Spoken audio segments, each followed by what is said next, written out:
Chapter 174. The Celestial Maiden. Lin Mo cast a cold glance at the core formation cultivator, unable to suppress a chuckle. As a nascent soul practitioner, it was indeed the first time he had been threatened by a mere core formation cultivator, which was quite amusing. With a swift motion of his sleeve, a torrent of frigid flames surged forth from his hand. The Qianlan sword flames, immensely powerful, blotted out the sun as they surged towards the middle-aged cultivator in the distance. The might of the Qianlan sword flames was extraordinary, far beyond what a mere core formation cultivator could contend with. Wherever the flames passed, the surrounding cultivators were instantly transformed into ice statues. Suddenly, several intense flames flickered within the ice sculptures, subsequently melting into pools of pale blue liquid that dripped onto the ground. Master Lin is truly formidable. Is this the prowess of a celestial master? Witnessing Lin Mo's display of power, Ying Lu and others widened their eyes in astonishment. Though they were aware of Lin Mo's extraordinary abilities, they had not anticipated such overwhelming strength. Previously, the cultivators from the Great Jin wielded fire clouds, which seemed immensely powerful in their eyes. However, now observing Lin Mo, he effortlessly dispatched those Great Jin cultivators with a mere gesture. The stark contrast left Ying Lu and the others both frightened and awed, their gazes towards Lin Mo tinged with trepidation. Lin Mo, indifferent to how these mortals perceived him, continued unperturbed. Suddenly, Jiang Jinying plummeted from midair, landing on the ground. The Qianlan sword flames had not affected him, leaving him unscathed. With a flick of his sleeve, a white, misty orb soared from the pool of cold liquid, humming as it flew directly to Lin Mo. Upon seeing the snow crystal orb before him, Lin Mo smiled slightly. This orb, crafted from a millennium-old mysterious jade, contained a significant amount of ice power. Perhaps allowing the Yin-Yang 2 instrument's bottle to absorb, it would enhance the might of his Qianlan sword flames. Whoosh! A streak of light flashed, instantly drawing the snow crystal orb into the bottle. Following this, a torrent of icy brilliance enveloped him. The immense power of ice within the snow crystal orb surged into the Yin-Yang 2 instrument's bottle, enveloping it in ethereal waves of spiritual energy. Lin Mo took a deep breath, exhaling a cloud of cold mist. After resolving the situation, the previously hesitant figures in the distance boldly returned to the caravan. Ying Lu glanced at Ying Shan and nodded slightly. Ying Shan understood and quickly approached Lin Mo. She would not conceal the matter of Lin Mo gifting her a spiritual elixir from Ying Lu, which fueled her desire to please him further. If Lin Mo were pleased, he might bestow more spiritual elixirs upon Ying Shan, presenting a tremendous opportunity for the entire tribe. Lin Mo, with an impassive expression, glanced at the distant carriage, his figure blurring into a streak of light as he vanished from sight. This incident gradually spread over the following days. The sudden demise of so many celestial masters is indeed no trivial matter, especially given the involvement of the abrupt tribe and the esteemed cultivators of the Great Jin dynasty in their dealings. Hence, this occasion of the Spirit Awakening Day was notably urgent, with a ritual presided over by the saintess herself at a certain temple, concluding hastily within a mere 2 days. On the following day, in a heavily guarded forbidden area behind the temple, over 100 high-ranking celestial masters of the abrupt tribe gradually appeared after undergoing purification and fasting. From a distance, one could discern a vast square measuring thousands of feet. At the center of this square lay an immense diagram of an array, surrounded by a dense arrangement of spirit stones, numbering in the hundreds. Even more astonishing was the fact that these stones were of the intermediate grade, indicating the significant cost required to deploy this array. At the very heart of the formation was the focal point, consisting of a grayish-white altar, approximately 5 to 6 feet high, crafted from ordinary jade and adorned with unknown runic symbols. There were no other inscriptions present. If Lin Mo were to return, he would notice that there were at least a dozen upper-stage Yuanian cultivators present. These individuals appeared focused and serious, as if awaiting the arrival of someone significant. After a quarter of an hour of silence, 2 women and a man entered from beyond the constraints. At the forefront was a tall woman clad in silver robes, her face veiled by a white gauze that obscured much of her exquisite features. Yet, her hair cascaded like dark clouds over her shoulders, her skin as delicate as snow, and her enchanting eyes sparkled with a dreamlike clarity that left onlookers spellbound. Beside her stood a strikingly handsome young man, seemingly in his 30s. Yet his gaze bore the weight of profound experience. On the opposite side was a voluptuous and alluring woman, adorned in yellow garb, with long, mysterious hair resembling purple satin. Her bare arms bore dark, fist-sized markings that clung tightly, yet her expression was one of serene composure, devoid of any sign of discomfort. Salutations, saintess, esteemed celestial masters. The abrupt tribe's celestial masters bowed respectfully upon the entrance of the trio. The three acknowledged the crowd with nods before halting several paces from the altar. Turning to face them, esteemed celestial masters, there is no need for excessive formalities. This summoning ritual is not solely aimed at pursuing the foreign invaders, but also represents the first attempt to ensure the permanent presence of the sacred beast's avatar within the temple. I sincerely hope that all fellow cultivators will provide their utmost assistance in this endeavor. To enhance the success rate of this ceremony, the two esteemed masters have diligently sought suitable offerings over the past decade for this ritual. I kindly ask the two esteemed masters to present the offerings. As the silver-robed woman elegantly turned, her melodious voice resonated clearly in the ears of all present. The so-called esteemed masters were akin to Master Mulan, all having attained the late stage of Yuanian cultivation. Upon hearing the saintess's words, the remaining celestial masters of the abrupt tribe exhibited expressions of eager anticipation.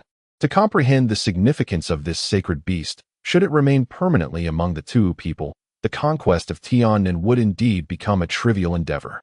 As the words of the saintess Tianlan echoed, the handsome youth and the violet-haired beauty exchanged a knowing glance and offered a subtle smile, simultaneously applauding softly. Instantly, a heavy rhythm of footsteps resonated from beyond the square, causing the very ground to tremble slightly. This unexpected sound elicited astonishment among the onlookers, who swiftly turned their gazes toward the source. From either side of the square, two towering bronze figures, each standing 2 zhang high, emerged. With a total of 8 in each procession, their bodies shimmering with golden light as they bore a colossal wooden frame, steadily advancing towards the center of the square. Upon this frame lay an enormous, indistinct mass. As the bronze figures gradually elevated the frame before the altar and set it down with care, even the most composed individuals could not suppress a sharp intake of breath upon discerning the object atop it. A wild beast resembling a turquoise bull and a spiraling, snow-white giant python, both of which were as large as small mountains, lay upon the frame in a drowsy stupor, devoid of consciousness. Moreover, the aura emanating from these two creatures allowed those present to ascertain their formidable nature, identifying them as 7th-level apex beasts on the brink of ascending to 8th-level status. It was no wonder that even the two grandmasters had to expend considerable time to capture them alive. The Qingfeng bull and the Bingjiao python were indeed rare species of the wild, aptly suited for sacrificial purposes. However, whether the sacred beast's essence could truly be retained in the human realm depended upon the fortunes of the clan. The silver-robed woman swept her gaze across the assembly with the coolness of autumn waters, speaking with deliberate calm. Subsequently, she waved her right hand toward the turquoise bull, strands of silver silk entwining around her fingers. With a series of sharp, slicing sounds, these strands transformed into hundreds of silver chains that ensnared the bull. At that moment, the previously unconscious creature awakened, instinctively sensing danger, trembling as it struggled to rise. Yet, having been bound by several formidable restrictions, along with the constraints of the multitude of silver chains, it could hardly move an inch. Attempting to roar, it found itself voiceless, unable to produce a sound. Saintess Tianlan, with her slender waist gracefully arched, turned slowly to face the altar. With a flick of her sleeve, a sphere of azure light shot forth, landing upon the massive form of the turquoise bull. Upon closer inspection, it revealed itself to be a diminutive ancient cauldron, shrouded in mystery. The woman formed intricate hand seals, her melodious incantations flowing from her lips. In an instant, azure flames surged forth, causing the small cauldron to expand into a towering ancient vessel. As her incantation quickened, she extended a delicate finger towards the cauldron, unleashing a beam of azure light that soared skyward. Subsequently, a dazzling brilliance erupted, showering the space with shimmering azure sand that transformed into twinkling stars, enveloping the air above the altar. Those who gazed upon it found themselves entranced, as if ensnared in a dreamlike reverie. Observing this, the silver-robed woman paused her incantation and pointed toward the delicate chains binding the beast upon the altar. A sudden flash of inspiration transformed the silver chain into fine threads, tightening around the body of the beast, as if hundreds of blades were simultaneously slicing down. The azure wind bull was gruesomely dismembered into countless pieces, and the air was instantly saturated with the stench of blood.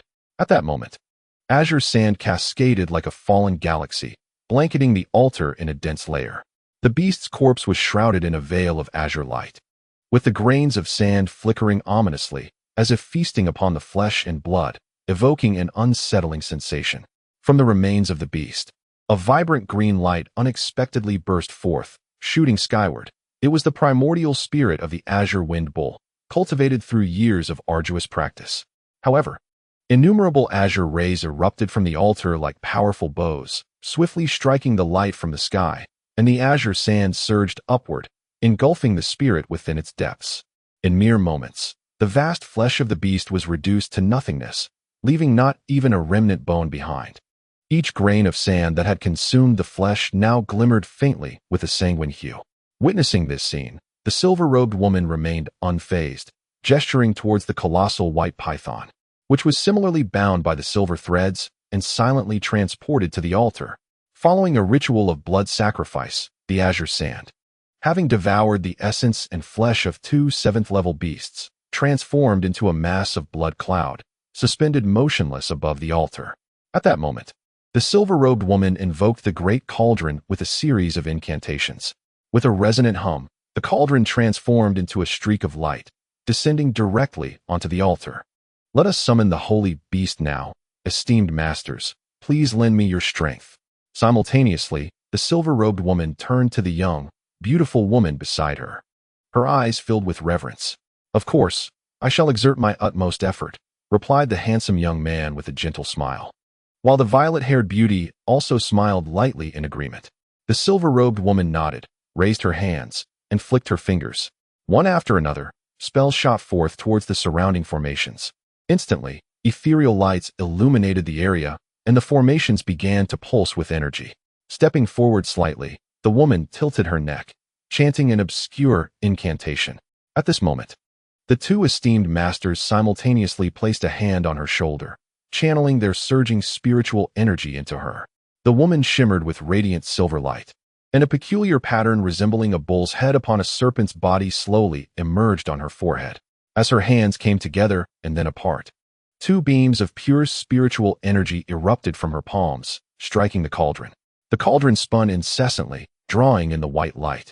Observing the spectacle, the celestial lawn saintess couldn't help but grow serious, as the beams of light she emitted began to fluctuate in thickness, seemingly manipulating the radiance within the cauldron.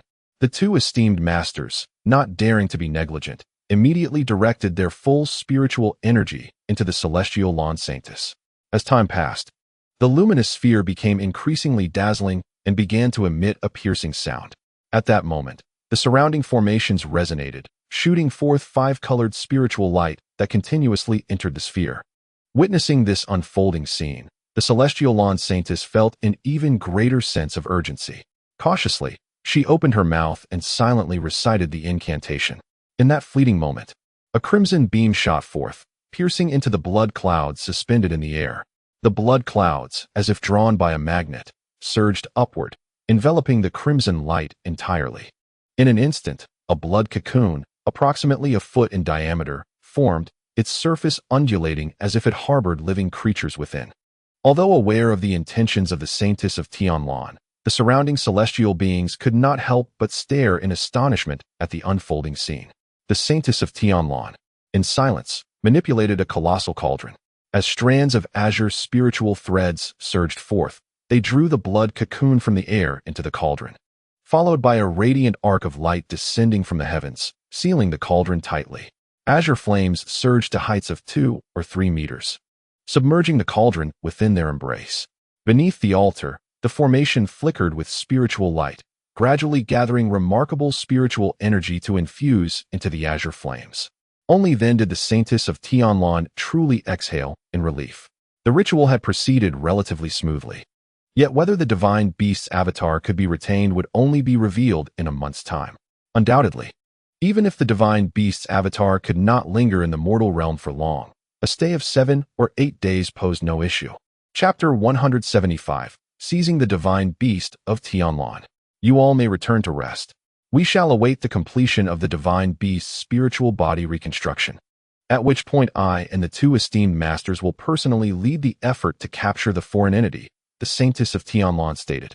Rising gracefully and casting her keen gaze upon the assembled celestial beings, her tone icy and detached.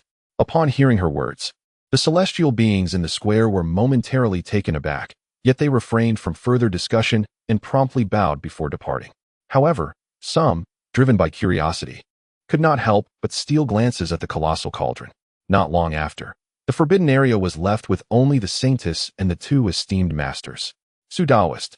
Master Sun, I must trouble you both to guard for another 2 days to prevent any mishaps during the Divine Beast's spiritual body reconstruction, the saintess of Tianlan said, gazing intently at the 2 beautiful women.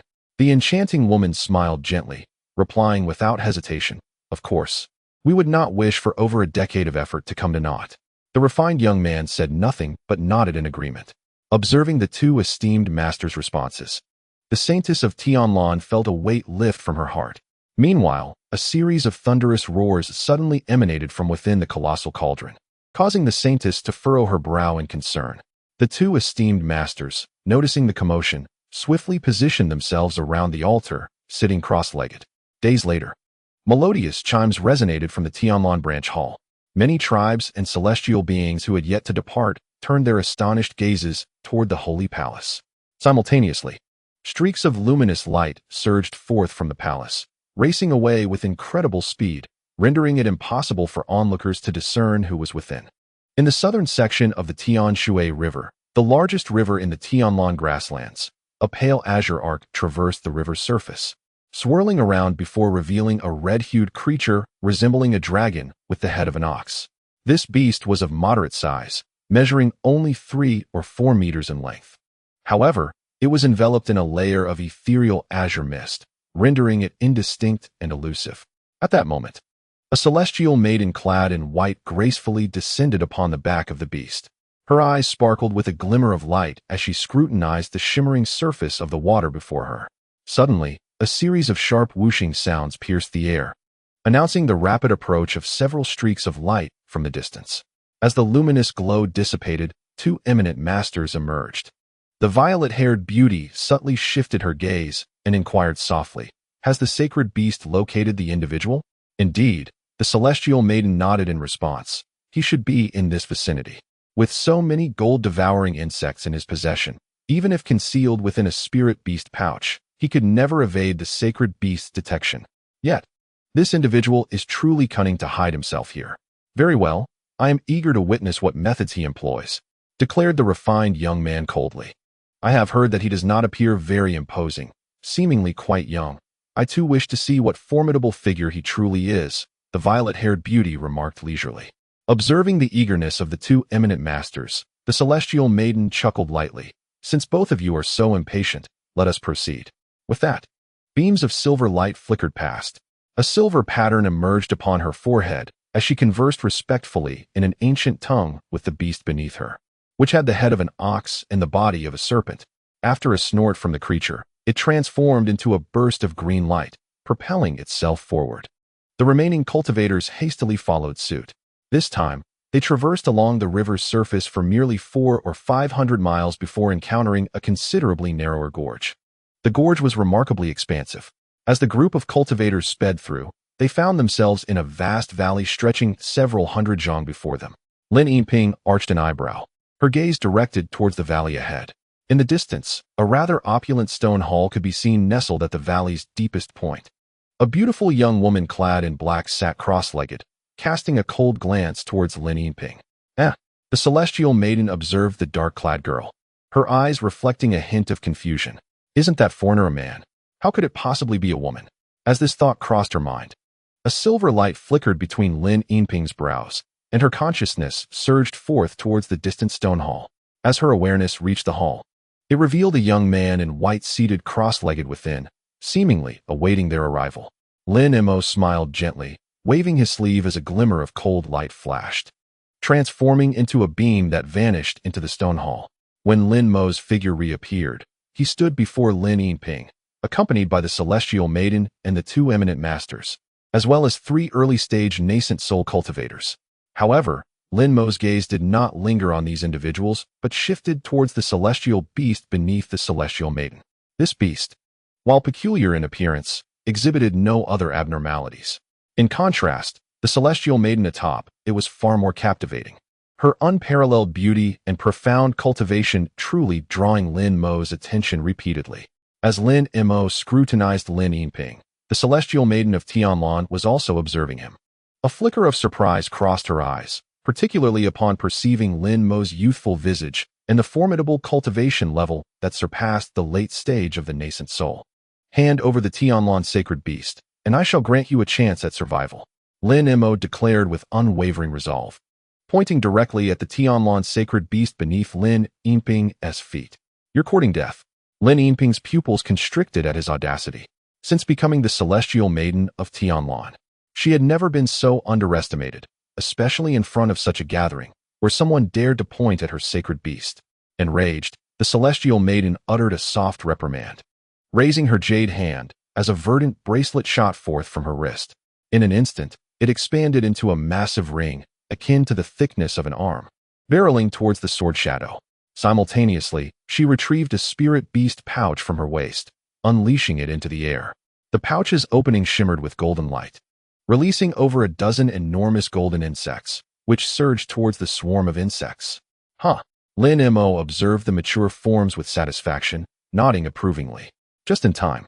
With a flick of his sleeve, a piercing cerulean sword flame erupted forth, transforming into a streak of light that materialized in midair.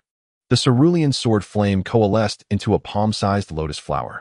Suddenly, the lotus shattered, unleashing torrents of frigid mist that enveloped the dozen or so mature golden-devouring insects.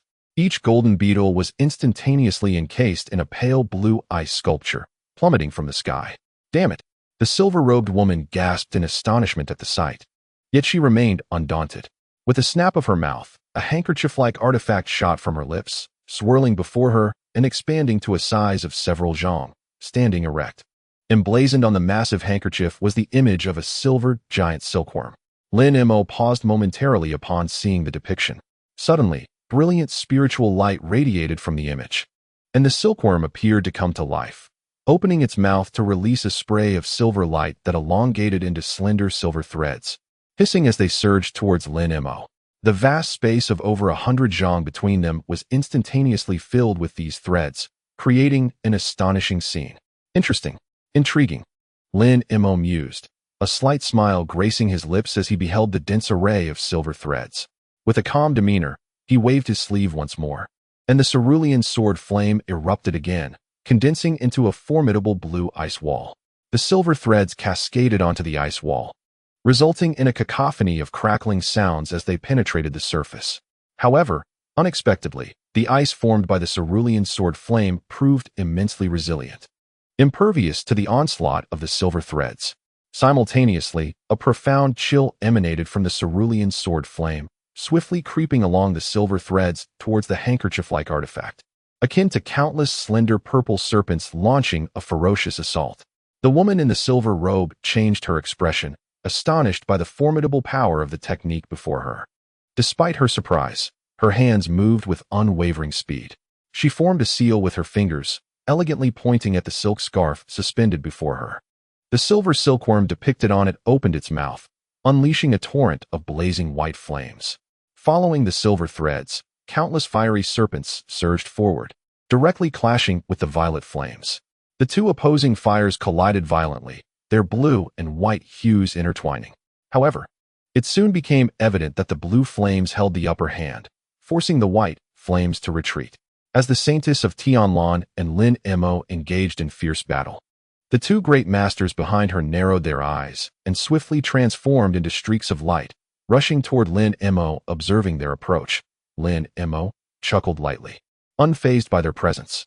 With a resonant buzzing sound, a faint green light flashed, and a corpse-guarding creature exuding a deathly aura materialized before him. The second nascent soul surged forth from within him, merging into the corpse-guarding creature. Instantly, a powerful aura erupted from it, transforming the creature into a streak of light as it sped toward the two great masters.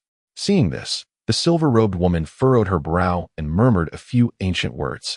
At once, the Tianlan sacred beast beneath her let out a low roar, spewing forth azure flames that mingled with the white fire. This fusion of azure and white flames momentarily countered the onslaught of the icy flames. Lin Mo, taken aback by this unexpected turn, remarked softly that the Tianlan sacred beast indeed possessed some impressive abilities, managing to withstand his Qianlan sword flames. Meanwhile, the silver-robed woman raised her delicate hand, revealing an octagonal iron plate that she tossed into the air. The plate transformed into a massive 8-trigram symbol, conjuring forth blazing crimson flames that surged toward Lin Mo.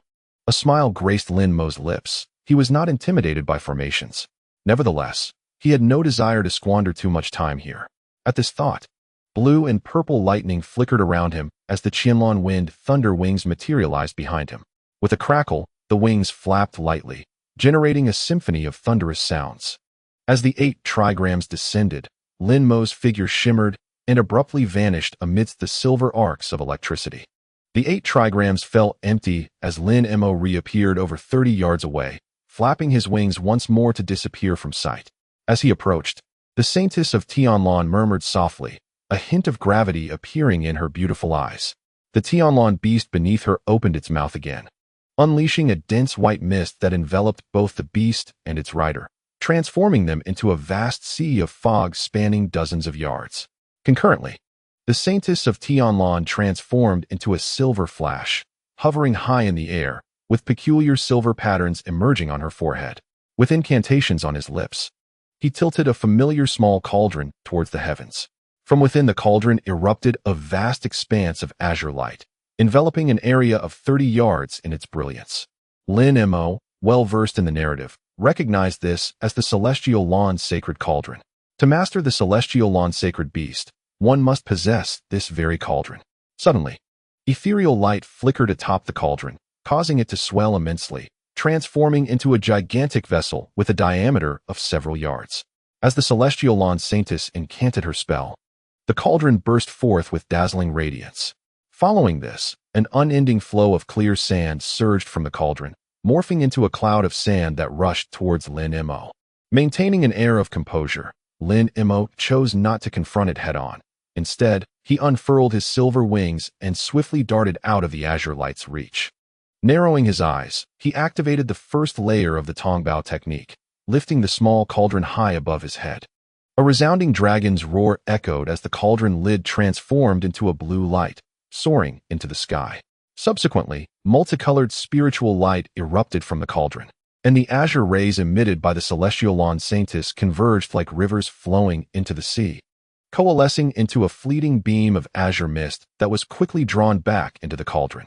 At that moment, the massive cauldron beneath the celestial lawn saintess emitted an unusual humming sound before morphing into a blue rainbow, shooting downwards. Witnessing this scene, the silver-robed woman turned pale with shock. Hastily, she formed hand seals, attempting to summon the cauldron back. However, no matter how adept her skills were, they could not rival the prowess of the celestial cauldron. The celestial lawn saintess felt a tumult of surprise and fury, yet the events were far from over. Suddenly, the celestial cauldron slipped from Lin Mo's grasp, releasing a thunderous roar as its mouth aimed directly at the white mist. From within the mist came a terrified beast's roar. As a dark figure shot forth, fleeing into the sky, it was the celestial lawn's sacred beast in the form of a bull dragon. Yet, a resplendent azure mist erupted from the cauldron, pursuing the beast with astonishing speed and enveloping it completely. The celestial lawn beast roared and struggled in vain, for the azure mist appeared to be its nemesis, rendering it utterly ineffective. After a swift spiral, the beast's form shrank dramatically, eventually being drawn into the cauldron. The lid then spiraled and descended from the sky, sealing the cauldron once more, trapping the celestial lawn beast within. These extraordinary events transpired in the blink of an eye. The silver-robed woman's visage paled dramatically, overwhelmed by disbelief. She found it incomprehensible how, despite her initial advantage, she had suddenly plummeted into despair. Not only had her opponent escaped, but both the sacred cauldron and the sacred beast had been simultaneously seized. However, she was no ordinary individual. With a cold glint in her eyes, she focused on the celestial cauldron in Lin Mo's possession. She understood clearly that the source of this monumental shift lay within this item, which bore a striking resemblance to the sacred cauldron. The chaos surrounding the sacred cauldron hinted at a profound connection between the two, explaining the astonishing transformation. This cauldron must be reclaimed. In that instant, she resolved to take action. Chapter 176, Training the Saintess. Gazing at the heartbroken and furious celestial saintess, Lin Yinping, Lin Mo instead offered a faint smile. Gazing ahead at Lin Yinping, and said nonchalantly, "Well, I shall no longer squander time with you." With the ancient cauldron and the heavenly Lan's sacred beast now in his possession, there was no need for him to continue entangled in this conflict. Behind him, the Qianlan wind thunder wings flapped vigorously, enveloping him in dazzling arcs of thunderous energy. In an instant, Lin Mo transformed into a blue phantom and vanished from his original location. When he reappeared, he was already behind Lin Yinping. Suddenly, Lin Mo extended his right hand, which was delicately wrapped in a glass-like sheen, and gently rested it upon Lin Yinping's jade neck. An unparalleled and formidable force surged through her entire being. In that fleeting moment, Lin Yinping's body went limp, and with a soft murmur, she succumbed into unconsciousness. Witnessing this scene, the two distant celestial masters stood frozen in shock. However, they quickly regained their composure, their figures flickering as they transformed into phantoms and fled into the distance. Attempting to escape, Lin Mo raised an eyebrow as he observed the two celestial masters.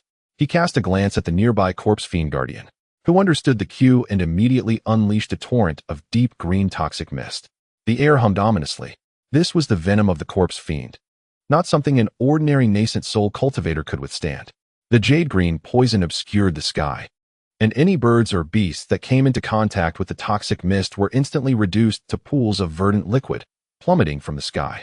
As they witnessed this horrifying spectacle, the two fleeing celestial masters displayed expressions of terror, and without a moment's hesitation, they sought refuge from the encroaching poison. Whoosh, whoosh. At the same time, blinding golden light flashed. 72 Qingzhu B cloud swords sliced through the air, aimed directly at the Su surname celestial master. The Su master gasped in alarm, opening his mouth wide as a faint violet glow surged forth, manifesting into a turtle shell the size of a palm that expanded dramatically in the wind. In an instant, it grew to several yards in size, completely shielding the Su surname master within. Nearby, the graceful maiden witnessed the Su surname celestial master being ensnared and, without a moment's hesitation, dashed away into the distance. Not even glancing back. How resolute! Lin Mo stroked his chin, observing the retreating figure of the woman in purple, choosing not to pursue her.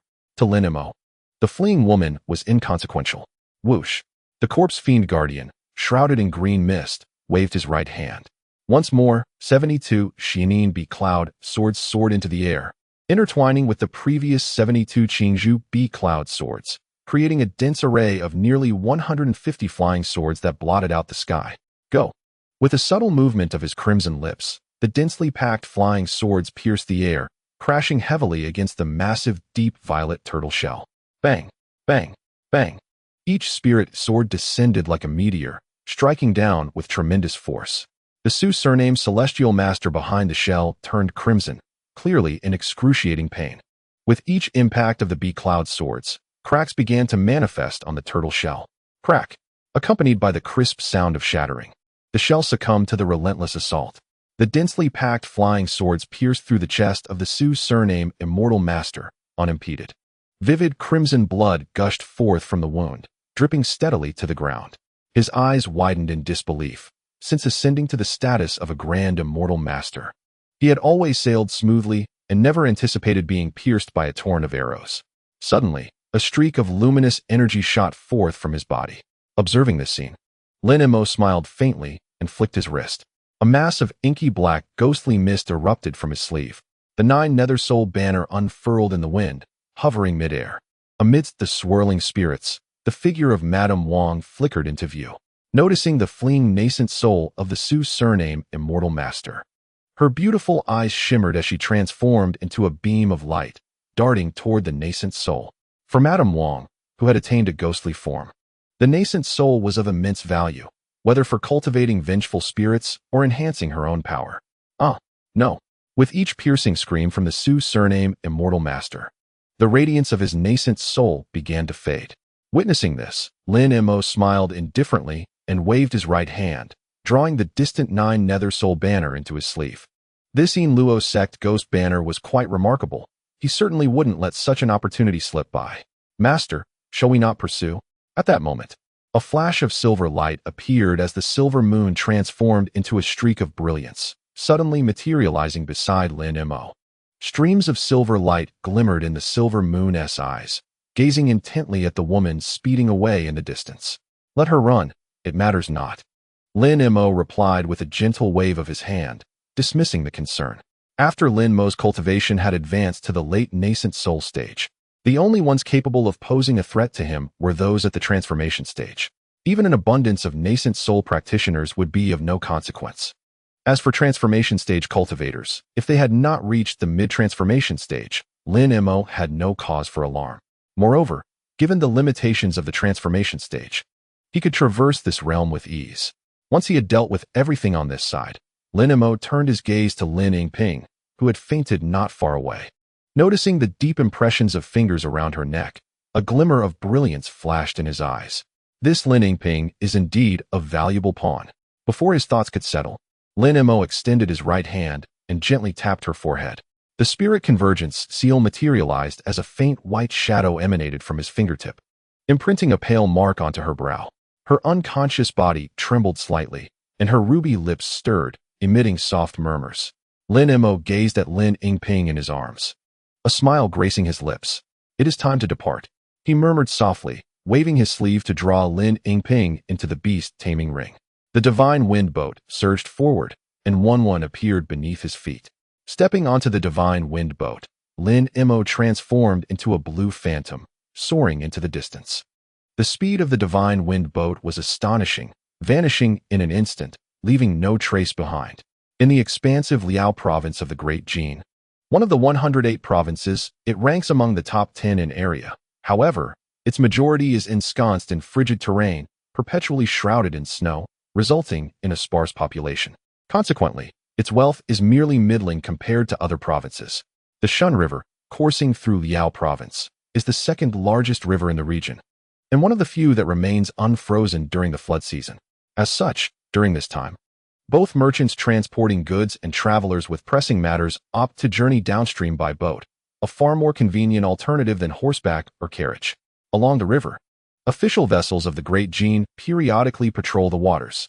Nevertheless, despite the multitude of passenger boats and the river's considerable length, it is not uncommon for desperate individuals to take the perilous risk of robbing passing vessels, fully aware of the potential consequences. At this moment, Lin Mo, standing upon the divine wind boat, hovered in midair, gazing down at the passenger ship below. Upon scanning the scene, he noticed that there were cultivators aboard. Perhaps he could glean some information about the Great Jin from them.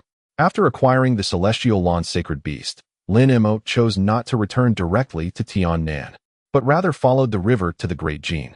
Look, there are cultivators above. Quickly, summon the second miss. As he observed this spectacle, Lin Mo smiled faintly. With a flicker of his form, he transformed into a blue, ethereal shadow, gracefully landing upon the deck of the passenger ship. Simultaneously, a round-faced young girl rushed over. Called by several commoners, "Is it possible to fly using a magical instrument?" she exclaimed in astonishment, her eyes wide as she regarded Lin Mo descending from the sky. "Esteemed senior, may I inquire as to your purpose here?" Upon noticing Lin Mo, her gaze softened, and she promptly clasped her hands in respect, clearly in awe of his formidable cultivation, which far surpassed her own standing. Pleased with the girl's reaction, Lin Mo nodded appreciatively. With a wave of his sleeve, several streams of light shot forth, hovering before the girl. As the lights dissipated, they revealed crystalline spirit stones. The girl, possessing a modest cultivation level of only the second or third layer of chi refinement, was nonetheless of commendable quality. She was strikingly beautiful, akin to a delicate jade. Approximately 16 or 17 years of age. From the manner in which others addressed her, it was evident that she was the second miss who had been rescued. Lin Mo regarded the girl and stated, "I have a few questions to pose to you. As compensation, these spirit stones shall be yours." The sight of the spirit stones illuminated the girl's face with delight. With such a bounty, She could not only hope to advance to the foundation establishment stage, but could also certainly break through to the later stages of qi refinement with ease. After Lin Mo's inquiries, she revealed that the individuals aboard were the family members of a certain county lieutenant, surnamed Chao, from a locality in Liao province. Due to a hasty transfer, they had departed ahead, allowing their family to follow at a slower pace. Yet, the actual official family consisted of only a few individuals, one primary wife, 2 concubines, and 3 sons and daughters. The second miss was born of the primary wife and was said to have been frail and sickly in her youth, having spent some time in a female monastery before returning home in recent years. Her name is Chaomengrong, a disciple of the Xianyu sect. However, this is merely an obscure minor faction in Liaozhou, not one of the top 10 sects of the Great Jin. Observing the formidable presence of Lin Mo, Chaomengrong's beautiful eyes flickered slightly, and she could not help but inquire, "Senior, may I assist you in any way? Prepare an empty room for me." Lin Mo replied with a casual glance at Chaomengrong. "Certainly. Such a trivial matter is nothing to mention." Chaomengrong nodded repeatedly and soon arranged for an unoccupied room. Without hesitation, Lin Mo's figure flickered and transformed into a fleeting shadow, disappearing into the room. With a whoosh, a woman clad in white appeared before him. Lin Yinping's eyes were slightly closed, as if she were in a state of unconsciousness. Gazing at Lin Yinping, Lin Mo smiled gently and remarked, "All right, no need to pretend. You are awake now, aren't you?" As Lin Mo's words fell, Lin Yinping slightly opened her eyes, her gaze directed toward Lin Mo, filled with complexity. She was acutely aware of her current predicament. Her consciousness was imprinted by Lin Mo, binding her to recognize him as her master henceforth. Lin Mo cast a glance at Lin Yinping, offering a faint smile. "If you heed my words, I shall not treat you poorly." Lin Yinping, the holy maiden of Tianlan, possessed extraordinary talent. Not only was she a wood-type spiritual root, but she had also ascended to the late Yuanying stage within a mere 500 years. A myriad of emotions crossed her face as she looked at Lin Mo, at a loss for words. Clenching her fists tightly, she betrayed a simmering fury. Observing her, Lin Mo hesitated for a moment before responding coolly, "Do not be angered. Survival of the fittest dictates that had you been stronger than I. It might be I pleading for mercy now." At this, Lin Yinping bit her lip and gazed deeply at Lin Mo, stating, "If you release me and return the Tianlan sacred beast, I shall let bygones be bygones." Upon hearing this, Lin Mo chuckled lightly. "Have you lost your senses?" He extended his right hand and gently patted Lin Yinping's delicate cheek. Her eyes widened in disbelief as she glanced at Lin Mo, yet found herself unable to muster any resistance.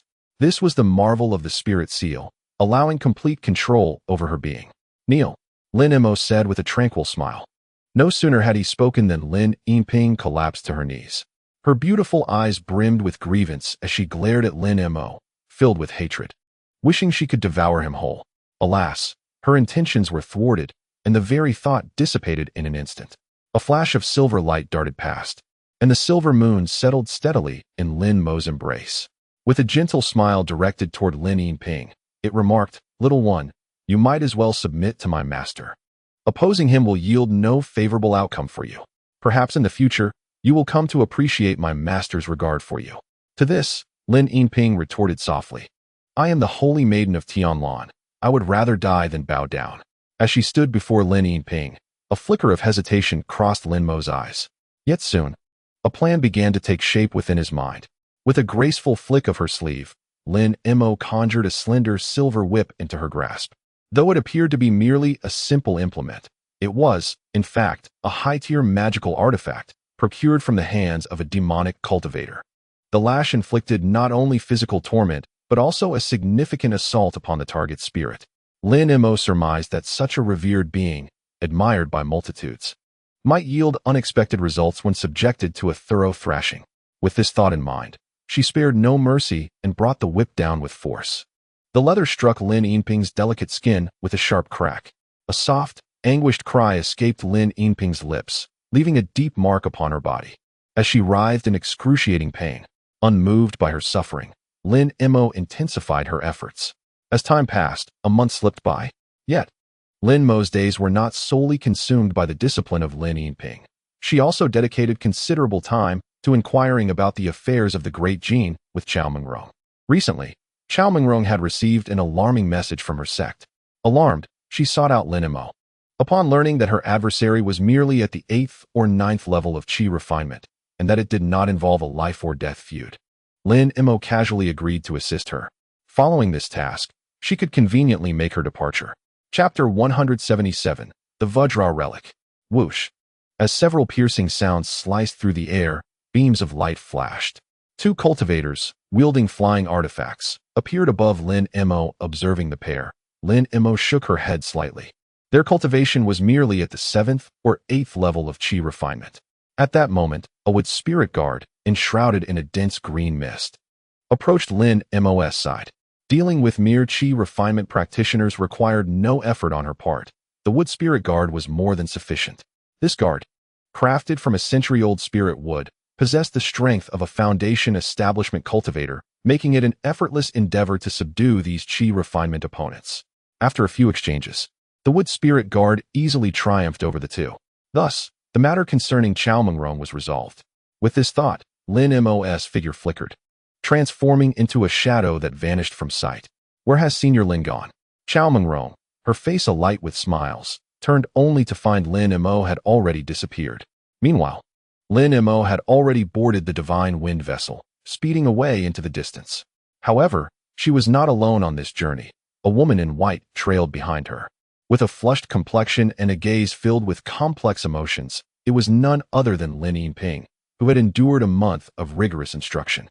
The results of this training were beginning to show. She felt a mixture of fear and apprehension towards Lin Mo. This sensation, indeed, was quite intriguing. Nevertheless, she complied unreservedly with Lin Mo's demands. If memory served her correctly, the forthcoming opportunity was related to the Ming Wang formula. Lin Mo stroked her chin, murmuring softly to herself. Although she had already mastered the Ming Wang formula and integrated it into the transcendent Vajra, true demonic art, to swiftly enhance one's physical prowess. Aside from the dispersal of the 9 turns reincarnation technique, one must resort to the absorption of treasures such as relics. Only these artifacts possess the power to augment physical strength. Let us proceed to Guaning Prefecture. With a flick of his sleeve, Lin Mo summoned the ethereal vessel, which was instantly enveloped in a chilling azure glow. Behind him, Lin Yinping wore a perplexed expression and exclaimed, "You are indeed from the Great Jin." Lin Mo cast a fleeting glance at Lin Yinping, who, upon meeting his gaze, was overtaken by dread and hastily lowered her head. Clearly, the experiences of the past month had instilled a profound fear within her very bones. Guaning Prefecture lay far to the west in Liaozhou, a considerable distance from Wuyuan Prefecture.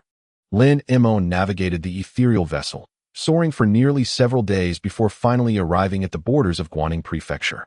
Throughout his journey, Lin Mo encountered no formidable cultivators. Only a few practitioners of the Qi refinement and foundation establishment stages occasionally traversing the skies. He paid them no heed. After several more days of flight, the surrounding mortals became increasingly sparse, and the landscape grew desolate, resembling some remote and impoverished region. After another half-day of travel, a small town materialized beneath Lin Mo's feet, Yuning Town. With a wave of his sleeve, the shimmering veil concealing his form gradually dissipated. The town was exceedingly rudimentary, comprised of merely 3 or 4 crisscrossing streets. The buildings, constructed of yellow clay and wooden beams, appeared quite dilapidated. Snowflakes gently descended, blanketing the streets in a thick layer of white.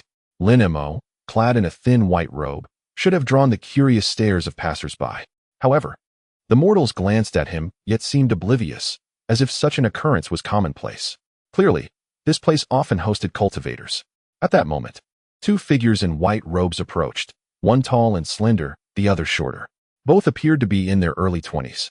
Yet the aura of spiritual energy surrounding them indicated they were cultivators at the 7th or 8th level of Qi refinement. The taller youth exchanged a glance with Lin Mo, realizing they could not discern his cultivation level, and a look of surprise crossed their faces. The lanky youth suddenly bowed respectfully, inquiring, "May I ask your esteemed name, Senior? Are you here to participate in the King's conference?" "The King's conference?" Lin Mo raised an eyebrow, murmuring quietly to himself. Observing Lin Mo's reaction, the white-robed youth's expression brightened. "Ah, I see. The conference has already commenced. If you wish to attend, you must hurry to Shuling Mountain." The shorter youth quickly added, "However, it's not too late. If you go now, you will still have time to participate." This conference is jointly hosted by the three families of Jiangning, featuring not only the sale of spiritual herbs, but also a dozen rare herbs aged hundreds of years, as well as a millennium-old wild ginseng king. Lin Mo regarded the two with a slight smile. In that case, would you be so kind as to lead the way? As he spoke, he waved his sleeve, causing several mid-grade spiritual stones, glowing faintly, to hover before them. Delighted at the sight of the translucent stones, the two youths beamed with joy. What was trivial to Lin Mo was indeed a precious treasure in their eyes. "Thank you, senior," they exclaimed gratefully. The two swiftly stowed away their spirit stones, then beamed with smiles, declaring, "Junior shall lead the way for the esteemed senior." They exchanged glances before each producing a disc-shaped magical artifact, casting them lightly into the air. The discs floated effortlessly, and with a graceful leap, they landed securely upon them. Observing this, Lin Mo maintained a composed demeanor, his sleeves billowing as he summoned the Shinfeng boat, which was immediately enveloped in a soft azure glow, transforming into a spectral form that leisurely followed behind. Although the two were in the lead, their eyes frequently darted back towards Lin Yinping, whose graceful figure and striking beauty were undeniably captivating. A glint of coldness flashed in Lin Yinping's eyes. Had she not been bound to Lin Mo at this moment, she would certainly have annihilated the two. The quartet swiftly soared southward. The so-called Shuling Mountain was not far from the town, its dark, undulating peaks visible even from the settlement. This mountain range, stretching over 1,000 miles, could be considered one of the prominent mountain ranges within Liaozhou. After half an hour, an expanse of extraordinarily ornate pavilions and palaces emerged atop the peaks. Lin Mo gazed at the structures below, his interest piqued. These edifices appeared impeccably new, evidently erected not long ago, specifically for the purpose of the Royal Participation Conference. Upon landing, the tall young man ingratiatingly remarked, "Esteemed senior, this is the place. All Foundation establishment practitioners will be assigned to individual compartments, while those at the core formation stage will have their own private lofts." Lin Mo nodded, refraining from further comment. He extended his consciousness, instantly sweeping across the entire loft. This Royal Participation Conference was indeed remarkable. There was even a nascent soul practitioner present. Suddenly, Lin Mo gasped softly. In a hidden chamber 20-odd feet below ground, a coffin as dark as ink stirred slightly, and a hand as white as jade emerged from the crevice. Gently pushing the lid aside, a man adorned in a jade crown and yellow robe abruptly sat up from within.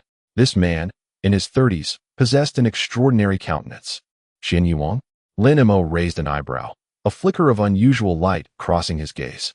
Could he be a figure of considerable strength compared to Tian Nan, where the families of the Great Jin were significantly more powerful? The highest cultivation level among the Tian Nan cultivation families barely reached the mid to late stages of core formation, and they could not possibly cultivate a nascent soul practitioner. However, within the families of the Great Jin, there were indeed many whose cultivation had reached the nascent soul stage. What transpired just now that caused such an unease? Could someone be spying on me? Xian Yuang murmured to himself, hesitating briefly before cautiously extending his spiritual sense, meticulously searching the entire mountain peak, particularly scrutinizing the practitioners within the courtyard. However, after some time, he found nothing and, noticing no other nascent soul practitioners, furrowed his brow in contemplation. Perhaps it was merely some ancient being passing by, occasionally probing this area. With this black jade coffin concealing my corpse aura, I should not raise any suspicions. The jade-crowned man muttered to himself, reclining back into the coffin, which then sealed itself once more. The chamber fell silent once again. The square was quite spacious, with the practitioners in this area divided into several groups, each congregating in distinctly marked zones. Surrounding the square were booths of various sizes, some displayed on tables, others laid out on the ground, creating a lively atmosphere reminiscent of a bustling scene during a gathering in Tainan. It was indeed a moment that evoked a sense of nostalgia, as time seemed to fly by. At the center of the square stood a massive tent, hastily erected, radiating a shimmering white light akin to a magical artifact. The tent spanned an impressive 100 feet, with individuals moving in and out through its entrance. Observing the spectacle, Lin Mo's form flickered, and his aura shifted, ultimately transforming into a foundational stage practitioner. Noticing this, Lin Yinping also morphed into a foundational stage practitioner. The goods at the surrounding booths, while appealing, only held a modest allure for foundational and even core formation stage practitioners. However, for Lin Mo, they possessed no attraction whatsoever. After taking a brief stroll around, Lin Mo chuckled and shook his head. With your cultivation level, the items here are certainly beneath your notice. Lin Yinping remarked softly. Glancing at Lin Mo, he nodded in agreement, replying, Indeed, I am merely here to soak in the atmosphere. Just as Lin Mo was about to approach the central tent, an elderly man approached him, introducing himself as Jin Yuan. I have a request, if you would be so kind, he said. Lin Mo regarded Jin Yuan with curiosity and inquired, What is it? Pray tell. Jin Yuan revealed that he possessed a peculiar treasure, the origins and purpose of which he had been unable to discern, and he sought Lin Mo's expertise in identifying it. He added, Of course, if you recognize its worth. Selling it to you would not be an issue. Surely, with your resources, you can afford such a treasure. Jin Yuan's gaze lingered on the spirit beast pouch and storage bag at Lin Mo's waist, his eyes narrowing into a sly grin. The mention of a peculiar treasure piqued Lin Mo's interest, and he responded with a smile. In that case, let us find a private chamber to investigate. I only hope your treasure does not disappoint. Jin Yuan chuckled nervously, assuring him, Rest assured, this treasure was acquired through considerable risk. It is truly extraordinary. Lin Mo nodded slightly, choosing not to elaborate further, and together they made their way toward a nearby hall. Upon entering, they found themselves in a vast chamber, several dozen feet wide, sparsely furnished except for a middle-aged woman in a green robe, seated on a mat in meditation. Upon noticing Lin Mo and the old man's entrance, she promptly opened her eyes and rose to her feet. Welcome, esteemed friends. Are you in need of a private chamber for exchanging insights on cultivation? She inquired with a smile after surveying the two. Just a private chamber will suffice. Lin Mo replied calmly. With a flash, a mystical chamber materialized, its brilliance illuminating the space. There was a resounding boom as it settled before them. Without hesitation, the two stepped inside. Let us see the peculiar treasure, Lin Mo urged, casting a glance at Jin Yuan. Certainly, I shall retrieve it for appraisal immediately. Jin Yuan replied eagerly, and then, under Lin Mo's watchful gaze, he mysteriously produced a jade box from his storage bag and placed it upon the table. Lin Mo cast a sweeping glance over the box, enveloping it with his consciousness. However, he was soon taken aback, as his spirit swept over it. A peculiar repulsive force emanated from within the box, preventing any penetration into its depths. This piqued Lin Mo's interest significantly. Jin Yuan cautiously lifted the lid, revealing a resplendent orb of golden light, no larger than a fist, its form shrouded in mystery. My friend, you may examine this object closely to see if you can recognize it, Jin Yuan urged, pushing the jade box towards Lin Mo with palpable eagerness. With a slight twitch of his brow, Lin Mo silently picked up the jade box, holding it before his eyes for a more detailed inspection. It then became evident that the object was akin to a bubble, its surface shimmering with an unusual golden sheen, while the interior remained transparent and hollow. Yet, it exuded no spiritual energy, akin to an ordinary object. After scrutinizing it for a considerable time, Lin Mo extended a finger, enveloping it in a layer of blue light, and gently prodded the surface. To his astonishment, his fingers sank into the orb. It was soft and yielding, resembling a genuine bubble. A look of surprise crossed Lin Mo's face. After a moment's contemplation, he released his consciousness once more, wrapping it around the object. To his amazement, the bubble shimmered momentarily and then pushed his consciousness aside. However, without a second thought, Lin Mo intensified his mental force, sending wave after wave of consciousness to encircle the object. A wondrous scene unfolded. The surface of the bubble flickered with golden light, its volume alternating between expansion and contraction, reminiscent of a powerful, rhythmic heartbeat. Vajra relic, he muttered, glancing at the relic entwined with the aura of death, a faint smile gracing his lips. After a brief silence, observing Lin Mo's contemplative demeanor, Jin Yuan hastily elaborated on the source of the Vajra relic. Surely you can surmise, my friend, that I am a solitary cultivator, one who has devoted himself to the earth attribute. While my other abilities are quite ordinary, I possess a natural affinity for the earth spirit body, having achieved some proficiency in earth escape techniques. Were it not for my inferior spiritual root, I might have been sought after by numerous prestigious sections. As he spoke, a look of regret shadowed the elder's face. Thus, upon attaining a modicum of skill, I often venture into desolate mountains in search of ancient cultivators' hidden abodes, hoping to uncover a site of spiritual significance that might turn my fortunes overnight. Yet, those ancient abodes and spiritual artifacts are not so easily found. While I cannot claim to have returned empty-handed, the time squandered in pursuit of such endeavors is hardly negligible. Until 3 years ago. Chapter 178, A Conspiracy. 3 years prior, an old friend invited me, claiming he had discovered what appeared to be an ancient giant tomb of a long-lost cultivator and wished to enlist my earth escape skills for exploration. At the mention of this, a glimmer of excitement sparkled in Jin Yuan's eyes as he murmured, "Naturally." I was elated and agreed to accompany him. Upon arrival, I found several fellow cultivators present, and it was then that I realized the tomb was extraordinary. As we entered the ancient tomb, Jin Yuan's voice trembled slightly. Observing his astonished expression, Lin Mo offered a faint smile. The illustrious Xinyuing is no ordinary figure. His prowess far surpasses that of a typical late-stage nascent soul cultivator. The Vajra relic we possess was indeed derived from this formidable king. It was only upon our discovery within the ancient tomb that we realized it housed the notorious and ruthless sovereign of antiquity, Xinyuing. Jin Yuan's complexion turned pale as he murmured. Upon witnessing this, we were profoundly disheartened, fearing our journey had been in vain. After all, he is merely a mortal. What utility could he possibly hold for us cultivators? However, to our astonishment, upon entering the burial chamber, we uncovered a plethora of precious materials and magical artifacts suitable for cultivators. We were filled with elation and prepared to seize these treasures when, unexpectedly, the mummified corpses accompanying the burial suddenly animated. They transformed into impervious, undead beings, rendering our magical artifacts utterly ineffective. Fortunately, I am well versed in the art of earth escape, enabling my flight from peril, but alas, my fellow companions were not so fortunate. As Jin Yuan recounted this, his face paled slightly.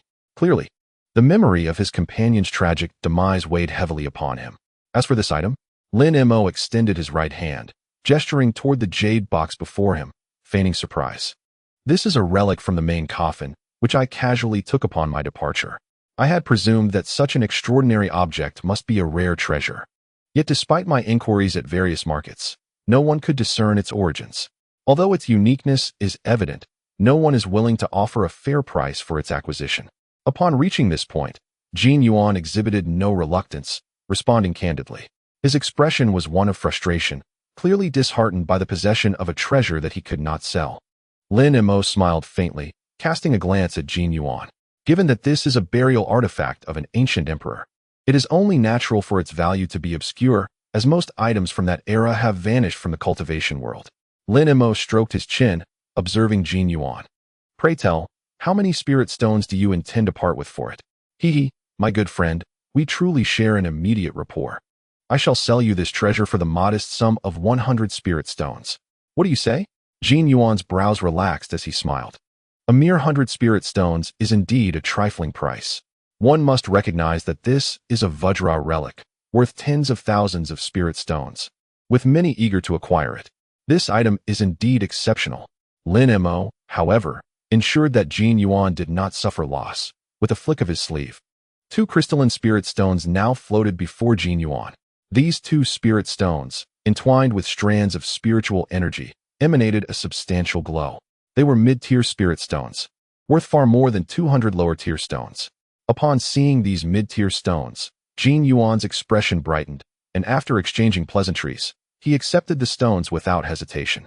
Simultaneously, the golden bubbles atop the jade box began to dissipate. He then voluntarily extended the jade box toward Lin Mo. Lin Mo smiled gently, placing the jade box into his storage bag. Thus, our transaction was settled. Lin Mo regarded Jin Yuan, clasping his hands together in a slight bow, a smile gracing his lips. As the jade box was secured, a flicker of reluctance crossed Jin Yuan's eyes. After all, this treasure had been procured at great personal risk, and parting with it was understandably bittersweet. However, soon the reluctance on Jin Yuan's face dissipated. He slowly exited the Tianji pavilion, leaving Lin Mo alone in the room. Lin Mo gazed at Jin Yuan's departing figure and smiled faintly. He then patted the spirit beast pouch at his waist with one hand, releasing a beam of dark light that shot from the pouch and landed on the table, transforming into a miniature monkey, barely a foot tall, with glossy, jet-black fur. Weeping Soul Beast. Strength. Peak of Foundation Establishment. Type. Half-spirit, half-ghost. Bloodline power. Devour, true body of the giant ape. Soul capturing divine light. Possessing the bloodline of the execution beast, it is a bane to ghostly entities. Upon seeing the Weeping Soul Beast before him, a trace of regret flashed in Lin Mo's eyes. Due to the absence of a journey to the netherworld, the Weeping Soul Beast had failed to consume a significant number of souls.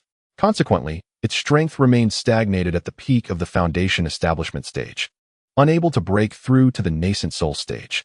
As soon as the Weeping Soul Beast appeared, its expression brightened, with its large eyes fixated eagerly on the golden bubble above. A glimmer of longing sparkled in its gaze. Yet, it instinctively looked up at Lin Mo, clearly unwilling to act without his command, despite its desire to devour the corpse aura. Observing the Weeping Soul Beast's demeanor, Lin Mo smiled gently, not wishing to cause it distress. He reached out and lightly patted the creature's head. Go ahead and eat. Upon hearing this, the Weeping Soul Beast immediately displayed joy, and a surge of dark, black energy enveloped its body, creating an appearance akin to being shrouded in black mist. Without a moment's hesitation, it leaped and dove directly into the golden bubble. Accompanying this was a radiant glow emanating from the surface of the golden bubble, as wisps of gray flames emerged from within, completely ensnaring the beast inside. The Weeping Soul Beast's face contorted in pain, yet it continuously expelled a blend of dark corpse energy and gray flames, remaining motionless within the golden bubble. The diamond relic is an entity that can only be birthed within the body of a millennium-old corpse king. Furthermore, it requires that this corpse king had once been a high monk of the Buddhist order, who, upon death, refined his relic into a formidable protective shield. This is the diamond relic, capable of emanating from within, achieving a state of indestructibility for a short duration. Currently, the Weeping Soul Beast was absorbing the corpse flames from the relic. While it could not directly propel the beast into the nascent soul stage, it would undoubtedly provide a significant enhancement to its strength. As time passed, the corpse energy spewing from the Weeping Soul Beast gradually began to consume the gray flames. Concurrently, a grotesque, demonic pattern materialized behind the beast. With a sudden sound, the golden bubble emitted a tremor, and a jade-green light darted from within, racing toward the ceiling of the stone chamber. There was no chance of letting go of food that was within reach. At that moment, the Weeping Soul Beast snorted, and a burst of radiant light shot upward, swiftly ensnaring the green light and drawing it back into the golden bubble, swallowing it whole. A fragment of spiritual consciousness lingered upon it. How intriguing. Gazing at the engulfing emerald orb, Lin Mo couldn't help but let out a cold laugh. Meanwhile, in a tomb chamber located thousands of miles away, 3 stone coffins lay side by side. This chamber was extraordinarily vast, measuring over 100 feet in width. The walls were adorned with numerous ancient murals, and in each corner stood a colossal bronze cauldron, within which blazed a tumultuous emerald flame, casting a dim glow throughout the chamber. Suddenly, a cry of anguish emanated from the leftmost coffin, followed by a resounding crash as the thick coffin lid was propelled several feet into the air before crashing down heavily. A swirling black mist enveloped the space as a tall figure abruptly rose from the coffin. What has transpired, my son? Why such fury? A deep, resonant voice of a middle-aged man emerged from the central coffin, exuding an air of authority without any need for anger. I lost a fragment of my consciousness. The towering figure within the black mist growled in low tones, stuttering as he spoke. A fragment of consciousness lost. Which avatar was dispatched and discovered by whom? The middle-aged man queried, his tone turning ominous. No matter, it is not a significant issue. This fragment can be restored through diligent practice of the Nether River Corpse technique your father bestowed upon you, so there is no need for such rage. From the smaller coffin, a surprisingly sweet voice of a woman drifted softly. But my diamond shield. The tall shadow thumped his chest twice with his hand, glancing around nervously. The diamond shield. Is it not that relic I vanquished from the old monk upon my last awakening, refined from his relics? Did I not already assist you in refining the majority and hand it over to you? Why has it not yet acknowledged its master and been fully refined? The middle-aged man's voice deepened, growing frigid. The shadowy figure, upon hearing this, fell into a fluster, momentarily at a loss for words. Great King, this matter is not the fault of my son. He has confided in me about it. The smaller coffin creaked open, and a graceful figure emerged, though the dimness of the chamber obscured her features. What exactly transpired, my beloved? Please elucidate. That diamond shield is a rare treasure. I entrusted it to my son for protection, believing his powers were still developing. Otherwise, I would have refined it myself long ago. The middle-aged man's voice softened as he inquired. After a moment of hesitation, the sweet voice sighed and recounted, years ago, during your slumber, my son moved his fragment to the surface, hoping to harness the moonlight's power to refine this treasure. However, a group of external cultivators unexpectedly intruded. Left with no choice, my son had to temporarily cease his cultivation and let those mindless fools handle the situation. Yet, one among them proved to be quite clever. Discerning my son's identity as the corpse king, and immediately knelt in supplication, willing to accept restrictions to save his life. Seeing the cleverness in him, my son imposed the restrictions and accepted him. What does this have to do with the diamond shield? The middle-aged man, growing impatient, interjected before the explanation reached its conclusion. Great King, please, temper your wrath. The crux of the matter lies in the suggestion made by that individual to the prince, proposing a method to effortlessly extract the spirits of external cultivators, thereby sparing us the arduous task of dispatching subordinates to search far and wide. The woman explained with calm composure. Oh, is there such a method? Pray elaborate. The man appeared somewhat intrigued. In truth, it is quite simple. The individual proposed that the prince entrust him with a peculiar artifact, within which he could secretly embed a fragment of his consciousness. He would then sell this object to solitary wandering cultivators, cleverly enticing them to venture to the prince's ancient tomb, the woman stated leisurely. With such trivial schemes, how many cultivator souls can we truly obtain? I have already tasked General Gu with orchestrating a more substantial plan. King Xinyan scoffed, a sinister smile creeping upon his lips. Once this matter is set in motion, we shall have an unending supply of cultivator souls at our disposal, all while remaining beneath the radar of those Buddhist and Taoist practitioners. Is this the reason the king took General Gu from the ancient tomb for some time and then returned alone? The woman expressed a hint of surprise. Indeed, the current General Gu has transformed into an entirely different persona, now manipulating a lineage of cultivators to perform our bidding. To further conceal his identity, General Gu even coordinated with other families to preemptively annihilate another human clan with ties to the Buddhist sect. A chilling laughter escaped the man's lips, tinged with pride. What exactly is the king's grand scheme? The woman inquired, astonished. Meanwhile, thousands of miles away, Lin Mo remained blissfully unaware that he had caught the attention of King Xinyan. Even if he were to learn of it, he would remain unfazed. At that moment, the soul-cried beast was enveloped in dark energy, exuding an overwhelming aura of death. It was truly remarkable. Lin Mo surmised that if he could devour a few more of the diamond relics infused with such dense death energy, he might very well surpass the nascent soul stage with ease. The soul-cried beast let out a satisfied burp, scratching its black fur and grinning widely. Come back, little one. Lin Mo extended his right hand and gently patted the beast's head. It transformed into a streak of light and was drawn into the spirit beast pouch. Simultaneously, Jin Yuan, having just exited the square and returned indoors, gazed at the two mid-tier spirit stones in his hand, a grin spreading across his face.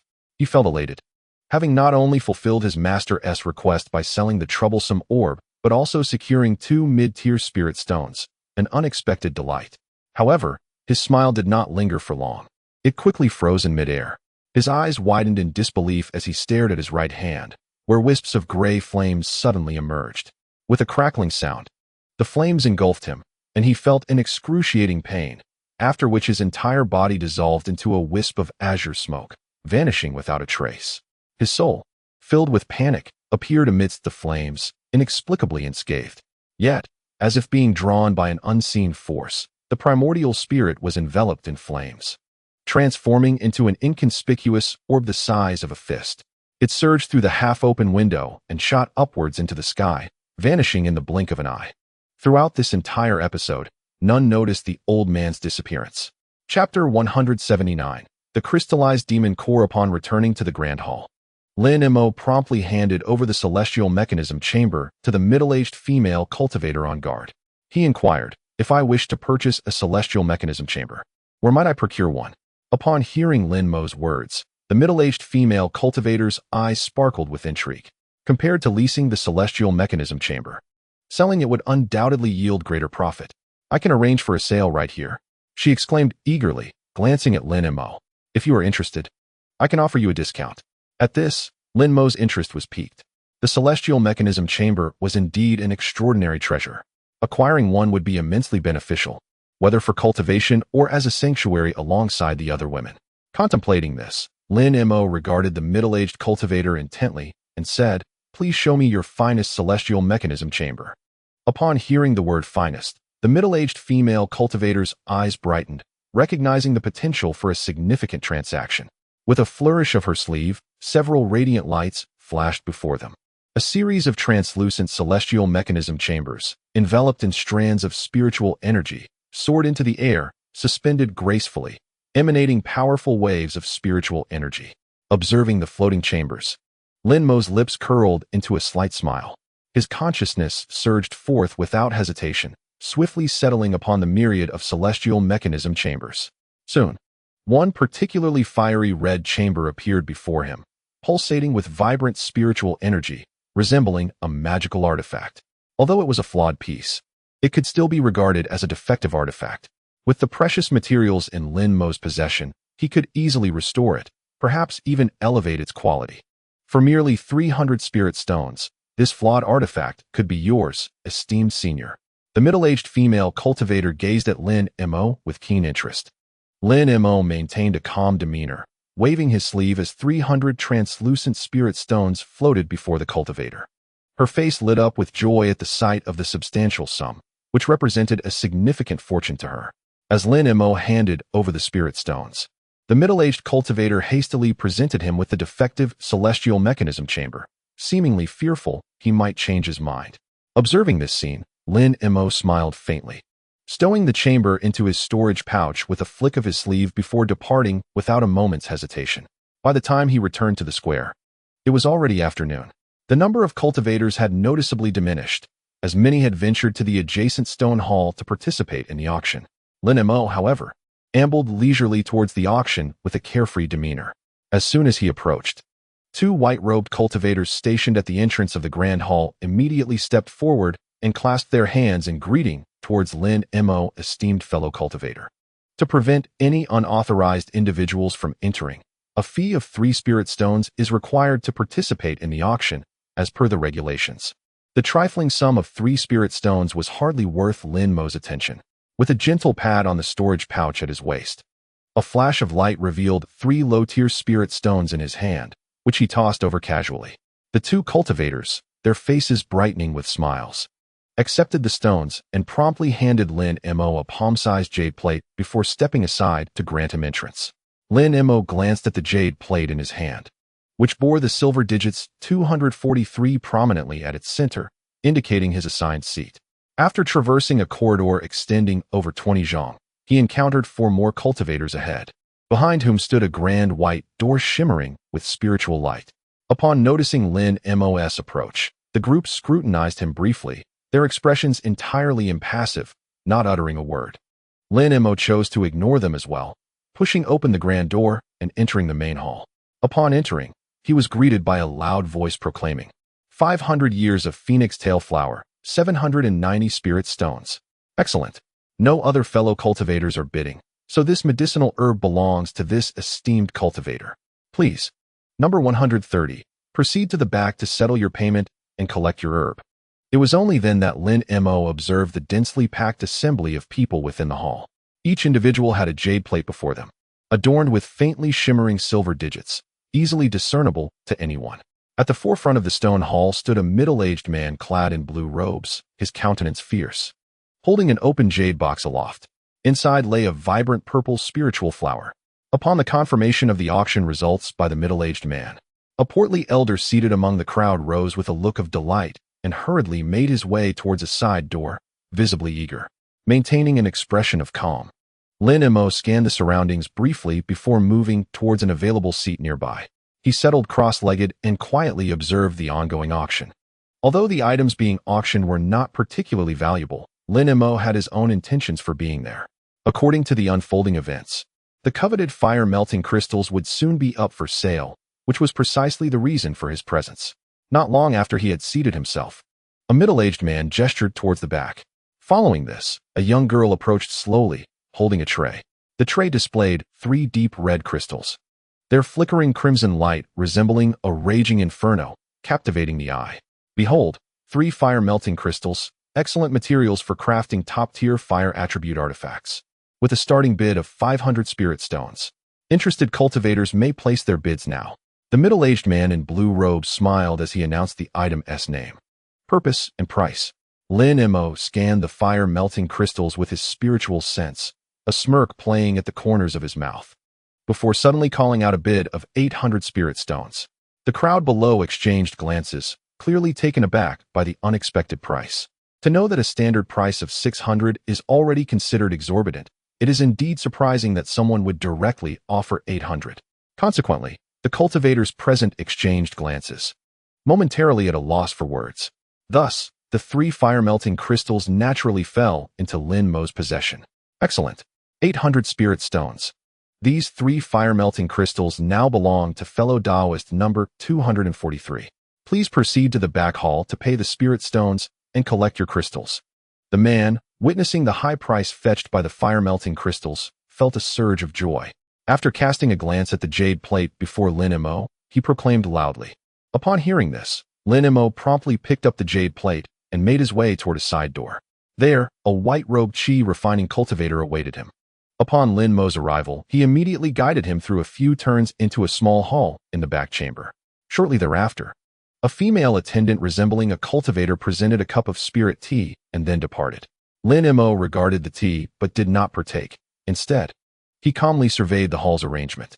Before long, an elderly man in the foundation establishment stage, bald with deep-set eyes, entered. I sincerely apologize for keeping you waiting, fellow Taoist. Please take a look. Is this the item you bid on? The elder said with a beaming smile as he handed over the jade box that had appeared in the main hall earlier. Lin Mo accepted the box without hesitation and opened the lid. Inside, the 3 fire crystals emanated a radiant glow. Maintaining an impassive demeanor, he delicately pinched each one to inspect them closely, remaining silent for quite some time. As he examined the 3 fire-melting crystals, a snow-white fox suddenly leaped into his arms. Its large, watery eyes fixated intently on the crystals. After a prolonged gaze, it discerned no anomalies. An item compelling enough for the master to bid on must surely possess some hidden intricacies. Listening to the words of Inu, Lin Mo smiled lightly, choosing not to conceal the truth as he replied directly. One of the fire-melting crystals is, in fact, the core of a 7th-level demon beast. Though it has been dormant for many years, fully crystallized, it appears indistinguishable from an ordinary fire-melting crystal. Even the most potent of divine senses would struggle to discern the difference. 7th-level demon core? Since neither divine sense nor appearance can determine its nature. How did you perceive it? Inu inquired, her expression one of astonishment and lingering skepticism. Hee. Lin Mo chuckled softly, replying, I have slain no fewer than several thousand demon beasts in the Chaos Star Sea. Thus, I am exceedingly familiar with these high-tier demon cores. Oh, a crystallized demon core. This is the first I've heard of it. I wonder what uses it may have. Clearly, Lin Mo's words ignited a spark of curiosity within Inu, prompting her to ask further. In truth, a crystallized demon core can hardly be classified as a true demon core. If utilized as a medicinal ingredient, its toxins, while not as lethal as the 10 absolute poisons, are far from manageable by ordinary cultivators. Certainly, the true emergence of such demonic elixirs is primarily attributed to their refinement into flying needles. These needles not only possess astonishing speed, capable of inflicting harm upon foes at a mere flick of the wrist, but their most terrifying attribute lies in their unique material composition, rendering them almost imperceptible when in flight, akin to invisibility. They serve as the ultimate weapon for ambush. At this juncture, Lin Mo could not help but shake his head slightly, lamenting, were it not for the extreme difficulty in forming such crystallized demon elixirs, and the scarcity of cultivators who could identify them post-formation, I would not have stumbled upon this opportunity. Listening to Lin Mo's words, Silver Moon's beautiful eyes glimmered with admiration as she exclaimed, This is indeed thanks to the master's vast knowledge. Otherwise, such treasures would have remained undiscovered. After acquiring the crystallized demon elixir, Lin Mo made no further delay and promptly turned to leave the auction. Master, Where shall we go next? Silver Moon inquired, unable to contain her curiosity as she gazed at Lin Mo. He smiled gently, brushing his fingers through her silky hair, and replied, to the hidden lair of the Feng family. Meanwhile, within the depths of the Shuling mountain range, two figures shrouded in green mist knelt motionless before three stone coffins. Suddenly, two green beams shot forth from the center coffin, fleetingly piercing the heads of the two figures. Go, eliminate that person and seize the treasure, commanded the chilling voice of the Xianyan king from within the coffin. Without a moment's hesitation, the figures transformed into two streaks of green light, vanishing from sight. I have already transmitted the appearance of the one who stole the diamond to the avatar, coupled with the lingering trace of the royal aura within the diamond shield. He shall find it impossible to escape. Thank you, Father. Thank you, Father, came the stammering voice of another from a nearby coffin, filled with joy. Humph. Let this matter pass, but do not act independently next time. The Xianyan king's voice resonated like echoes from the abyss. Yes, Father. I shall never dare to defy you again. The fear of his father was evident in the tone of his voice. Silence enveloped the central coffin. But after a brief moment, a loud crash erupted as the coffin lid flew several feet away. A slender figure, adorned with a crown, abruptly sat up from within. My king, what is this? Asked a graceful woman as she slowly emerged from another coffin. The time has come. Today marks the day of the pulse of Yin energy. Departing the tomb temporarily will not significantly diminish our cultivation. It is the perfect opportunity to assist General Gu in dealing with troublesome figures from other families. The Xianyan king stated, his eyes glowing with fervor. Indeed, my king. Please take great care, the woman cautioned, her voice laced with concern. Fear not, my beloved. I shall return to the tomb within 2 days and nights. After that, I will not venture out easily, the Xianyan king reassured her with a nod. With a slight sway, he appeared outside the stone coffin. After a few moments of disorientation, he transformed into a wisp of gray mist, vanishing from the tomb without a trace. Not long after, a deep sigh echoed within the silent tomb. When Lin Mo beheld the Shuling mountain range once more, the dawn had just begun to break. Without a moment's hesitation, he plunged into the embrace of the mountains. The flying vessel soared low above the terrain. The location of the Feng family's secret cavern was not at the heart of the mountain range, but rather concealed in a secluded area near the outskirts. A day later, as Lin Mo searched the mountains, he finally stumbled upon an unremarkable peak beneath which a magnificent waterfall cascaded, towering hundreds of feet high. Observing the waterfall and the surrounding scenery, which mirrored the narrative's description, Lin Mo felt a weight lift from his heart. He gazed at the torrent of water plummeting like a celestial river, controlling his divine vessel as it hovered midair. Without a shred of hesitation, he waved his sleeve with force, summoning a gust of wind that was immediately followed by a muffled grunt. Suddenly, a deep pit, roughly 10 feet wide, materialized above the waterfall. Witnessing this spectacle, Lin Mo did not hesitate. His form flickered as he flew into the abyss. Unbeknownst to him, at that very moment, 1,000 miles away, two figures cloaked in green suddenly lost their target, swirling in agitation and, consumed by fury, revealed their dark fangs, emitting growls akin to ferocious beasts. What the two figures did not anticipate was that several miles behind them, two other concealed intruders coldly observed their backs, whispering to one another. How confident are we in capturing those two before the manifestation of the Xianyi old demon alerts them? Otherwise, if they escape, it will surely rouse suspicion. One of the figures remarked in a voice that was sharp and unervingly high-pitched. Humph. They say it is the manifestation of the Xianyi king, but in truth, it is merely an act of soul extraction, forcibly turning several of the leaders into his subservient puppets. Though their intellect is significantly diminished, they still possess the cultivation of the nascent soul stage. Another voice responded, low and foreboding. Yet, given our combined strength, capturing them should not prove difficult. The first figure continued. How fortunate that the old demon allows them to roam freely at such a time. It is akin to severing an arm from him. Upon hearing these words, the first voice expressed a hint of confusion, unable to restrain himself from saying, Brother Tianfeng, your reasoning is sound. Yet I find it peculiar that these two manifestations seem to be pursuing something. Could there be some hidden agenda? Tianfeng scoffed, regardless of who it is. As long as it does not interfere with my plans, it matters not. Moreover, once the Xianyi king leaves the tomb, his power will surely diminish. This is an unparalleled opportunity. Usually, That old demon is far too cunning to step beyond the confines of the tomb. If it were not for this humble lord setting a trap, we would have had no chance at all. After all, within the ancient tomb, his prowess surpasses that of an ordinary late-stage nascent soul cultivator. He chuckled darkly. If the cunning Xian Yi were to discover that all of this was orchestrated by his companions, who had covertly leaked the plan to the other two clans, one can only imagine the expression that would distort his countenance. A thin, shrill voice chuckled mischievously. It is rumored that the ancient sorcerer's body is on the verge of attaining perfection. Given his cautious nature, it is likely that the nearly perfected heavenly corpse pearl is concealed somewhere within the tomb. Once this pearl is acquired and his primordial spirit eliminated, even if we do not attain the corpse king's form, we could still utilize this artifact to forge our bodies into ironclad vessels, impervious to fire and water. The voice of the Tianfeng brother subtly conveyed a hint of greed. This is indeed the finest treasure for body refinement. The old man chuckled, expressing disinterest in the heavenly corpse pearl, as his cultivation method does not emphasize physical training. All I desire are the thousands of corpse soldiers within the tomb. The thin voice responded with a soft laugh. With these soldiers as my subordinates, I could establish my own power within the Wudong mountain. Naturally, but the time is drawing near. Brother Quangsha, following the ancient sorcerer, should pose no problem. To avert any unforeseen complications, it would be prudent for us to act swiftly. The thin voice's master assessed the two distant green figures still hesitating and suggested, "It is time indeed. They have likely fled the Snow Ridge Mountains. Let us proceed." Tianfeng brother hesitated but eventually nodded in agreement. At that moment, the two green figures in the distance were still growling restlessly.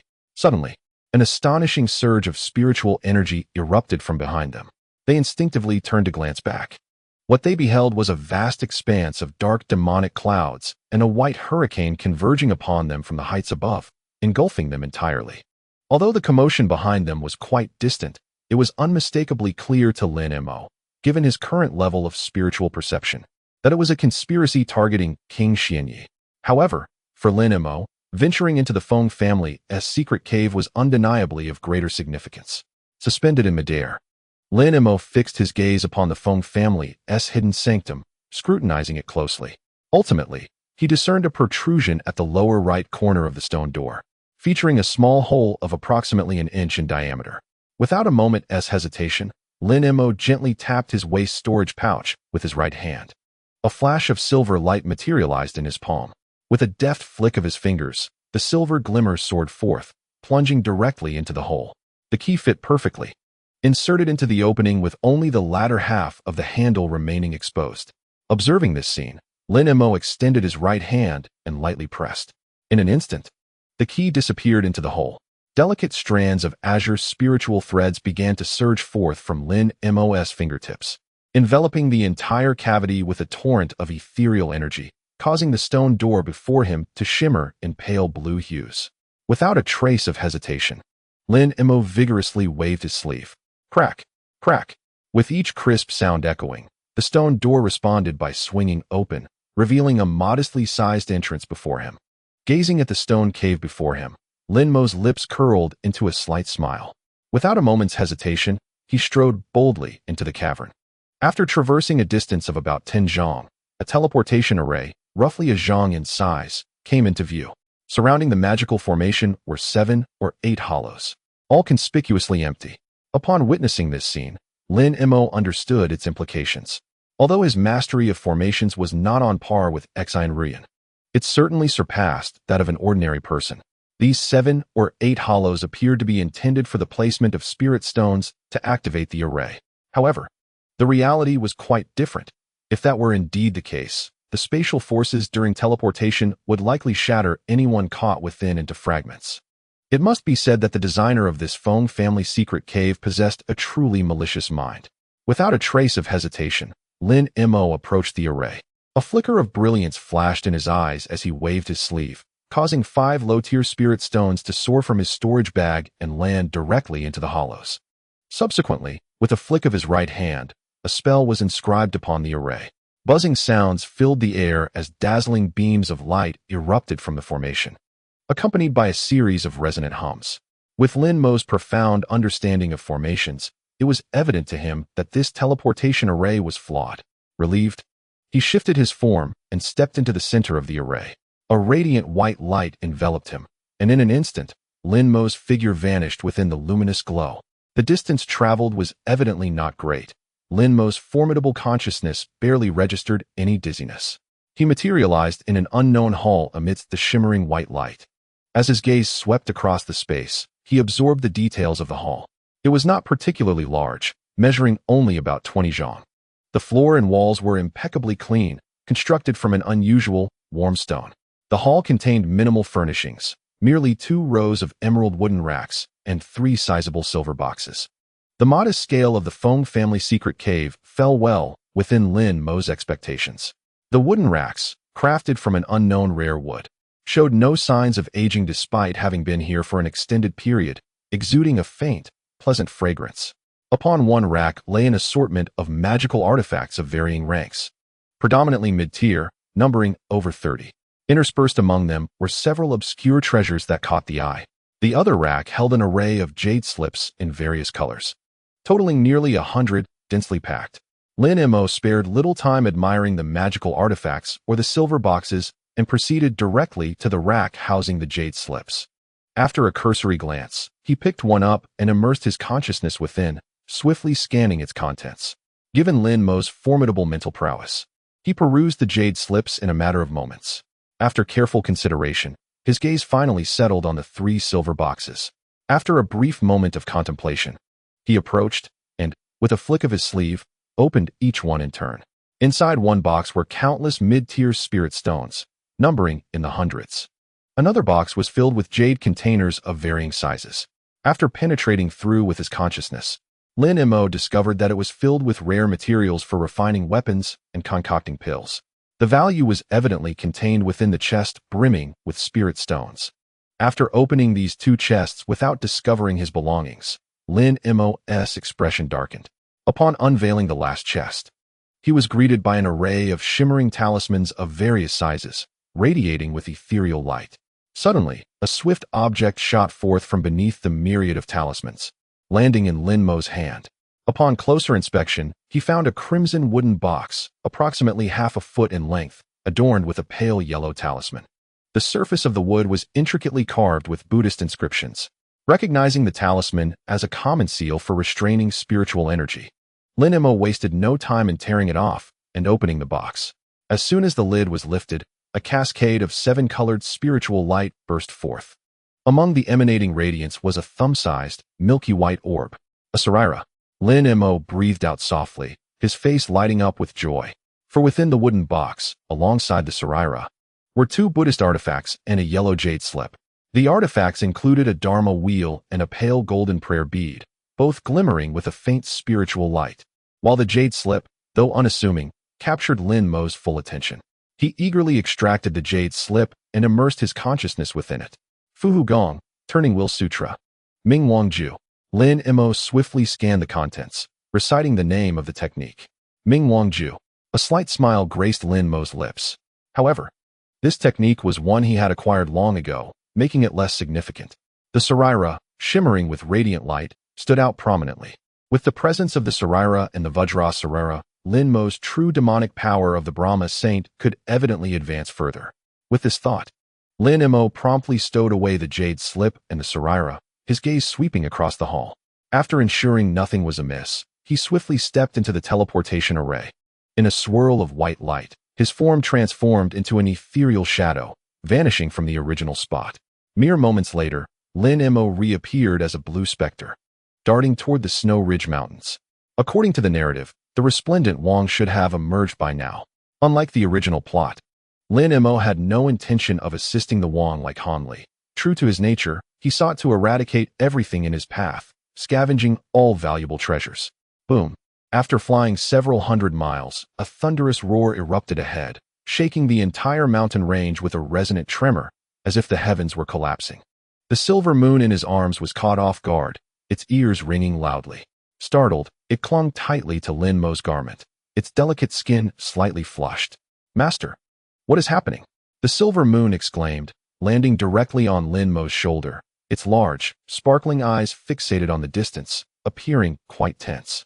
"Lin Mo, Noticing the silver moon's unease, extended his right hand and gently patted its silky fur, murmuring reassuringly, "There is no need to be anxious." With a swift glance towards the source of the thunderous sound, Lin Mo displayed a smile, his form flickering as he accelerated with a burst of light, transforming into a blue arc racing towards the direction of the noise. However, after traversing a mere 20 miles, his divine sense detected several fluctuations ahead. Following closely was a swirling mass of gray light, a dark cloud, and a fierce white whirlwind, all hastening towards him in a pursuit formation. The foremost gray light undoubtedly belonged to the illustrious Xian Yuang, while the two trailing figures were likely the two nascent soul cultivators scheming against him. Lin Mo could not recall their names. As the figures drew nearer, the silhouette within the gray mass became discernible, a practitioner adorned with a high crown and a pallid complexion, evidently a corpse spirit. Simultaneously, a cacophony of earth-shaking sounds erupted around him, and suddenly, a yellow gourd, roughly a foot in size, materialized from a distance of 100 feet. With a shake of its mouth, a torrent of yellowish sandstorm surged forth, aimed directly at the fleeing gray mass. It was the soul-stealing sand. Upon witnessing this tempest, Xian Yuang was taken aback, filled with dread, and swiftly veered to evade the oncoming storm. "Ha, Brother Xian. It is too late to flee now." With a hearty laugh, a burly man in a yellow robe emerged from the gourd, his chin adorned with a thick beard.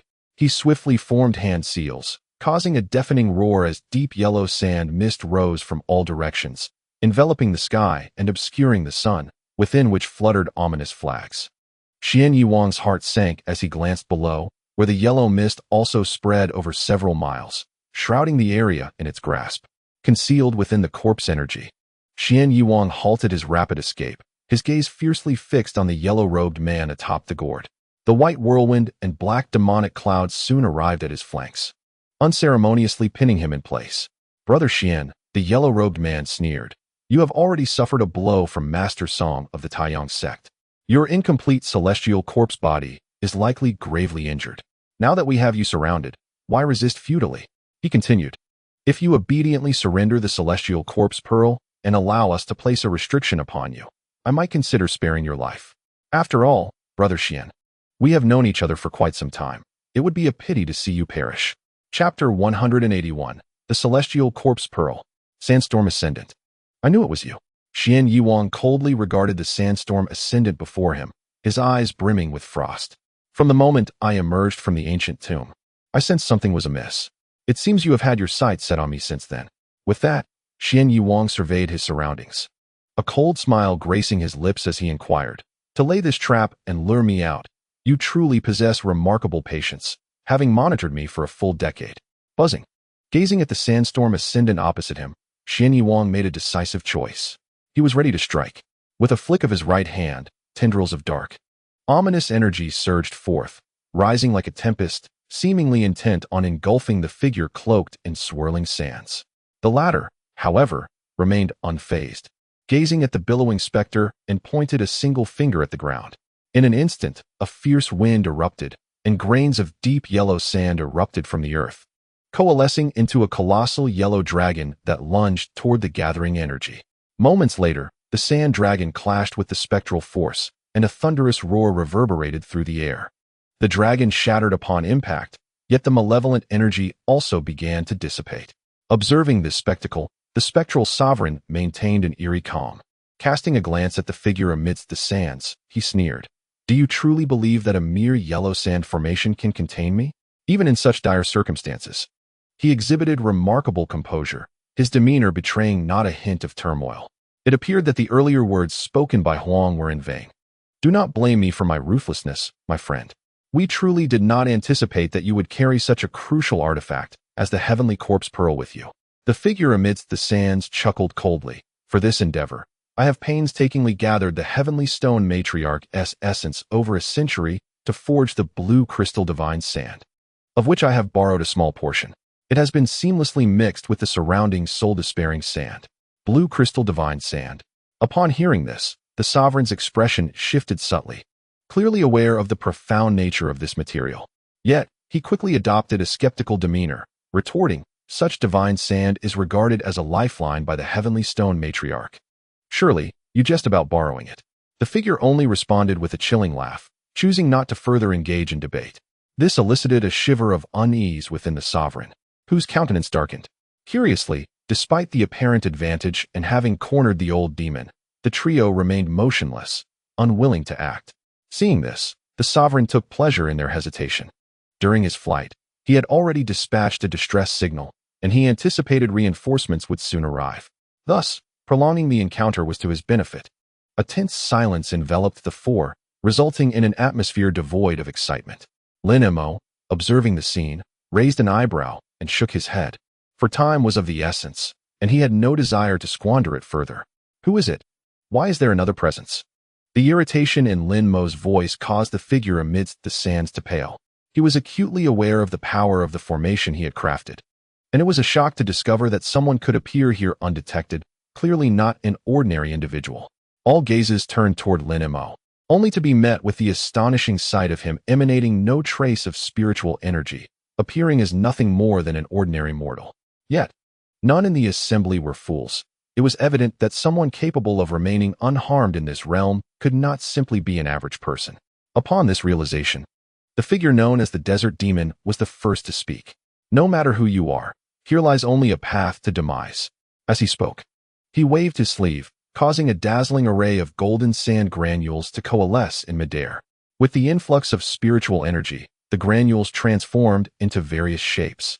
In a short while, several flying swords, entirely composed of sand, took form in the air.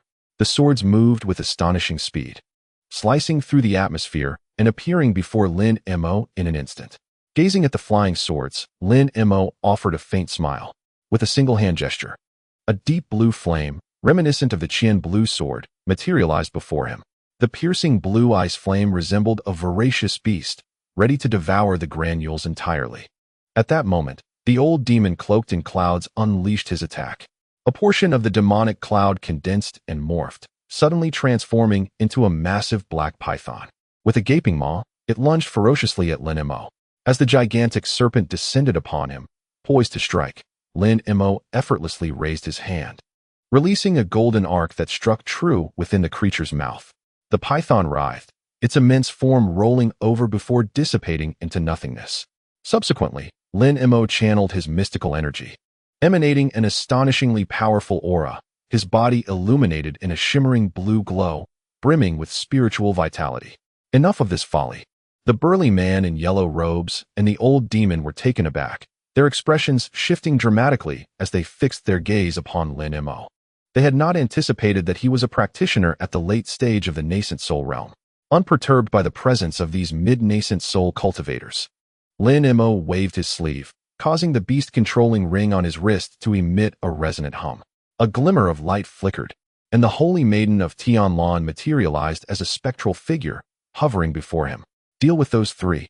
Lin Mo nonchalantly gestured towards the Desert Demon and his companions, while he redirected his focus towards the king of Xinyan. The powers of the Desert Demon and his allies were all at the mid-nascent soul stage. Given the prowess of the Holy Maiden of Tianlan, handling them should pose no challenge. Although the king of Xinyan possessed greater strength, it was not necessary for Lin Mo to intervene directly.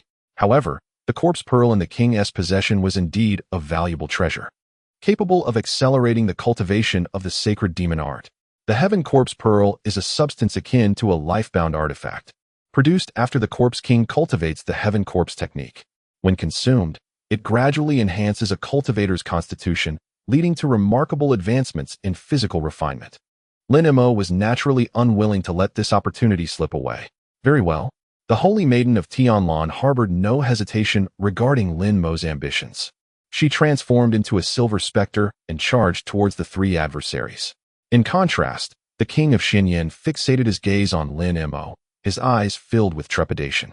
As the corpse king, he sensed an overwhelming threat emanating from Lin Mo. It evoked a sensation reminiscent of his first encounter with a cultivator during his mortal days. The kind of fear that came with the realization that even a single flying sword could spell his end. With a swift motion, Lin Mo raised his right hand, unleashing a torrent of surging blue frost. In an instant, a translucent blue lotus entwined itself in the palm of the hand, spinning continuously. The air resonated with the sound of droplets, as an ethereal blue light surged forth, exuding an extraordinary power.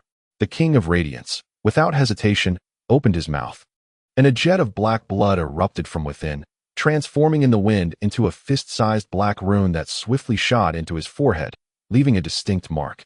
With a thunderous roar, his high crown broke free and soared into the air, elongated and wild, changing to a shade of purplish black.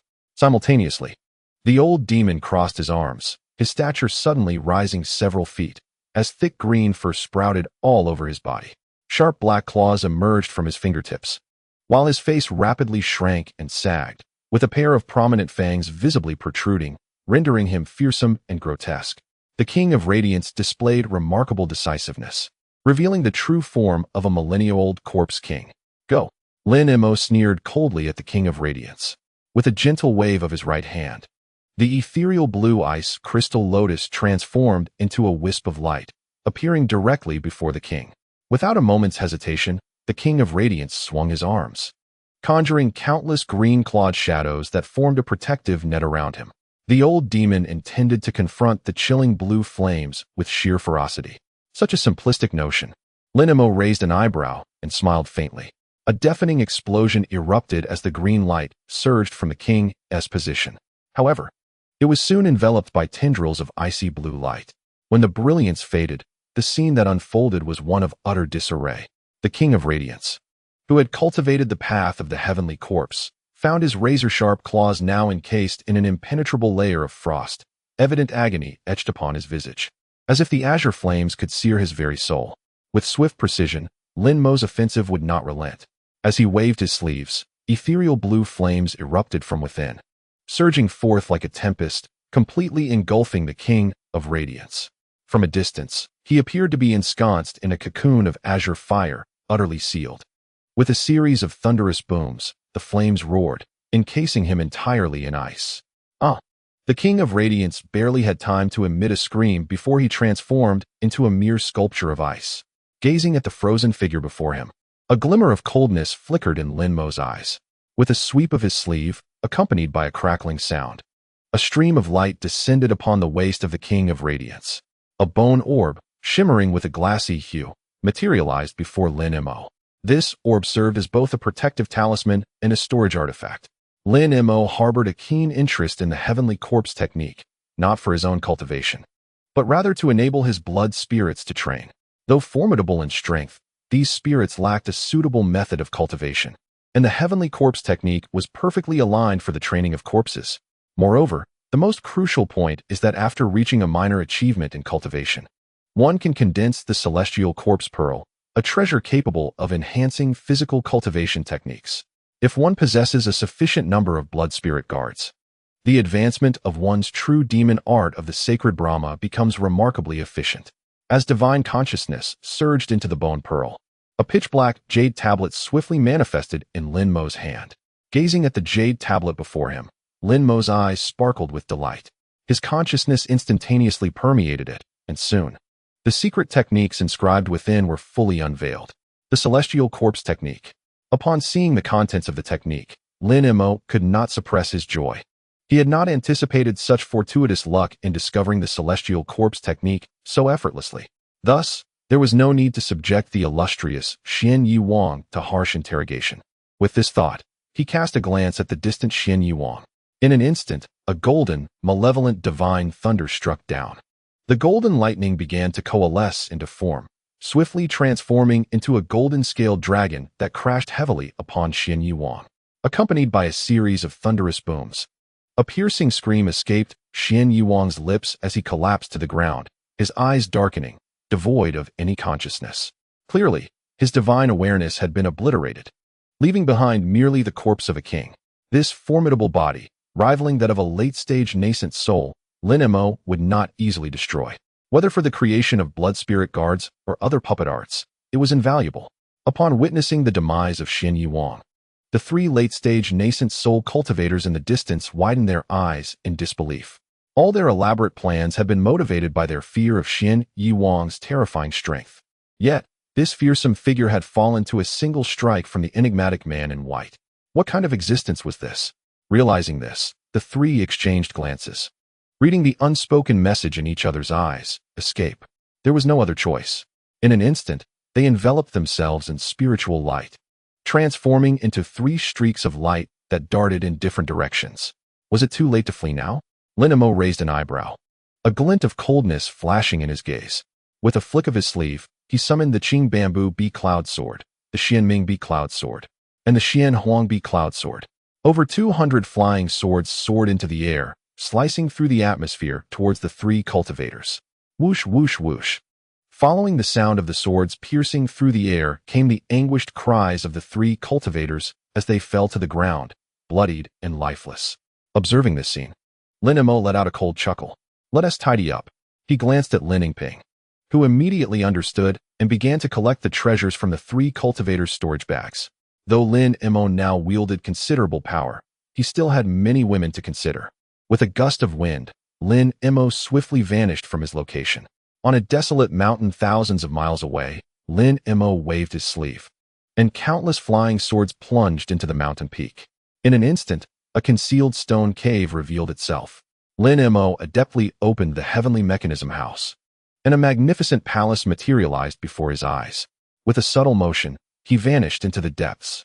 Sitting cross-legged, his storage bag emanated a gentle luminescence.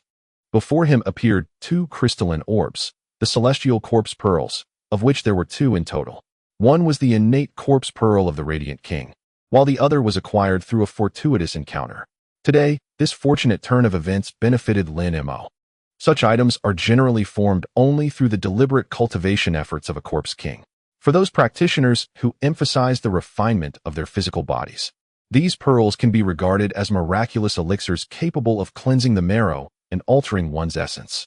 Upon ingestion, they gradually enhance the practitioner's constitution, allowing for remarkable advancements in physical cultivation. Gazing at the celestial corpse pearl before him, Lin Mo promptly placed it into his mouth. Of course, most individuals would be unable to refine it directly, as the pearls inherently possess formidable corpse poison. One must first concoct a spiritual liquid to thoroughly eliminate its toxicity. Chapter 182, The Righteous Qi. As the celestial corpse pearl entered his mouth, an overwhelming chill enveloped him. A torrent of corpse energy surged into his nostrils. Lin Mo raised an eyebrow, feeling a slight warmth in his flesh. Wisps of golden light, elusive yet palpable, flowed over his skin. Sensing the burgeoning power within his body, Lin Mo smiled gently. Such rapid enhancement of physical strength reminded him of his time on Bai Ling Island during the 9th cycle of the Golden Core stage. The immense spiritual energy had washed over him, significantly augmenting his physical prowess. Although the efficacy of the celestial corpse pearl was somewhat lesser, it was nonetheless an exceptionally rare innate treasure, crystallized from a Yuan Ing corpse king. Thus, it still provided a considerable boost to Lin Mo's physical capabilities. Upon absorbing the first celestial corpse pearl, a thick layer of pale golden radiance enveloped him. He then placed the second pale golden celestial corpse pearl into his mouth. Having gained experience from refining the first, the process for the second became markedly more familiar. Time flowed swiftly, and in the blink of an eye, several months had passed. One day, a desolate solitary mountain was suddenly shrouded in a faint golden glow. Boom. Following this, a series of thunderous roars erupted. Blinding golden lightning periodically struck down from the heavens, crashing onto the barren mountain. From a distance, one could see patches of charred blackness appearing on its surface. Whoosh. Suddenly, a sharp sound of something piercing through the air echoed. A robust man soared from the mountain, his chest bare, glistening with a sheen reminiscent of glass under the sun. His aura surged with overwhelming power, as if a deity had descended. This man was none other than Lin Mo, who had absorbed the 2 celestial corpse pearls along with the diamond relic. Host: Lin Mo. Strength: late stage Yuan Ing. Physique: Dragon-S roar body. Spiritual root: Ice spiritual root. Cultivation techniques: 10,000 swords spiritual connection technique. True demon art of the sacred Brahma. First layer of the dragon transformation technique. Spells: water light escape. Fourth layer of the great shift technique. Advanced puppet technique. Intermediate talisman technique. Sword control technique. Breath concealment technique. Thunder escape technique. Secret arts: yin-yang attraction technique. Body refinement technique in the chamber. Yin-yang complementation technique. Spirit domination seal. Mystic moon yin absorption technique. Second Yuan Ing. Divine abilities. 9 transformations reincarnation technique.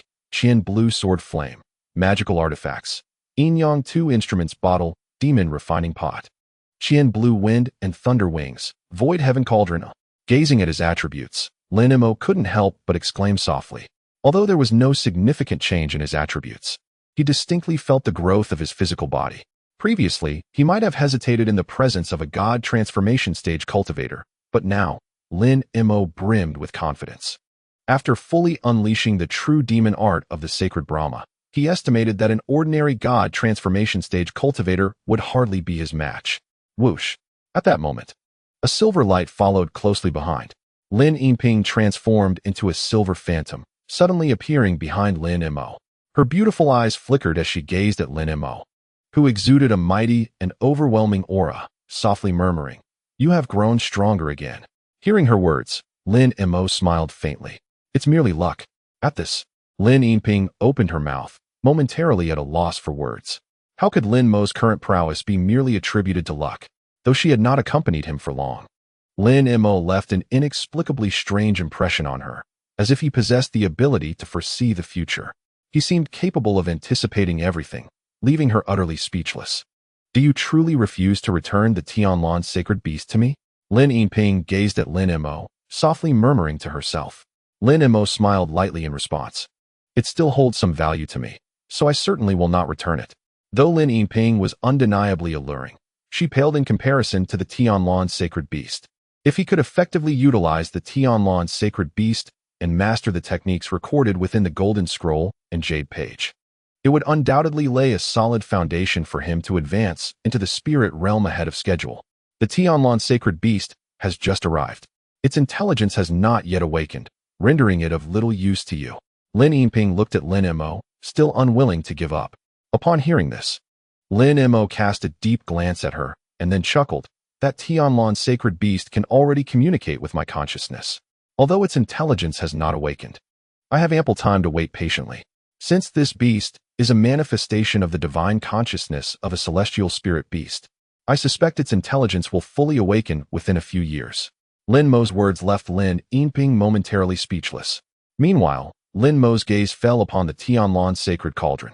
It bore some resemblance to the Void Heaven Cauldron, and given the power of the spiritual sand it emitted, it was indeed a treasure of considerable divine ability.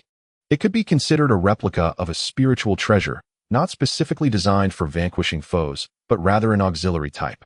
Coincidentally, Lin Mo already possessed a significant number of offensive magical artifacts, making him quite attentive to this type of supportive treasure. Upon reaching this point, Lin Mo ceased his utterances and waved his sleeve. A snow crystal hovered before him. Suddenly, a brilliant white light flashed within the yin-yang vessel, its arc radiant and dazzling, descending upon the crystalline orb in an instant. The surface of the orb shimmered with white spiritual light and arcane brilliance, as if it were on the verge of being consumed by the vessel. Witnessing this, Lin Mo exhaled a stream of radiant mist from his mouth, enveloping the crystalline orb within. The orb rapidly diminished and distorted in the luminous haze, swiftly transforming into a size akin to a medicinal pill, before being drawn back and swallowed directly into the yin-yang vessel. As the orb was assimilated, a translucent white bead pattern mysteriously emerged upon the surface of the vessel, its brilliance captivating, suggesting an extraordinary capability. Indeed, it was peculiar. With a deep inhalation, Lin Mo felt the surging spiritual energy within him and then turned his gaze towards the Tianji pavilion below.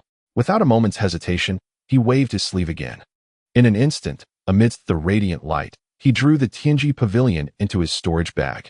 Nan County, a district nestled at the confluence of northern and central regions of the Great Jin, though it ranks among the lower echelons in terms of area. It stands within the top 5 in terms of prosperity.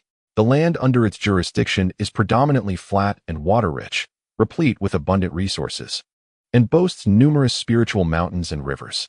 It is not uncommon for mortals to witness celestial beings in monk or Taoist garb soaring through the skies above these sacred peaks. Consequently, the county has fostered a fervent devotion to Buddhism and Taoism, with temples and monasteries scattered throughout, earning respect from all, be they nobles or commoners.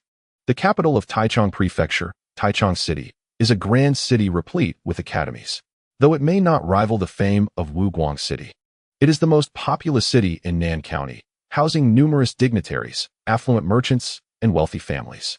The inconspicuous Bailu Academy, situated just outside Taichung City, is one among many in the region.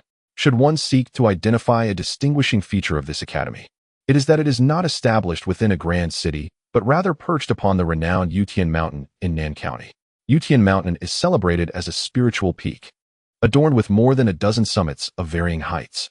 While it may not be perilous or majestic, it enjoys a temperate climate year-round, abundant with rare blossoms. Several unique spiritual trees and fruits thrive solely upon this mountain, earning it a place among the 13 sacred mountains of Nan County. Bailu Academy is constructed atop the ethereal Huanyuan Peak, stretching from mid-mountain to the summit, featuring extensive pavilions capable of accommodating over 1,000 individuals. Logically, given the mountain's esteemed reputation, this unassuming Bailu Academy would seemingly lack the qualifications to reside here. After all, the neighboring peaks are home to renowned temples and monasteries, which exist on an entirely different tier. Yet, curiously, since its establishment over a millennium ago, these temples and monasteries have never troubled the academy. On the contrary, the monks and Taoists within them have consistently shown courtesy to the occasional scholars venturing into the academy, regardless of their age, a phenomenon that has indeed astonished many. Another peculiar aspect of Bailu Academy lies in the remarkable diversity of its students, who come from vastly different backgrounds and social standings, with ages ranging from 6 or 7 to over 20. Moreover, the timing of student admissions is rather erratic. There are instances when a cohort is admitted every 3 or 4 years, while at other times, as many as 7 or 8 years may pass without any sign of new entrants. It is rare for anyone who enters this academy to emerge from its gates, enveloping the institution in an aura of mystery. On this particular day, at the foot of Huanyuan Peak, a figure ascends the mountain with measured steps. The newcomer is none other than Lin Mo. Although the royal family of the Great Jin is scheming regarding the Kunwu affair, Lin Mo, possessing the strength to intervene directly, finds it wiser to adhere to the unfolding narrative. After all, he has yet to reach a level of invincibility in this realm. Should a mid-stage transformation expert wield a spiritual treasure against him, his life would be in jeopardy. Upon reaching a platform halfway up the mountain, Lin Mo is greeted by a breathtaking sight. A lush expanse of bamboo forest unfolds before him, interspersed with glimpses of red walls and white buildings, creating a scene of refined elegance.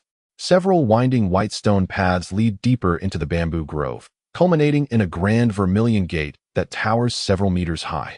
Let us proceed. A middle-aged scholar suddenly materializes, surveying the group of newly admitted students. It is evident that they are the latest cohort. Observing this, Lin Mo flicks his sleeve, and a gentle breeze sweeps through the area, causing the eyes of those present to momentarily darken. When they reopen, none are aware that Lin Mo has seamlessly joined their ranks. Dealing with mere chi-cultivating practitioners is indeed a trivial matter. The middle-aged scholar furrows his brow, lightly tapping his head, feeling a sudden pressure within. Yet, maintaining an air of composure in front of the new disciples, he emits a soft hum and strides toward a nearby path. Without hesitation, the disciples hastily follow suit. After navigating several turns, the group arrives before a towering, pitch-black wooden door. The scholar exhales softly and approaches the door, knocking gently.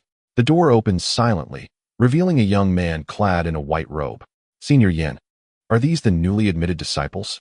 The young man in white respectfully inquires, bowing to the scholar. Indeed, Senior Yin responds, nodding and gesturing toward the hall within. May we enter? Of course. Suddenly, a subtle ripple of spiritual energy vibrates in the air above Lin Mo and the others, accompanied by a faint voice belonging to a male figure. Lin Mo raises an eyebrow. The source of the voice is clearly a core formation practitioner. Bailu Academy is indeed formidable. With affirmation received, Senior Yin beams with delight and promptly leads the newly admitted disciples into the hall. After walking for a while and passing through several courtyards, Lin Mo faintly hears the sound of earnest reading, reminiscent of any ordinary academy. However, he understands that these voices belong to the lower courtyard disciples engaged in their customary afternoon studies. To ascend to the upper courtyard for cultivation, mere spiritual roots and powers are insufficient. It is imperative to cultivate the lofty spirit of our Confucian school. The cultivation techniques of this Confucian sect are quite peculiar, necessitating the support of this noble aura. The more abundant and robust the noble spirit, the more rapid the advancements in cultivation, leading to limitless prospects. Lin Mo, although somewhat curious about this noble spirit, did not idle away his time in training. Instead, the silver moon in his arms exhibited great curiosity towards this method of cultivation, evidently surprised that there are individuals who cultivate through the study of literature. Meanwhile, the group traversed a vast expanse of pavilions, winding through several turns before unexpectedly arriving at an elegant courtyard. Upon entering this courtyard, the previously distinct sounds of reading vanished without a trace, as the courtyard was evidently imbued with soundproofing enchantments. The Confucian scholar with the surname Yin remained composed, as if he had visited this place on multiple occasions. Upon encountering the renowned Hua Yin fairy and Master Lu, the scholar displayed profound respect towards the two individuals within the room. As the door swung open, a man and a woman appeared before the group. They were, undoubtedly, the so-called Hua Yin fairy and Master Lu. The two took their seats, distinguishing between host and guest. The man, appearing to be in his 40s, had a thin face adorned with 3 strands of long beard. He exuded an air of calm and restraint, reminiscent of the Confucian scholar Yin, yet he possessed an indescribable aura of solemnity. The woman, in contrast, appeared to be in her 20s, with lustrous black hair and fair skin, clad in a yellow Taoist robe. She held a glimmering silver whisk in one hand, embodying an exquisite and noble demeanor, revealing her identity as a Taoist nun. In comparison, the Hua Yin fairy's cultivation was somewhat inferior, being only at the later stage of foundation establishment, significantly lagging behind Master Lu. Nevertheless, her ability to sit peacefully in Master Lu's presence indicated that she was no ordinary person, but rather someone of considerable significance. The Confucian scholar, Yin, turned to gesture towards the 13 newly recruited disciples behind him, then bowed to Master Lu, saying, "Master Lu, these individuals are the disciples I have just recruited this year." Very good, very good," Master Lu remarked, nodding in satisfaction while observing Lin Mo and the others. "I had heard that there would be a disciple with a wind spirit root among you." Upon hearing this, Lin Mo's brows lifted slightly. He had been preoccupied and had not taken the time to carefully assess the group, only to discover that there was indeed a disciple with a wind spirit root among them. He had encountered many practitioners with thunder and ice spirit roots, but few with wind spirit roots, piquing his interest. At that moment, a girl clad in white slowly emerged from the crowd. She was slender and beautiful, around 16 or 17 years of age, with a cascade of lustrous black hair. Her enchanting gaze conveyed a refreshing charm, embodying the essence of a wind spirit root. Lin Mo raised an eyebrow, glancing at the girl before him, and indeed recognized her as a practitioner of the wind spirit root. Although he had come here with her, his mind had been elsewhere, preventing him from noticing her uniqueness. Now, upon a cursory glance, he confirmed that she was indeed a wind spirit root practitioner. "What is your name?" Mr. Lu's gaze subtly shifted, fixating intently on the young maiden before him, exuding palpable excitement. Despite being a cultivator at the core formation stage, he was clearly eager to take this gifted disciple with an extraordinary spiritual root under his wing. "I am Feng Linger," the girl replied softly, her ruby lips parting slightly. Her large, glistening eyes were fixed on Mr. Lu, betraying a hint of nervousness. Although she indeed possessed a wind spirit root, her cultivation was merely at the 3rd layer of qi refinement, having just recently entered the realm of immortality. Faced with Mr. Lu, who had already reached the core formation stage, she felt a profound sense of trepidation. "Excellent, excellent." Mr. Lu nodded in satisfaction. "Might you wish to become my disciple?" At these words, Feng Linger felt a jolt of surprise, quickly regaining her composure. With a sudden thud, she knelt before Mr. Lu. "I am willing." Her face beamed with joy as she vigorously nodded in affirmation. "Haha." Mr. Lu regarded the scene before him with great contentment.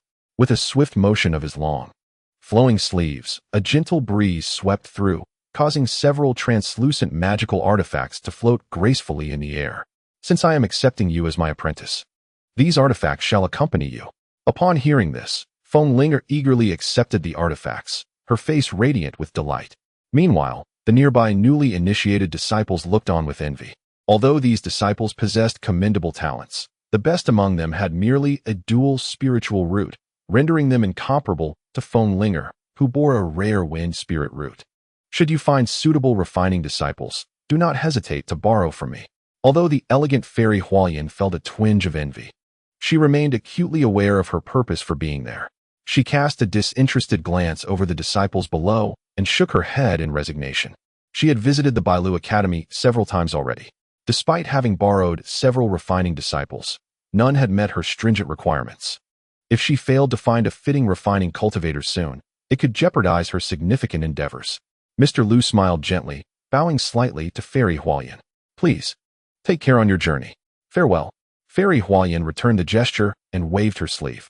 A delicate artifact resembling a silk handkerchief floated before her, shimmering with radiant light, a rare and exquisite flying artifact. Truly, it was no surprise that this sect specialized in artifact refinement. Lin Mo raised an eyebrow, murmuring softly to himself.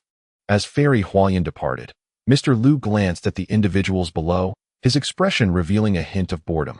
Clearly, after acquiring a disciple with a wind spirit root, the disciples with merely dual or triple roots no longer captured his interest.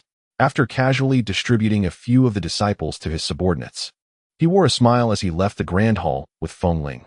Next came the task of arranging accommodations for the newly accepted disciples. Much like the moon-concealing sect, these lodgings were nothing more than unremarkable row houses. A large black stone stood prominently at the eaves, inscribed with the words Wutong Courtyard.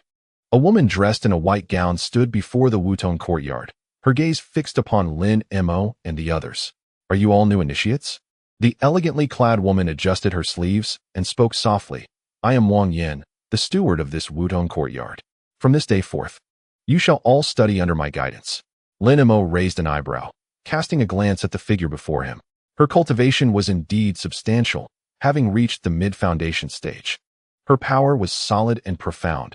From Lin Mo's perspective, she was but a step away from the late foundation stage. Given her youth, it would not be a challenge for her to advance to the core formation stage in the future.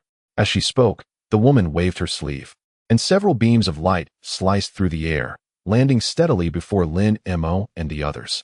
Upon closer inspection, Lin Mo noticed that what hovered before him were several low-grade storage bags, emanating a faint glow, quite dazzling in appearance. These bags contained student tokens from the Bailu Academy, along with some low-grade magical tools and cultivation methods. In an instant, the floating storage bags descended into the hands of the crowd. Now, find an unoccupied room to rest. With these words, Wang Yan's figure flickered and transformed into a wisp of shadow, vanishing from sight. As Wang Yan departed, the group exchanged glances, collectively exhaling a sigh of relief, and each made their way towards the distant buildings. Lin Mo, however, remained unhurried, his consciousness sweeping outward, enveloping the entirety of Wutong Courtyard. He quickly discerned the locations of vacant rooms. Selecting one at random, Lin Mo sat cross-legged. With a flick of his sleeve, he grasped the storage bag he had just obtained. As his consciousness flowed into it, the items within unfolded before his eyes. A pale yellow book, a crystalline spirit stone, and several inconsequential magical tools. Aside from the cultivation method, the other items hardly warranted Lin Mo's attention. He extended his right hand, grasping the pale yellow tome, upon which the words Zhengqi Song caught his eye. Lin Mo found himself quite curious about this so-called method of cultivating righteous qi. Though this Zhengqi Song was a fundamental technique of righteous qi cultivation, it provided a glimpse into the broader picture. As Lin Mo silently recited the cultivation method of the Zhengqi Song in his mind, a faint aura began to envelop him. To those unfamiliar with Lin Mo, he would appear as a refined gentleman, an embodiment of righteousness. How intriguing! Lin Mo closed the book with a faint smile. This technique was notably effective against demonic cultivators.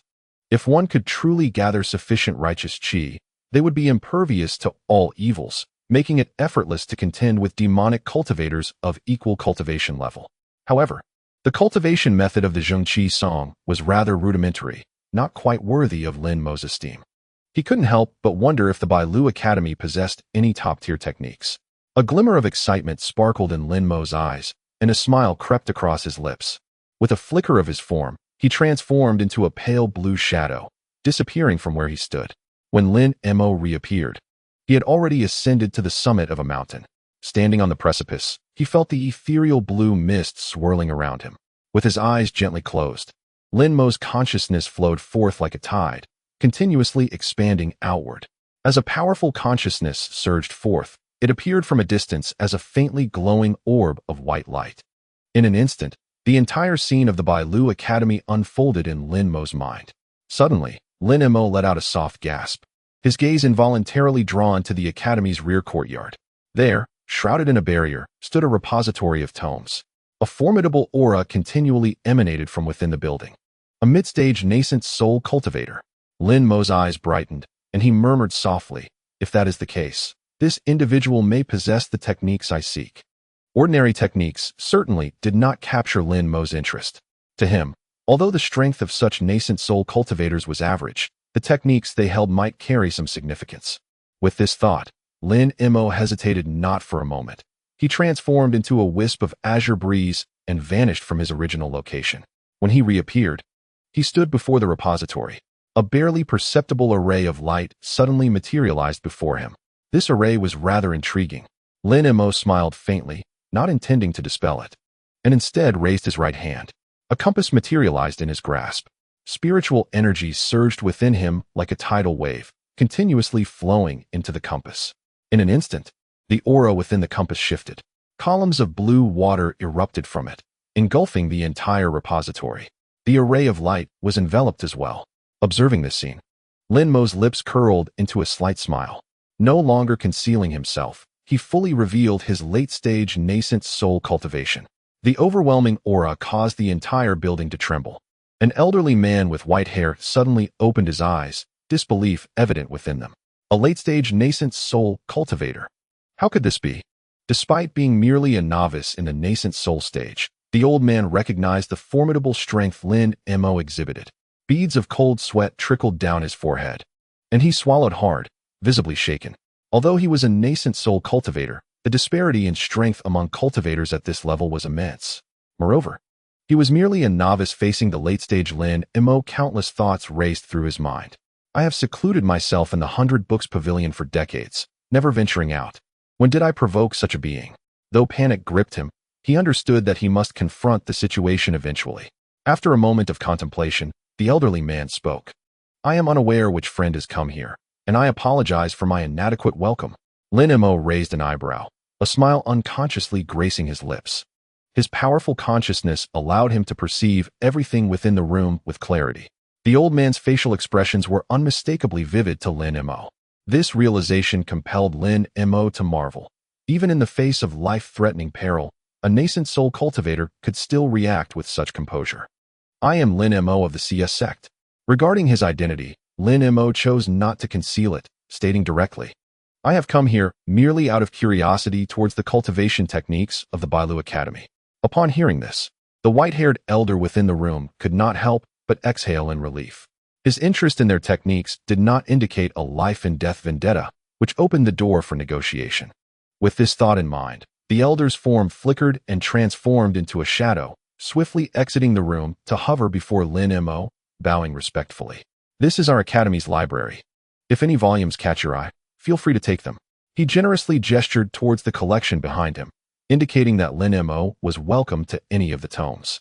Oh, Lin Mo's lips curled into a slight smile, nodding in appreciation. As he spoke, his consciousness surged, and the entire library's contents flooded into his mind. Such a remarkable phenomenon. Suddenly, an ancient, tattered book captured Lin Mo's attention. With a flick of his sleeve, he summoned it, and it transformed into a shadow. Floating steadily before him, a subtle motion of his wrist opened the book, revealing a gleaming golden page. Fortuitous indeed. Lin Mo's smile deepened, and with another flick of his wrist, he ensconced the volume into his storage pouch. This will suffice. Observing Lin Mo's content demeanor, the elder was taken aback. Given Lin Mo's earlier demeanor, he had anticipated a fierce confrontation, only to find the encounter had been remarkably uncomplicated. As Lin Mo prepared to depart, the elder felt a stirring within him and called out, Esteemed friend, I have an unorthodox request. Might you consider becoming a patron of the Bailu Academy? The elder's face brightened with a smile as he approached hastily. If you desire anything, I can accommodate your wishes. At this point, the elder seemed to recall something and quickly added, I apologize for not introducing myself sooner. I am Bai Hao, the venerable sage of Bailu Academy. A glimmer of intrigue sparkled in Lin Mo's eyes at the proposal to enlist a mysterious individual such as himself. The political winds of the Great Jin were evidently shifting. After all, the royal Yi family was plotting regarding the Kunlun Mountain instance. Although Kunlun Mountain posed its dangers, it harbored substantial treasures. Han Pao Pao alone had acquired the celestial treasure, the 8-spirit ruler, the Black Wind Flag, the demon-subduing staff, and the Bloodblade, top-tier artifacts indeed. Regardless, Lin Mo was resolute in his intention to venture to Kunlun Mountain. If he could align himself with a significant faction of Great Jin, it would undoubtedly play a pivotal role in his quest for the mountain's treasures. As fate would have it, he had no place to call home. This opportunity was fortuitous. Lin Mo nodded slightly, casting a glance at Bai Hao. Upon hearing his words, Bai Hao's expression radiated joy, and he quickly bowed again. A cultivator in the late stage of the nascent soul, even in the exalted realm of Great Jin, was exceedingly rare, one of the pinnacle existences. Bai Hao promptly produced a white waist token from his robes, which sliced through the air and hovered before Lin Mo. By holding this jade pendant, you will be regarded as one of us within the Bailu Academy. Bai Hao wore a radiant smile, and then gestured towards a distant cave dwelling, saying, "Friend Lin, you may choose any cave you desire." Lin Mo nodded slightly, his form flickering before vanishing from sight. In a secluded loft atop the mountain, an elderly Taoist nun with a frosty demeanor conversed gravely with a middle-aged beauty. It must be nearly time. The royal family has meticulously planned this for over 4 centuries. After the painstaking efforts of 7 or 8 generations of emperors, not a whisper of our intentions has leaked. The nun's expression was grave as she continued. However, should we fail to acquire those 2 treasures, the entire royal lineage may soon face calamity. Chapter 184. The Haoyang Bird Within a Dust-Laden Cave. Lin Mo sat cross-legged, a golden page suspended before him. He slowly raised his right hand, and a torrent of spiritual energy surged forth from within. Drip, drip. Drops of golden liquid cascaded from the golden page, accompanied by an incomprehensibly profound technique flooding Lin Mo's mind. With his eyes gently closed, he savored the knowledge within, a smile creeping onto his lips. The technique inscribed on the golden page was known as the Chronicles of Spring and Autumn. According to its description, successful cultivation would not only nurture righteous energy, but also enable the wielder to unleash a formidable divine ability, the Spring and Autumn River. Indeed. A glimmer of joy flickered in Lin Mo's eyes as he nodded in appreciation. In terms of power, this Chronicles of Spring and Autumn rivaled the likes of the transformation of the dragon technique. For Lin Mo, this method was particularly appealing, primarily due to its relatively effortless cultivation process. Overall, it was quite straightforward. Essentially, it involved reading extensively. Yes, an abundance of reading. For cultivators, time is plentiful. Yet this technique requires a gradual accumulation of knowledge, making it a laborious endeavor that ordinary practitioners would hesitate to undertake.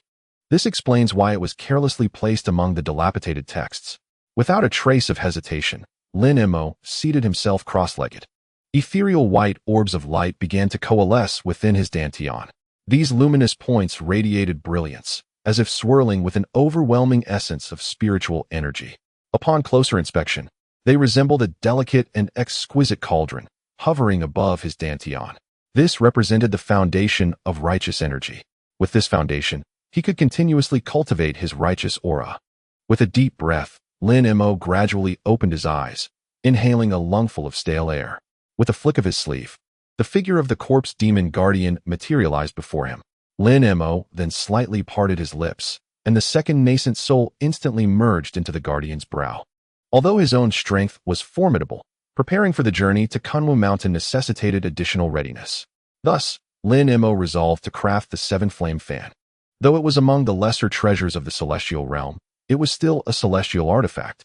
If successfully replicated, its power would far surpass that of mere ancient relics. In the future, within the confines of Kunlun Mountain, a formidable technique has been acquired. Coincidentally, in the hands of the Green Show Princess, there lies a long feather from the tail of a black phoenix.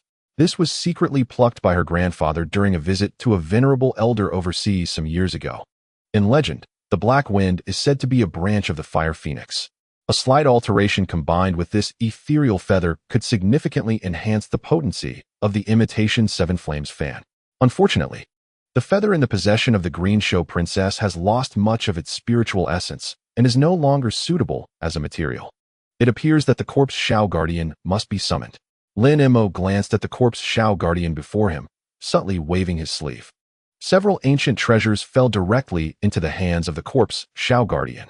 Corpse Shao guardian, strength, late-stage Yuan-Ing, physique, Xiantian 5 elements, spiritual roots, gold, wood, water, fire, earth, techniques, Qingyuan sword technique, 100 refinements technique, Xianming technique, earth yellow art, blazing flame technique, spells, corpse poison, withered wood reviving spring, wood spirit escape, divine ability, corpse Shao true form, body reconstruction, limb rebirth, wood spirit, innate magical treasures, Qing bamboo, B cloud sword, Xian yellow B cloud sword, Xianming B cloud sword, gold magnetic B cloud sword.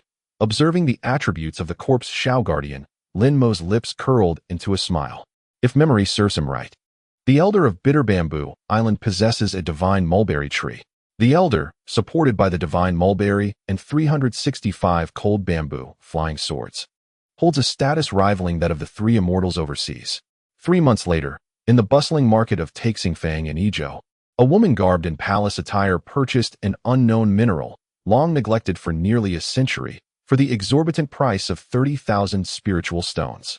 5 months later, at the renowned Fanchuan trading fair in Fanjun, the same palace-clad woman acquired 3 pieces of fire tin wood for the steep price of 150,000 spiritual stones. 6 months later, in Fengzhou's Kailong Prefecture, a theft occurred within a local sect known as the Mingjian Sect, where a spiritual horn from an iron-horned rhinoceros mysteriously vanished. 8 months later, within the first family of Zhujian, a woman dressed in blood-red palace attire suddenly appeared, offering a millennium-old spiritual herb and a level 7 beast spiritual pill in exchange for the family's collection of 5 light wood. In just over a year, a palace-clad female cultivator frequently appeared in southern Jin, scavenging for various rare materials, as if her spiritual stones were boundless. Meanwhile, within the cave of Bailu Academy, Lin Mo surveyed the precious materials presented by the corpse Shao guardian and nodded in satisfaction. Next, a journey to Yayang Palace awaits. The corpse Shao guardian murmured softly. Unlike the original character Han Li, who intended to refine the 3 flames fan, Lin Mo aims to perfectly replicate the 7 flames fan. Thus, the materials required are significantly more. Currently, he still lacks 3 types of ancient avian feathers. Conveniently, there are 2 Haoyang birds within Yayang Palace, one of level 7 and the other of level 8. For Lin Mo, the target is undoubtedly the level 8 Haoyang bird. If that proves impossible, he might consider plucking a feather from his own 3-legged black chicken.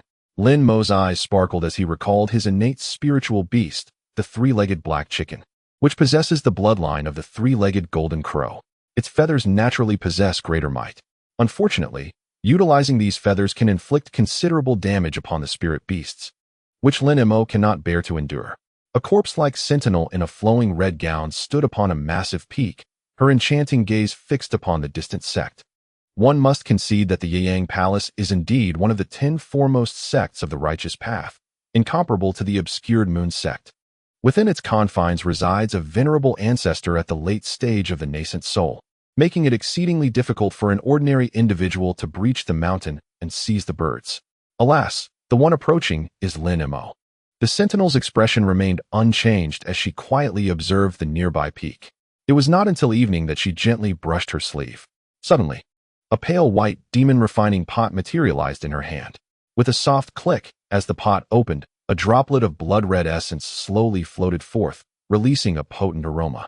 Compared to the arduous task of scaling the mountain, luring the Haoyang bird with the essence of a demon beast was evidently a far simpler endeavor. Fang Chu was a cultivator at the mid-stage of foundation establishment in Yayang Palace. Such cultivators numbered nearly 1,000 within the sect, rendering him seemingly insignificant. Yet, in stark contrast, even the elder cultivators at the core formation stage treated him with utmost respect, showing no signs of regarding him as a junior.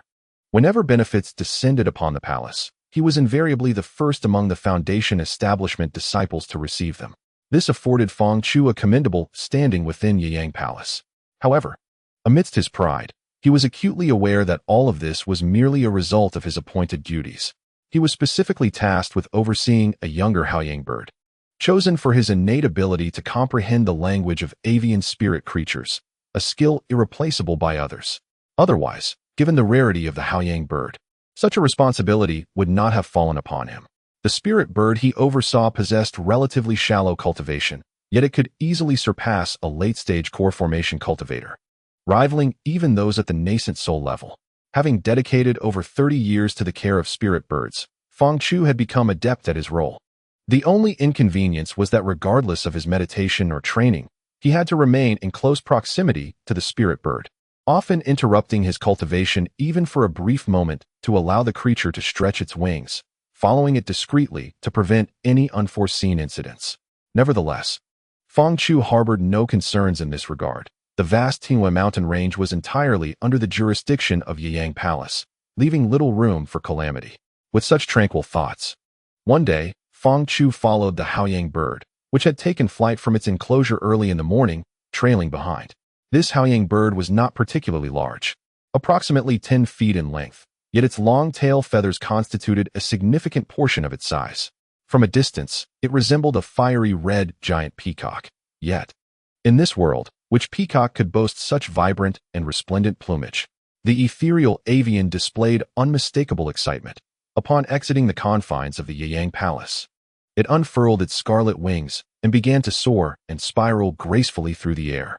Observing the bird's melodic calls, Feng Shui couldn't help but smile knowingly. Having spent considerable time in the company of this celestial creature, he understood that the Haoyang bird was currently enveloped in sheer delight. It seemed that this excursion would allow the bird to remain contentedly within the palace for the next fortnight. Thus, the Haoyang bird leisurely circled above Yiyang Palace for a considerable duration before altering its course and venturing outward.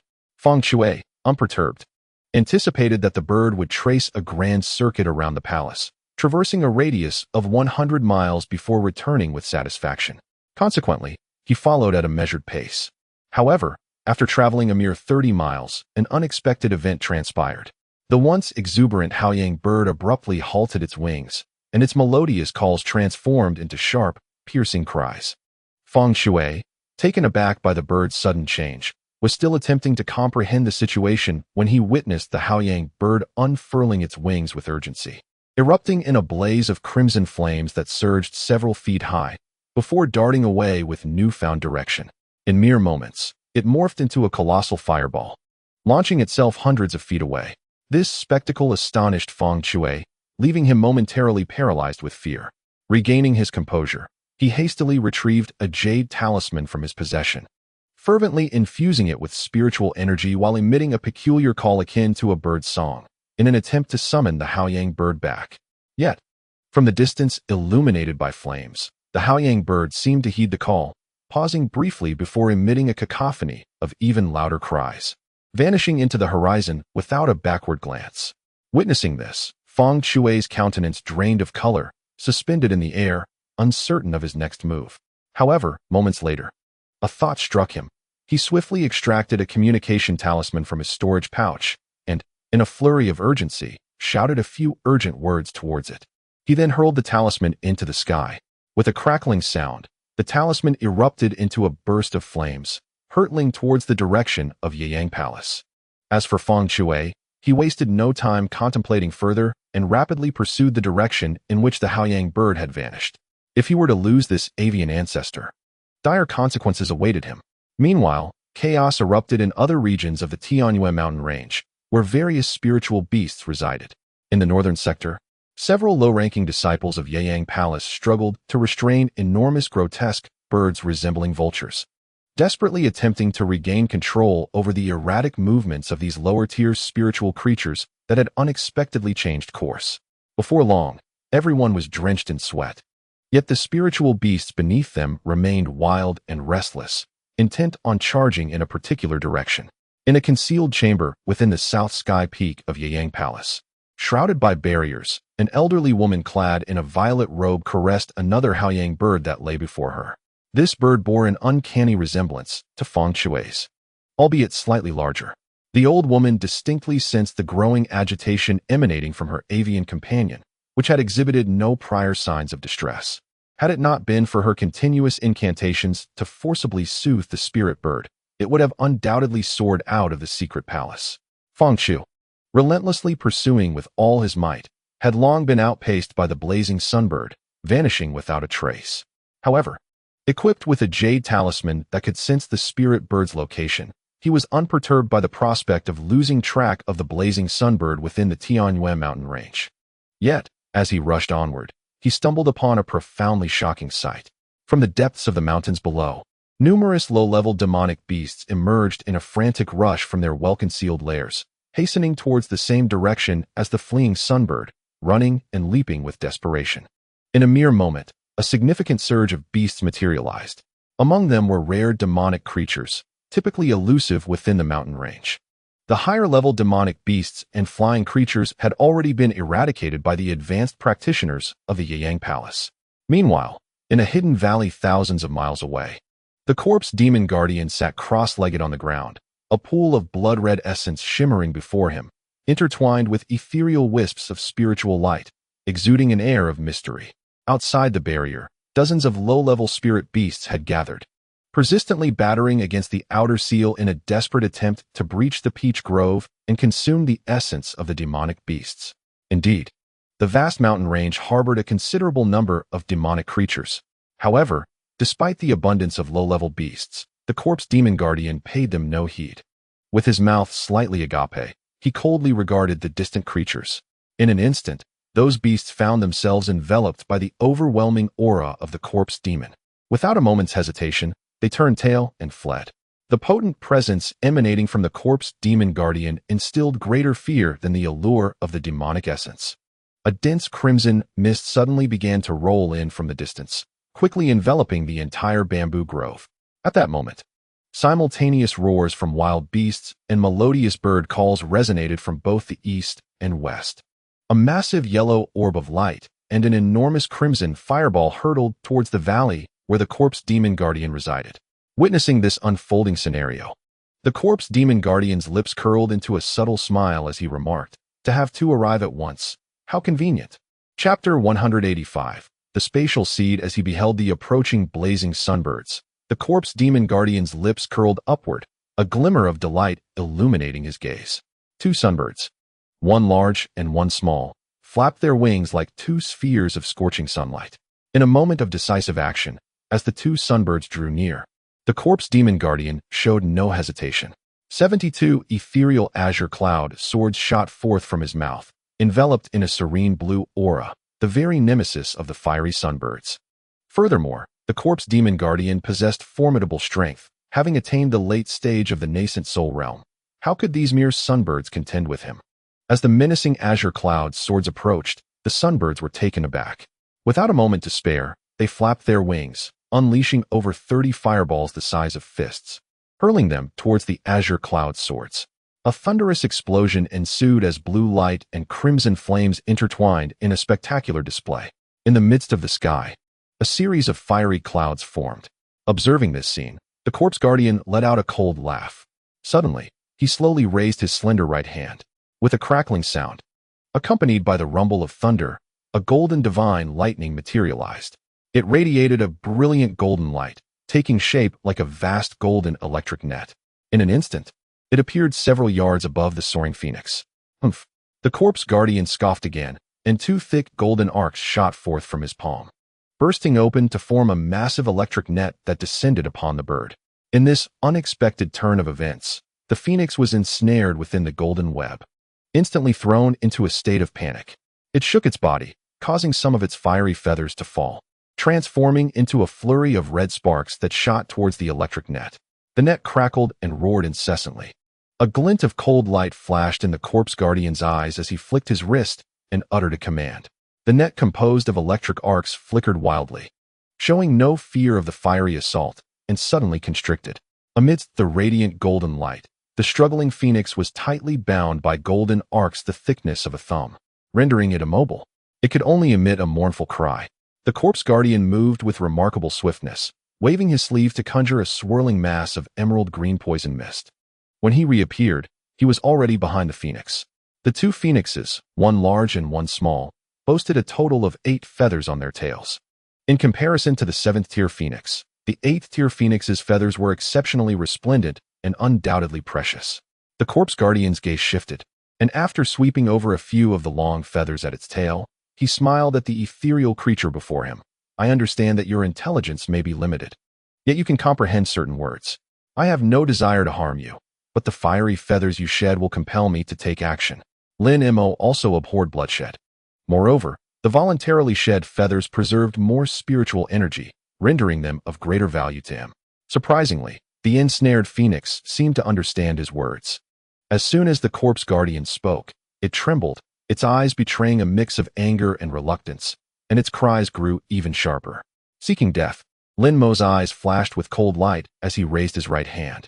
In an instant, 72 mystic bee cloud swords soared into the air, slicing through the atmosphere, directly descending towards the phoenix. Only upon seeing the approach of the swords did the phoenix reveal fear.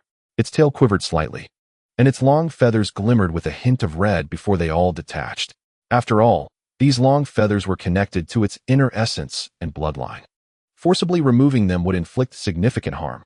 Though shedding them voluntarily also resulted in a considerable loss of essence, it spared the body from injury. Observing these long feathers, Lin Mo's face lit up with delight, and without a moment's hesitation, he raised his right hand, producing a pre-prepared jade box. With a flick of his sleeve, he gathered the fiery red long feathers into the jade box. Subsequently, the figure swiftly placed the long feather into a box, taking great care to affix several symbols upon the lid. Only then did he cautiously stow the jade box within his storage pouch. After completing this, the corpse-like sentinel lightly tapped the head of the Haoyang bird with a gentle palm, and under a subtle surge of spiritual energy, the bird immediately flipped over and succumbed to unconsciousness. Observing this scene, the sentinel let out a cold smirk. In a flash, he transformed into a green phantom, vanishing from sight. Just a quarter of an hour after the sentinel's departure, a dazzling golden arc, akin to a bolt of lightning from the heavens, swiftly appeared above the valley. After a brief circling, the brilliance of the golden arc diminished, revealing an elderly woman in purple robes who had emerged from the secret hall of the Yiyang Palace, accompanied by another individual, none other than Feng Chu, who dared not even breathe. At this moment, the peach grove was devoid of life, leaving only the lingering emerald-green corpse aura, which showed no signs of dissipating. The two Haoyang birds, resembling plucked chickens, were discarded beneath a peach tree, still in a state of oblivion. Upon witnessing the condition of the Haoyang birds, the elderly woman was taken aback, and after scanning with her divine sense, she discovered that although the spirit bird had lost its tail feathers and sustained some injuries to its vitality, it remained unharmed in other respects, bringing her some relief. However, her gaze lingered on the bird's unsightly tail, igniting a surge of anger within her. "Look at the state of the spirit bird, awaken it at once," she commanded with a grim expression. Feng Chu, upon hearing her words, did not dare to delay and promptly complied, hastily descending on his flying vessel. Had he not been pursued by this esteemed ancestor of the Yiyang Palace along the way, he would not have arrived here so swiftly. Meanwhile, the elderly woman glanced around thoughtfully, then closed her eyes and gradually released her divine sense, beginning to search for the audacious individual responsible for this situation. Simultaneously, Lin Mo, having acquired the feather of the Haoyang bird, did not linger but opted to head directly towards the capital of Jin. If memory served him correctly, a grand auction was about to take place in this foremost city of the mortal realm, which Lin Mo certainly would not miss. As time was still ample, Lin Mo chose not to fly hastily, but instead sat cross-legged atop his divine wind vessel, eagerly perusing an ancient, illustrated tome. With his subtly emanating aura of a nascent soul-level cultivator, he encountered several lower-tier cultivators along the way, each of whom respectfully kept their distance. A nascent soul cultivator was a being whom ordinary practitioners in the Great Jin could only look up to, and as such, they dared not exhibit even the slightest disrespect. Though the capital of Jin was often boasted about by mortals and lower-tier cultivators for its grandeur and magnificence, as if it were unparalleled in the world, in Lin Mo's eyes, it paled in comparison to the star city of the chaotic sea, which he had witnessed as the greatest city in his life. However, Jin had its own unique merits. To speak of nothing else, aside from the outermost city wall, there were, remarkably, 6 additional massive walls constructed every mile inward, each towering 5 to 6 zhang higher than the previous one. The final and tallest stone wall even reached over 40 zhang, a feat accomplished solely by the strength of mortals, indeed a remarkable miracle. However, beyond the formidable city walls of Jinjing, the city is also divided into 13 expansive districts. The northernmost area, the imperial city, spans several dozen miles, while the remaining districts are not significantly smaller, each boasting vast territories of their own. In contrast to the Star City, the streets and buildings of Jinjing are densely packed, resembling the intricate patterns of cow hair. As Lin Mo traversed through 2 districts from the city gate, he found himself spending nearly half a day navigating the interior, which caused him to frown in discomfort due to his long-standing unaccustomedness to such a pace. According to Lin Mo's recollection, the Baoguang Hall in the Jinsi Square was set to host an auction divided into 2 levels, Jiedan and Yuanying, held in succession. Yuanying stage cultivators were permitted to participate in the Jiedan auctions, yet those at the Jiedan level were barred from entering the Yuanying auctions. As for the materials available for sale, Lin Mo could not quite recall the specifics. Baoguang Hall, he murmured to himself after a moment's hesitation, then promptly made his way towards Jinsi Square. The so-called Jinsi Square is, in fact, a small area cleverly concealed by a sophisticated hidden array, which obscures a secluded street in the western part of Jinjing throughout the year. Soon, Lin Mo arrived at the entrance of the square, effortlessly bypassing the imperceptible barriers that ordinary mortals could not detect, suddenly appearing on a relatively quiet street. Of course, this tranquility was merely relative to the bustling throngs of mortals outside. At a glance, the street was alive with at least several hundred cultivators entering and exiting the various shops lining both sides. Without the need for a meticulous scan of the street with his divine sense, Lin Mo was aware that, with the auction imminent, the Jinsi Square would undoubtedly be frequented by Yuanying-level cultivators. After all, organizing such a grand auction was no trivial task. With these thoughts in mind, Lin Mo strolled leisurely, his gaze sweeping continuously over the surroundings. The Jinsi Square was evidently different from the markets he had encountered in the southern regions of Dejin. Both sides of the square were lined with imposing 3-story towers, each exuding an air of substantial financial backing. Many of these establishments were well-known businesses, some of whose names Lin Mo recognized from other markets, indicating that reputable trading houses from the Daijin cultivation realm had branches here. Given this, he felt no need for meticulous scrutiny. Armed with a list of several materials he needed to collect, Lin Mo began to inquire at each establishment.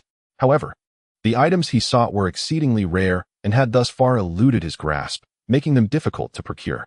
Finding the necessary materials in the market was merely a matter of convenience. In truth, there was a more pressing matter at hand. Participation in the auction would undoubtedly require a substantial amount of spirit stones. Although Lin Mo possessed a fair quantity of spirit stones, he had already expended some in his previous acquisitions of rare materials. Thus, it would be prudent to seek out a large shop to sell some valuable items in exchange for spirit stones. Before long, a 3-story pavilion caught Lin Mo's attention. This establishment was clearly much larger than the previous shops, and it appeared to be frequented by numerous cultivators, making it a promising venue for transactions.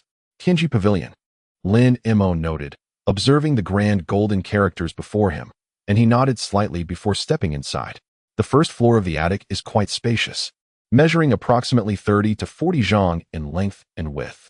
5 or 6 refined young attendants in the qi refining stage are diligently introducing various items on the surrounding shelves to several patrons. As Lin Mo stepped inside, one of the attendants approached him with a beaming smile, eager to offer assistance. "Please step back. This esteemed elder is in my care," he said. Seated in a corner of the hall was a middle-aged man in a white robe, leisurely savoring a pot of fragrant tea. Upon scanning Lin Mo's cultivation level with his spiritual sense, his expression shifted to one of astonishment as he hastily set down his teacup and called out to the attendant. After adjusting his attire, he approached Lin Mo, bowed respectfully, and said, "It is indeed an honor for our heavenly machine pavilion to host such an esteemed elder. The first floor cannot possibly have what you seek. Might I suggest we ascend to the 3rd floor for a more thorough discussion? I had intended to seek out someone with authority here." Lin Mo's gaze flickered as he replied nonchalantly, "Very well. I was indeed looking for someone in charge." He followed the middle-aged man upstairs at a leisurely pace. The 7 or 8 cultivators on the 1st floor observing this exchange immediately recognized Lin Mo as a nascent soul-level practitioner, causing a stir among them. An elder of the nascent soul stage. This is my first encounter with such a young individual. It seems the Heavenly Machine Pavilion is in for a significant transaction. A series of gasps and murmurs of amazement followed. The 3rd floor of the Heavenly Machine Pavilion, though not large, was elegantly decorated. Two beautiful young female cultivators, upon seeing the middle-aged man escorting a guest, promptly prepared a pot of premium tea. Esteemed elder, please sample this misty rain spirit tea, which we acquired at great expense. It possesses a unique flavor, the middle-aged man announced with a smile as Lin Mo took a seat. I am not here to sample tea. I have items to sell. Lin Mo replied, dismissively waving his hand, showing little interest in the so-called misty rain tea. As he spoke, a few translucent demon cores appeared before the middle-aged man with a flourish of his sleeve. 8th grade demon cores. The middle-aged man's face lit up with excitement at the sight of the precious cores. Compared to the chaotic star sea, the vast expanse of the Great Jin had fewer rare demon beasts. Notably, one of the cores was an exceedingly rare dragon's inner core. The thought of this made the middle-aged man swallow hard, his gaze fixated on the inner cores, determined to acquire them at any cost. Name your price, Lin Mo said, unfazed, waving his hand. This dragon's inner core is merely one among hundreds I possess. It is of little consequence. After a brief period of negotiation, Lin Mo, having satisfied himself with the terms, nodded contentedly as he adjusted his substantial storage bag. Just as he prepared to leave, as if struck by a sudden thought, he appraised the middle-aged man and said, by the way, I have traveled from overseas and have long heard that the Great Jin has developed the mustard seed space technique. If memory serves, it seems you have discovered a means to utilize spatial rifts as personal sanctuaries. I possess an abundance of treasures, particularly ancient relics, and storing them all on my person is decidedly impractical. The middle-aged man nodded slightly and replied, what you mentioned, esteemed elder, is indeed correct. This secret technique that allows one to forge spatial rifts into private realms has only been developed in the Great Jin over the past millennium. Chapter 186. Ink Jade. In truth, this so-called mustard seed space is not as profound as you might think. Its emergence is merely a fortunate coincidence. The middle-aged man smiled faintly and added, for most individuals, it is quite impractical. Not only is the process of forging it exceedingly arduous, but its applications are also heavily restricted, rendering it nearly impossible to popularize. Currently, there are scarcely a dozen mustard seed spaces within the entirety of Great Jin, and this very pavilion houses one of the earliest instances. With this thought, Lin Mo raised an eyebrow, a flicker of uncertainty crossing his gaze. The earliest? The middle-aged cultivator nodded with a smile. Indeed, this technique was inadvertently conceived by several master artisans of our pavilion. Moreover, only 2 of our master artisans possess the ability to forge such mustard seed spaces. Lin Mo's lips curled into a smile. In that case, I am truly eager to witness the wonders of this mustard seed space. Then I shall escort you there at once. The middle-aged man affirmed without a hint of hesitation, promptly leading Lin Mo toward the direction of the pavilion. As they followed the middle-aged man, they traversed through a dense array of restrictions and soon arrived at a clearing behind a tower. At the center of the clearing stood an unusually large transmission array, significantly larger than an ordinary one. Lin Mo raised an eyebrow and glanced at the middle-aged man beside him, who quickly perceived Lin Mo's confusion and began to explain. To access the mustard seed space, one must utilize this transmission array. Lin Mo did not hesitate, swiftly stepping forward. At that moment, he noticed that the 8 or so spirit stones surrounding the array were all of mid-tier quality. It was evident that entering the mustard seed space would require the expenditure of several hundred low-tier spirit stones. Thus, a round trip would consume over 1,000 spirit stones, a cost beyond the means of an average cultivator. As Lin Mo pondered this, the spirit stones around the transmission array suddenly erupted with a white luminescence. In an instant, Lin Mo vanished within the array, accompanied by a slight wave of dizziness. When Lin Mo opened his eyes again, he found himself before a slope strewn with rubble, beneath which lay a transmission array similar to the one from which he had arrived. Lin Mo took a moment to steady himself before surveying his surroundings. Before him stretched a vast expanse of over 1,000 yards, the ground littered with pale stones, interspersed with numerous pits of varying sizes, some as large as 10 yards across, while others were merely a yard in diameter, scattered haphazardly. It must be said that this space lacked any semblance of greenery, nor was there any trace of spiritual energy. Even the sky appeared shrouded in a gray haze, resembling a desolate wasteland. Noticing Lin Mo's scrutiny of the area, the middle-aged man hastily clarified, Elder Lin, you may have already discerned that this space is indeed a desolate realm. As the conversation progressed, a A sudden expression of envy crossed his face, and he continued. Within the spatial rift, if one could naturally harbor spiritual veins, it would indeed be a rarity among countless entities. It is said that the spirit Meow Garden, with its ethereal energy surpassing even the hallowed grounds of the human realm, is beyond mere aspiration. Since the emergence of the spatial rift in our Great Jin's cultivation world, only a handful of locations with even a modicum of spiritual energy have been discovered, and they are far less dense than that found in the human realm. Yet, it is these very spatial rifts that have compelled the sects to seek our assistance in refining them into mustard seed spaces. Upon hearing this, Lin Mo raised an eyebrow slightly. He silently mused that, if this were the case, mastering the technique of refining mustard seed space was imperative. This mustard seed space not only conserves room and allows for free ingress and egress, but can also serve as a hidden sanctuary in times of conflict. Alas, this is in the human realm. If one were to venture into the spirit realm, one could carry the mustard seed space with them. At that time, worries about insufficient storage bags would be a thing of the past. Contemplating this, Lin Mo nodded slightly and glanced at the middle-aged cultivator before him. If I were to require the refinement of a mustard seed space, what might be the cost? Although he sought a mustard seed space, his true intention was to locate the elder capable of such refinement, thus plotting to acquire the means for it. Unfortunately, that elder was still away on a journey. The middle-aged man appeared hesitant and could not help but suggest, perhaps it would be best to wait until the auction concludes, and then the esteemed senior may return. Upon hearing this, Lin Mo nodded slightly and responded, that would be agreeable. As they spoke, Lin Mo flicked his wrist.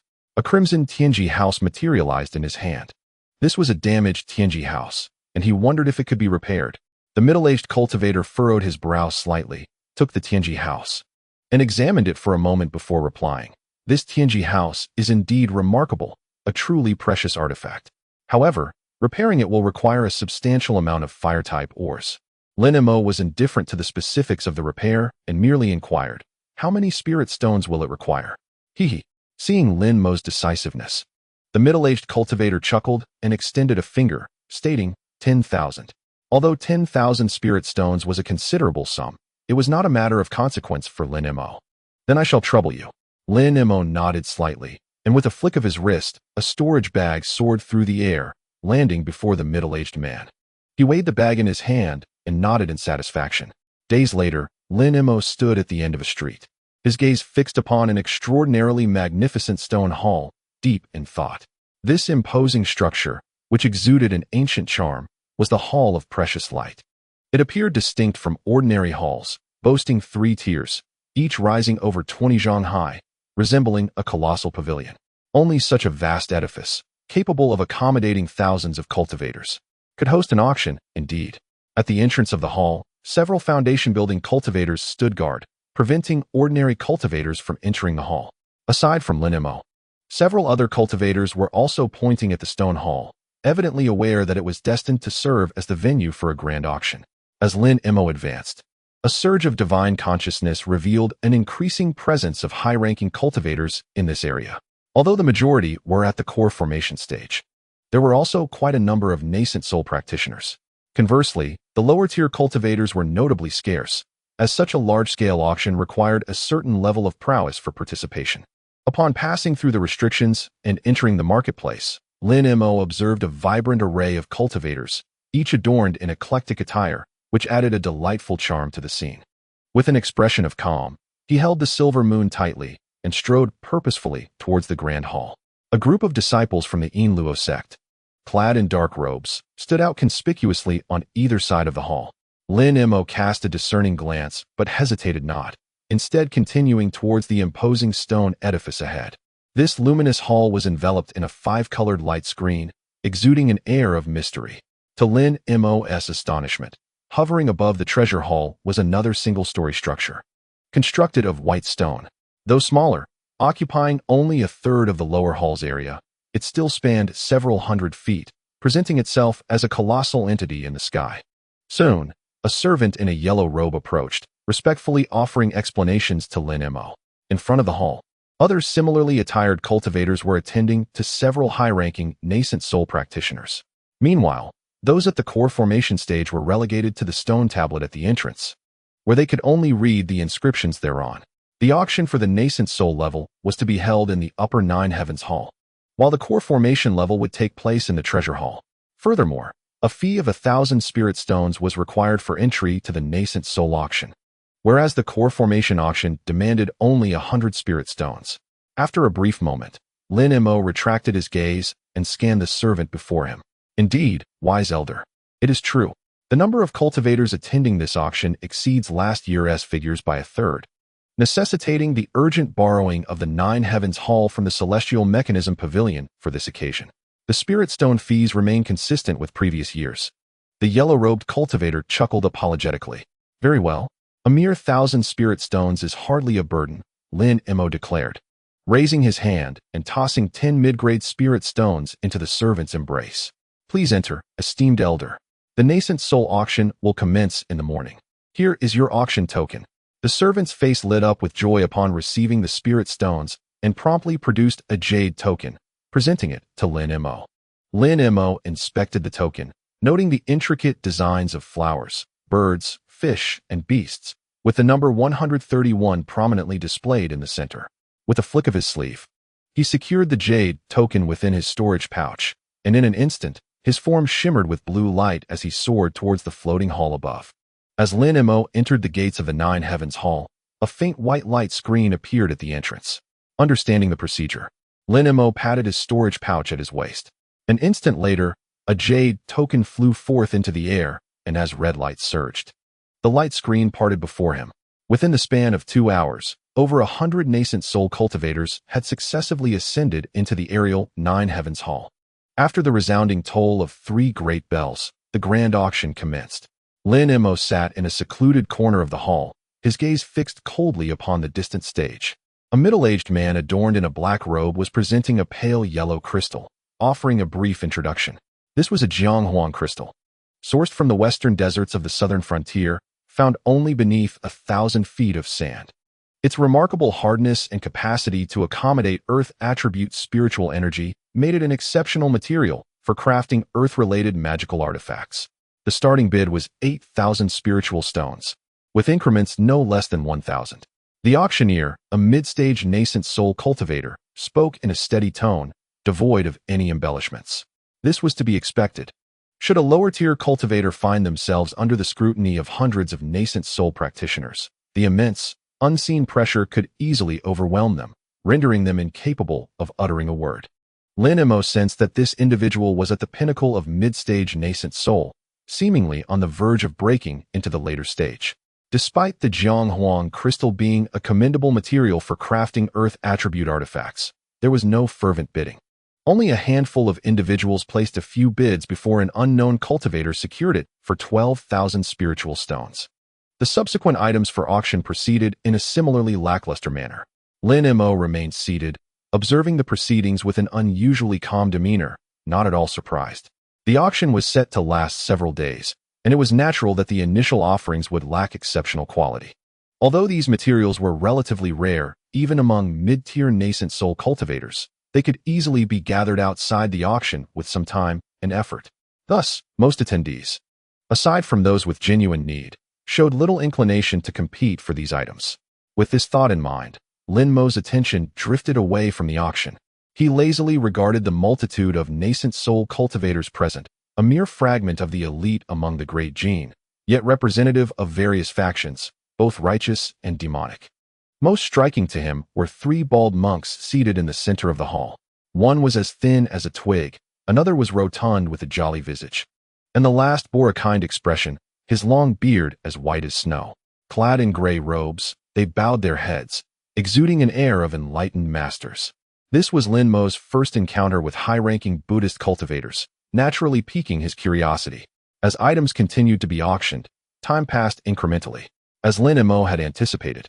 Nearing the later stages of the auction, rare treasures began to emerge, stirring the previously tranquil assembly of cultivators into a flurry of excitement.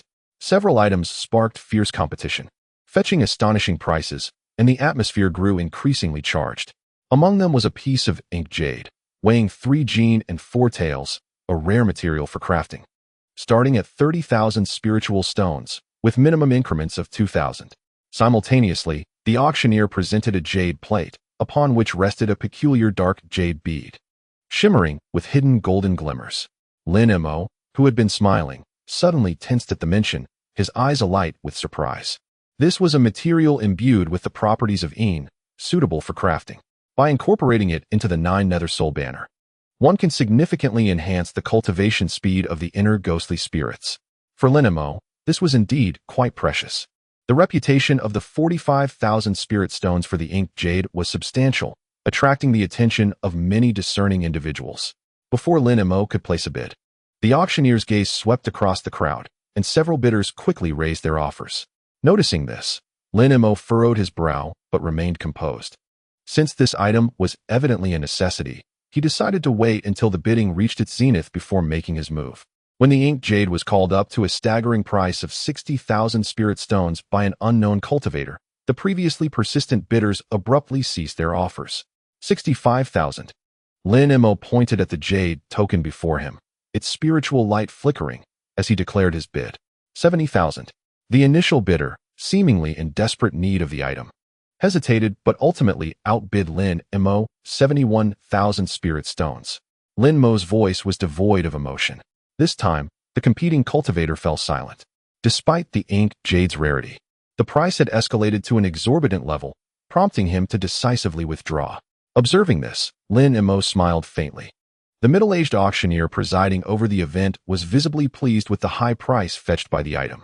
Chapter 187. Date following the inked jade. The next item up for auction was a rare material known as Li Huasha. The scarcity of this material far surpassed that of the inked jade, igniting a fervent bidding war among the cultivators, ultimately fetching a price exceeding 200,000 spirit stones. Subsequent auctions featured high-tier ancient treasures and elixirs that enhanced the cultivation of Yuan Ing stage cultivators, with nearly every item reaching prices between 200 to 300,000 spirit stones. The first day's auction swiftly concluded. Lin Mo gradually rose from his seat, his gaze falling upon the seats at the entrance of the grand hall, where the Yin Luo sect cultivators had previously been seated, now vanished without a trace. With a casual smile, Lin Mo departed the grand hall unhurriedly. In the following days, an array of exceedingly rare materials continued to be sold. Lin Mo, never one to be stingy with spirit stones for items of personal utility, acquired these rare materials without hesitation. By the end of the auction, the spirit stones he had exchanged earlier were entirely depleted, yet his storage bag was now brimming with the invaluable materials obtained from the event. Lin Mo's lips curled into a faint smile as he exited the auction. As he departed, a woman clad in a flowing white palace gown emerged slowly from the shadows. Meanwhile, several elders of the Yin Luo sect, who had vanished from the entrance of the market days prior, reappeared at the entrance. All eyes turned towards the woman in white, who was delicately toying with a shimmering silver mirror, observing the cultivators entering and exiting the market, occasionally glancing at the mirror, her bright eyes reflecting a furrowed brow. As time passed, the silver light of the mirror flickered more intensely, yet the woman remained silent. With a slight frown, she murmured softly, "Why have I not seen that person? Although some entering and exiting the market are veiled by illusions, I should have spotted him by now. Had we not participated in the auction, our efforts would have been in vain." The individual in question is none other than the late-stage nascent soul cultivator, surnamed Sun, who, alongside the celestial maiden of Tianlan, pursued me relentlessly. Astonishingly, he has managed to follow me all the way to the Great Jin. Beside him stands a man clad in black, radiating a formidable aura that unmistakably indicates he has also reached the late stage of the nascent soul. What means does this individual possess that necessitates such elaborate efforts from my esteemed companion? The woman in white, adorned in palace attire, shook her head slightly, her crimson lips parting, yet she found herself at a loss for words. It would be absurd to admit that their celestial maiden had been captured, along with the celestial beast of Tianlan. With a series of footsteps echoing, an elder from the Yin Luo sect, whose eyes were shaped like inverted triangles, suddenly spoke. Could it be that the Miaoying mirror is not as miraculous as the tales suggest? Perhaps the time spent refining it has been insufficient, leaving Taoist Lin unable to truly wield its power, and thus unable to discern the presence of that person? The woman in white furrowed her delicate brows and gently shook her head. That seems unlikely. The Miaoying mirror is one of the 7 treasures of the 7 marvels. a renowned artifact in the realm of cultivation for ages. As for the issue of refinement, ancient treasures typically require little in the way of refining. This mirror is particularly unique, capable of manifesting its mystical abilities without any significant preparation. At this point, a smile graced the lips of the white-clad maiden as she continued. Otherwise, those few cultivators who also employed secret techniques would not have been revealed by this treasure. The elder with inverted triangular eyes raised an eyebrow slightly and responded, "If that is the case, then either this person possesses a secret technique that obscures his true appearance from the meowing mirror, or he has slipped away from the marketplace through other means." Despite the immense reputation of the meowing mirror, it is indeed rare to find illusions that it cannot dispel. The woman in white shook her head. "It cannot be so fortuitous. In my view, that person could not have departed silently.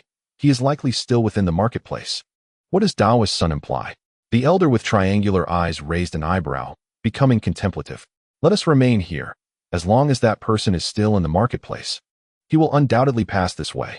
Additionally, we should dispatch a few more astute disciples to scour the marketplace and see if they can uncover any traces of him." Yet, how could these individuals comprehend that Lin Mo's abilities were extraordinary? He had already departed long before, 3,000 miles outside the capital of Jin, amidst a desolate mountain range. Lin Mo suddenly descended, his figure flickering as he came to a halt before what appeared to be an ordinary stone wall. The wall, slightly green and covered in a layer of muddy moss, bore no peculiar traits. Lin Mo paid it no mind. Instead, he squinted and surveyed his surroundings. This location lay deep within a wild valley nestled between two peaks, overgrown with waist-high grass and shrubs. With a wave of his sleeve, a streak of light sliced through the air, vanishing seamlessly into the stone wall. In an instant, a brilliant yellow radiance flickered upon the surface of the stone, and before Lin Mo's eyes, the wall inexplicably vanished, revealing a massive opening over 10 feet in diameter. Before the cave entrance, two middle-aged cultivators clad in azure robes stood resolutely. Both were at the late stage of the Golden Core realm, and one of them held a mesmerizing array disc. Clearly, the illusion enveloping the stone wall emanated from this very disc. "I regret not welcoming the esteemed seniors upon their arrival." The cultivator with the disc first bowed to Lin Mo, then, after a cursory glance at him, inquired with a tone that was neither servile nor overbearing. "This is the Inua Sect," Lin Mo responded calmly, revealing no reservations. The green-robed cultivator scrutinized Lin Mo intently and then produced a palm-sized identity disc, extending it towards Lin Mo. "This is the nascent soul-level identity disc. Not only can you use it to participate in this trading event, but it will also grant you free entry to the subsequent 3 underground trading fairs. However, according to the rules, obtaining this disc requires a payment of 10,000 spirit stones. Here, this is the spirit stones." Upon hearing such a sum, Lin Mo's brow furrowed slightly. This price was quite substantial. Even for some ordinary nascent soul cultivators, parting with such a quantity of spirit stones would be quite painful.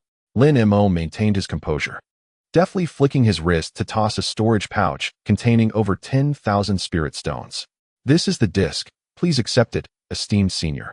After the azure-robed cultivator inspected the quantity of spirit stones within the pouch, a broad smile spread across his face as he presented the disc engraved with 347 characters with both hands.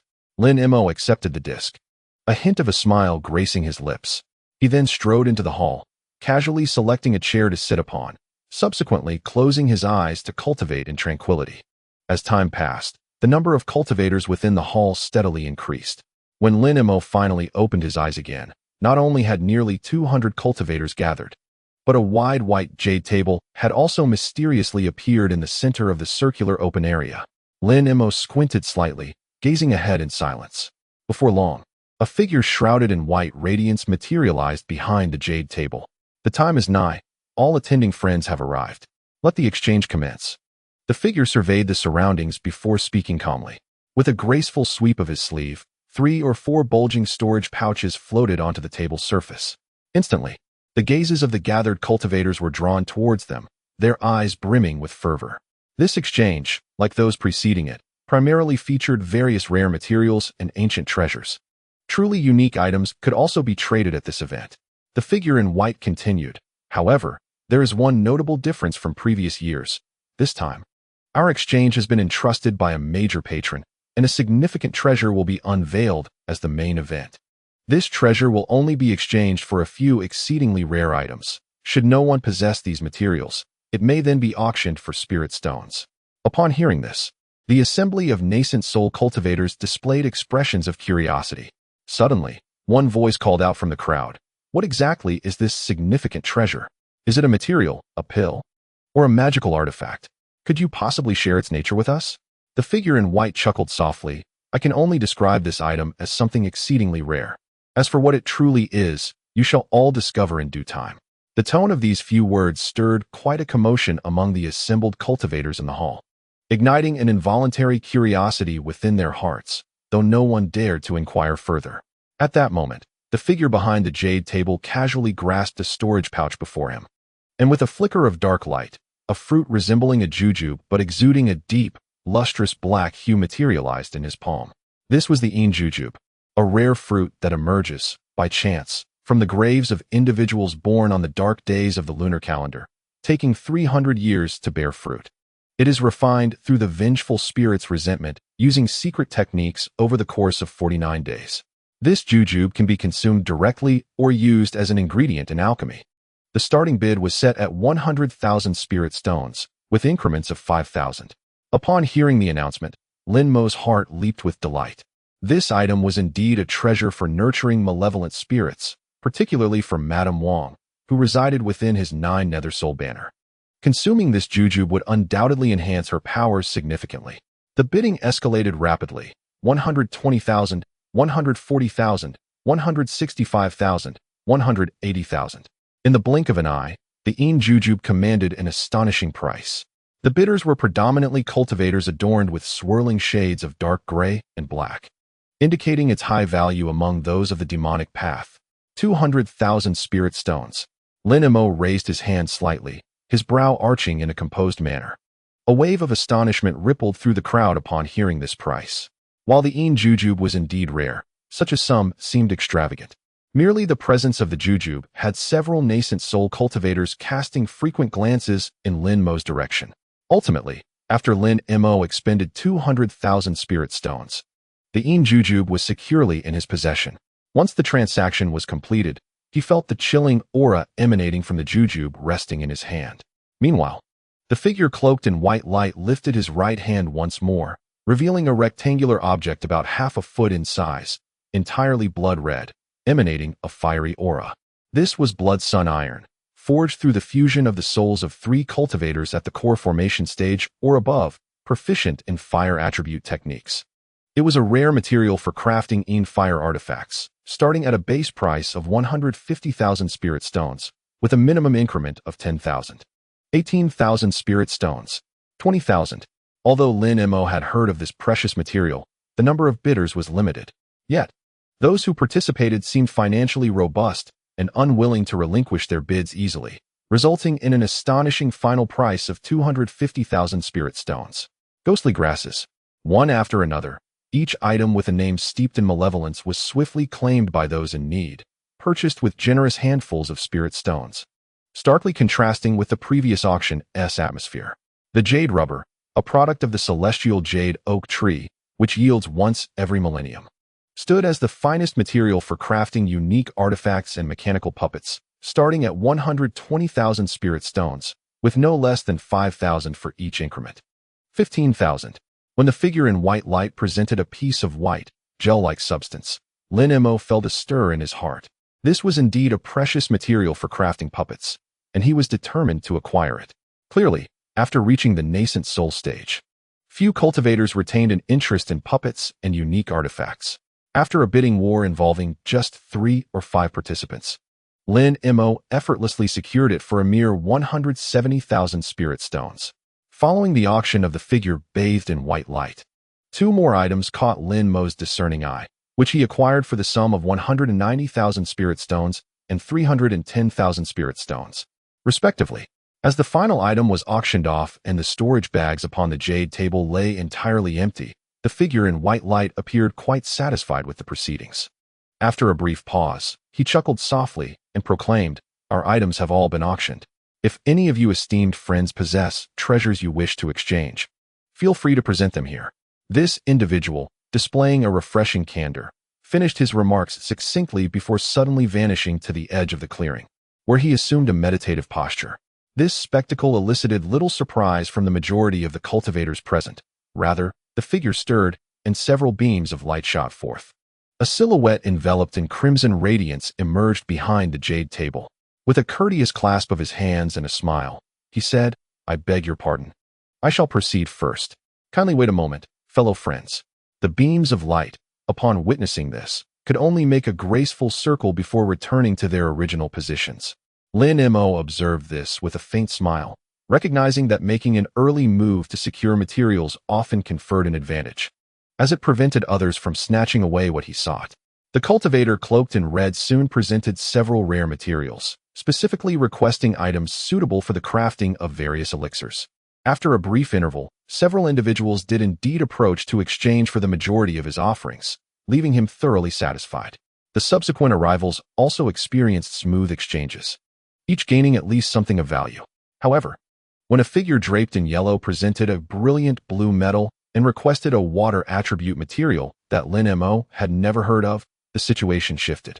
Despite asking 3 times, no one stepped forward to engage in trade, leaving the cultivator looking dejected as he slowly retreated. Following this individual, more cultivators returned empty-handed.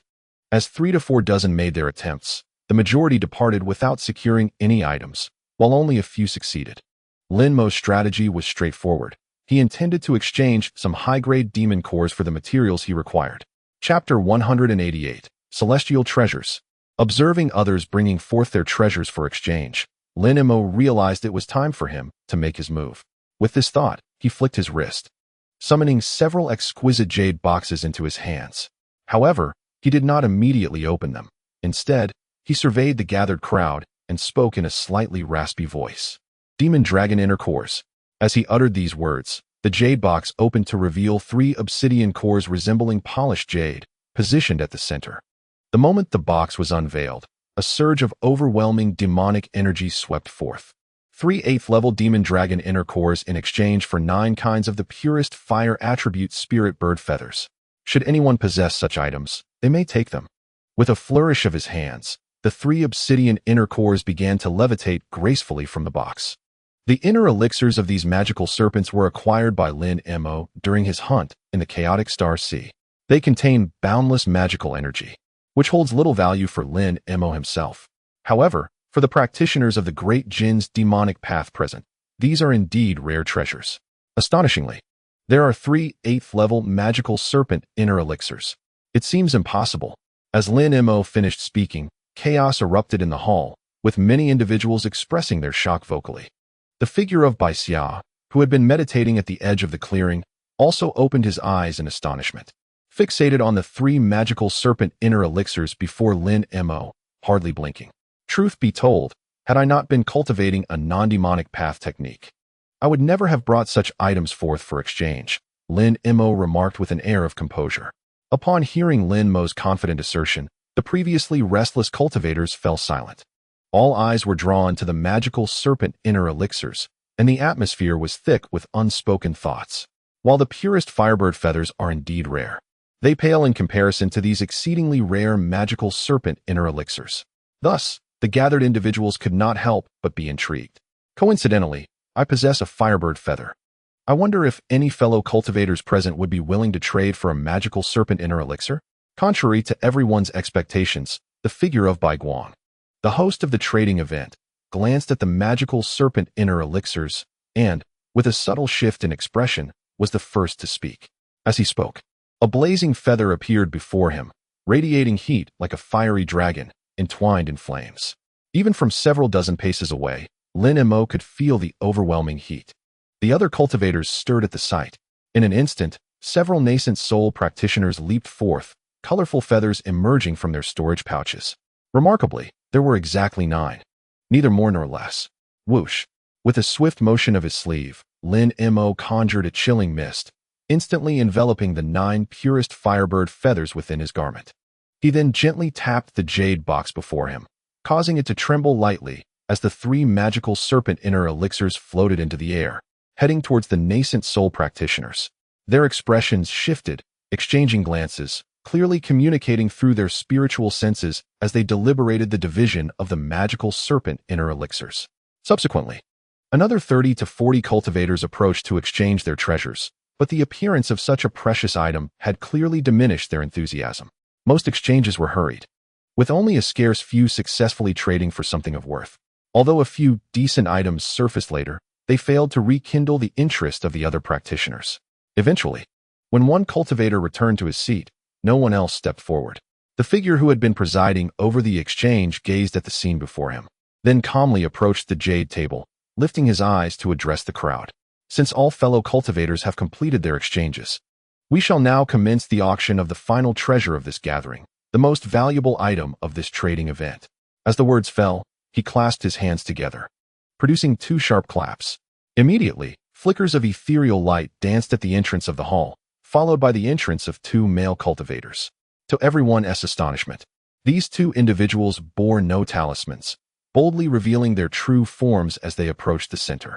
A ripple of excitement coursed through the assembly, for these men were known figures, elders of the Yuan-ing stage from the esteemed royal Yi family, frequently engaging with outsiders.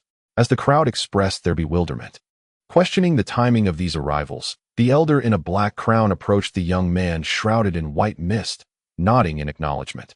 He then turned to address the assembly. Speaking slowly, "I need not introduce myself. I trust you are all familiar with our identities." He continued succinctly. "This precious artifact is a product of the Yi family's considerable investment of resources and manpower." Upon hearing the words of the royal Yi family, curiosity flickered in the eyes of the attendees, clearly intrigued by the treasure. Following the elder's remarks, he deliberately withdrew a square box, approximately a foot in length, from his sleeve. His gaze lingered on the box, a hint of reluctance crossing his features. After a brief moment of hesitation, he gritted his teeth and presented the treasure to the figure enveloped in light before him. "Very well, I shall refrain from further trivialities. Let us unveil the true nature of this treasure," he proclaimed. The figure cloaked in white mist chuckled softly, then with a flick of his wrist, opened the jade box. In an instant, radiant light burst forth from the box, followed by a fist-sized orb of yellow brilliance that slowly emerged. As it left the confines of the box, the orb pulsated rhythmically, accompanied by a low, resonant hum. Observing this spectacle, the figure in the mist shifted slightly, then performed a series of intricate hand gestures. Streams of light shot forth from his hands, landing atop the yellow orb. With a gentle breath, the yellow light began to dissipate, revealing its true form. It materialized into a small, earth-toned seal, several inches in size. The seal was square and smooth, exuding a warmth akin to jade, yet its surface oscillated between brightness and dimness. Layers of golden and silver light shimmered subtly, and intriguingly, the runes inscribed within the seal were entirely distinct with each flicker, evoking a sense of profound mystery upon closer inspection.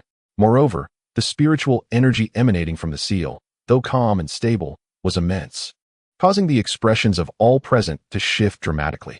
This artifact, known as the Pingshan seal, was crafted as a replica of the legendary Tongtian Lingbao, the Zhangtian seal from ancient times. According to the Yi family's cultivators, this Pingshan seal, while possessing only about 10 to 12% of the rumored power of the Zhangtian seal, still held remarkable potential.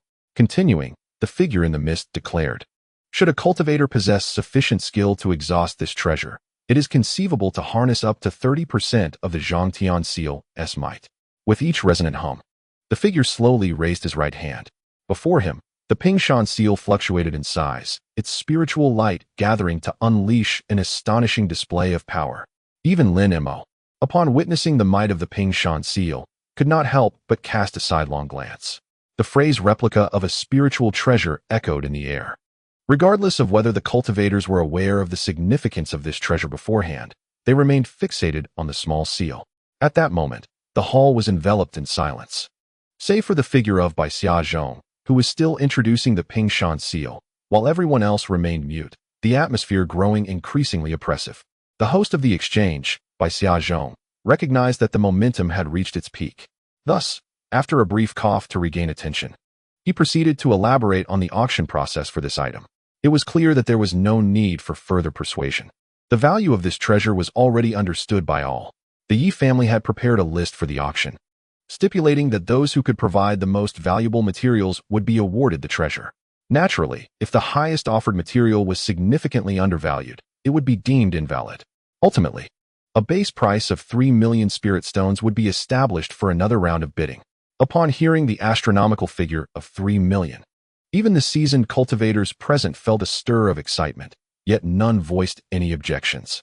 Although this sum could rival the spiritual stone reserves of a mid-sized cultivation sect, it was, in comparison to the treasure's worth, not excessively high. In fact, during the actual bidding, it was highly likely that the price would escalate several times over. Meanwhile, the elderly man in the black crown produced a jade slip. With a flick of his sleeve, torrents of surging spiritual energy flowed into the slip. In an instant, the jade slip radiated brilliance, its light piercing the heavens. As he slightly parted his lips, he began to recite. His voice was soft, yet every cultivator in the hall could hear him distinctly. All ears were attuned to his words. Lin Mo, however, maintained a calm demeanor, his eyes glinting.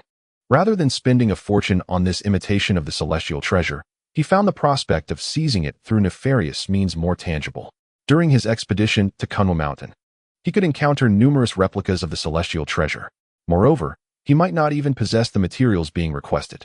After casually listening to a few of the materials, Lin Mo's conviction in his thoughts deepened.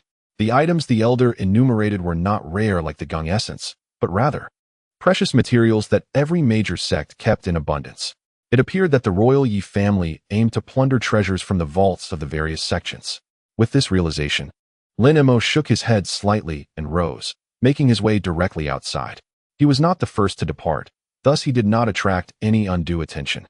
In a flash of white light, Lin Mo vanished without a trace. Within the span of half a cup of tea, he transformed into a blue phantom, escaping from the underground trading chamber. With a swift motion, the Shinfeng boat appeared beneath him. Without hesitation, he sped away into the distance. After flying 1,000 miles, as the escape light swept past a nearby mountain peak, Lin Mo abruptly halted. He slowly raised his gaze toward the horizon, and with a flick of his sleeve, 72 azure bamboo cloud swords soared from his garment, entwined with golden lightning. The aura was formidable. Your presence has been revealed. There is no need for stealth. Step forth. A chuckle escaped his lips. I never expected to encounter such an abundance of golden lightning bamboo treasures here. The ancient demon's fragment of soul had evidently taken notice of the Qingzhu Fengyun's sword in Lin Mo's grasp, which compelled it to intercept Lin Mo midway. As Lin Mo gazed ahead, a sudden flash of black light revealed a figure cloaked in darkness, its eyes shimmering with an otherworldly blackish-purple glow. The ancient demon's fragment regarded Lin Mo coldly, asserting, "If you are willing to disclose the method by which you acquired such an abundance of golden thunder bamboo, I may consider sparing you. Otherwise, prepare for me to personally extract your primordial spirit and delve into your memories." Lin Mo cast a glance at the ancient demon's fragment, a hint of icy disdain flickering in his eyes as he replied, "A wretched dog dares to bark at me." In Lin Mo's estimation, the ancient demon's fragment possessed strength comparable to the pinnacle of the nascent soul stage. If it resorted to its trump cards, it might rival an early-stage transformation of deity practitioner. However, that was still insufficient against Lin Mo. He had initially intended to elicit a few more words from it before its demise, but seeing its unwillingness to cooperate rendered that unnecessary. The ancient demon's fragment felt a surge of murderous intent, its face contorting into a fierce expression as the blackish-purple light in its eyes intensified. Unperturbed, Lin Mo waved his sleeve, and in an instant, the 72 Qingzhu Fengyun swords transformed into a radiant arc of gold, piercing toward the ancient demon. At that moment of confrontation, a radiant light flickered in the distant sky, and suddenly, a stunning rainbow appeared on the horizon, hurtling toward them with the speed of lightning. The sound of wind and thunder faintly echoed from within the retreating light. Upon sensing the arrival of another practitioner, the ancient demon's eyes gleamed with ferocity. Yet it momentarily repressed its fierce demeanor, adopting an impassive expression as it gazed at the approaching light. In the mere span of 30 li, the dazzling rainbow swiftly approached, revealing a figure emanating smoke, a monk clad in a fierce countenance. One hand cradled a crimson bowl, while the other grasped a green Zen staff several feet long.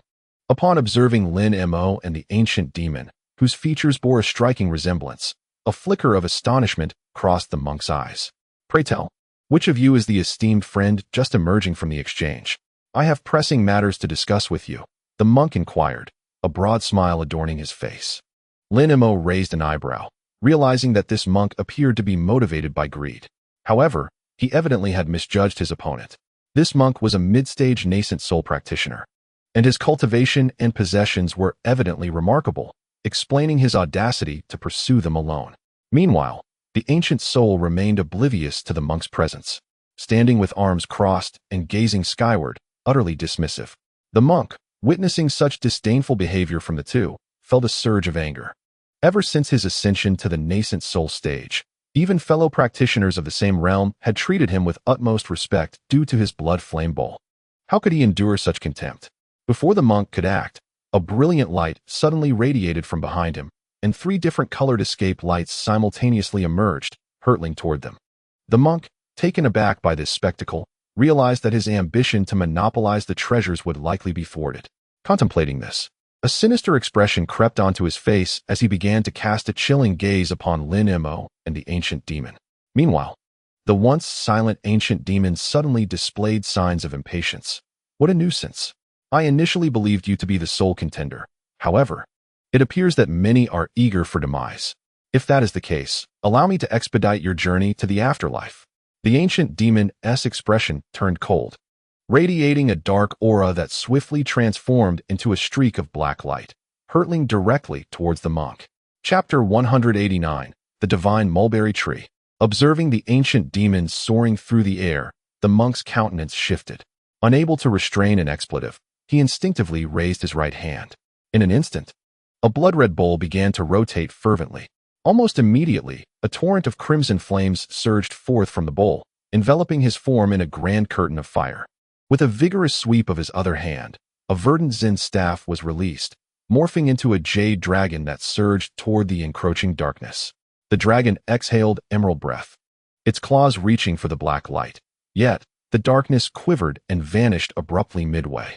The monk, seasoned in combat, felt an unsettling surprise at this development.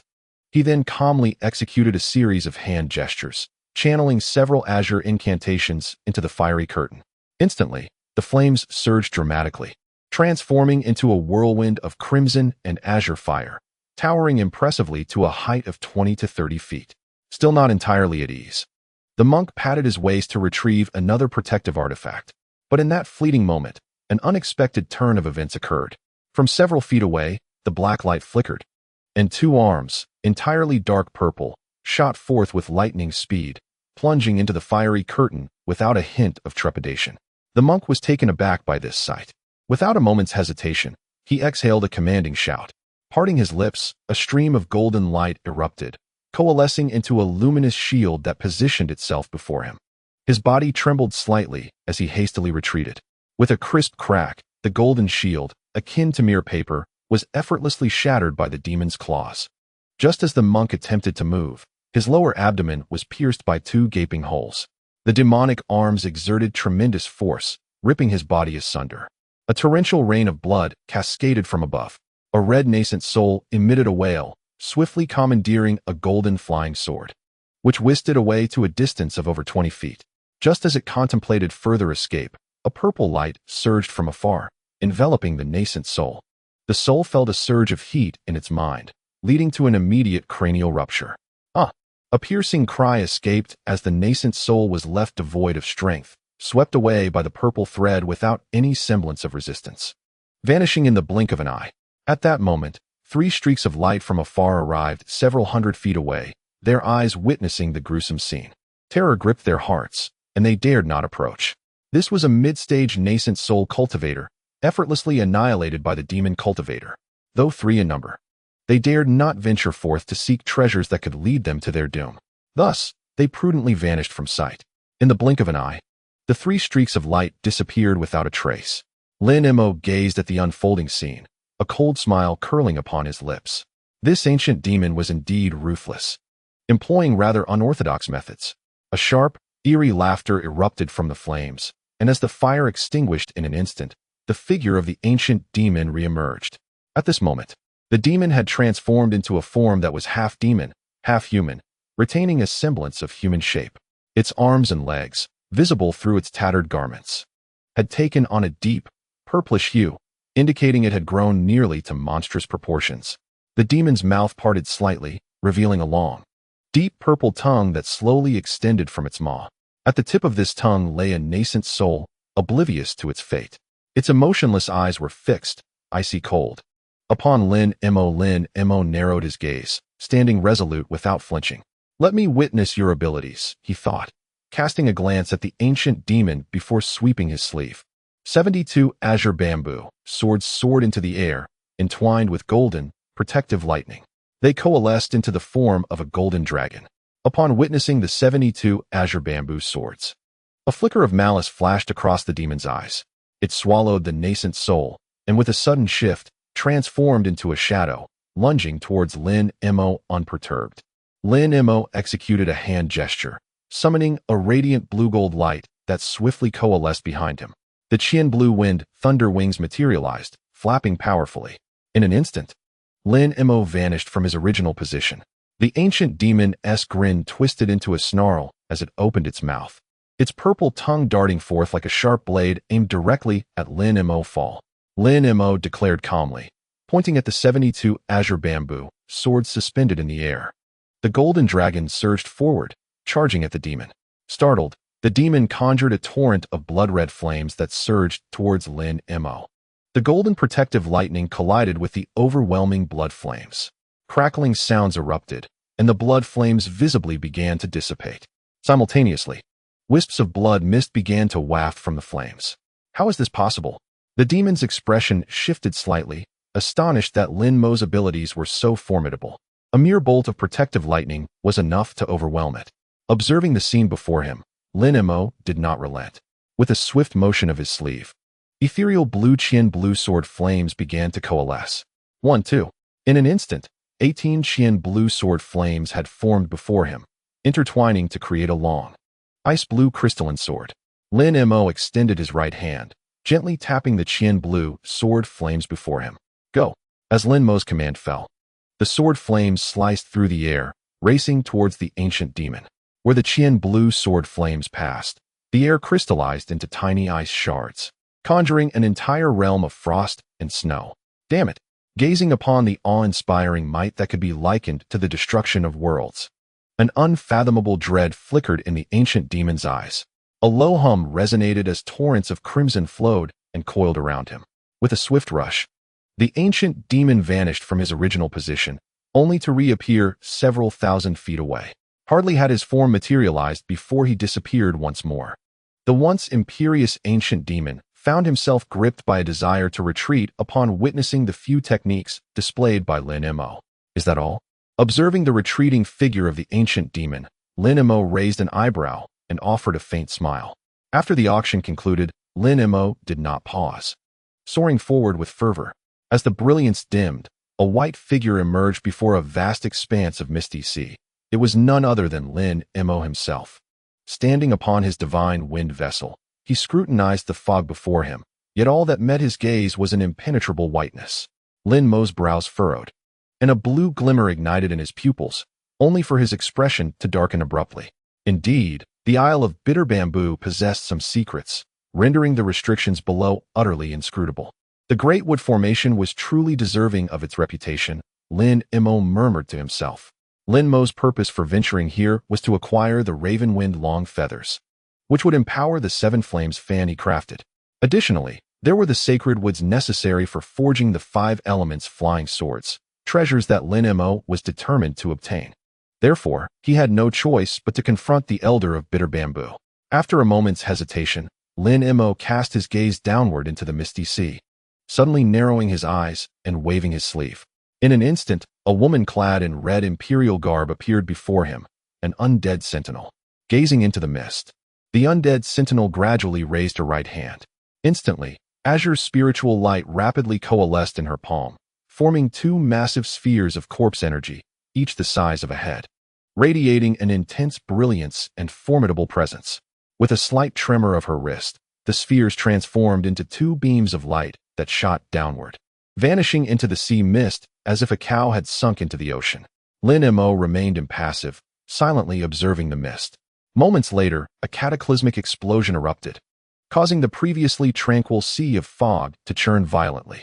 Two colossal columns of wind, each nearly a yard in diameter, surged skyward from the mist, wreaking havoc and clearing a swath of several hundred feet in the surrounding waters. Simultaneously, distant, piercing howls echoed through the air. Lin Mo's gaze flickered as he scanned the far-off mist. There, a massive island emerged, faintly visible through the thin fog. At the center of that island, a vibrant green luminescence enveloped much of its expanse. Suddenly, several beams of various hues shot forth from the light, hurtling towards Lin Mo's location with great ferocity. It was evident that the recent disturbance had alerted the cultivators on the island. A cursory glance revealed that the cultivators varied in strength, some at the foundation establishment stage and others at the core formation stage. However, among them, the most formidable was merely a late-stage core formation cultivator. Esteemed seniors, one of the elder cultivators inquired, "May I ask what brings you to our island?" As these individuals arrived before Lin Mo, they initially intended to confront him with indignation. However, upon scanning him with their spiritual awareness, they discovered that he was an essence infusion cultivator, akin to the venerable Ku Zhu Lao Ren. A chill ran through their hearts, and their tones softened considerably. "I have long heard of the esteemed reputation of my fellow Taoist Ku Zhu. I have come to inquire about a matter. Might you grant me a moment of your time?" Lin Mo replied without a flicker of his eye, smiling as he spoke. "How unfortunate. My master has been in seclusion for several years and no longer meets with visitors. If you truly have pressing matters, you may share them with me. I can act as a cultivator on your behalf." The cultivators were momentarily taken aback, then began to smile apologetically. "It is indeed regrettable that Taoist Ku Zhu is in seclusion. However, since you can make decisions, that will suffice. I have heard that your island is home to an ancient spiritual bird known as the Wu Feng. Is there any truth to this?" Lin Mo blinked, maintaining his usual demeanor as he inquired. "Wu Feng? What do you mean by that, senior?" The lead cultivator felt a shiver run down his spine. "Nothing much. I am in the process of refining a certain treasure and require 3 feathers from the tail of the Wu Feng. I am willing to exchange 1 7th-tier demon core for them. Might you consider this proposal?" As soon as Lin Mo finished speaking, he flicked his sleeve, and a jade box flew out, hovering before him. With a casual gesture, he opened the box, revealing a faintly green demon core within. An exchange for feathers? Lin Mo's request took the cultivators by surprise, leaving them momentarily bewildered. Indeed, the Wu Feng on your island should be a 7th-tier spiritual bird. Offering a 7th-tier demon core demonstrates my sincerity in this transaction. Lin Mo's smile faded, replaced by a serious expression. Although the Wu Feng was an ancient spiritual bird, trading such demon cores for its feathers seemed more than adequate. However, I fear I cannot acquiesce to this request. The elder's expression fluctuated for a while, and he hesitantly shook his head. Upon hearing this, Lin Mo's gaze turned icy, fixating on the elder in silence. The elder, sensing Lin Mo's displeasure, quickly spoke to clarify. "Senior, please do not misunderstand. It is not that I am unwilling to accommodate you.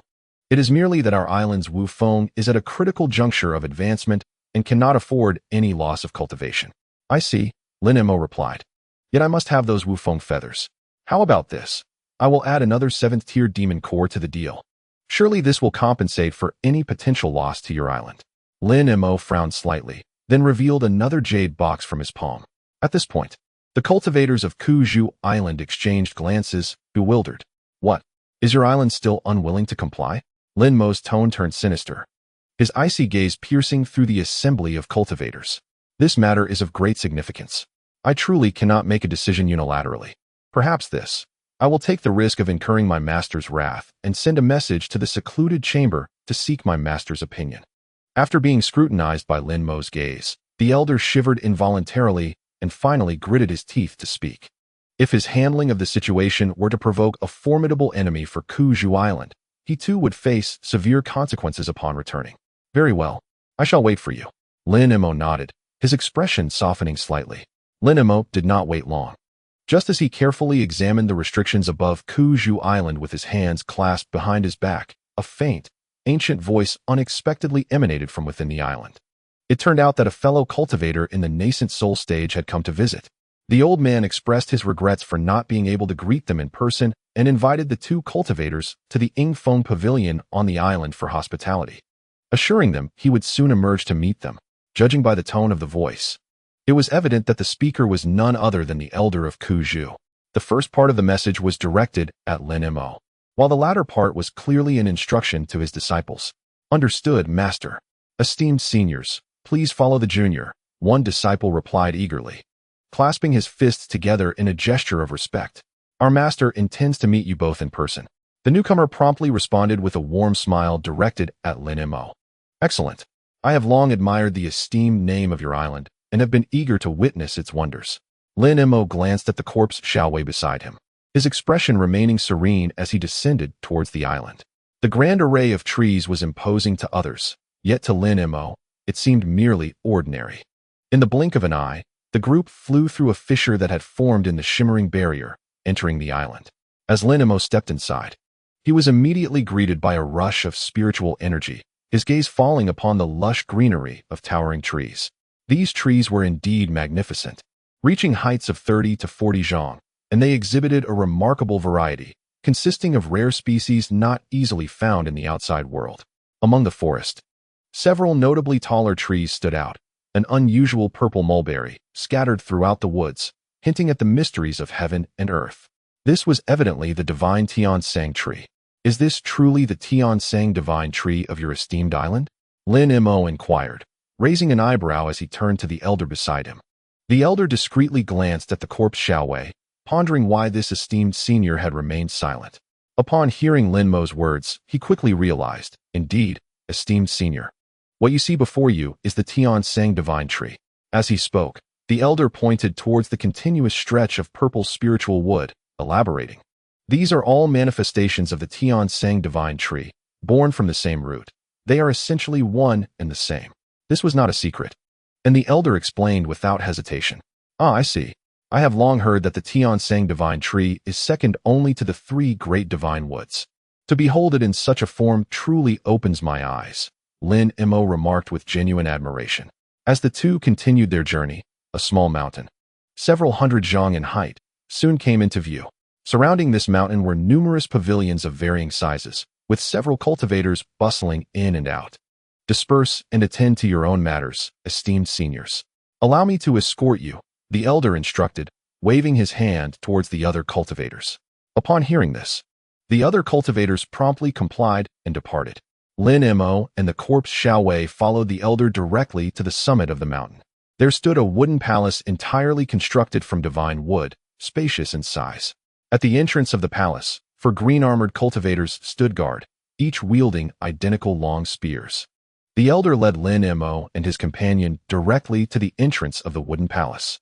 The 4 monks stood expressionless and motionless, resembling puppets. The wood spirit guards. Observing these 4 puppets before him, Lin Mo felt a stir within. However, the wood spirit guards of the elder Kuzhu bore a striking resemblance to his own. Perhaps they originated from the same source. A smile graced Lin Mo's lips. Although these 4 wood spirit guards possessed only foundational cultivation, the purity of their wood spirit energy surpassed that of ordinary cultivators of the same rank. As Lin Mo glanced over, he noticed that the guards' armor and long spears were indeed top-tier wooden artifacts. It appeared that the wood spirit guards of Elder Kuzhu were significantly weaker than his own. Yet, the ability to transmute spiritual wood into wooden artifacts was intriguing. Lin Mo's eyes brightened. If he could apply this technique to his own wood spirit guards, it would undoubtedly enhance their strength. The elder cast a glance at Lin Mo and, with a smile, voluntarily elaborated. These puppets were personally trained by my master, harnessing the power of the divine mulberry tree. Although their cultivation is modest, they excel in cooperative combat techniques. If you have the opportunity, I would appreciate your guidance. Lin Mo nodded in acknowledgement. Indeed, they are quite distinct from ordinary cultivators. The elder, perceiving Lin Mo's noncommittal response, wisely refrained from further commentary. The structure of the wooden hall was not intricate. Aside from a main hall, there was merely a side chamber. Thus, upon entering the hall, Lin Mo and his companions immediately spotted a tall figure with his back turned to them, clad in a green robe, his hair white as snow. The moment the elder laid eyes on this figure, his expression changed dramatically, and he bowed deeply before silently stepping aside, standing with his hands clasped. Are you the elder Kuzhu? Lin Mo inquired, his gaze unwavering on the figure. Indeed, I am Kuzhu. You two seem unfamiliar. Might you be fellow cultivators from the mainland? May I ask your esteemed names? The man in the green robe turned around with a hearty laugh. Lin Mo narrowed his eyes, observing a youthful visage with rosy lips and white teeth, fair brows, and bright eyes. He appeared to be merely 16 or 17 years of age, yet a faint green aura enveloped his face. The elder Ku Zhu, much like Lin Mo, possessed the art of retaining youth, which took him by surprise. Though the elder wore a smile, upon noticing Lin Mo's late-stage nascent soul cultivation, he felt a flicker of intrigue and a hint of astonishment flashed in his eyes. I am Lin Mo of the Hidden Moon Sect, Lin Mo replied courteously. You two are certainly not ordinary individuals. It is a pleasure to have you on this island. I, the island's master, am honored by your presence. I must admit, I cannot discern your cultivation level, which truly opens my eyes, said Elder Ku Zhu after appraising Lin Mo and the corpse guard with a few glances. My friend is overly modest. The name of Elder Ku Zhu resonates throughout the realm. Lin Mo responded with a slight smile. Please, make yourselves comfortable and enjoy the unique mulberry tea of this island. Elder Ku Zhu gently invited, gesturing for Lin Mo and his companion to take a seat. Following this, a pair of sharp claps echoed, and several young female cultivators entered the hall, gracefully bearing tea trays. 3 individuals were served a pot of light green spiritual tea, and the attendant respectfully exited the wooden hall. The Sangma tea, could it possibly be related to the divine Tiansang tree? Lin Mo cast a glance at the tea on the table, sensing the abundant with spiritual energy within, and inquired with a flicker of curiosity. Your discerning eye serves you well. This tea is indeed brewed from the spiritual leaves of the Tiansang divine tree, renowned for its ability to enhance vision and calm the spirit. I dare say, there is no other place on this island that offers such a brew. The elder of Bitter Bamboo replied with a hint of pride. In that case, I must indulge in its flavor, Lin Mo said, his gaze shifting as he meticulously scanned the cup of spiritual tea with his divine sense. Satisfied there were no issues, he unceremoniously lifted the cup and took a small sip. Lin Daoist, do you not enjoy this tea? The corpse Xiaowei, seated impassively, made no move to touch the cup before him. The elder of Bitter Bamboo, taken aback, posed the question. Since I began my fasting regimen, I have refrained from consuming anything outside my cave. The corpse Xiaowei replied coldly, his tone devoid of courtesy. Ah, I see. I have overstepped my bounds, the elder said, a fleeting look of displeasure crossing his features, though he concealed it well. I trust you are somewhat aware of our intentions, Elder Bitter Bamboo. What is your stance on the transaction proposed by Lin? Lin Mo inquired, having only sampled a few sips before setting the cup down. To be candid, this transaction places me in a difficult position. That black phoenix is currently at a critical juncture in its evolution. No matter how many demon cores you offer, I would be loath to part with its feather. Otherwise, who knows when this spiritual creature will next break through its bottleneck, Elder Bitter Bamboo said, his brow furrowing in evident distress. So, you are unwilling to proceed with this matter? Lin Mo pressed, pursing his lips but revealing no signs of surprise. Huh. If I were to outright refuse, I suspect neither of you would leave empty-handed, the elder chuckled. How about this? We cultivators can gain much from the exchange. I propose a contest of skills. Should one of you manage to defeat me in a duel, I shall consent to the transaction. If you fail, my companion and I will take our leave without further discussion. Lin Mo stated resolutely. Very well, it is settled. I have not sparred with anyone in nearly a century. Which of you shall take the first turn? The elder inquired, surveying Lin Mo and his companion with a bemused expression.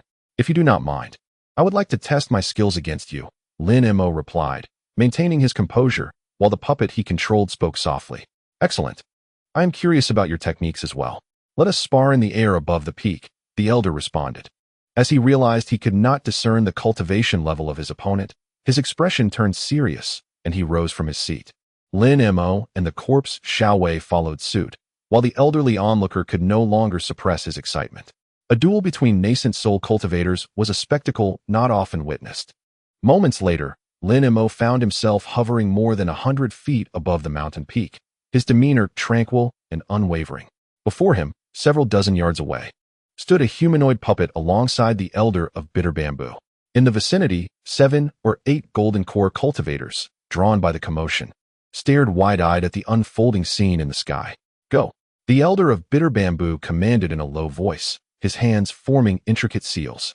Suddenly, Blinding cold light erupted from all over his body, and over 100 streaks of green light shot forth.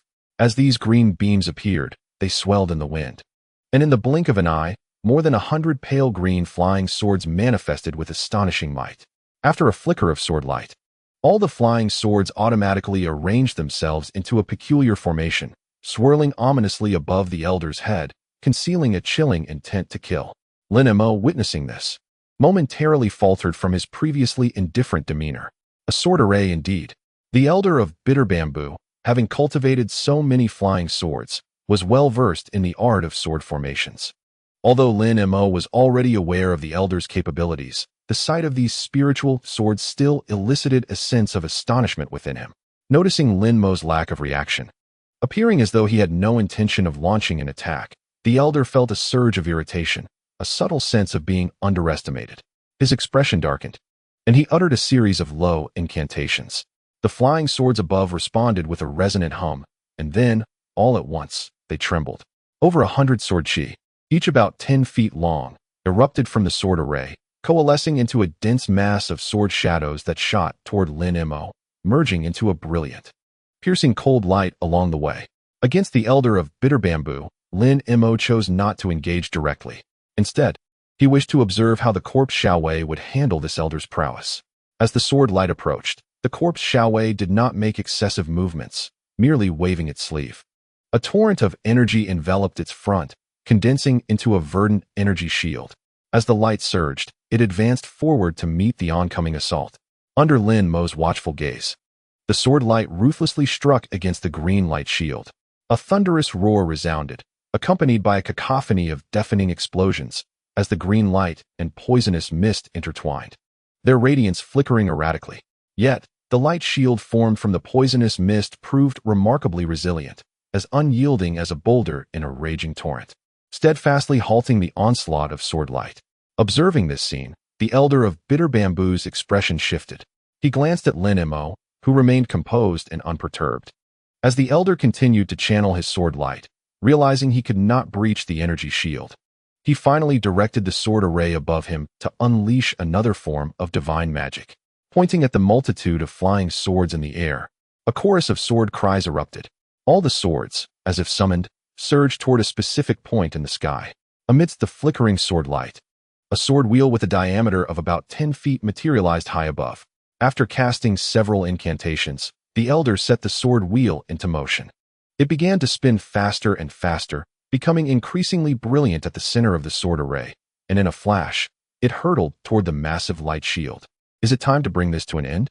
Lin Mo mused, observing the prolonged entanglement with a slight furrow of his brow, clearly showing signs of impatience. He glanced at the distant elder of bitter bamboo, his mind stirring, as he sought to swiftly conclude the battle. On that day, Lin Mo felt a sense of urgency regarding the divine mulberry tree and the feather of the dark-winged crow. He was reluctant to prolong the matter. With this thought in mind, he raised his right hand, conjuring 18 surging azure sword flames before him. The overwhelming power of icy energy enveloped the air, and an immense spiritual pressure erupted from his being, spreading outward like a colossal wave. The cultivators in the distance, who were observing the battle, felt their breaths tighten as the spiritual wave rushed toward them, causing their protective auras to falter and sway. Those of lower cultivation were particularly affected, their expressions changing dramatically as they retreated hastily. Enough. There is no need for further competition. I concede. Elder Ku Zhu, sensing the imminent threat to his life, finally raised his right hand, his face pale with fear. He had genuinely perceived the danger of annihilation and thus quickly chose to submit. At this moment, whether it was the divine abilities displayed by Lin Mo or the terrifying spiritual pressure he had just unleashed, he was certain that Lin Mo was undoubtedly a late-stage nascent soul cultivator. Realizing that emerging from his seclusion for the sake of these two individuals was indeed a wise decision. He did not believe that the myriad trees' great formation on the island could withstand the wrath of a powerful cultivator, especially with another nascent soul cultivator of equal rank by his side. With this thought, Elder Ku Zhu saw Lin Mo retract his magical artifacts and also withdrew his flying sword token, beckoning Lin Mo and his companion to descend and re-enter the wooden hall. This time, the island's master displayed an unusual demeanor. promptly instructing a late-stage core formation elder to fetch the feather of the wind and the divine mulberry tree without further ado. He then attempted to engage Lin Mo and his companion in conversation, subtly probing into their backgrounds. However, no matter how Elder Kuju tried, he was unable to glean any information about Lin Mo, leaving him with a bitter smile and a sense of helplessness. A quarter of an hour later, an elder entered, holding a jade box with a respectful demeanor, placing it before his master. After casting a glance at Lin Mo and his companion, Elder Kuju waved his sleeve, and the jade box flew towards Lin Mo. He accepted the box without hesitation and opened it, revealing a dazzling red glow within. Alongside this, there lay a piece of the divine mulberry tree, measuring the height of a person. With this, the materials for crafting the fire element flying sword were now complete.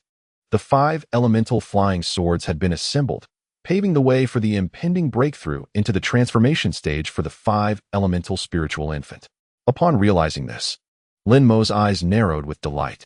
Half a day later, Lin Mo, accompanied by the corpse Shao guards, soared out of Kuju Island, transforming into 2 radiant streaks of light that pierced the sky, vanishing without a trace.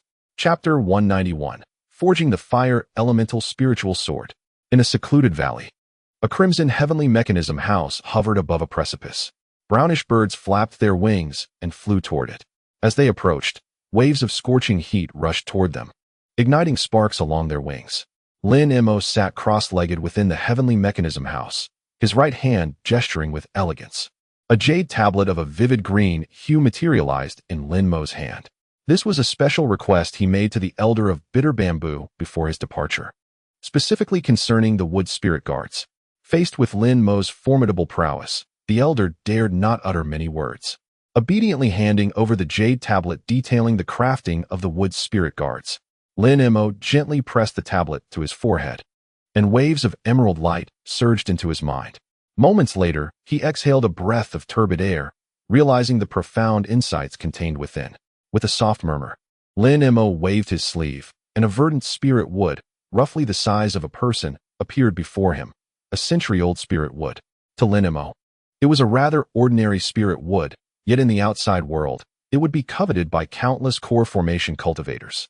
It was more than adequate to be utilized as a magical artifact.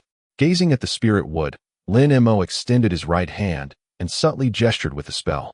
In an instant, a stream of light entwined around his hand. As the light surged, a green ethereal shadow swiftly merged into the spirit wood before him. In the blink of an eye, the previously motionless spirit wood began to shift, as if imbued with life. At that moment, Lin Mo altered his technique, and a deep blue light penetrated the spirit wood. The scattered, intricate branches radiated an astonishing brilliance, and the wood's tough exterior shimmered with dazzling light, suddenly coalescing into a remarkably robust spirit armor. Not a difficult task. Observing the newly formed wood spirit guard, Lin Mo's lips curled into a smile. For him, the wood spirit guard was one of his trump cards, and enhancing its power was indeed splendid. With a flick of his sleeve, a stream of light darted forth as the 9 nether soul banner soared out from his garment. A chilling wind swept through the Tianji pavilion, and a layer of frost materialized upon the crimson structure.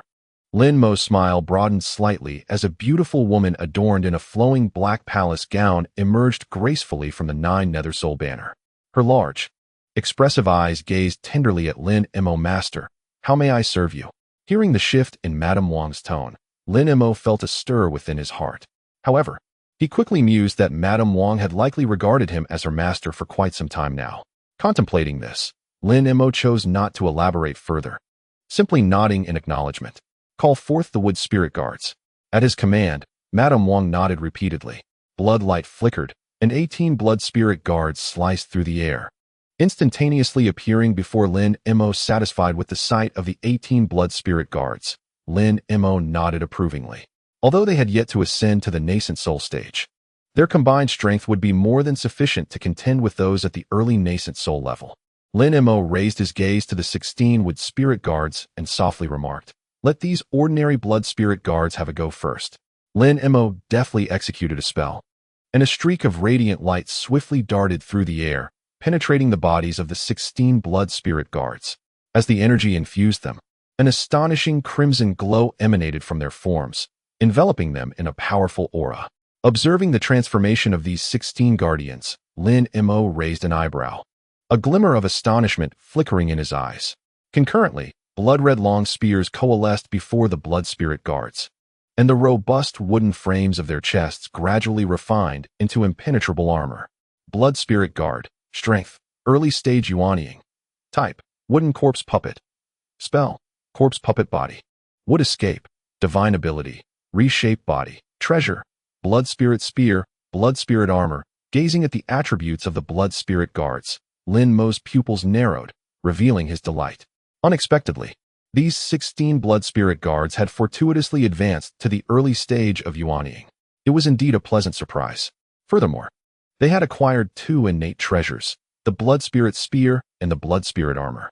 As he beheld the 2 treasures radiating with brilliant red light, Lin Mo slowly extended his right hand. With a mere gesture, the treasures sliced through the air, instantly appearing before him.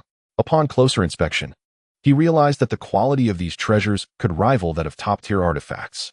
While they may not surpass ancient relics, they were exceptionally compatible with the blood spirit guards, their combined power comparable to that of some ordinary ancient treasures. Next, it was time to bestow these gifts upon the other 2 guardians. Lin Mo murmured, turning his gaze toward the 2 thunder spirit guards and the flame spirit guard. Drawing from his previous experience with the 16 blood spirit guards, he proceeded with confidence. With a flourish of his sleeve, the radiant energy surged into the bodies of the thunder spirit guard and the flame spirit guard. Buzz, buzz, buzz. As a series of resonating sounds emerged, the thunder spirit guard and the flame spirit guard erupted with an overwhelming aura of power. Like their blood counterparts, they too seized the moment to break through to the early stage of Yuanying. Thunder spirit guard, strength, early stage Yuanying. Type, wooden corpse puppet. Spell, brilliant thunder. Corpse puppet body, would escape, divine ability, reshape body. Treasure, thunder spirit spear, thunder spirit armor. Flame spirit guard, strength, mid-stage Jedon. Type, wooden corpse puppet. Spell, blazing fire. Corpse puppet body, would escape, divine ability, reshape body. Treasure, flame spirit spear, flame spirit armor. Witnessing this spectacle, Lin Mo nodded in satisfaction. Excellent, excellent. With this, these 18 blood spirit guards could indeed play a pivotal role in battles involving Yuanying cultivators. With a swift motion of his sleeve, Lin Mo summoned a streak of light, effortlessly absorbing the 18 blood spirit guards into the 9 nether soul banner. He then turned his attention to the corpse Yao guard. This guardian not only contained spiritual wood, but also the Xiantian vine. If he were to employ the wood spirit guards to catalyze upon reaching this point, Lin Mo's heart raced with palpable excitement, a flicker of joy glimmering in his eyes.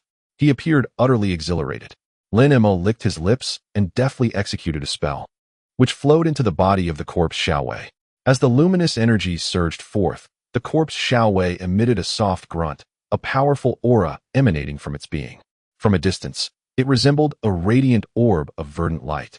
Corpse Xiaowei, strength, peak Yuanying, constitution, Xiantian 5 elements, spiritual roots, metal, wood, water, fire, earth. Techniques, Qingyuan sword technique, Balian technique, Xianming technique, Tuhuang art, Lian technique. Spells, corpse poison, withered wood revives, wood spirit escape, divine powers, true body of corpse Xiaowei.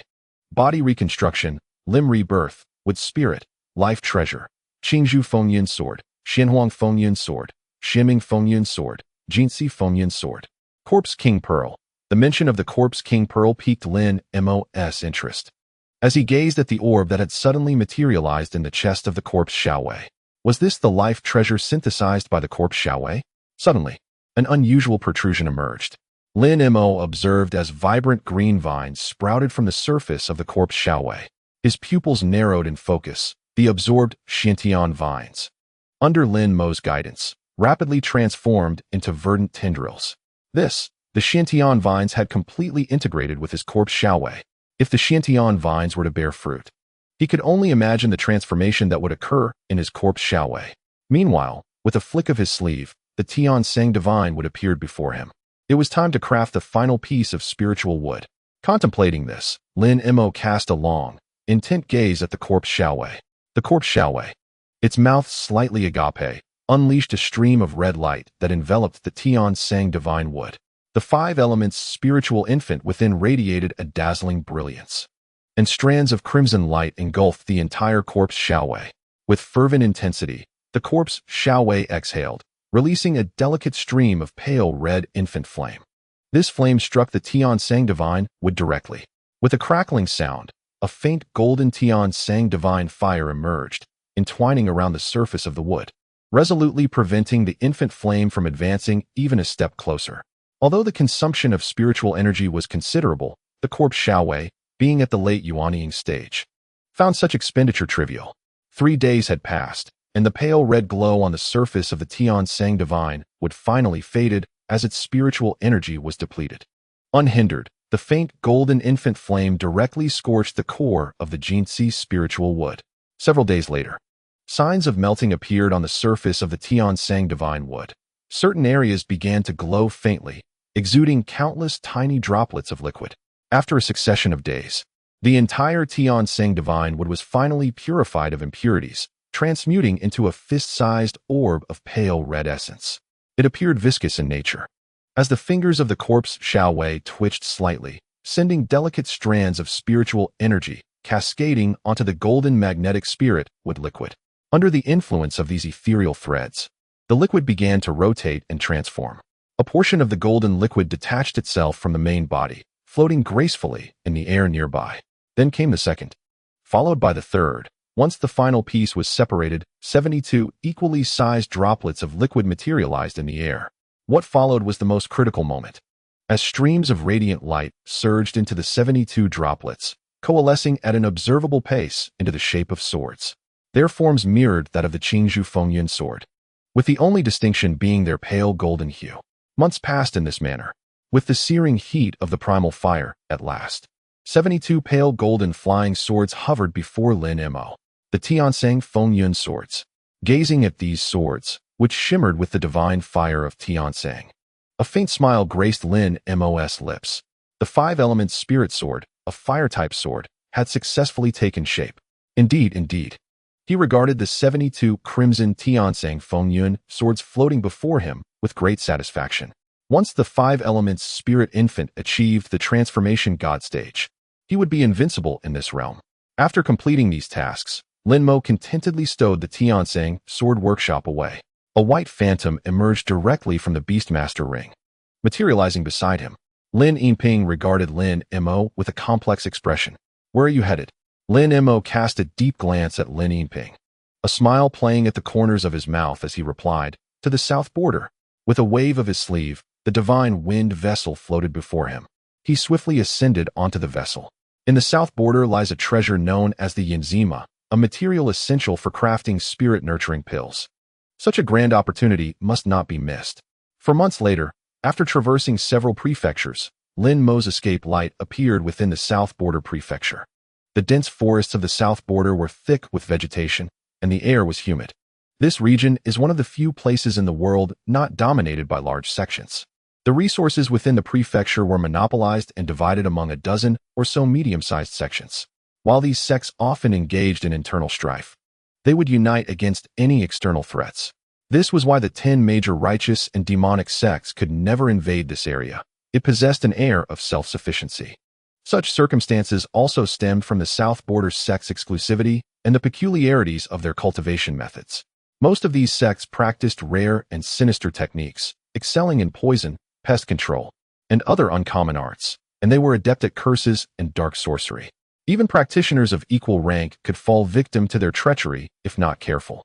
This unpredictability was a primary reason for the reluctance of the larger sects to engage with the south border sects directly. If several major sects were to join forces, sustaining significant injuries, it would not be impossible to seize control of this land. Chaoyan Prefecture is situated in the western part of the south border, and the Shuangxi Mountain is a rarely visited range within it. The area is perpetually shrouded in miasma for hundreds of miles. Without profound cultivation or prior consumption of specialized antidote pills, one cannot enter this mountain range. The mountain range boasts considerable renown in the southern frontier. Due to the unique geographical conditions, it is not only home to several varieties of highly valuable poisonous herbs, but also produces 2 species of venomous scorpions, the iron tail and the red line.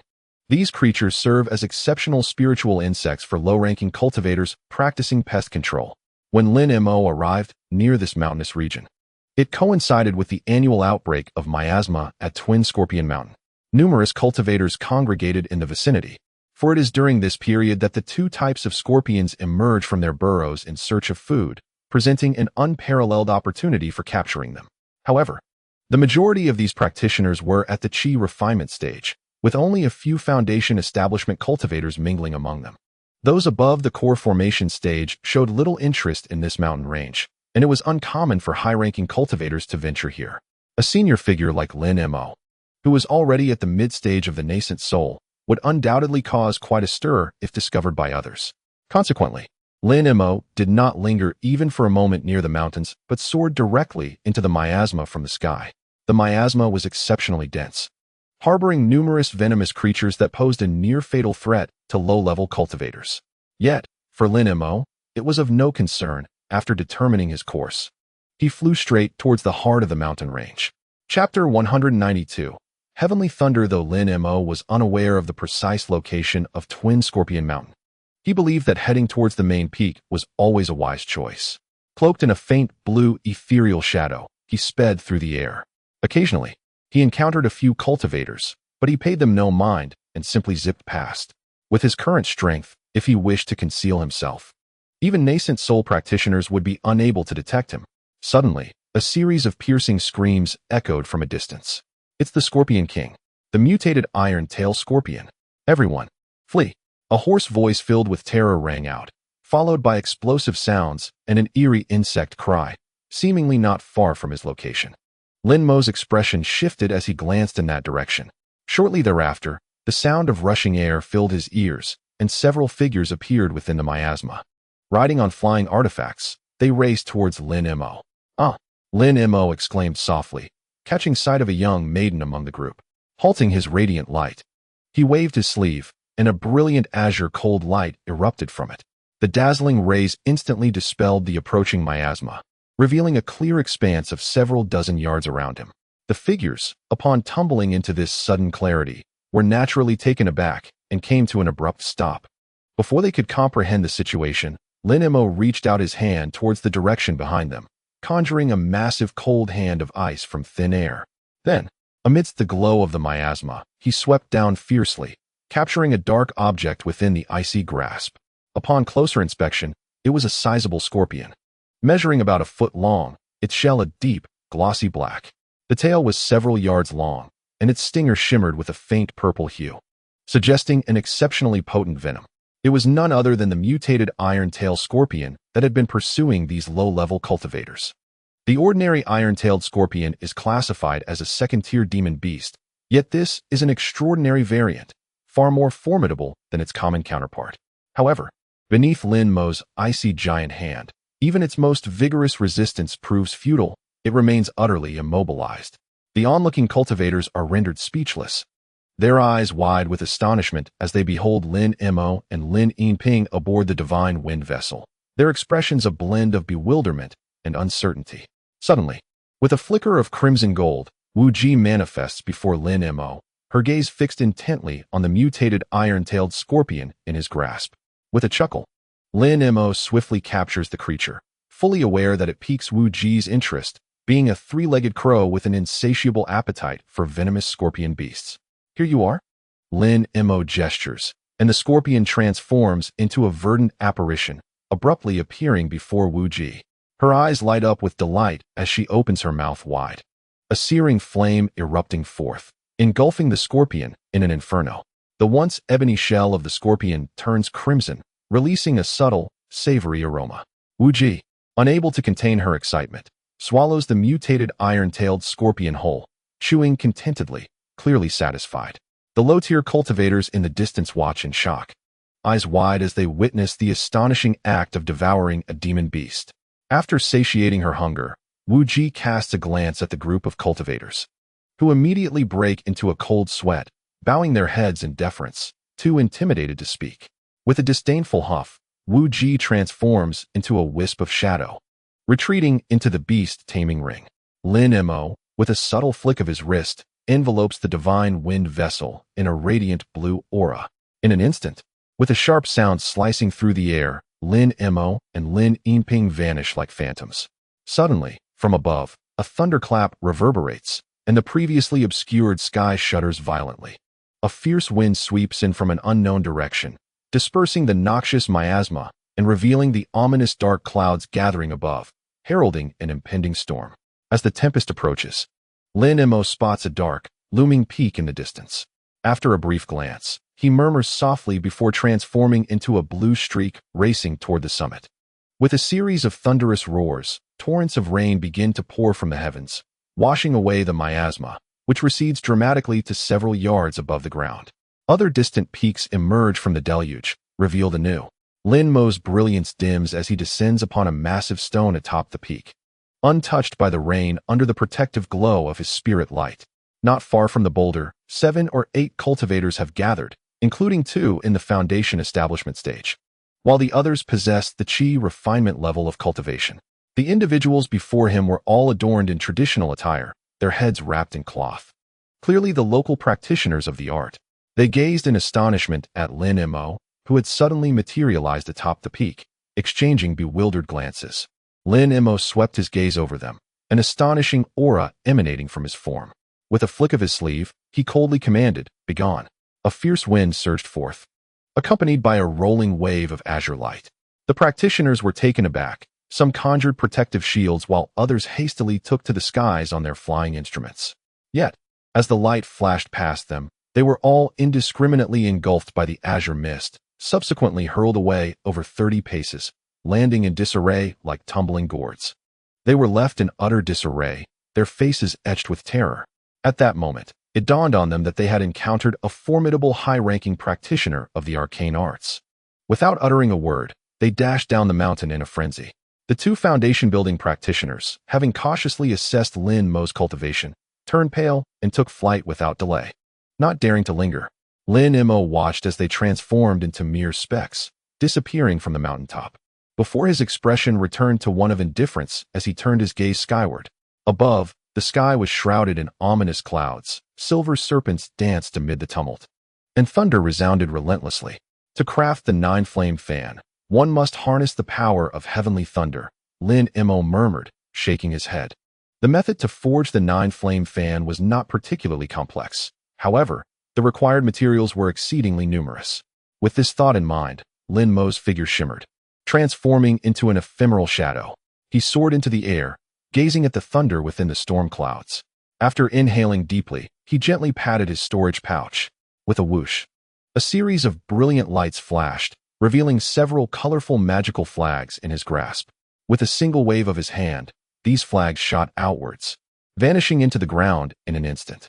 Lin Mo lifted his gaze to the flickering lightning above, a slight smile gracing his lips. Instantly, his entire being radiated with spiritual light, and he levitated gracefully, ascending over 30 paces into the air. With both hands forming intricate seals, he chanted low incantations. And in an instant, vibrant lights surged from below. A series of muffled thuds echoed as several beams of light shot skyward, morphing into colossal banners. Firmly rooted to the ground, immovable, Lin Mo's incantations continued unabated, and the magical flags below released threads of spiritual energy, gradually forming a spirit-gathering formation with a diameter exceeding 10 paces. Within the brilliance, various runes swirled incessantly, the entire formation pulsating with energy. At the moment the formation manifested, the distant lightning, once seemingly unreachable, was suddenly drawn closer, its intensity increasing with each crackle, the electric arcs approaching Lin Mo's position. Lin Mo narrowed his eyes, momentarily halting his incantation, and with a flick of his hand, produced a slender jade bottle, several inches tall. This vessel was meticulously crafted for the purpose of capturing heavenly thunder. With a gentle toss, the small bottle ascended into the air, a greenish spell striking it. The jade vessel spun several times before stabilizing, its mouth facing upward, unwavering. At this juncture, Lin Mo rubbed his hands together and thrust them upward. 2 robust golden arcs shot forth, colliding with the base of the jade bottle. With a resounding clap of thunder, a bizarre scene unfolded. The jade vial quivered slightly, and 2 golden arcs vanished into its depths. Following this, Lin Mo uttered a low command, pointing toward the sky. With a sharp hiss, a golden arc erupted from the vial's mouth, transforming into a lengthy electric spear that danced above the jade vessel, aiming towards the ominous heavens. In that fleeting moment, a silver arc suddenly descended from above, striking the golden spear with precision. The spear trembled slightly, and the silver arc, seizing the opportunity, plunged downward and disappeared into the vial. Thus, arcs of lightning continued to cascade in succession, drawn in by the magical formation and effortlessly captured by the divine thunder, all sealed within the jade vial. An hour later, after absorbing another substantial arc, the vial began to emit a thunderous roar akin to a tsunami. Hearing this, Lin Mo could not suppress his joy. He raised his hand and grasped at the void above. The golden spear fell free, and the vial descended into his grasp. With a swift flick of his sleeve, he summoned a similarly styled vial into the air, reinserting the golden spear to continue collecting the heavenly lightning. At this juncture, he took the opportunity to examine the vial more closely. It trembled with a low hum, its mouth flashing with blinding silver light, as if it might erupt at any moment. With a sharp crack, a golden talisman adhered to its surface, silencing the sounds within and dimming the silver radiance instantly. Lin Mo secured the vial, carefully stowing it within his storage pouch, and resumed his gaze toward the sky. After a short while, having collected 4 vials of heavenly thunder, the storm above showed no signs of abating. Instead, the surroundings were bathed in a yellowish hue, suggesting an intensifying downpour. Lin Mo contemplated that after capturing 1 more vial from the sky, he could cease his efforts, for this lightning would suffice to transmute into thunderfire for the refinement of spiritual materials.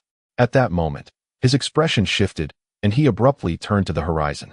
In the dim distance of the sky, a flickering light appeared, and a white rainbow surged forth.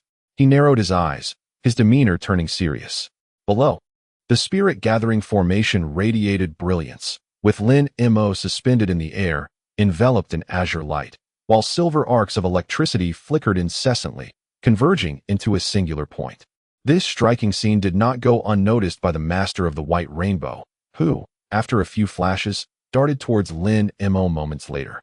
As she approached within 30-odd paces, the light coalesced to reveal a woman clad in palace attire. She was petite and graceful, her features elegant, with bright, clear eyes that sparkled with youth. Remarkably, her gown was crafted from an unknown rare material, shimmering with silver light and dazzling brilliance, surrounded by wisps of milky white chill that swirled about her, giving her the appearance of a celestial being, devoid of any earthly essence. Lin Mo cast a discerning glance, raising an eyebrow slightly. Her cultivation level was modest, merely at the mid-stage of the nascent soul. After surveying Lin Mo, the palace-clad woman smiled sweetly and said, "I am Bai Yao Yi from Biming Island. Are you also here at the behest of Taoist Fu?" Her voice was melodious and soft, truly enchanting. "Biming Island? Are you perhaps a cultivator from the Zhejiang of Bei?" Lin Mo raised an eyebrow slightly, refraining from answering directly, instead posing a question in return. "I am indeed the external affairs elder of Zhejiang. My sect resides in a remote location. I did not expect you to be aware of it. May I inquire your esteemed name?" The young woman smiled lightly. "I am Lin Mo, an elder of the Tian Nanyin Yu sect." Lin Mo nodded slightly and replied calmly, "I have come here alone, but perhaps our purposes align." "What?" Bai Yao Yi's eyes flickered with vigilance as she gazed at Lin Mo. "If our purposes are the same, it becomes difficult to discern friend from foe." Contemplating this, Bai Yao Yi's lips moved slightly as she sensed Lin Mo's formidable cultivation, as well as the presence of the graceful Lin Yingping behind him. Her eyes filled with caution. "Then I shall meditate atop the peak for a while." Upon hearing Lin Mo's words, Bai Yao Yi did not press further. She immediately activated her escape light, spiraling upwards before landing on another massive rock at the summit. As she revealed herself, she raised her hand, releasing a parasol-like spiritual artifact that soared into the air. After a gentle rotation high above, it immediately emitted a vast expanse of white light, shielding the surrounding area from the wind and rain. Only then did she sit down cross-legged with tranquility. A glimmer of cold light flashed in her hand, revealing a palm-sized object. Lin Mo cast a glance and recognized it immediately. It was a snow-like white jade, shimmering with cold radiance, remarkably distinct from ordinary beautiful jade. Ice jade. His mind turned, instantly identifying this rare material. The cold marrow he had previously acquired was derived from the ancient ice jade, and it could be considered the essence of the ice jade. Concurrently, Bai Yaoyi gently placed the ice jade in her hands. Her beautiful eyes slightly closed as she gradually entered a meditative state. For cultivators practicing the cold in technique, utilizing treasures of ice for cultivation not only enhances the speed of their practice, but also strengthens the power of their ice spells. This was also the reason Lin Mo spared no expense on precious spiritual herbs to concoct the snow soul pills. However, even the finest ice jade could never compare to the astonishing efficacy of the snow soul pills. Subsequently, Lin Mo gently closed his eyes and slowly sat down in meditation. Resembling an old monk in deep concentration, utterly motionless. Lin Ping, observing this, raised an eyebrow slightly, embracing her arms and falling silent. Thus, Lin Mo and the elegantly dressed woman remained in this state for 3 days and 3 nights. On the morning of the 4th day, a high-ranking cultivator finally arrived at the main peak. This time, it was a towering man, grotesque in appearance, with dark, shiny skin. He seemed to practice some peculiar technique. Arriving atop a massive green turtle, stirring a gust of ominous wind as he approached. Chapter 193, Cultivating Infant Pills. The imposing man's gaze flickered slightly. He soon spotted Lin Mo and Lin Ping sitting cross-legged upon the giant rock. A hint of apprehension surfaced in his eyes. Lin Ping's cultivation was in the mid-stage of the nascent soul realm. Observing her humble submission to Lin Mo left him startled. Could it be that he is a cultivator of the late nascent soul stage? The gaze of the great Han narrowed, observing Lin Mo with trepidation. He silently retreated to perch upon a withered tree. Lin Mo had come here solely for the Injima. The presence of these Yuanying stage cultivators held little significance for him. Thus, nearly half a month elapsed, during which the miasma in the mountains gradually dissipated. Suddenly, a piercing sound of breaking air echoed from the horizon, accompanied by a brilliant beam of escape light. The 2 streaks of light intertwined like silk, soaring directly to the mountain's summit. The escape light circled momentarily in midair before descending straight down. A man and a woman emerged onto the scene. Simultaneously, Lin Mo slowly opened his eyes. If Lin Mo's memory served him correctly, the man was none other than the affluent elder from the Jiuyu sect. While the woman was a striking figure clad in black, her brows slightly thick, her expression as frigid as ice. The elder's gaze swept over the others before settling on Lin Mo, a flicker of confusion crossing his features. Clearly, he had not extended an invitation to Lin Mo. Yet, as his spiritual sense swept over Lin Mo, he felt as if he were gazing into an endless ocean, devoid of any ripples. A late-stage Yuanying cultivator. The elder's expression shifted dramatically, astonishment etched across his face. The black-clad woman beside him remained silent and icy. After a moment's hesitation, the elder finally clasped his hands towards Lin Mo, inquiring about his purpose for being there. Lin Mo cast a glance at the elder, responding nonchalantly. "I am here for the same reason as you." As he spoke, a formidable aura emanated from his being, a testament to his late-stage Yuanying prowess. "Same as me." The elder's heart jolted, his gaze fixed on Lin Mo in perplexity. The black-clad woman beside him, her frosty demeanor subtly shifted. "I shall not indulge in unnecessary words." Lin Mo waved his hand and directly conveyed through sound transmission. "I have come for the Inji Ma, and I can accompany you." Upon hearing this, the elder's eyes flickered.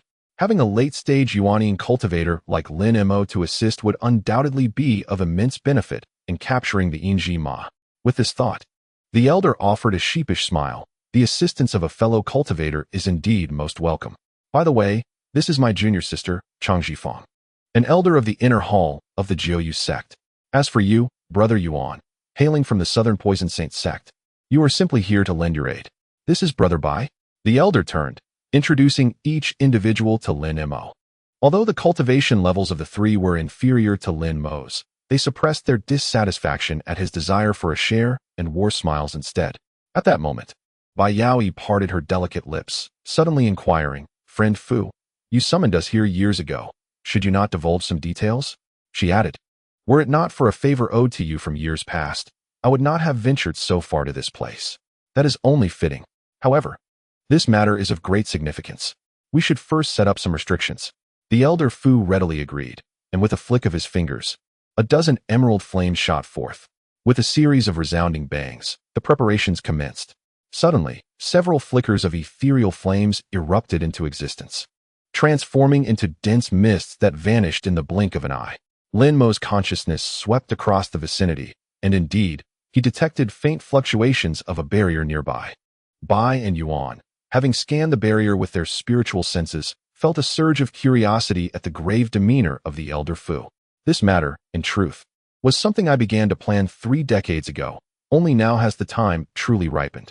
Thus, I have invited a few fellow cultivators to deliberate on this issue. I wonder if you esteemed friends have ever heard of the ancient miraculous elixir known as the Paying Dan? The elder Fu exhaled deeply and spoke solemnly. Paying Dan. Bai Yao Yi and the burly man were utterly bewildered, having no recollection of such a potion. Lin Mo, however, maintained a serene expression. Being well acquainted with the Paying Dan, it is said that this elixir, a treasured spirit medicine of an ancient sect from the primordial era, bestows immense benefits upon Yuan Ing cultivators, facilitating their breakthroughs past cultivation bottlenecks. For those in the Yuan Ing stage, it is considered a divine elixir.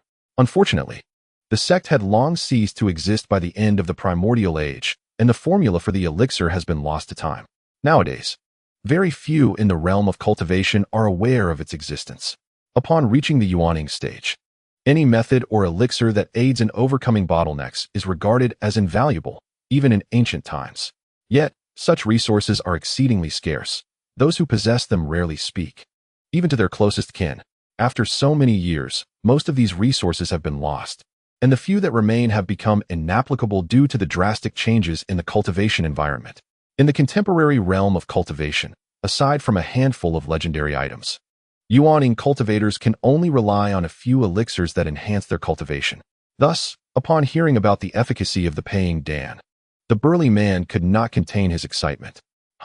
This elixir holds extraordinary value for us Yuan Ing cultivators. It may even allow us to ascend to a higher level. Elder Fu's face displayed a hint of pride as he spoke. Indeed, it possesses such miraculous effects. The burly man rubbed his hands together, a flush appearing on his dark cheeks, his eyes brimming with joy. Bai Yao Yi also could not hide her delight upon hearing this. Moreover, I possess the formula for the elixir and am well versed in the art of alchemy. Provided that the necessary materials are gathered, crafting the Paying Dan will pose no challenge. Elder Fu nodded affirmatively. However, to concoct the Paying Dan, we require an exceedingly rare primary ingredient. As the Elder Fu concluded his statement, the crowd's pupils constricted, and they hurriedly inquired, "What is it? Is it difficult to find?" It is not merely hard to find. I had originally believed this item to be extinct in the mortal realm and had dismissed the Paying Dan formula as worthless. However, unexpectedly, traces of this item have surfaced, reigniting my desire to forge this elixir. The elder lamented with a wry smile. Enough with the riddles, Fu brother. What materials are required? Please enlighten us. The Yuan surnamed burly man impatiently pressed. We need the flesh and blood of the Yingji horse. The elder replied candidly. The Yingji horse? Such a spirit beast does not exist in the mortal realm. Where did you discover it? Bai Yao Yi's face revealed astonishment, and she gasped in surprise. The elderly man of the Fu family chuckled softly, a trace of inscrutable mystery flickering across his countenance. I too believed that this realm had long since lost such a spirit entity. However, coincidentally, 30 years ago, I stumbled upon the traces of the Yingji Ma, right here in the southern lands. At this juncture, the Fu elder cast a glance at Lin Mo, evidently placing greater importance on his demeanor. Regrettably, he was surprised to find Lin Mo utterly unresponsive, leaving him in the dark regarding Lin Mo's thoughts. Since you have already located the lair of the Yingji Ma and summoned us for assistance, could it be that you have encountered some great trouble? After a moment of silence, the robust man, Yuan Dahan, was the first to inquire. Though the Yingji Ma is elusive and adept at concealment, capturing it is not a daunting task for me, given sufficient time. The crux of the matter is that its lair lies within the Yin-Yang cave of the Wandu Valley, a place I cannot pursue further. The Fu elder finally divulged the predicament that had eluded him for decades. The Yin-Yang cave. The robust man involuntarily inhaled sharply, while Bai Yao Yi's complexion turned pale in an instant. The Yin-Yang cave is recognized as one of the 7 forbidden places of the Great Jin, where ordinary cultivators enter only to never return. It must be noted, however, that the cave possesses certain supernatural qualities. The chilling winds that perpetually howl within are capable of dispersing even an essence infusion cultivator's soul, sending them into reincarnation. Furthermore, the cave, situated in a realm of profound Yin, has long been a breeding ground for various formidable and malevolent spirits. Should a living being venture inside, even if they withstand the chilling winds, they would be torn to shreds by the multitude of specters. Yet for Lin Mo, there exists no peril. Rather, it is entirely plausible that he could become sustenance for the 9 Nether Soul flag.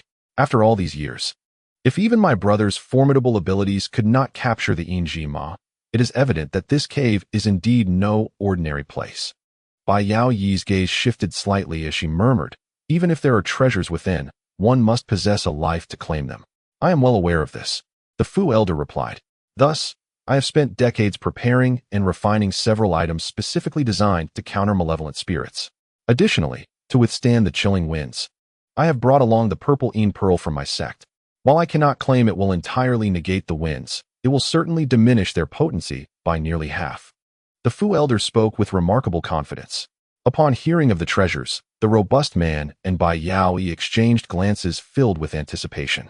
This artifact is one of the 3 treasured possessions of the 9 Nether Sect. How fortunate that I have made such thorough preparations. With the 3 of you assisting wholeheartedly at this moment, he cast another glance at Lin Mo. With your capabilities, Lin Daoyu, I am certain that even if we encounter the most formidable of ghostly kings below, there is no need for concern. The Fu elder continued. Once we capture the Yin Ma, I shall immediately refine it into the cultivating infant elixir, ensuring each of you receives a share. Regrettably, this elixir is a one-time use, a rare spirit medicine for cleansing marrow and enhancing cultivation. No matter how many I produce, it will only suffice for 1 per person. There is no need to worry about my intentions. As for what other treasures you may find below, that will depend on your own fortunes. To convey these words was primarily to inform Lin Mo, thereby preventing him from committing acts of murder and treasure theft. After all, in the late stage of the nascent soul realm, should Lin Mo harbor thoughts of killing and plundering, few would stand a chance against him. After a considerable time, in a certain area deep within the Poison Valley, teeming with venomous creatures, a sudden flash of silver light erupted, followed by the launch of several massive fireballs. With a series of muffled thuds, these fireballs did not explode but transformed mid-flight into a dozen vivid fire serpents, which descended upon the ground. A torrent of scorching heat surged forth, swiftly creating a small sea of flames that reduced all the venomous creatures to ashes in the blink of an eye. Lin Daoyu's mastery over the spell has indeed reached an extraordinary level. It is hard to believe that his primary cultivation is in fire attributes. A light, melodic laugh came from a woman. Naturally, Lin Yingping replied, casting a fleeting glance at the others with a calm voice. Lin Mo glanced at Lin Yingping beside him, who promptly lowered her head and leaned closer to him, a gesture that startled Bai Yao Yi. Lin Mo's gaze swept across the distance, and upon noticing something peculiar, he abruptly halted his steps. The toxic fog across the fire sea was exceptionally thin, hinting at the presence of something within. Suddenly, a burly man beside him pointed his jade talisman, which instantly radiated a brilliant silver light, illuminating the previously hazy surroundings. Just ahead, a massive chasm revealed itself. Looking to either side, its length remained indiscernible amidst the haze, but its width appeared to span at least 100 feet. Dark, faint winds occasionally erupted from within, scattering the nearby toxic mists. This is the entrance to the Yin Cave. Let us proceed. Among those present, apart from Lin Mo and Bai Yao Yi, the others had visited this place before. Despite the fierce winds emanating from the chasm, the group maintained their composure, gazing downwards without trepidation. The chasm plunged into unfathomable depths reminiscent of an abyss, swirling with dense, black winds. Within these whirlpools, the faint sounds of wailing spirits could be discerned. Lin Mo cast his gaze along the chasm's walls, noticing their crystalline sheen, resembling a thick layer of ice. These winds are merely ordinary, but once we descend several hundred feet, the terrifying gales will emerge. Without proper defenses, even we, as nascent soul cultivators, cannot withstand them for long. After the elder with the surname Fu and the others had thoroughly examined the chasm, he cleared his throat and said, "However, I possess the purple mist pearl, which significantly mitigates the threat posed by these winds." As he spoke, he raised his right hand, and suddenly, a purple orb, the size of a fist, appeared in his palm. Upon its emergence, Lin Mo scrutinized the orb closely, and in an instant, he felt a flicker of purple shadows before his eyes, his consciousness teetering on the brink of involuntary detachment from his body. Truly, this object is a treasured relic of the demon sect. Desiring it, Lin Mo couldn't help but glance at the burly man with the surname Fu and Bai Yaoi. The two individuals exchanged furtive glances, their expressions betraying unease. It appeared that, unprepared for the circumstances, both had unwittingly suffered a subtle setback from the jewel. The elderly man of wealth cradled the gem in one hand, uttering a series of obscure incantations. In an instant, a blinding radiance flickered, enveloping the immediate vicinity within a barely perceptible aura that extended over 30 paces. Lin Mo and his companions found themselves similarly encased in the faint violet glow, which significantly diminished the previously fierce, chilling winds around them. The purple phantom pearl indeed lived up to its esteemed reputation. The robust man named Yuan, having stowed away the jade ruby, could not help but express his admiration. This jewel may presently seem inconsequential, but its true power remains to be seen. Let us proceed. The elderly figure, still cradling the purple phantom pearl, conjured a swirling plume of purplish-red mist with his other hand, nonchalantly continuing, "Now, let us descend." Surrounded by a vibrant green glow, he began to drift downwards into the ravine. Lin Mo and his companions, resolute in their decision to remain within the protective aura, summoned their own defensive artifacts and followed him into the depths of the chasm. The robust man released a verdant jade tablet that hovered above him, while Bai Yao wielded an ice crystal flying dagger that circled her form. The enigmatic woman in black brandished a pitch-black shield, firmly positioned before her. Lin Mo unleashed a few golden flying swords, encircling and shielding himself entirely. After a brief interval, their figures, illuminated by flashes of ethereal light, were engulfed by the dark vortex below, vanishing without a trace. Once more, tranquility returned to the vicinity of the great chasm. Chapter 194, Entering the Forbidden Ground. Simultaneously, as Lin Mo and his companions ventured into the Inyang cave, several cultivators were found meditating above the surface of an unnamed lake in the distant southern region. 8 or so practitioners, deeply engrossed, listened intently to a black-clad cultivator expounding on some matter. These individuals were, in fact, the Yi clan members who had gathered in the palace months prior. An ancient demon, exuding a potent aura of malevolence, observed the speaker with an inscrutable expression. The black-clad cultivator, at the foundation building stage, displayed respect in the presence of these elders, all of whom were at least at the nascent soul stage. 400 years ago, our Yi family uncovered the whereabouts of Kunwa Mountain from a fragment of an ancient stele. Kunwa Mountain, renowned in ancient times as a sacred abode of immortals, was said to harbor 2 celestial treasures left behind by ancient cultivators.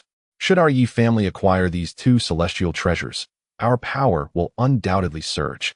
Upon hearing the term celestial treasures, the ancient demon's pupils constricted slightly, revealing a flicker of intrigue even within his formidable identity.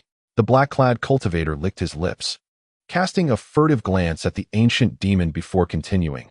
"We have dedicated over a century, dispatching numerous clan disciples, nearly traversing the entirety of the Great Jin.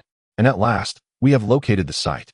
He paused momentarily before elaborating. "At that time, we shall activate a supreme concealment formation to suppress any astonishing phenomena that may arise during the breach, allowing our elders to enter Kunwa Mountain and retrieve the treasures with ease."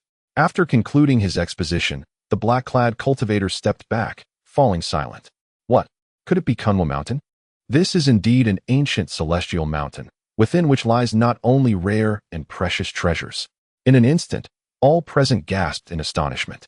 Clearly, the news of Kunwa Mountain had a profound impact on everyone. Do not rejoice too early. Breaking the restrictions is merely the first step in obtaining the treasures. If the quest for these treasures were truly so simple, why would our third brother have gathered us all here? At that moment, the square-faced cultivator suddenly darkened his expression and turned to face the crowd. With that remark, the cultivators fell into a hushed silence. According to the words of our second brother, could it be that there is something amiss within Kunwa Mountain? An elder from the Yi family, dressed in Taoist robes, could not help but inquire. "Not merely amiss, it is quite possible that we may enter and never return," the square-faced man said ominously. "How could that be? We have Uncle Chi and third brother, both formidable cultivators. Even the mightiest restrictions should pose no obstacle. A scholar also appeared taken aback. If it were truly that simple, then all would be well. Have you not considered why such a splendid spiritual mountain and sacred place would be sealed by ancient sects, even leaving behind such treasures? The square-faced cultivator spoke darkly. There are undoubtedly earth-shattering secrets within, and the dangers are beyond imagination. Upon hearing this, the others exchanged glances, apprehensive. Well, this is merely the worst-case scenario. Perhaps the mountain is sealed for some unavoidable reason. You need not be overly concerned. A peculiar figure suddenly flickered, transforming into a wraith that landed before the group with a sly grin. Upon hearing this, the expressions of the others returned to normal. Yet at that moment, the square-faced man turned abruptly and addressed the ancient demon behind him with seriousness. Elder Gu, your mastery of ancient texts will be invaluable as we venture into Kunwa Mountain. Rest assured, we have already acquired 2 demonic artifacts, and once this matter is concluded, I shall present these artifacts to you. With such rewards, I shall certainly endeavor to assist. The ancient demon, with an air of nonchalance, nodded in agreement. Excellent, that is all I need to hear. Now, let us all descend into the lake's depths. Though this place is secluded, we must still be wary of being discovered by passing cultivators to avoid unnecessary complications. As soon as the square-faced cultivator finished speaking, a radiant light enveloped him, and he descended towards the lake's surface. The others followed suit, swiftly launching themselves into the depths. In the blink of an eye, as the lake rippled, these cultivators vanished without a trace, leaving only a gentle breeze over the now tranquil waters. Meanwhile, far beyond the small lake, at the bottom of the Inyang cave, Lin Mo and his companions encountered a few minor troubles. With a mere thought, Lin Mo unleashed a burst of golden radiance that effortlessly shattered an approaching solitary horned ghost into fragments. These spectral entities, comparable only to the golden core stage, were not even worthy to approach Lin Mo, having been obliterated by the exorcising divine thunder. Simultaneously, the wealthy elders also wielded their magical artifacts, vanquishing several other ghostly beings. These apparitions were all diminutive in stature, yet each displayed fierce and reckless ferocity. Lin Mo's expression was serene as he glanced at the wealthy elder in the distance. Poised to speak, Brother Fu, we have journeyed for several days, yet we have yet to catch a glimpse of the elusive Yinji horse. Although these specters are not particularly formidable, it would be unwise to simply slaughter our way through. The imposing figure of the man named Yuan gestured with his right hand, and in an instant, a vivid green flame pierced through a small ghost, articulating the thoughts Lin Mo wished to convey. Brother Yuan, there is no need to rush.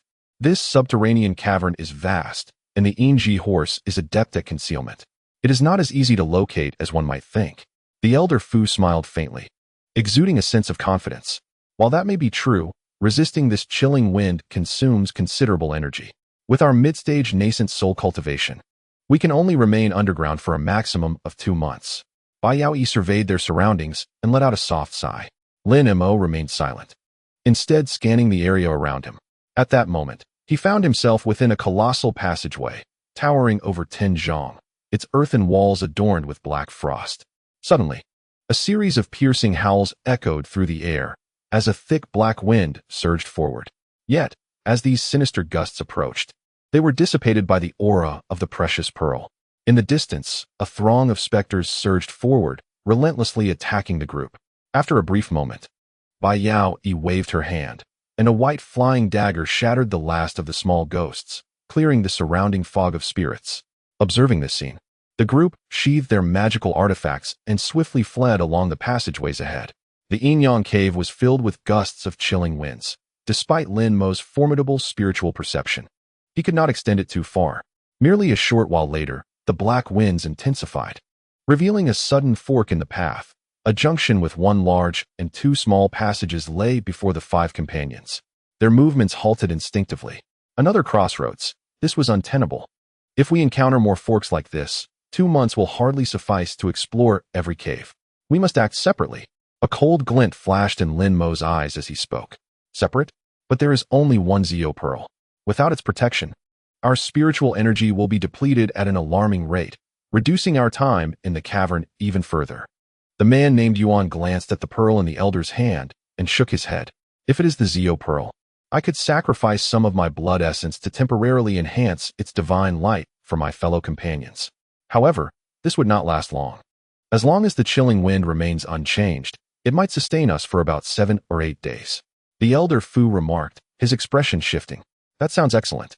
Lin Mo nodded slightly at the elder's words. Not far off, the man named Yuan nodded in agreement. I also believe Lin Dao's words hold merit. The chilling wind here has weakened, and the flood season has ended. Re-entering this place will pose significant challenges. Upon hearing this, the elder Fu and the beautiful woman in black exchanged glances, both revealing a hint of hesitation. Initially, for the sake of safety, the group had never considered parting ways. Yet, the enormity of the Yin-Yang cave far exceeded their expectations. If we do not part ways, seeking the shadowy horse is akin to chasing a fool's dream. Upon hearing these words, Bai Yaoi paused for a moment before nodding in agreement. Very well, I shall heed the words of my fellow companions.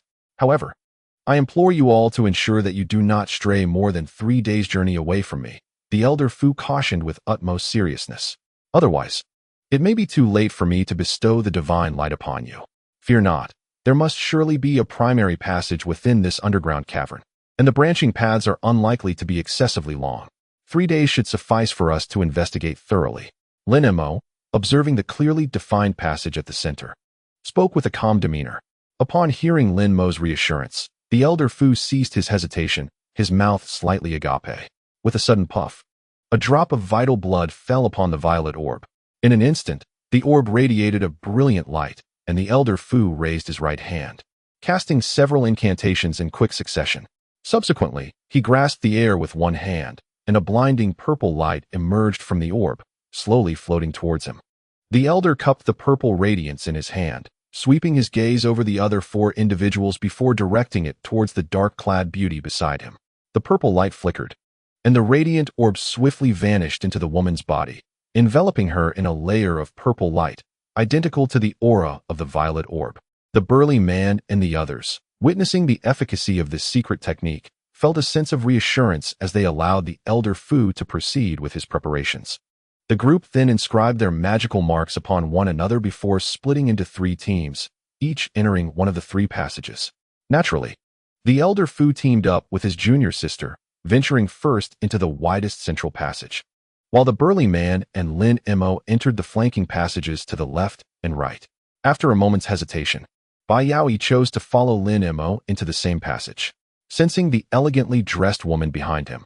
Lin Mo hesitated briefly before slowing his pace to allow her to catch up, and together they advanced side by side. Brother Lin, do you not find it curious that this Yin-Yang cavern seems to be misnamed? It is said that once a cultivator enters, they are separated by Yin and Yang, as if it were fraught with peril. Bai Yaoi inquired after joining Lin Mo. However, since we entered the cavern, apart from the chilling winds that pose some trouble, we have not encountered any significant dangers.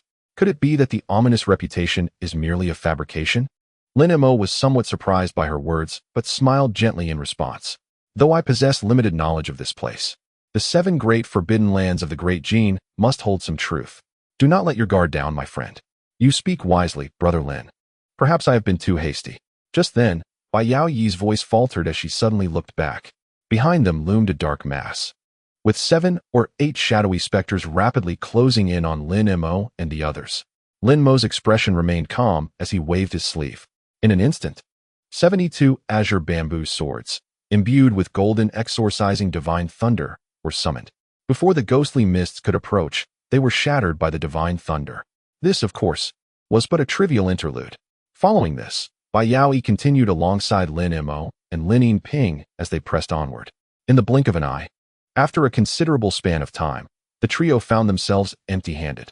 As the 3 emerged empty-handed from the cave once more, a sudden gust of chilling wind carried with it a piercing wail, a sound both mournful and sharp, imbued with a sense of malevolence. What could this be? Bai Yaoi was momentarily taken aback.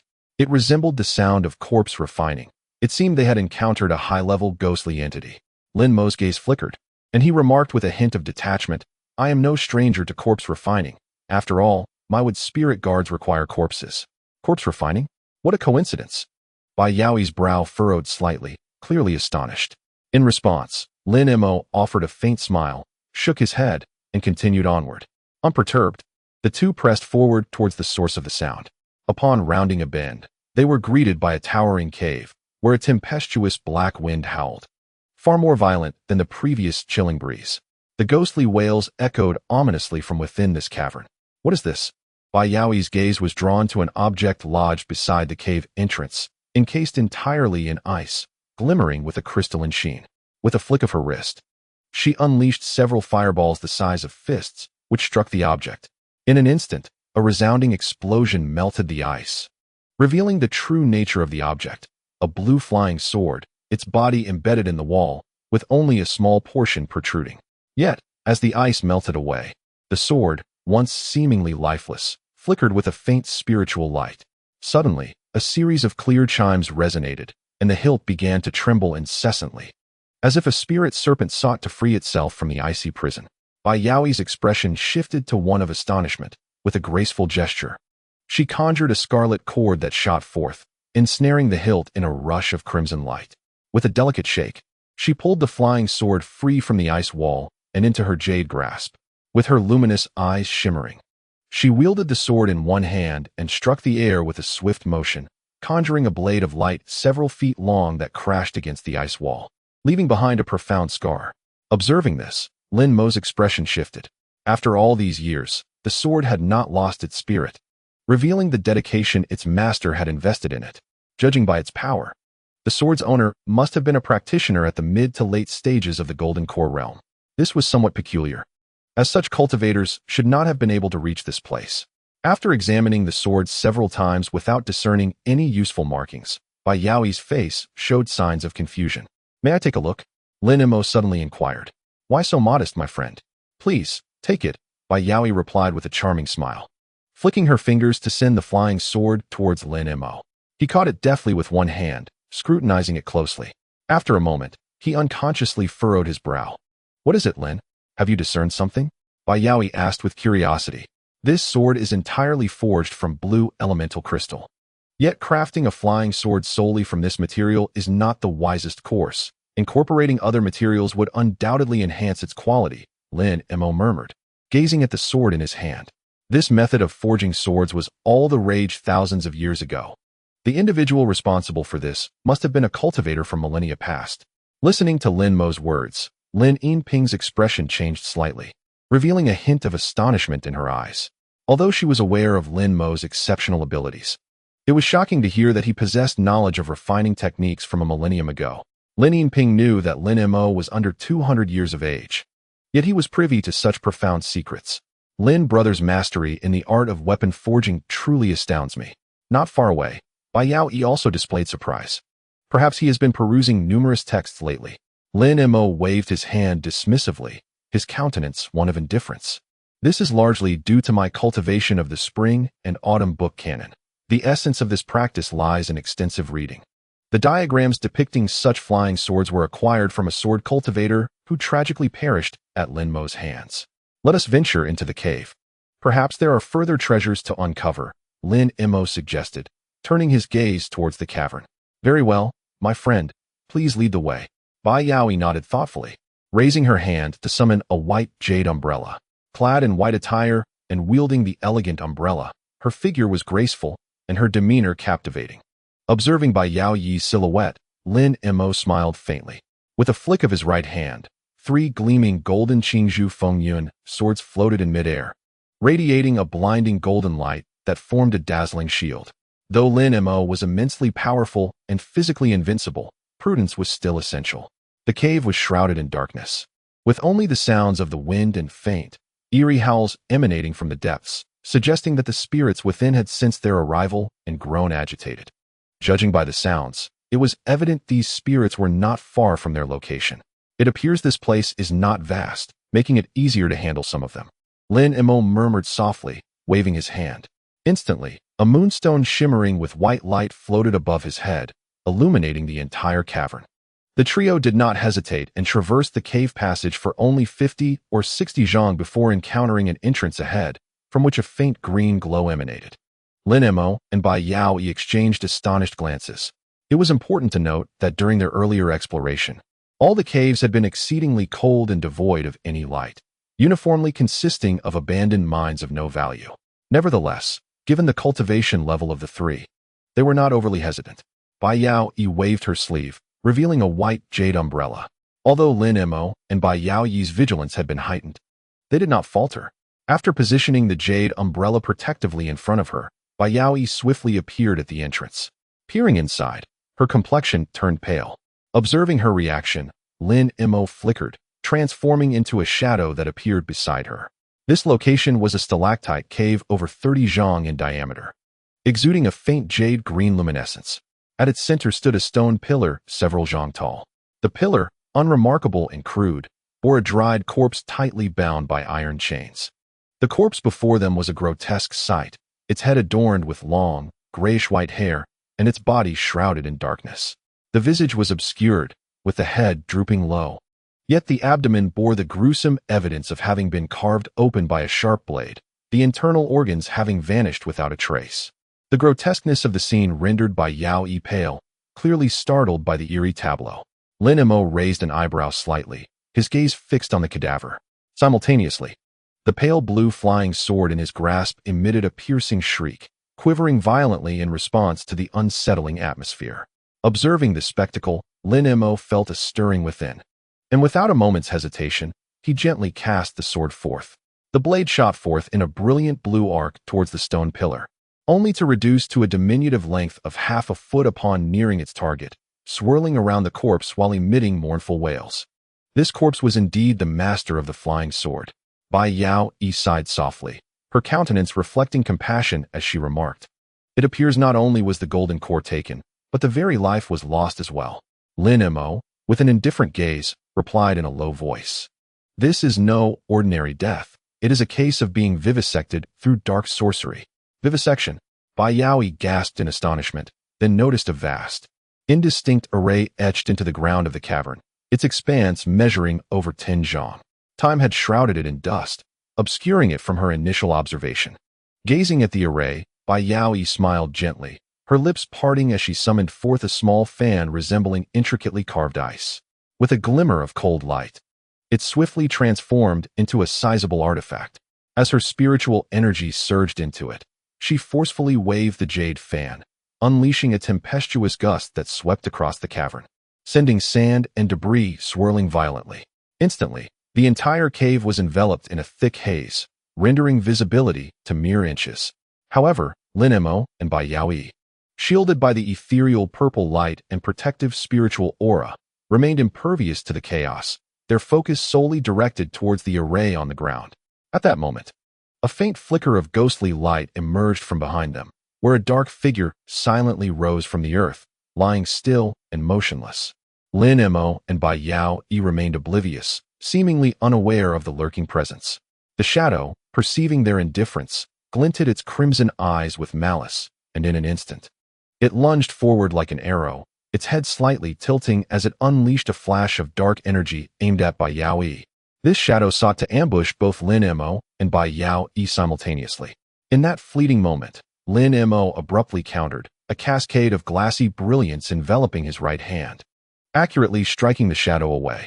Meanwhile, Bai Yao Yi gently waved her jade umbrella, causing a radiant light to fill the cave, as the dark energy was effortlessly deflected, vanishing into the stone wall, leaving only a small, deep hole in its wake.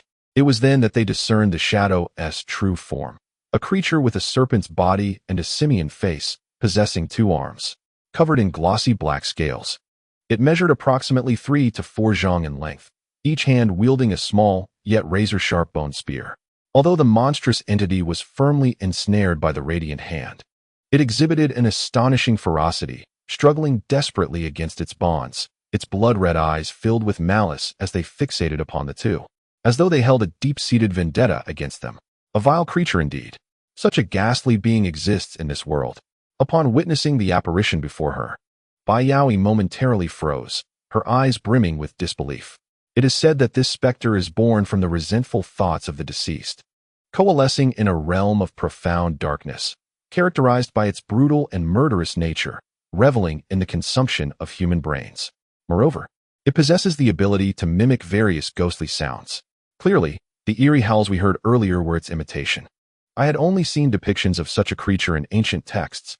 This is my first encounter with such a fiend. Lin Mo remarked nonchalantly after scrutinizing the specter for a few moments. Yet, this being is not particularly formidable. How audacious to attempt an ambush against us. Truly a death wish. Humph, such a malevolent spirit serves no purpose. It is better to eradicate it. Bai Yaoi declared with palpable disdain for the creature, her delicate features suddenly turning cold.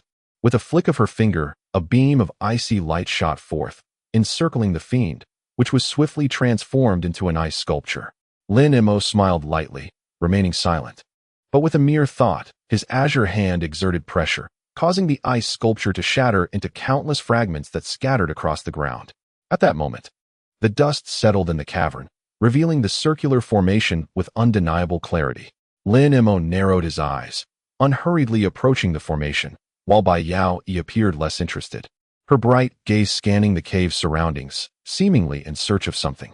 This formation was a variant of a soul-refining array, and it was indeed an archaic one. After a brief pause, Lin Mo finally spoke. Bai Yaoyi's attention shifted to the array, and she curiously inquired about it. Moreover, the age of this formation seems to far precede that of this corpse. It must have been established during ancient times, Lin Mo asserted confidently. How did you deduce such a thing, Lin brother? Bai Yaoi gazed at him, a hint of surprise evident in her expression. It is merely my personal conjecture. Perhaps I am mistaken, Lin Mo replied with a light-hearted chuckle, evading further scrutiny. Bai Yaoi initially seemed taken aback, but soon covered her mouth, letting out a soft laugh, opting not to press the matter further. Regardless of the peculiarities of this formation and the corpse, they bear no significance to us. There is nothing else of interest here. Let us depart, she suggested, raising her hand to retrieve the azure flying sword, which she then stored in her spatial pouch. Lin Mo offered a faint smile but did not respond, casting a sidelong glance at the distant corpse. What is it? Is something amiss? Bai Yaoi queried, puzzled. Lin Mo did not answer her immediately.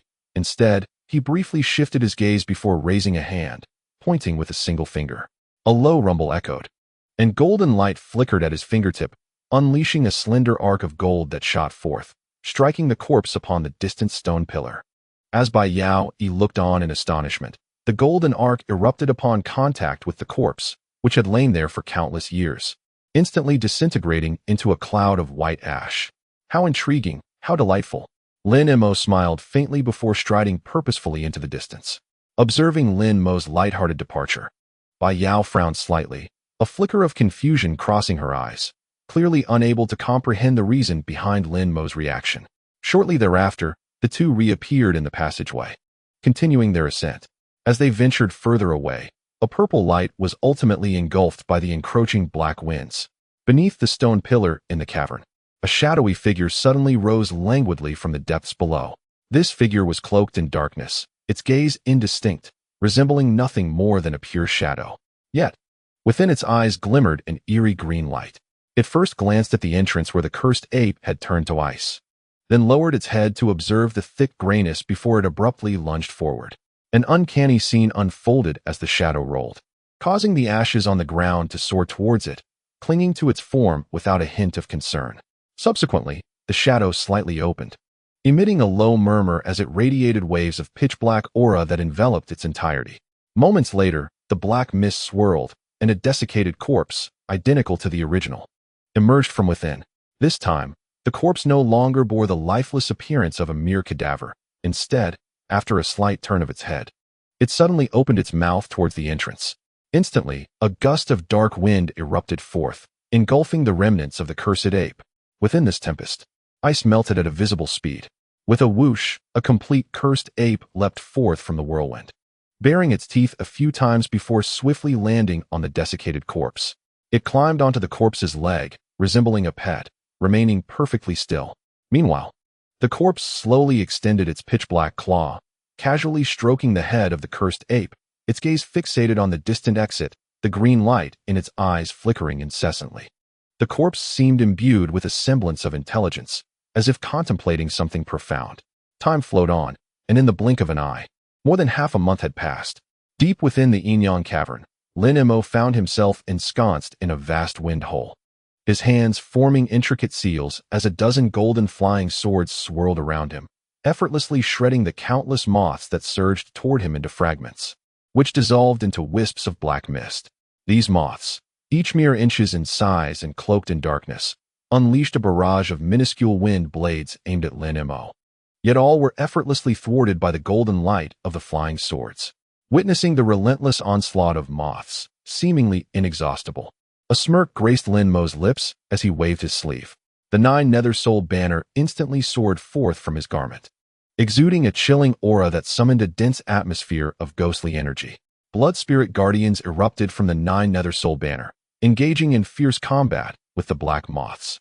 As the Guardians consumed these moths, their power surged significantly.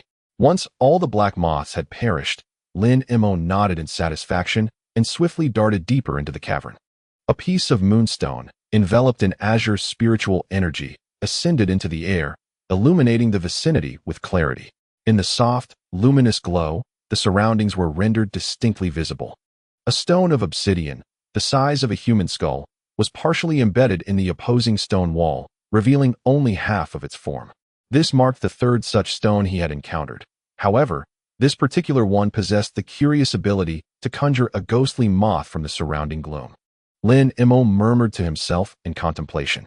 Just as he scrutinized the dark crystal, it emitted a myriad of black rays, and with a sudden pop, a giant moth, several feet in size, materialized from the darkness. Upon its emergence, the creature's crimson eyes fixed menacingly on Lin Mo. Raising an eyebrow, Lin Mo swiftly flicked his fingers. With a thunderous crack, a golden arc shot forth, instantly obliterating the colossal specter. Despite any strange powers the enormous ghostly moth might possess, it stood no chance against the exorcising divine lightning that specialized in vanquishing such entities. Without a moment's hesitation, he reached for the crystal in the void. A shimmering azure hand manifested before him, and with a resounding thud, the crystal was forcibly extracted from the stone wall. As Lin Mo grasped the crystal, the turbulent winds of Yin energy that surrounded him dissipated significantly. Observing the scene before him, Lin Mo maintained a tranquil demeanor. Although the previous 2 crystals had not been as grand, they too had been accompanied by similarly bizarre phenomena.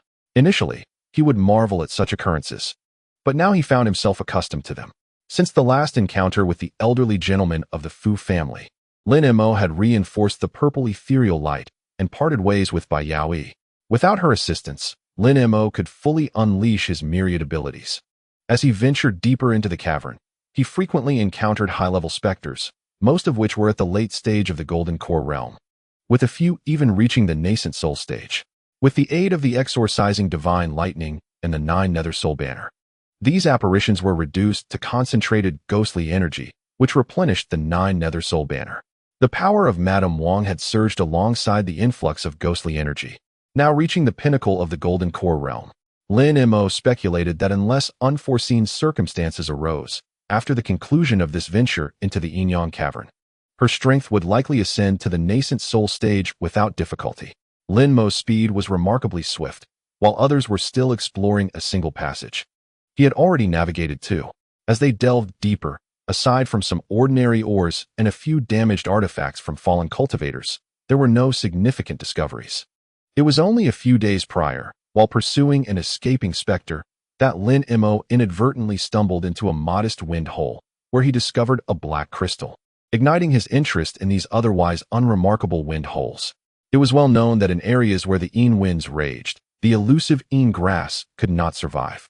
Moreover, entering the wind hole would exacerbate the consumption of both the augmented purple ethereal light and his own spiritual energy.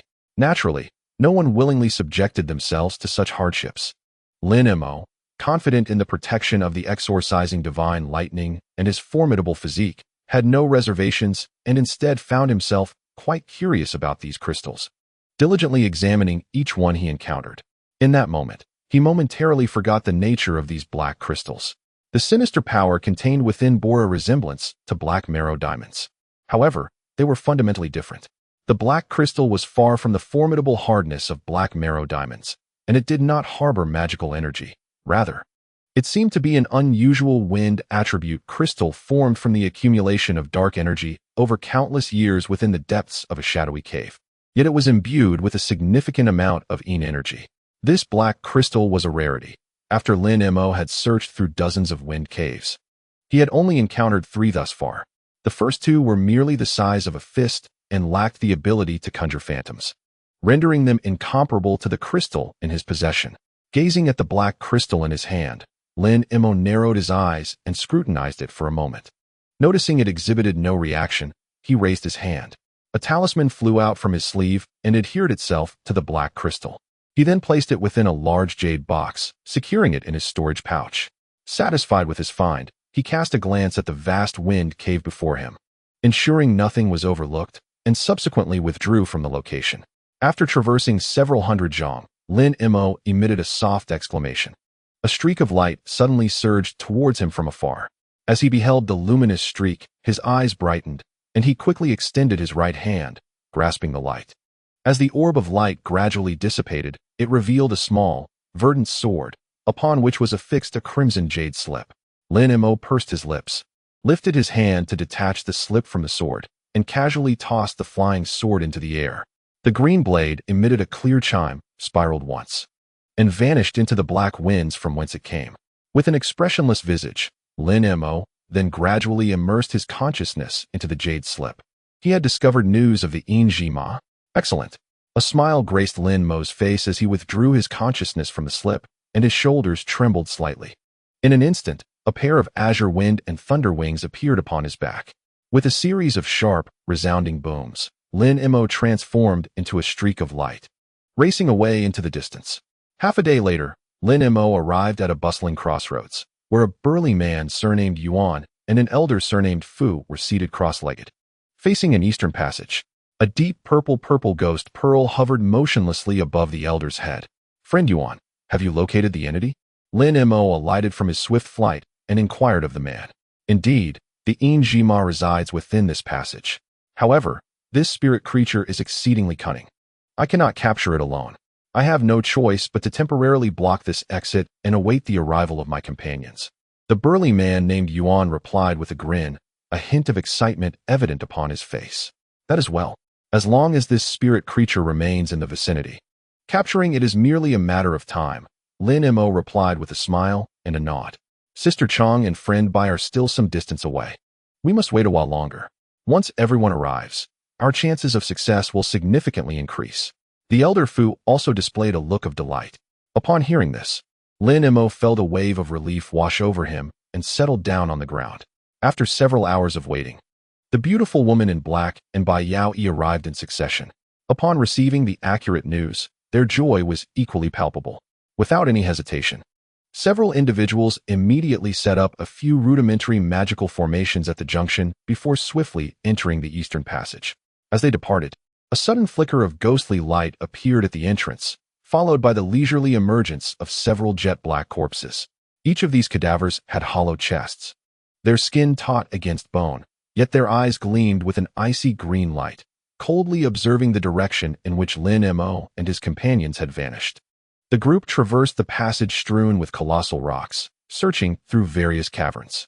To mitigate unforeseen circumstances, 3 members typically ventured into each cave while the others guarded the passage, ensuring that the spectral steeds did not escape. Soon, Lin Mo stepped into a modest-sized cave.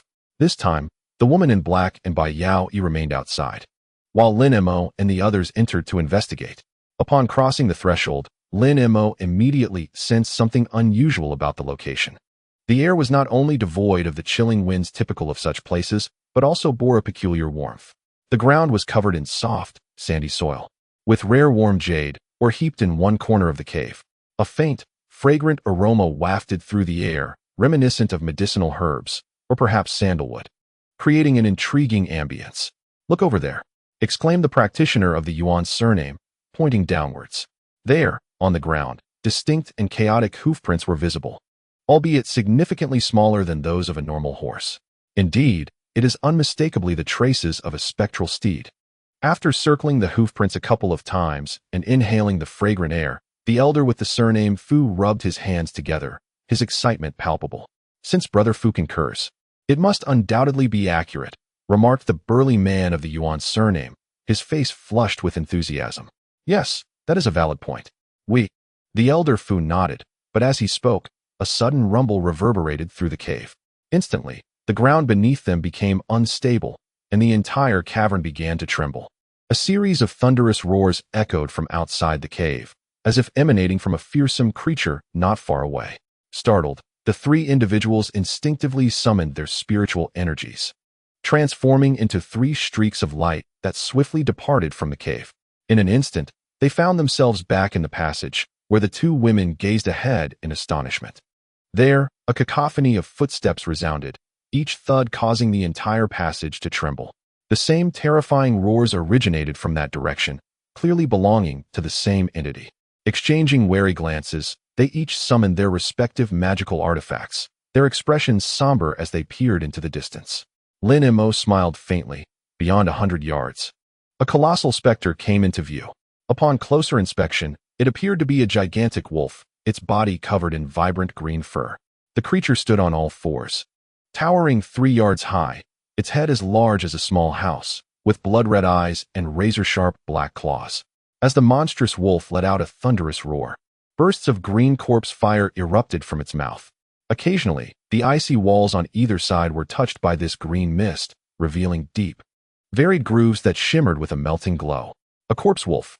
This creature is a spectral wolf, yet it is not an ordinary one. It is worth noting that the typical spectral wolf seldom exceeds a few yards in size, certainly never reaching the astonishing length of over 100 yards. The enormity of this spectral wolf is beyond anything Lin Mo has ever heard or seen.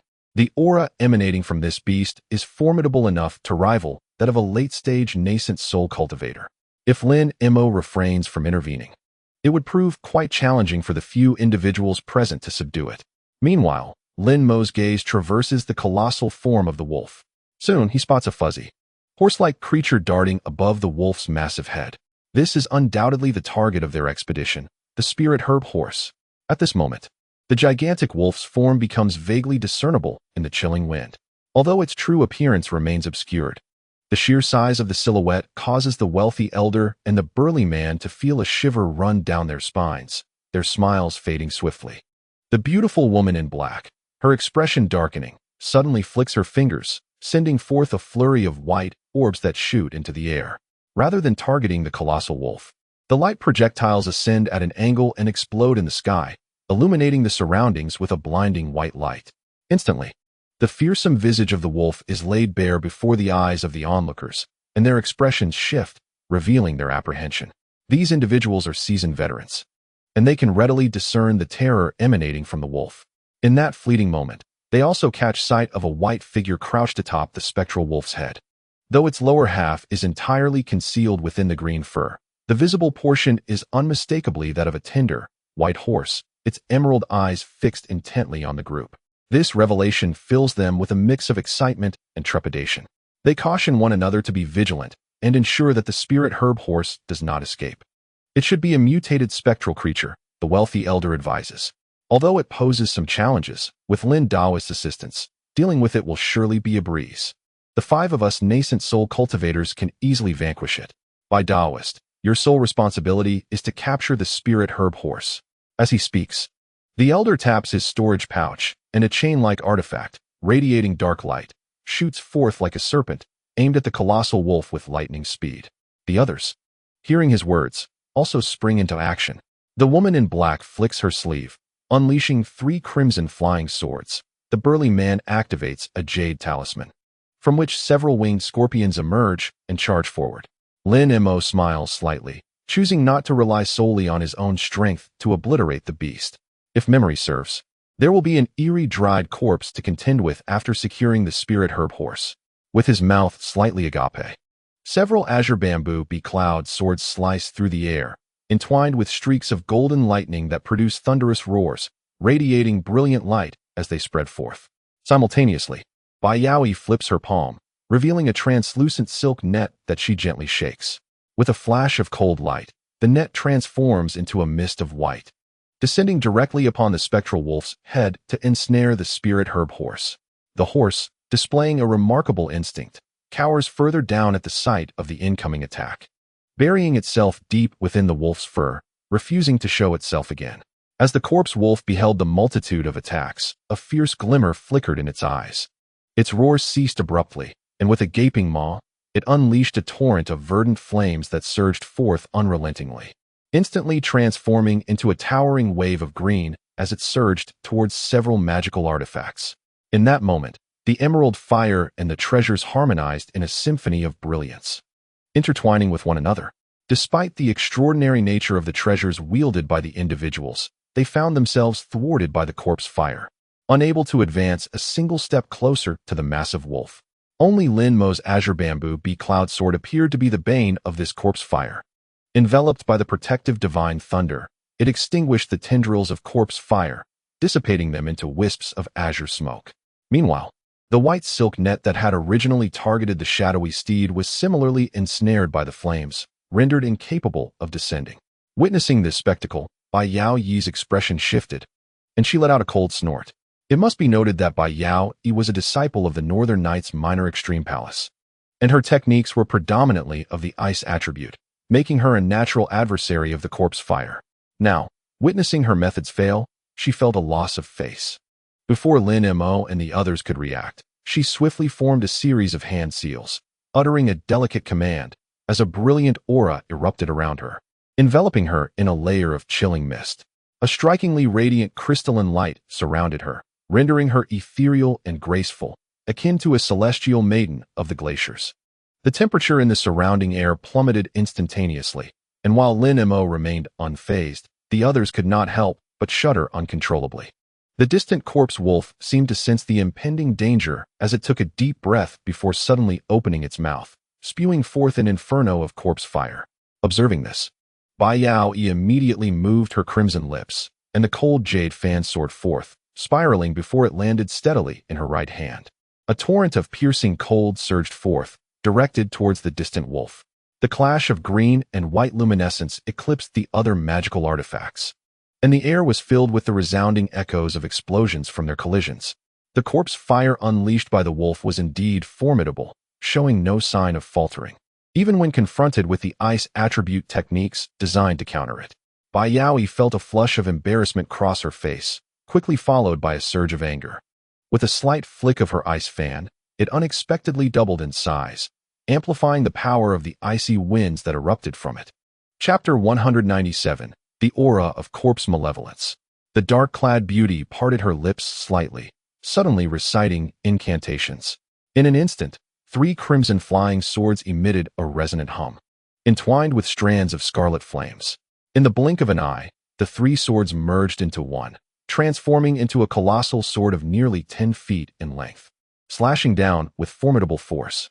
Conversely, the burly man, Yuan, raised his jade tablet with a stoic demeanor, and a blue gourd materialized in his hand. In that moment, a torrent of purple mist surged forth from the jade gourd, flowing steadily, seemingly devoid of any immediate threat. However, as others had taken action, he felt compelled to engage as well.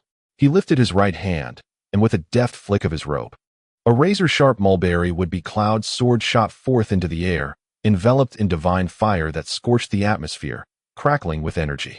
As the formidable sensation of oppressive flames surged forth, the distant giant wolf instinctively sensed impending doom. The tumultuous corpse fire was immediately suppressed, retreating in stages. It must be said that although the intelligence of the corpse wolf was limited, its innate predatory instincts allowed it to make choices with remarkable precision. A dazzling green light emanated from its body, causing its form to shrink slightly. Following this, the coarse hairs along its back bristled upright, with its jaws slightly parted. It emitted a low growl, and in an instant, a dense, swirling green mist enveloped everyone present. This unexpected turn momentarily stalled their offensive. Seizing the opportunity, the mutated corpse wolf abruptly pivoted and transformed into a streak of green light, racing away into the distance. The onlookers were momentarily taken aback by this unforeseen decision of the corpse wolf to flee. While others were astonished, Lin Mo remained remarkably composed. With a slight huff, he directed the crimson flying sword racing towards the retreating figure, slicing through the protective green flames of the wolf. With a sharp sound, the exceptionally keen blade penetrated the green flames effortlessly. Startled, the giant wolf desperately shook its body, attempting to evade the incoming Sangmu Fengyun's sword. Unfortunately, the sword was exceedingly swift, leaving the wolf no chance of escape.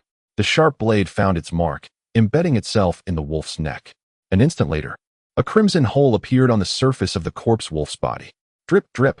Vivid red blood cascaded down from the wolf's neck, and in agony, it could not suppress a piercing scream. Almost immediately, dark corpse energy surged from its four limbs, and as its body swayed, it vanished into the surrounding ominous wind. Witnessing this scene, the onlookers expressed their delight and shouted, "Quick, pursue!"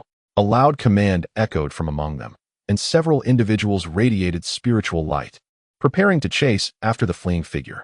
However, at that moment, a smile crept across Lin Mo's face as he turned to look behind him. With a swift motion of his sleeve, a surge of spiritual power erupted, coalescing into an array of razor-sharp Qianluan ice swords that crashed down upon the ground several yards away. Boom! Accompanied by a series of thunderous roars. A ghostly light flickered across the ground. Several dark, human-like hands appeared ominously, deftly flicking their fingers to deflect the incoming sword light. Soon after, a fierce wind arose, and three swaying silhouettes gradually emerged from within. Upon closer inspection, Lin Mo recognized them as the three corpses he had encountered earlier at the intersection. Beside him, the dark-clad beauty and Bai Yaoi gasped in shock. How can these corpses be alive again? They were entirely lifeless when I discovered them, the dark-clad woman exclaimed, her voice laced with astonishment, revealing she had also encountered these corpses in other caverns. Bai Yaoi too displayed a tense expression, a flicker of fear crossing her face. Do you know these spirits? Without further delay, the priority was to pursue the elusive Yingji horse. Lin Daoyu, senior sister Chong, you two stay behind to deal with these spirits. The rest of you, follow me as we chase after the spiritual entity. Although the elder of the Fu clan was equally astonished by the appearance of the three corpses, his mind was resolutely set on capturing Yingji. He believed that neither Lin Mo nor his female companion would face any difficulty in dealing with these bizarre corpses, nor would they struggle against the corpse wolf.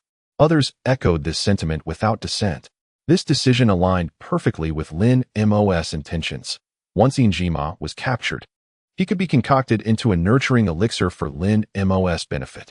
Upon seeing Lin Mo and the woman in black agree, the elder hesitated no longer. He transformed into a fleeting shadow, propelling himself into the air and disappearing into the darkness, heading towards the corpse wolf. Lin Mo flicked his sleeves. Enveloped in wisps of pale blue mist, suspended in midair, he fixed his gaze on the distant corpses, his expression serene. The woman in black, exuding confidence, was an elder of the Nine Nether Sect and possessed extensive knowledge of demonic arts. With a slight parting of her crimson lips, a brilliant red flying sword soared forth. Its dazzling brilliance aimed directly at the three-legged corpse across from them.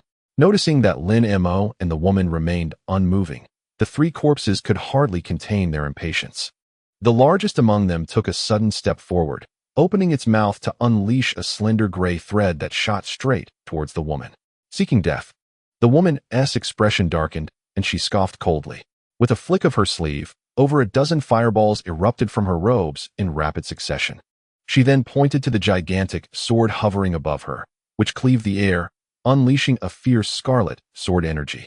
In her estimation, this inconspicuous thread was merely condensed corpse energy, easily countered by her fire attribute technique. However, an astonishing scene unfolded. With a series of piercing sounds, the gray thread effortlessly pierced through all the fireballs. In an instant, the flames vanished, entirely absorbed by the thread. The subsequent scarlet sword aura met a similar fate upon striking the thread. It merely quivered before being consumed, leaving no trace behind as it approached the woman in black. Startled, she waved her fragrant sleeve, summoning a small azure shield that materialized before her, expanding tremendously in size as it glimmered with light, shielding her from harm. Almost simultaneously, the immense sword in the air descended with blinding speed. As anticipated, when the sword collided with the gray thread, it caused the thread to momentarily falter. Overjoyed, the woman intended to channel her sword's powers, but the gray thread suddenly shimmered, multiplying into hundreds of threads that swiftly entangled the gigantic sword. In a swift motion, a layer of eerie threads emerged, and upon contact with the sword's red light, the threads began to wither, transforming from red to black, as if tainted. The connection between the woman and the sword dulled, causing her to be momentarily stunned. Before she could react, a thunderous clap resonated, and a blinding golden arc shot forth, striking the giant sword. With a roar of thunder, The gray threads shattered under the golden light, liberating the giant's sword. "Thank you, Brother Lin, for your assistance." The elegant woman, filled with joy, hurriedly expressed her gratitude and, with a swift gesture, summoned her flying sword, which transformed into 3 streaks of crimson light that swiftly returned to her sleeve, vanishing from sight. After Lin Mo had successfully aided her, his attention was drawn instead to the corpses before him. Suddenly, the several dry corpses emitted a low growl, and the previously dispersed gray threads began to coalesce once more. In an instant, they returned to their original state, once again appearing as fine strands. The woman in black observed this scene, a sudden realization flashing through her mind. The sinister threads were not merely the essence of death, but rather the essence of malevolence. She exclaimed in shock, her face turning an ashen hue. The essence of malevolence. As the name suggests, this substance is the very embodiment of malice, not the ordinary kind, but a peculiar amalgamation formed when a being imbued with malevolence dies before its essence dissipates, merging with the essence of death. It is said to be exceedingly rare, requiring at least the corpse of a cultivator at the core formation stage, along with various unspecified conditions, to fortuitously come into existence.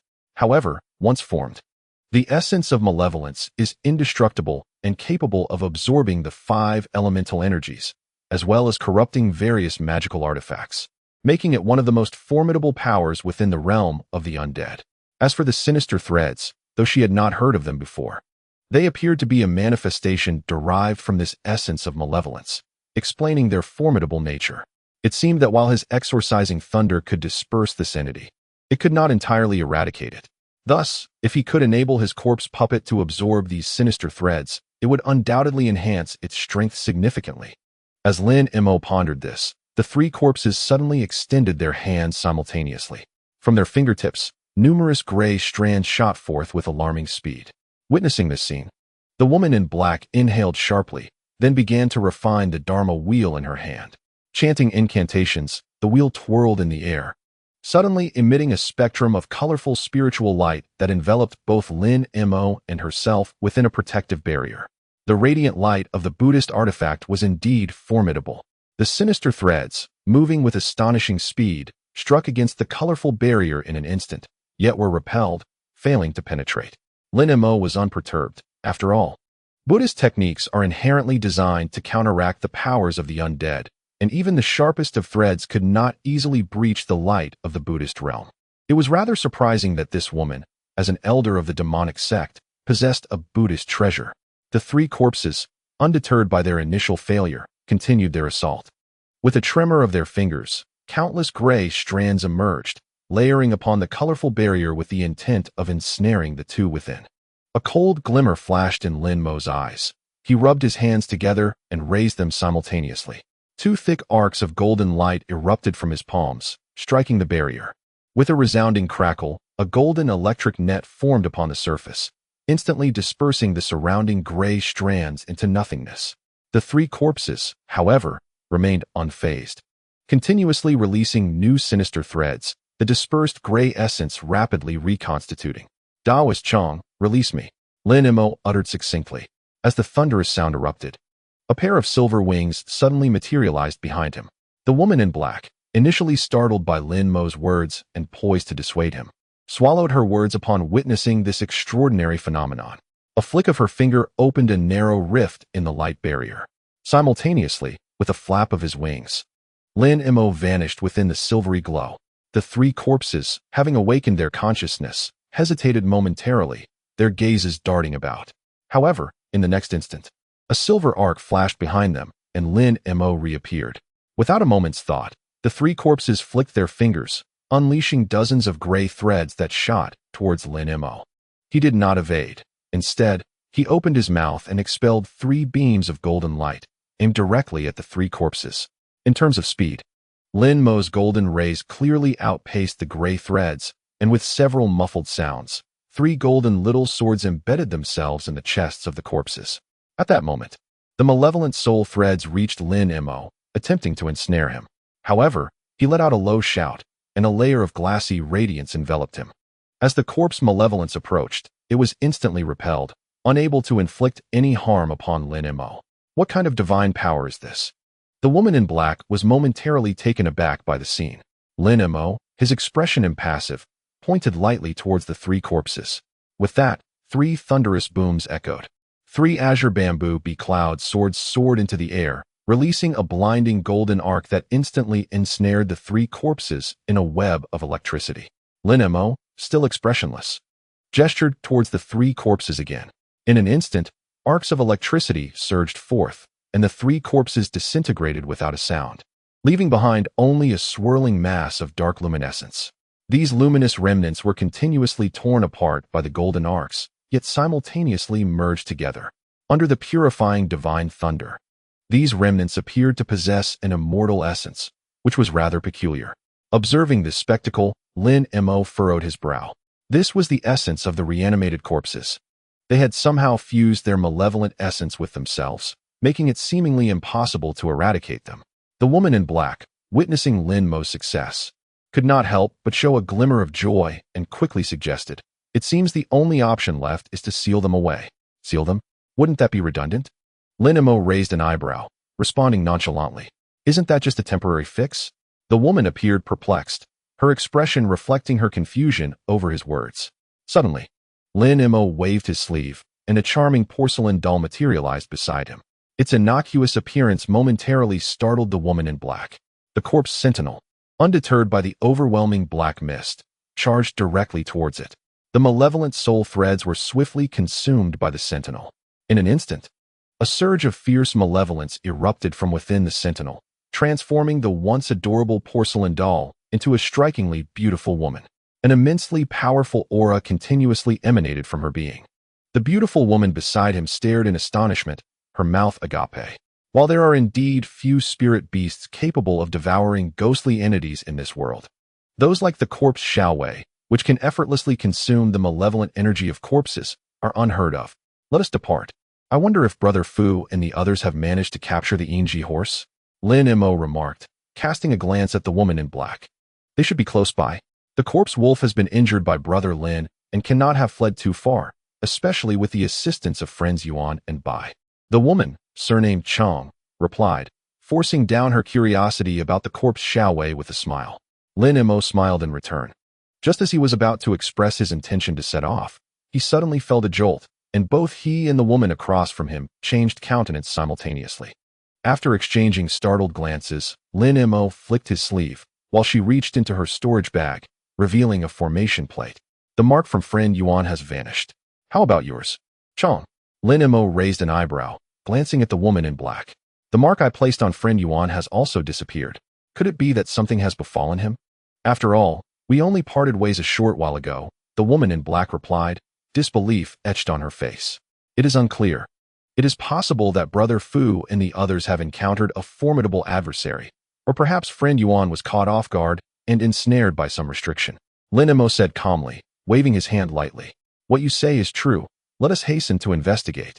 The woman in black's face betrayed a hint of anxiety. From the markers, it appears Brother Fu and the others have not strayed too far. Lin Mo, however, remained unfazed and led Lin Yingping swiftly into the distance. After navigating through several turns and flying several miles, they found themselves in an expansive, desolate mining site. In the center of the square stood a colossal green bamboo, its top piercing the cave ceiling. Beneath it lay a massive formation, nearly enveloping the entire square. Surrounding it were a sparse dozen tall stone pillars, each bound with iron chains to a pitch-black corpse, identical to the 3 corpses they had previously encountered, each eviscerated and bloodied.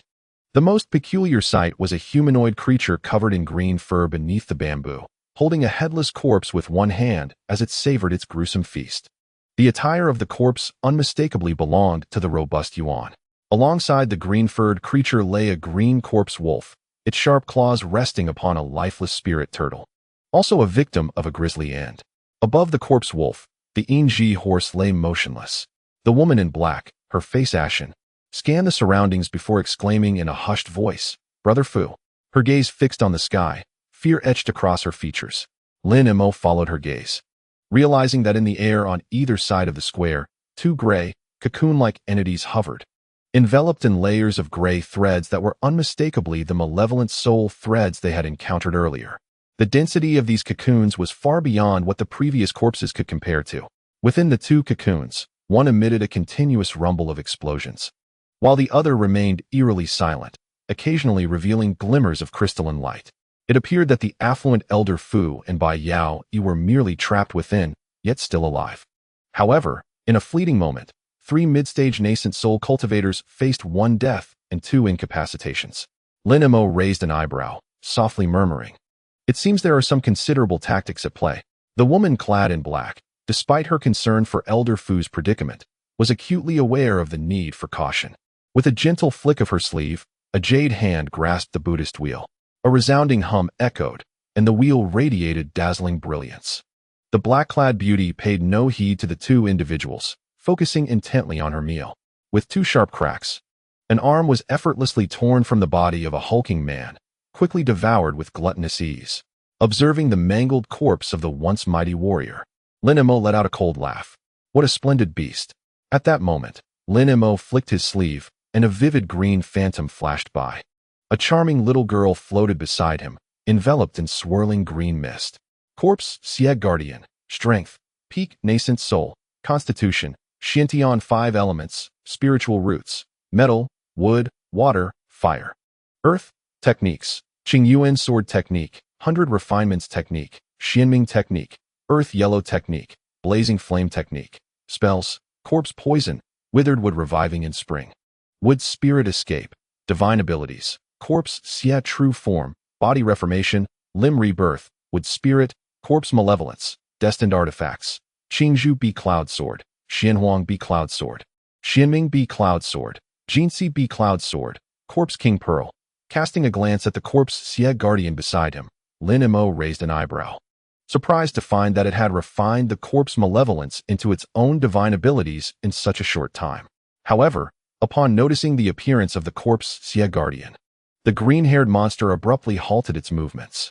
With a fierce swipe of its sharp claws, it hurled the remains of its victim over 20 yards away before standing up leisurely. Gazing at the Corpse Sieg Guardian, its blood-red eyes flickered ominously. At that moment, Lin Mo discerned the creature's form. The monster bore a visage reminiscent of a simian, yet upon closer inspection, it was distinctly different. Unlike a typical ape, its fangs were not protruding inches long and were exceedingly sharp.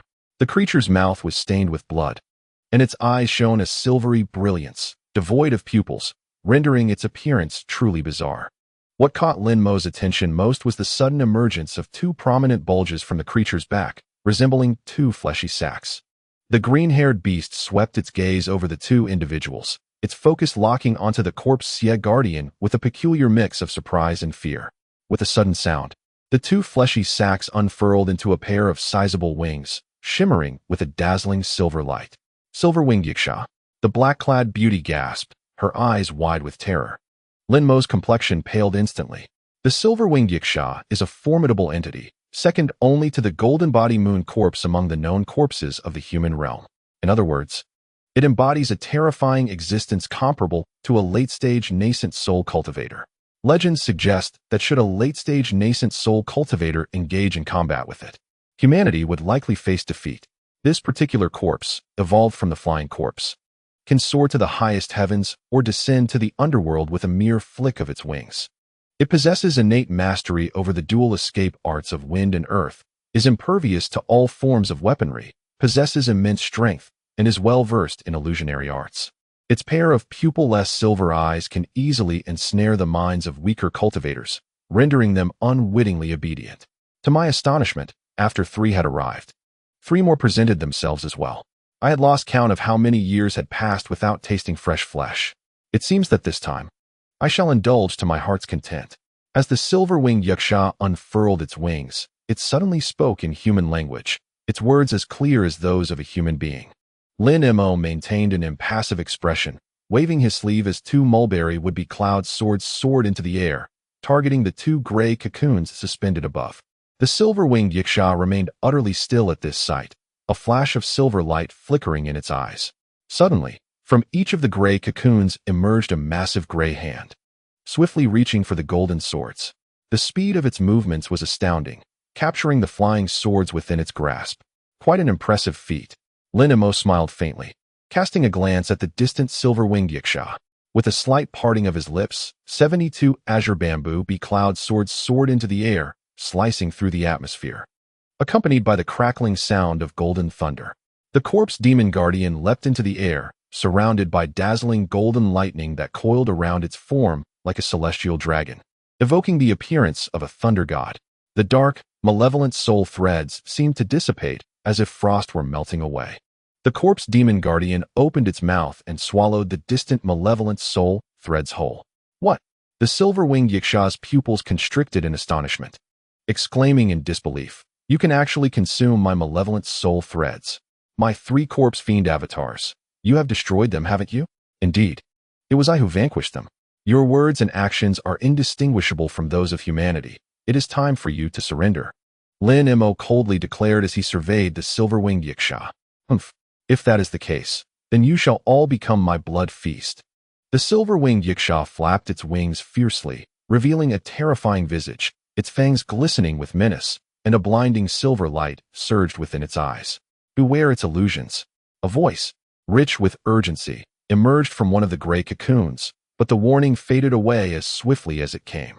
However, this caution came too late. The silver light was blinding, and even Lin Mo felt a wave of dizziness wash over him. The cloaked beauty nearby was equally affected, compelled to shut her eyes against the brilliance. When Lin Mo reopened his eyes, he found the surroundings had dramatically transformed. The gray cocoons that had surrounded him had vanished, and the silver-winged yiksha had also disappeared without a trace. Illusions of a considerable caliber. Lin Mo murmured softly to himself. Indeed, one cannot ascertain the truth without first experiencing it. The woman clad in black, with a raised brow, remarked. Her heart was tethered to a wealthy elder, and she was unwilling to linger any longer. She pointed decisively at the Buddhist wheel before her. As the jarring hum resonated, the wheel emitted a dazzling brilliance, releasing numerous beams of light.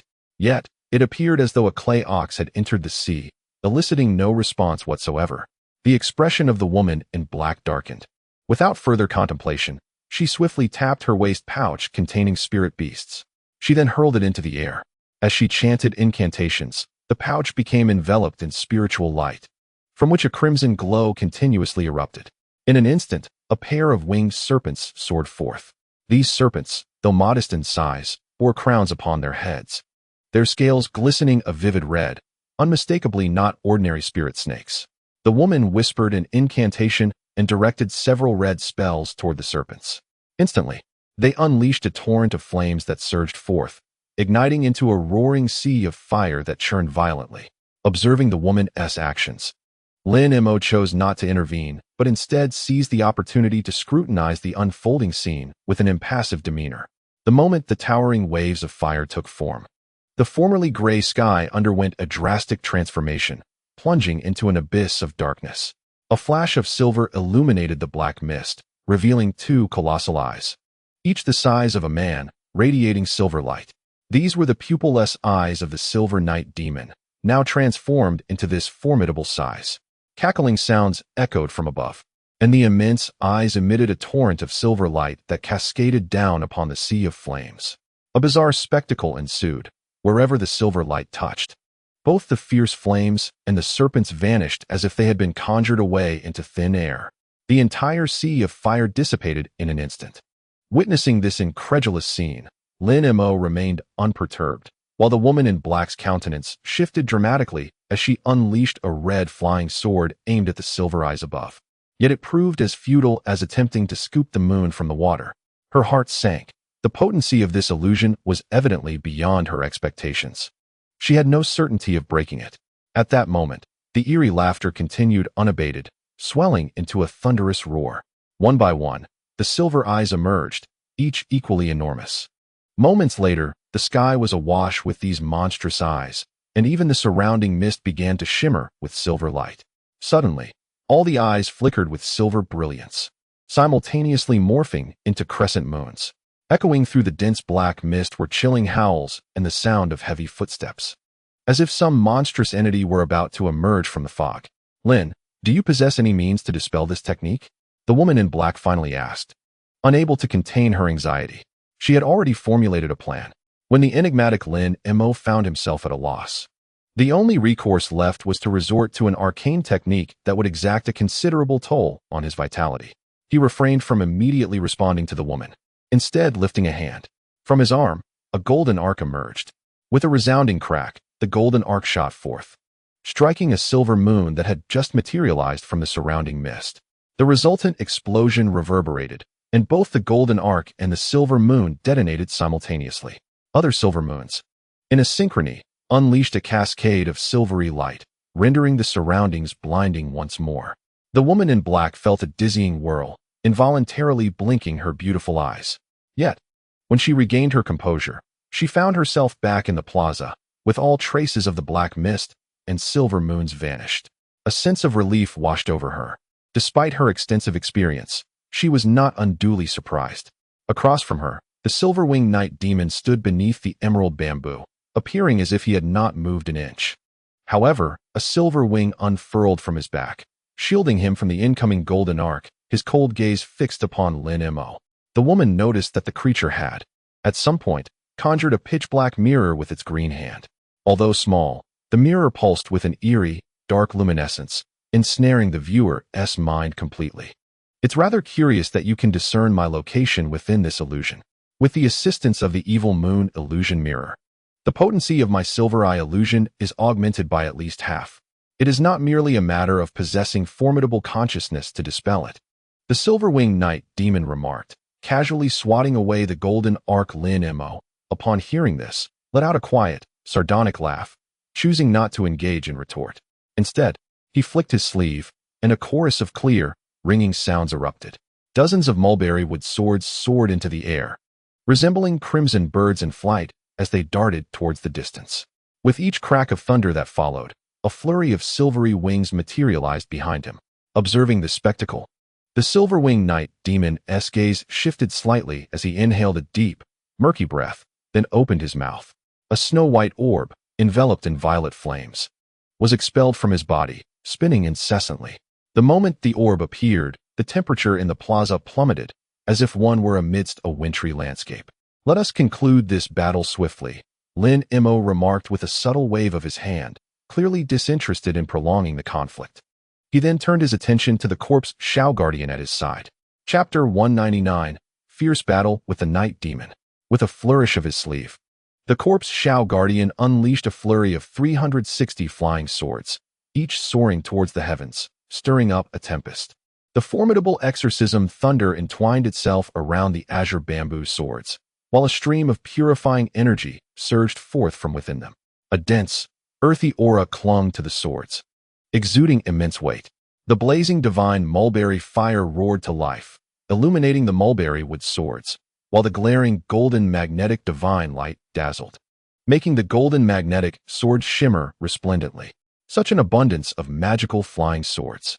Gazing at the densely packed flying swords, the expression of the woman in black nearby shifted dramatically, her eyes wide with disbelief.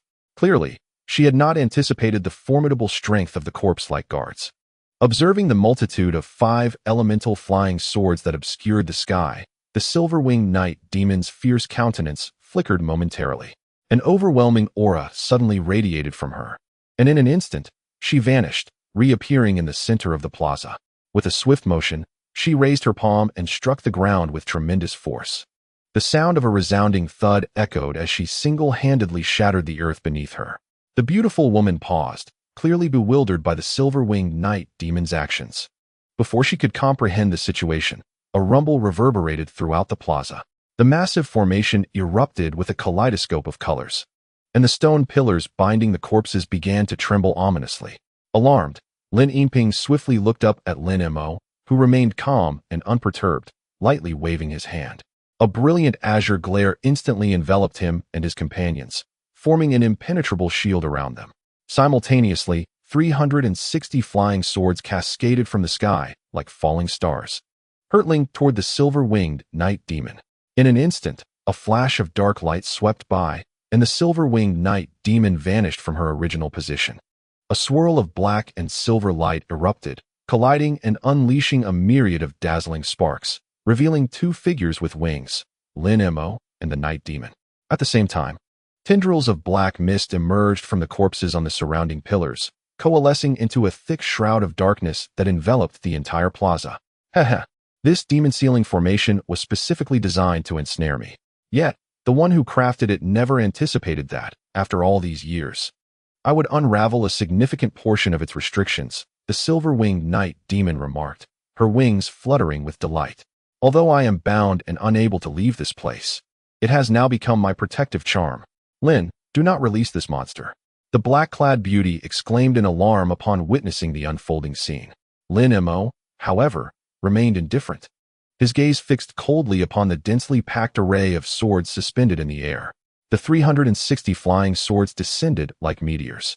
The silver-winged night demon focused intently on the swords, opting not to rely on the formation for defense. Instead, she tilted her head back, unleashing a jet of inky black light that collided head-on with the descending swords. This dark beam was composed of the corpse energy that the silver-winged night demon had cultivated over countless millennia, both foul and chilling, imbued with potent corpse poison. Alas, it faced the 5 elemental flying swords, each crafted from exceedingly rare materials. Upon collision, the black beam shattered into fragments. What? The silver-winged night demon's eyes widened in disbelief, her expression filled with astonishment. How is this possible? The formidable power of 360 flying swords remained undiminished as they struck heavily against the black luminescent barrier. A crisp crack echoed in the air, and the black array's shimmering surface shattered like a broken eggshell, disintegrating in an instant. As the barrier dissipated, the brilliance emanating from the swords flickered momentarily. It was evident that the effort to obliterate this formation had drained a considerable amount of spiritual energy from the 5 elemental swords. Clearly, further use was not feasible. They required nurturing and care. These 5 elemental swords were of immense value to Lin Mo, who was reluctant to witness any damage befall them. Simultaneously, the silver-winged night demon elegantly flapped its wings, effortlessly appearing several dozen yards away. Amidst the radiance of the dawn, Lin Mo propelled himself forward. A torrent of chilling light enveloped him as he slowly raised his right hand. A lotus, composed of ethereal blue ice flames, materialized above his palm, spinning continuously and emanating a bone-chilling aura. Without a moment's hesitation, Lin Mo waved his sleeve, causing the lotus of blue ice flames to slice through the air, darting towards the distant silver-winged night demon. As the blue ice flames approached, the demon grinned widely, raising both hands. One hand conjured an illusory moon mirror, while from the other emerged a fist-sized orb of light, emitting a pale gray hue and glimmering with a ghostly luminescence. Coldly regarding the swiftly approaching blue flames, the demon clasped its hands together without hesitation. The orb of light vanished into the mirror's surface, and swiftly, a stream of dark light flickered within, unleashing countless identical orbs that surged forth and fused together. In the blink of an eye, a colossal orb of light, several yards in diameter, emerged, enveloping the silver-winged demon without restraint. The blue ice flames, moving with incredible speed, transformed into a streak of azure brilliance, striking heavily against the luminous shield. With a soft pop, the massive orb shattered like a bubble, yet the fragments quickly transformed into numerous smaller orbs. The piercing blue light swiftly engulfed them, encasing the demon in an enormous ice sculpture. As the ice flames undulated, they dripped down in drops of ethereal blue liquid. Witnessing this scene, the silver-winged night demon maintained an impassive expression, revealing no sign of joy. Its abilities were far from ordinary, and it was not so easily vanquished. Indeed, an astonishing spectacle unfolded. As the small orbs landed upon the liquid remnants, they coalesced once more into a gigantic orb of light. After a moment of indistinctness, the silver-winged demon reappeared unscathed within the massive orb, as if nothing had transpired. A commendable meat shield, Lin Mo mused quietly, glancing at the demon in the distance. With this thought, Lin Mo's spiritual energy surged within him, and a faint golden radiance began to swirl around him. In an instant, a dragon-shaped phantom materialized behind Lin Mo. A surge of vibrant energy erupted from Lin's forehead, manifesting as a tender horn. His entire being was adorned with shimmering dragon scales, and in an instant, he transformed into an otherworldly hybrid of man and serpent. His overwhelming magical power seemed to transcend the boundaries of the nascent soul stage. Lin Daoist, what is this? Both the enigmatic woman in black and the silver-winged knight demon gasped in astonishment at Lin Mo's metamorphosis, clearly unfamiliar with the descending spirit talisman. The silver-winged knight demon, sensing Lin Mo's sudden surge in cultivation, immediately wiped the smile from his face. At that moment, Lin Mo cast a cold gaze at the silver-winged knight demon and coolly declared, "I hope you can provide me with a thrilling experience." As he spoke, the azure thunder wings on his back fluttered gently. With a cacophony of thunderous sounds, Lin Mo transformed into a strange phantom, vanishing from sight. When he reappeared, he was already positioned behind the silver-winged knight demon. "What?" The silver-winged knight demon was taken aback, hastily turning to face Lin Mo. His pupils constricted. Cold sweat began to bead on his forehead. Lin Mo slowly raised his right hand. With a thunderous crash, akin to a celestial bolt, an eerie purple flame spread from his palm, resembling not merely a hand but more like a divine artifact. The silver-winged knight demon's expression darkened, his furry visage paling visibly. Observing Lin Mo's current state, the woman in black appeared even more astounded than the knight demon, her mind racing with thoughts. Could this truly be the power exhibited by a nascent soul cultivator? Even a late-stage nascent soul practitioner would not dare to withstand such a blow head-on. "Die?" Just as the woman was lost in shock, Lin Mo coldly uttered. His right hand, accompanied by a deafening roar, descended directly upon the orb of light entwined around the silver-winged knight demon. The orb shattered under the force of his spiritual energy, dispersing into nothingness. When the brilliance faded, the orb contained no figure, for the silver-winged knight demon had retreated to another location in the air, casting a gloomy glare at Lin Mo. Under the pressure of Lin Mo's palm, the demon dared not confront the attack directly. As Lin's hand descended, the silver wings behind him surged forth in flight. However, the wicked moon mirage mirror in his hand ceased its expulsion, its technique forcibly disrupted. Consequently, after the massive orb was destroyed, it could not revert to its original state. The silver-winged knight demon's gaze flickered as he contemplated which divine ability to employ next when suddenly he sensed Lin Mo's presence re-emerging behind him. Once again, a palm descended. The knight demon, capable of contending with late-stage nascent soul powers, was not lacking in awareness. Despite Lin Mo's rapid speed, he managed to react. Without looking back, he flapped his wings and sped away into the distance. Just a jester. Lin Mo observed the evasive silver-winged knight demon with growing boredom. With a gentle wave of his right hand, a series of razor-sharp wind blades were unleashed. The knight demon's complexion changed dramatically. His silver wings expanded dramatically, forming a silvery barrier above him. After a series of urgent hissing sounds, the wind blades swiftly shattered the screen. Alarmed, the silver-winged knight demon felt a jolt of dread as it hastily reached out with a claw, but it was too late. The wind blade flickered and, with a resounding pop, pierced through the evil moon illusion mirror. The small black mirror then shattered into a burst of black light with a sharp crack. "You dare to destroy my precious mirror." Upon witnessing the destruction of the evil moon illusion mirror, the silver-winged knight demon trembled violently, its face contorted with extreme rage. This treasured mirror seemed to hold profound significance for it, as it disregarded the fiery, red-hot flying needle grasped in its claw. Faced with the furious wrath of the silver-winged knight demon, Lin Mo chuckled lightly. "I shall personally capture you, extract your soul, and consume it piece by piece." The silver-winged knight demon spoke with malevolent intent, and in an instant, it vanished, reappearing above the head of the corpse wolf. Without uttering a word, it stomped down on the wolf, its silver wings flapping to generate a layer of yellow light. Then, both it and the wolf silently descended into the ground. Like a phantom, Earth escape. Lin Mo, well-versed in various techniques, immediately recognized this maneuver. At that moment, a thunderous rumble erupted from beneath the ground, causing the entire formation to tremble violently. Yellow light and black mist surged from various points of the formation, and from deep underground came the silver-winged knight demon's piercing howl, echoing with excruciating pain. At this juncture, the dark-clad woman exhibited an ever-changing expression as she glanced at Lin Mo and then down at the formation below. After a moment of hesitation, she gritted her teeth and surged towards a certain gray cocoon. Midway, she raised a hand, launching a scissor-shaped artifact. This treasure radiated brilliance, seemingly exceptionally sharp. As the scissors flew, they transformed into a beam of golden light. The dark-clad woman evidently aimed to slice through the soul-binding threads to rescue the wealthy elder first. However, Lin Mo furrowed his brow in concern. Just as the golden light approached the cocoon, a sudden bang resonated as a green figure shot out from below, swiftly positioning itself before the massive cocoon. With bare hands, it grasped out, unleashing several claw-like strikes that sent the golden scissors flying.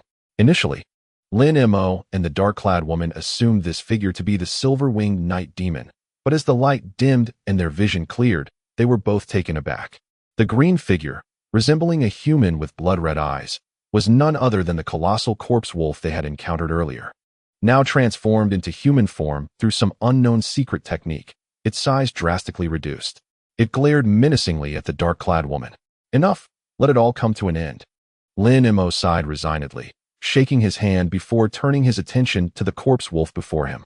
He gently raised his right hand, a flash of cold light shimmering through the air. The immense power of the azure blue sword flame enveloped the creature entirely in an instant. In the blink of an eye, it transformed into an ethereal blue ice sculpture, which was then consumed by the flames within, melting into drops of haunting blue liquid that fell to the ground. Clearly, this corpse wolf lacked the resurrection abilities of the silver-winged night demon. Meanwhile, an almost imperceptible pale golden figure flickered into existence behind Lin Mo, revealing the silver-winged night demon. Its corpse-like form had undergone a significant transformation. Its green fur entirely vanished. With a delicate shimmer of golden scales, a pair of silver wings radiated an ethereal blend of azure and white light. The silver eyes revealed a faint golden pupil. Yet more astonishingly, the overwhelming aura of the silver-winged specter had entirely dissipated. A mere sweep of consciousness revealed it to be an insubstantial entity. Your wings are quite intriguing. I shall claim them. To the silver-winged specter's astonishment, Lin Mo had taken an interest in its wings. A wave of humiliation washed over its heart as it swiftly raised its sharp right hand, lunging toward Lin Mo with murderous intent. Chapter 200. The emergence of Kunlun Mountain as the silver-winged specter charged towards him. A flicker of amusement crossed Lin Mo's gaze. He gently waved his right hand, entwined in a hue of glass-like brilliance. An overwhelming force surged forth, crashing heavily against the specter's wings. With a resounding tear, the wings, glimmering with flecks of gold, were brutally ripped from the specter's body by Lin Mo.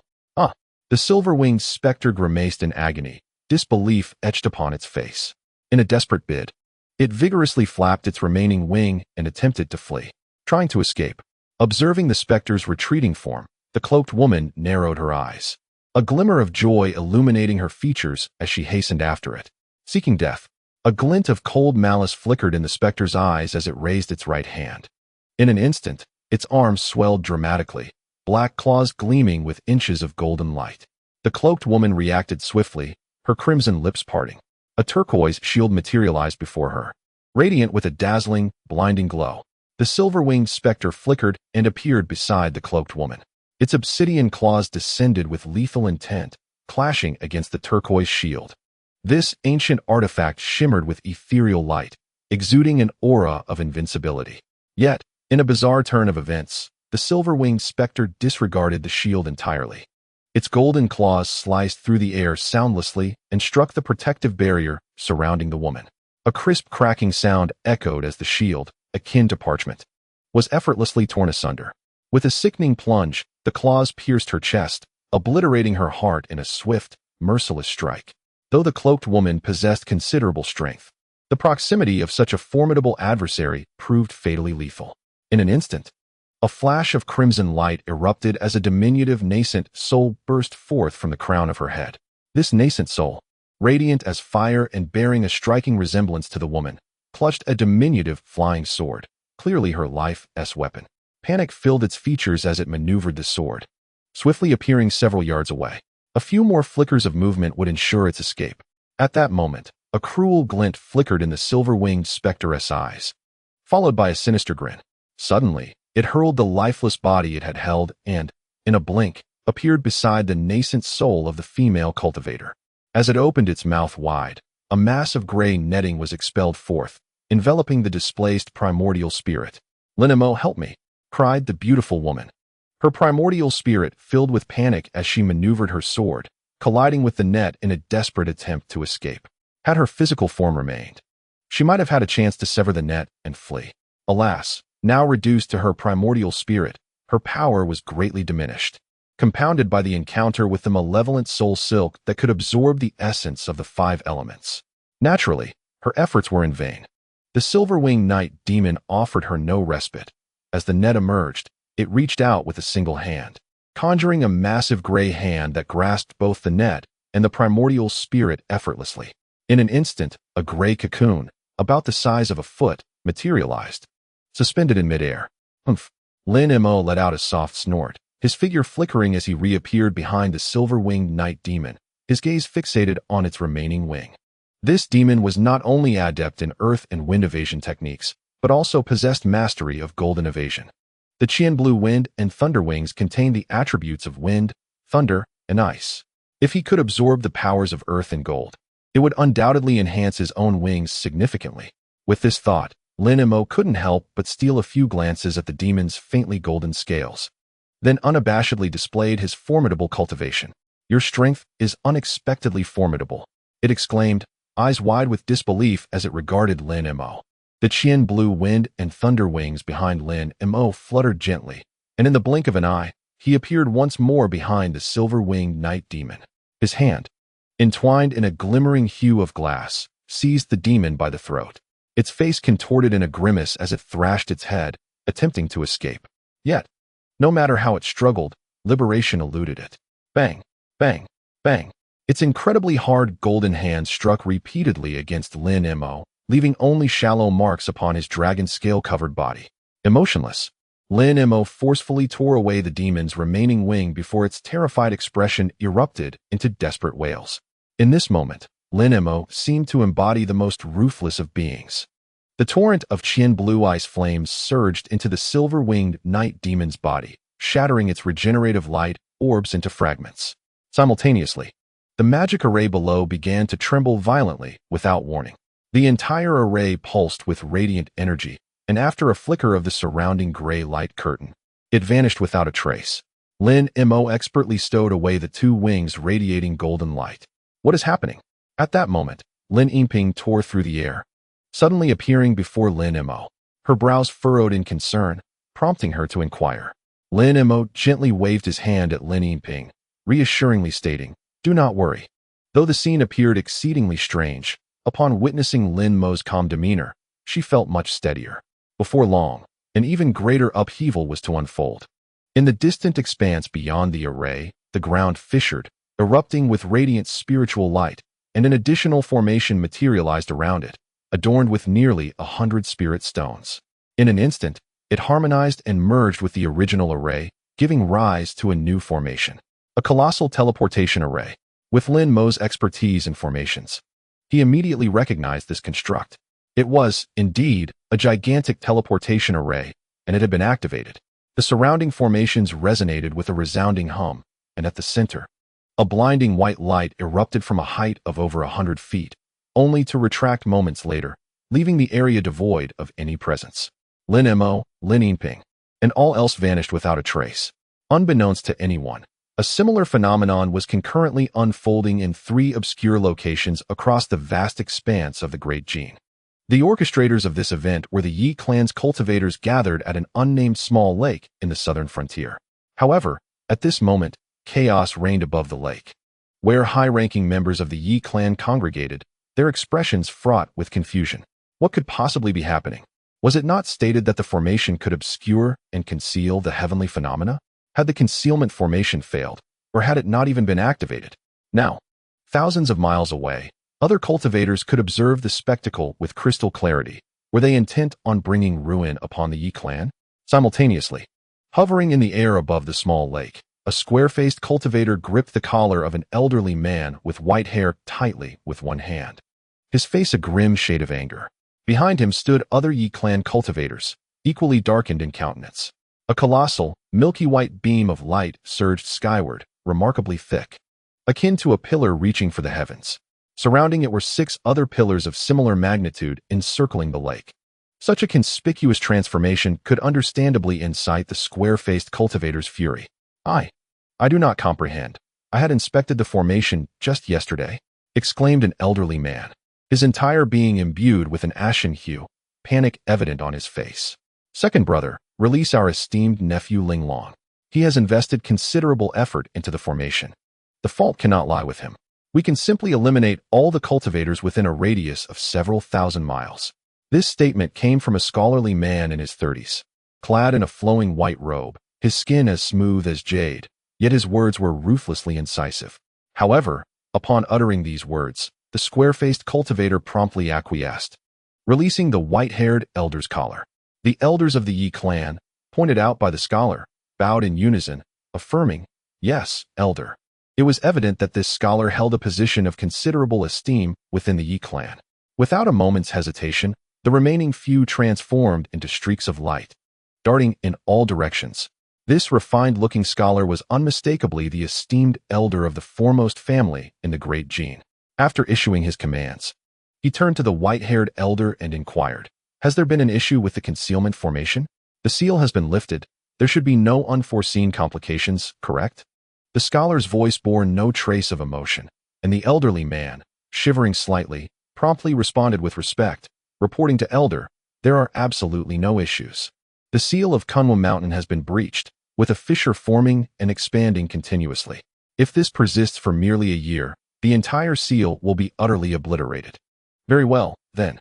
All low-ranking cultivators of our clan, gather immediately and prepare for evacuation. There is no need to return to the clan. Proceed directly to the designated hiding place.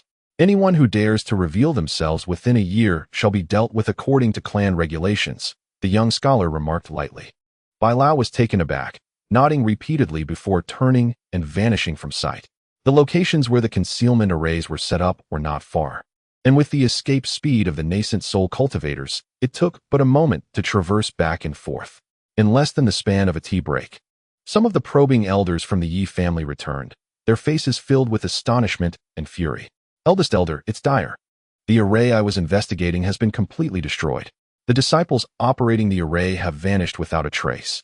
Upon hearing this, the scholar's expression darkened, his gaze icy. The other cultivators also exhibited a marked change in demeanor, a wave of agitation sweeping through them. Before long, as the cultivators who had investigated the other arrays returned, they reported the same unsettling news. The arrays had been destroyed, and the disciples controlling them had inexplicably disappeared. This revelation sent shockwaves through all present. The Yi family members fell into a heavy silence. In this area, spanning 100 miles, there are no other cultivators apart from us Yi family members. Just as we lifted the seal, someone tampered with the concealment arrays, the scholar sneered coldly. "It seems the issue lies within our own ranks. A traitor among us? Surely not. Everyone here is from the Yi family. How could such treachery occur?" A voice protested. "Yet, there is one who does not bear the Yi surname." Someone else interjected after a moment of discussion. At this, the majority of the cultivators turned their eyes toward a single individual. This person, of unremarkable appearance and calm demeanor, was none other than the human incarnation of the ancient demon. Elder Gu was personally invited by me and has been in close company with Uncle Chi. The eldest elder of the Yi family admonished, "Do not indulge in baseless speculation. Indeed, my friend Gu has been with me all along. We have engaged in delightful conversation." The peculiar figure confirmed. Hearing this, the other cultivators were quickly reassured by the elder's words, and their suspicions dissipated. At that moment, the scholar instructed the square-faced cultivator, "Second brother, please check the lake bottom to ascertain if anyone else is missing aside from the disappeared disciples." "Understood," the square-faced cultivator replied, promptly transforming into a streak of light and diving beneath the lake's surface. "Elders, let us also make preparations. Although we are uncertain of the circumstances within Kunwa Mountain, we must excavate its hidden treasures as swiftly as possible, particularly those two celestial artifacts. We must secure them in a timely manner, otherwise, not only will our centuries-long plans become the spoils of another, but the Yi family will also face the calamity of annihilation, a situation we cannot allow to transpire." "Yes, eldest elder." The other elders of the Yi family responded in unison, a chill running through their hearts. After a brief wait, the square-faced cultivator and the white-robed elder emerged from the depths of the lake. Upon the arrival of the square-faced monk before the scholarly figure clad in white robes, he spoke with a somber expression, "Third brother, it is indeed true that two of our formation masters are missing. They are the nephews of the 5th and 12th families. Could it be that these two dared to betray our kin? While betrayal may not be certain, it is quite possible they fell victim to someone's soul-searching and extermination. The scholar in white coldly inquired, when did they disappear? It has been 2 days. If I recall correctly, they were responsible for a distant area of the Earth formation, and at the time, no one suspected anything amiss. The elder was drenched in cold sweat. It appeared that the issue indeed stemmed from these two individuals. However, regardless of the truth, it had become irrelevant at this juncture. The scholar calmly continued his questioning. Farther away, atop a lofty mountain peak, a throng of over 100 cultivators, donned in a variety of attire, had gathered. These practitioners possessed relatively low cultivation levels, predominantly at the chi refinement stage, with scarcely a few at the foundation establishment stage, forming a congregation of lower-tier cultivators. Despite their modest prowess, they could not help but be captivated by the striking beams of light, which were clearly visible. At this moment, everyone either stood upon massive stones or soared through the air atop their flying instruments, gazing in bewilderment towards the direction of the light. A similar scene unfolded with the cultivators of the Yi family at the center of a small gathering, where practitioners from thousands of miles around were stirred by the astonishing light. Regardless of whether they hailed from nearby noble families or were reclusive lone cultivators, they all hurried towards the source of the radiance. Not long after, news of the emergence of a rare treasure spread with astonishing speed throughout the entire southern region. Within days, even adjacent states and counties began to take notice. In an instant, the southern region was ablaze with excitement. At the very moment the Yi family cultivators descended underground, Lin Mo found himself in an unknown location, standing at the center of a vast teleportation array, surrounded by massive, rough stone walls, reminiscent of a grand stalactite cave. Chapter 201. The refinement of the nurturing baby pill with a flick of his sleeve. Lin Mo's right hand grasped a white, fluffy creature, waving it about. Upon closer inspection, it was revealed to be a small white horse.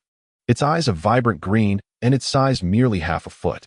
This was one of the objectives of his adventure, the elusive Inji horse, known for its talent in concealment. Unfortunately, as the formation was activated, the chaotic energies within the Yin-Yang cave disrupted its hidden state.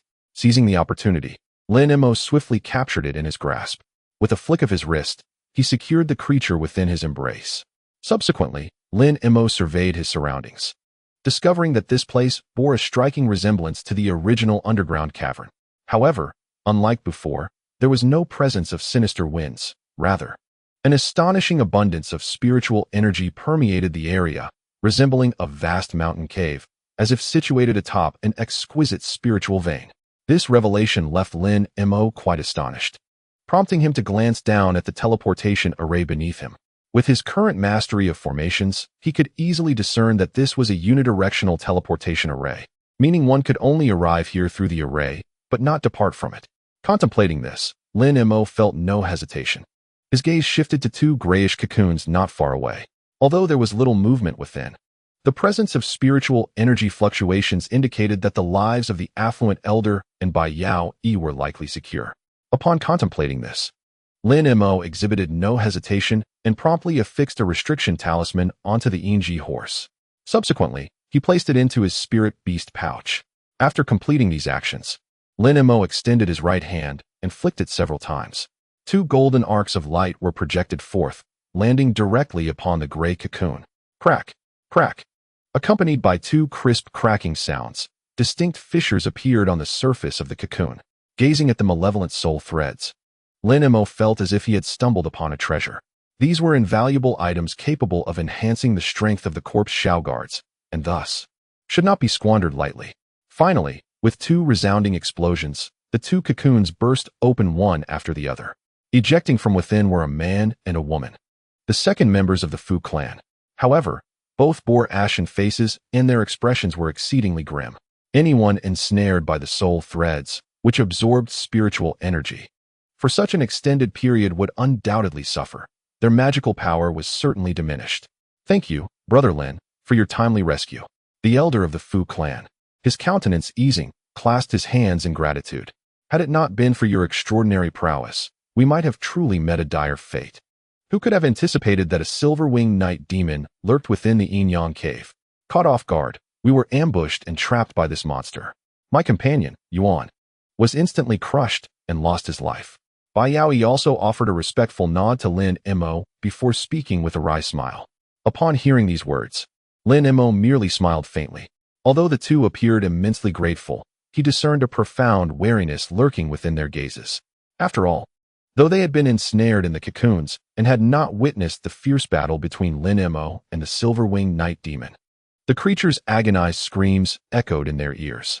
The formidable silver-winged night demon, capable of contending with late-stage nascent souls, had been effortlessly vanquished by the individual before them.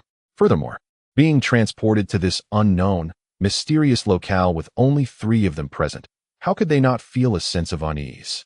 Should Lin Mo harbor any ill intentions, they would undoubtedly find themselves in grave peril. Yet, Lin Mo simply tossed the spirit beast pouch containing the Yinji horse toward the elder Fu and calmly stated, "The Yinji horse is within. I shall say no more. If you could refine some additional cultivation pills, I would like to claim all the surplus. Of course, our lives were saved by you, Brother Lin. Any excess pills will be rightfully yours." The elder Fu, feeling relieved, readily acquiesced. "I have no objections either. I feel quite ashamed for not being of much assistance this time. It was entirely reliant on your efforts, Brother Lin. It is only fair that you receive a larger share." Bai Yaoi concurred with a gentle smile. "Very well. You two should meditate and rest here for a while. I shall first investigate this place," Lin Mo remarked, glancing at the nearby exit. After eyeing the sole exit, he narrowed his eyes and continued, "Brother Lin, please proceed. We have indeed exhausted much of our magical energy and shall rest for now." The elder Fu expressed no dissent. Bai Yaoi nodded and promptly settled into a meditative posture. With a gentle smile, Lin Mo was enveloped in a delicate blue radiance, which swiftly transformed into a fleeting azure silhouette, vanishing instantaneously from sight. He harbored no fear that the two might seize the opportunity to abscond with Yinji Ma. Not only was this a secret realm of Kunwa Mountain, but Lin Mo had also inscribed a mark upon Yinji Ma. Any hint of disturbance would immediately alert him. Were it not for the scarcity of research on the cultivation infant elixir, even acquiring the formula would yield a low chance of successful refinement. It would be far more prudent to enlist the aid of the affluent elder for the concoction, as one could only consume a single elixir, leaving any surplus for the other women. Upon departing from the hall, Lin Mo encountered a series of azure stone steps that ascended steeply, appearing to stretch endlessly into the void.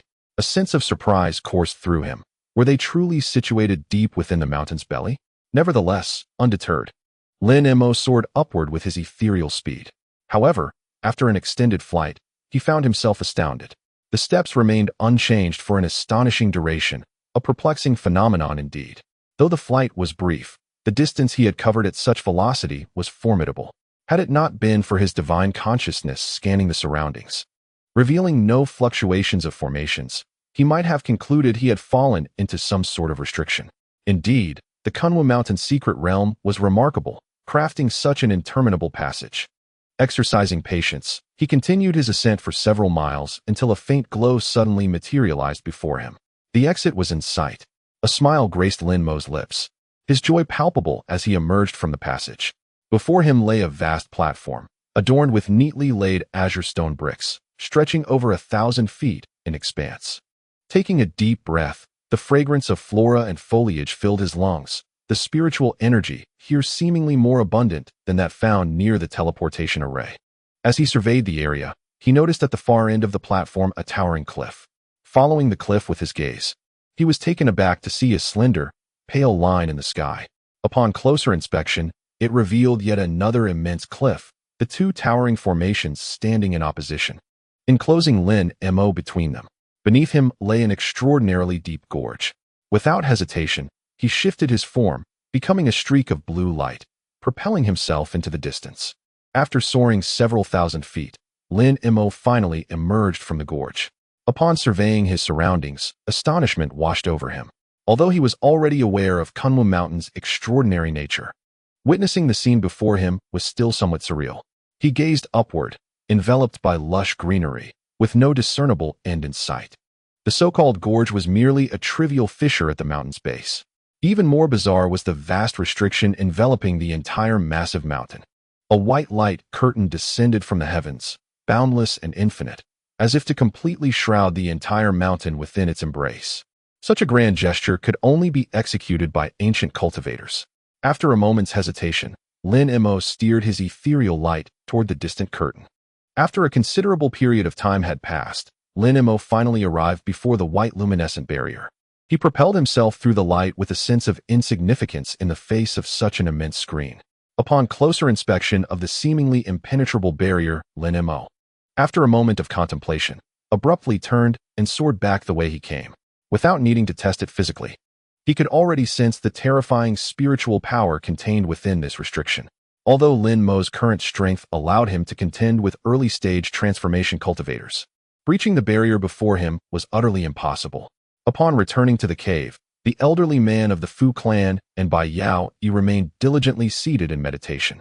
Lin Mo, opting not to disturb them, hesitated momentarily before producing a stack of array flags and a formation plate from his storage bag, casting them into the air without reservation. Instantly, vibrant streams of spiritual light shot outward, dissipating into the cave's surroundings, and a rudimentary formation was swiftly established. This formation not only provided a concealment effect, but also served as a warning should any intruders invade the cave. The other two remained oblivious to Lin Mo's actions, seated motionless. Observing this, Lin Mo smiled faintly and settled into a cross-legged position in a corner of the cave, closing his eyes to recuperate. After a day and night had passed, the spiritual energy of the elderly man and Bai Yao Yi gradually returned. As the two rose in succession, Lin Mo also stirred. Opening his eyes, "Have both of you restored your spiritual power?" Lin Mo inquired with a calm expression, glancing at them. "Thank you, Brother Lin, for your protection. My and Brother Fu's energy has nearly returned," Bai Yao Yi replied with a charming smile. "Brother Lin, upon your return, do you have any knowledge of our location?" The elderly man of the Fu clan asked, glancing at the massive formation in the center. "Uncertain. However, we seem to be within the belly of a giant mountain, surrounded by restrictions. Exiting does not appear to be a simple task." Lin Mo refrained from disclosing matters regarding Kunwa Mountain to them.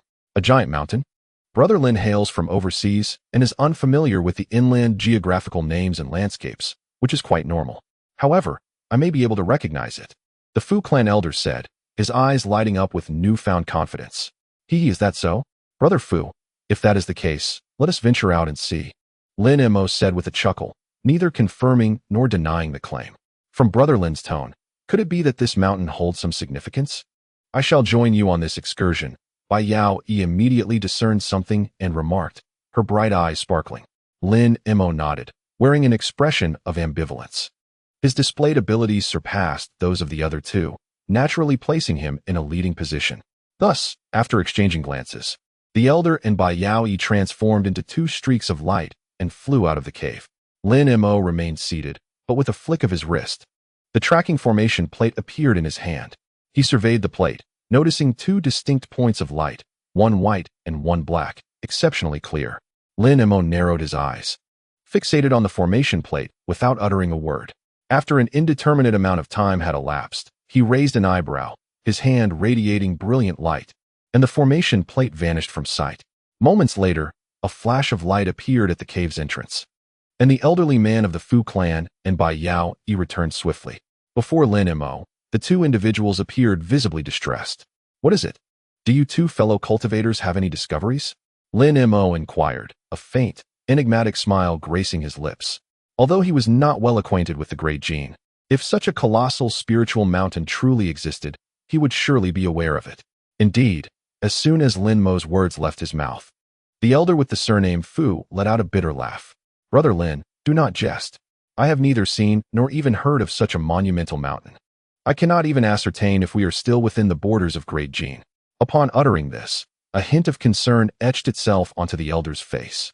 Indeed, if such an astonishing mountain is truly a spiritual site of Great Jin, it would be impossible for me not to have heard of it, Bai Yao Yi remarked, her brows furrowed in contemplation. "Perhaps, although I am unaware of the restrictions beyond this place or the circumstances outside the mountain, this teleportation array is undoubtedly the work of ancient cultivators. The array suddenly activated, transporting us here without warning. However, that is of little consequence now. Our priority is to refine the cultivating infant pill and subsequently investigate this mountain." What do you think, my fellow cultivators? Lin Imo spoke calmly. For him, all of this was secondary. The most crucial task was to concoct the cultivating infant pill for himself. What Brother Lin says is quite reasonable. The spiritual energy in this place is so abundant that remaining here for a while longer poses no issue.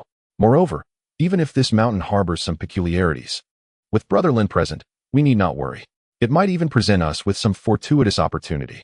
The elder Fu, after a moment of silence, broke into a smile. Bai Yao Yi, equally eager for the cultivating infant pill, naturally did not oppose this course of action, nodding in agreement. Indeed, however, I must express that the atmosphere here feels rather ominous. It is undeniably strange and likely not a tranquil place. Bai Yao Yi gently shook her head, a flicker of concern glinting in her eyes. Regardless of the mountain's nature, the rich spiritual energy here greatly benefits the refinement of spiritual pills. Let us first focus on producing the cultivating infant pill. The elder Fu chuckled awkwardly. Lin Imo and Bai Yao Yi had no objections, and thus, they promptly set up a gathering spirit formation within the cave and established several protective restrictions. Following this, the elder Fu commenced the refinement of the cultivating infant pill. During this time, Lin Imo and Bai Yao Yi refrained from venturing outside, while their protective guardian remained nearby. After all, the cultivating infant pill held immense significance for both of them, and even if this mountain concealed other mysteries, they could not afford to be distracted at that moment. As Lin Imo and the others eagerly awaited the emergence of the cultivating infant pill, a gathering of cultivators from the Yi family occupied a stone pavilion situated on the mountainside. Most of them were seated cross-legged around the pavilion, each holding a spirit stone in their hands, seemingly recovering their magical energy. The elder of the Yi family, a scholarly figure clad in white robes, hovered above the pavilion, gazing into the distance at a long stone staircase built along the mountain. This staircase was entirely constructed of pristine white stone, resembling a celestial ladder from afar. Yet, upon closer inspection, the staircase was astonishingly broad, spanning a width of 50 to 60 zhang. Whether one looked upward or downward, the staircase vanished into a milky white mist, rendering it impossible to discern anything further. The scholar remained expressionless, suspended in midair, motionless. Chapter 202, A Spectacle for All. Time passed, and before long, a flash of spiritual light appeared on the horizon, followed by a stunning rainbow that soared towards the stone pavilion. At this moment, the scholar's demeanor shifted slightly as he gazed into the distance. In the blink of an eye, the pale yellow rainbow had manifested before him, its brilliance receding to reveal a peculiar figure, a large-headed creature, identified as the seventh uncle of the Yi family. Young lad, I have already investigated. Ascending the steps for several miles, there lies an archway. It is undoubtedly the renowned gate of 10,000 cultivators, albeit sealed by formidable restrictions. The creature spoke gravely in a hushed tone. Upon hearing this, a glimmer of joy flickered in the scholar's eyes, his expression easing as he replied softly. The gate of 10,000 cultivators must indeed be the one.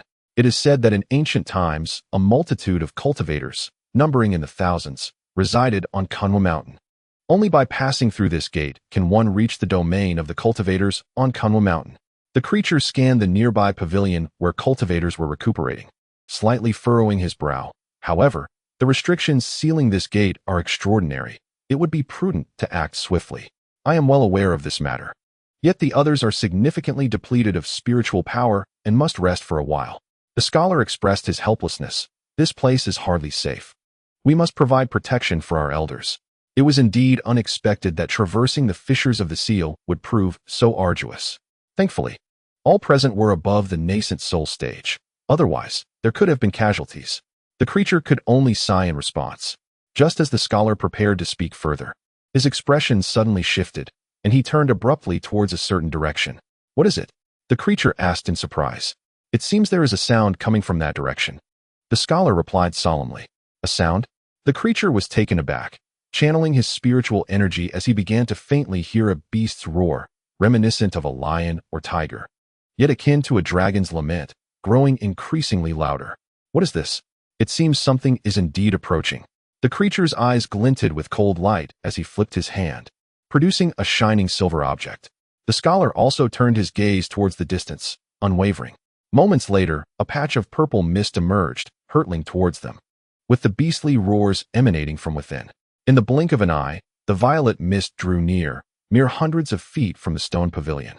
The scholar and the creature could discern a dark form concealed within the mist, a pair of fist-sized crimson eyes glaring at them, filled with a thirst for blood and fury, clearly not a benign entity. The creature's expression darkened as he raised a hand. A streak of silver light shot forth, only to vanish in an instant. But at that moment, a colossal claw, resembling a chicken's talon, shot out from the purple mist with a resounding thud, the silver light glimmering upon it. The beastly roar from the mist intensified as the giant claw seized the silver light, revealing its true form, a small, shiny silver shuttle, mere inches in size, sparkling brilliantly. However, several drops of green blood dripped from the claw, prompting a roar of pain from the creature within the purple mist, its eyes flashing with murderous intent. The entire purple mist suddenly thinned and dissipated, transforming into an intangible essence in the blink of an eye. Only two menacing eyes remained, which after a few blinks, vanished without a trace. Both the strange figure and the scholar exchanged glances, their expressions shifting in alarm. They realized they were facing a creature adept in the art of concealment, now perched upon the mountain, under the immense pressure of their spiritual awareness. Confronting this entity proved to be quite a headache. They shared a tacit understanding and almost simultaneously cast their spells. The strange figure then opened his mouth wide, unleashing a yellow flying sword that surged forth. It spiraled in midair, morphing into a gigantic sword nearly 10 feet long, radiating a brilliant light. As it flew, countless dazzling sword energies erupted from it, enveloping everything within dozens of yards. Meanwhile, the scholar let out a cold snort, flicking his sleeve to reveal a small green banner that appeared in his grasp. He tossed it to the ground, and a torrent of green mist gushed forth from the banner, swiftly coalescing into a large cloud that shielded the group of cultivators from the Stone Leaf clan beneath. With two resounding thuds, the brilliance flashed 30 feet away, and after two sword energies swept through, the purple mist reformed. However, this time, the creature within the fog seemed thoroughly enraged.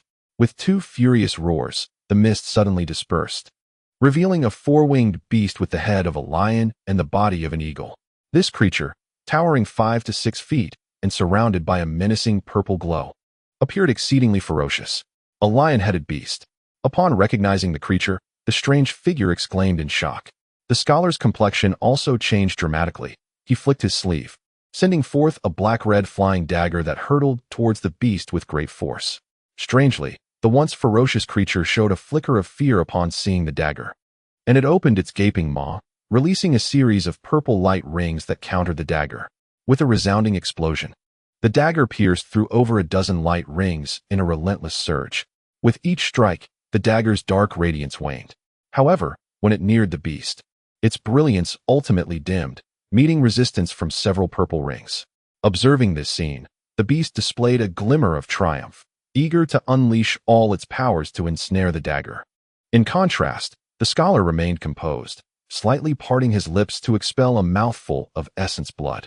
He swiftly formed hand seals, directing his blood with precise gestures. The essence blood rapidly transformed into blood-red runes, vanishing from sight. The dagger erupted with a blinding crimson glow, shattering all nearby purple rings in an instant. It then darted towards the beast, descending with fierce intent. Startled, the beast flapped its four wings and shot backward in haste, raising one massive claw to intercept the dagger. The result was a splash of green blood.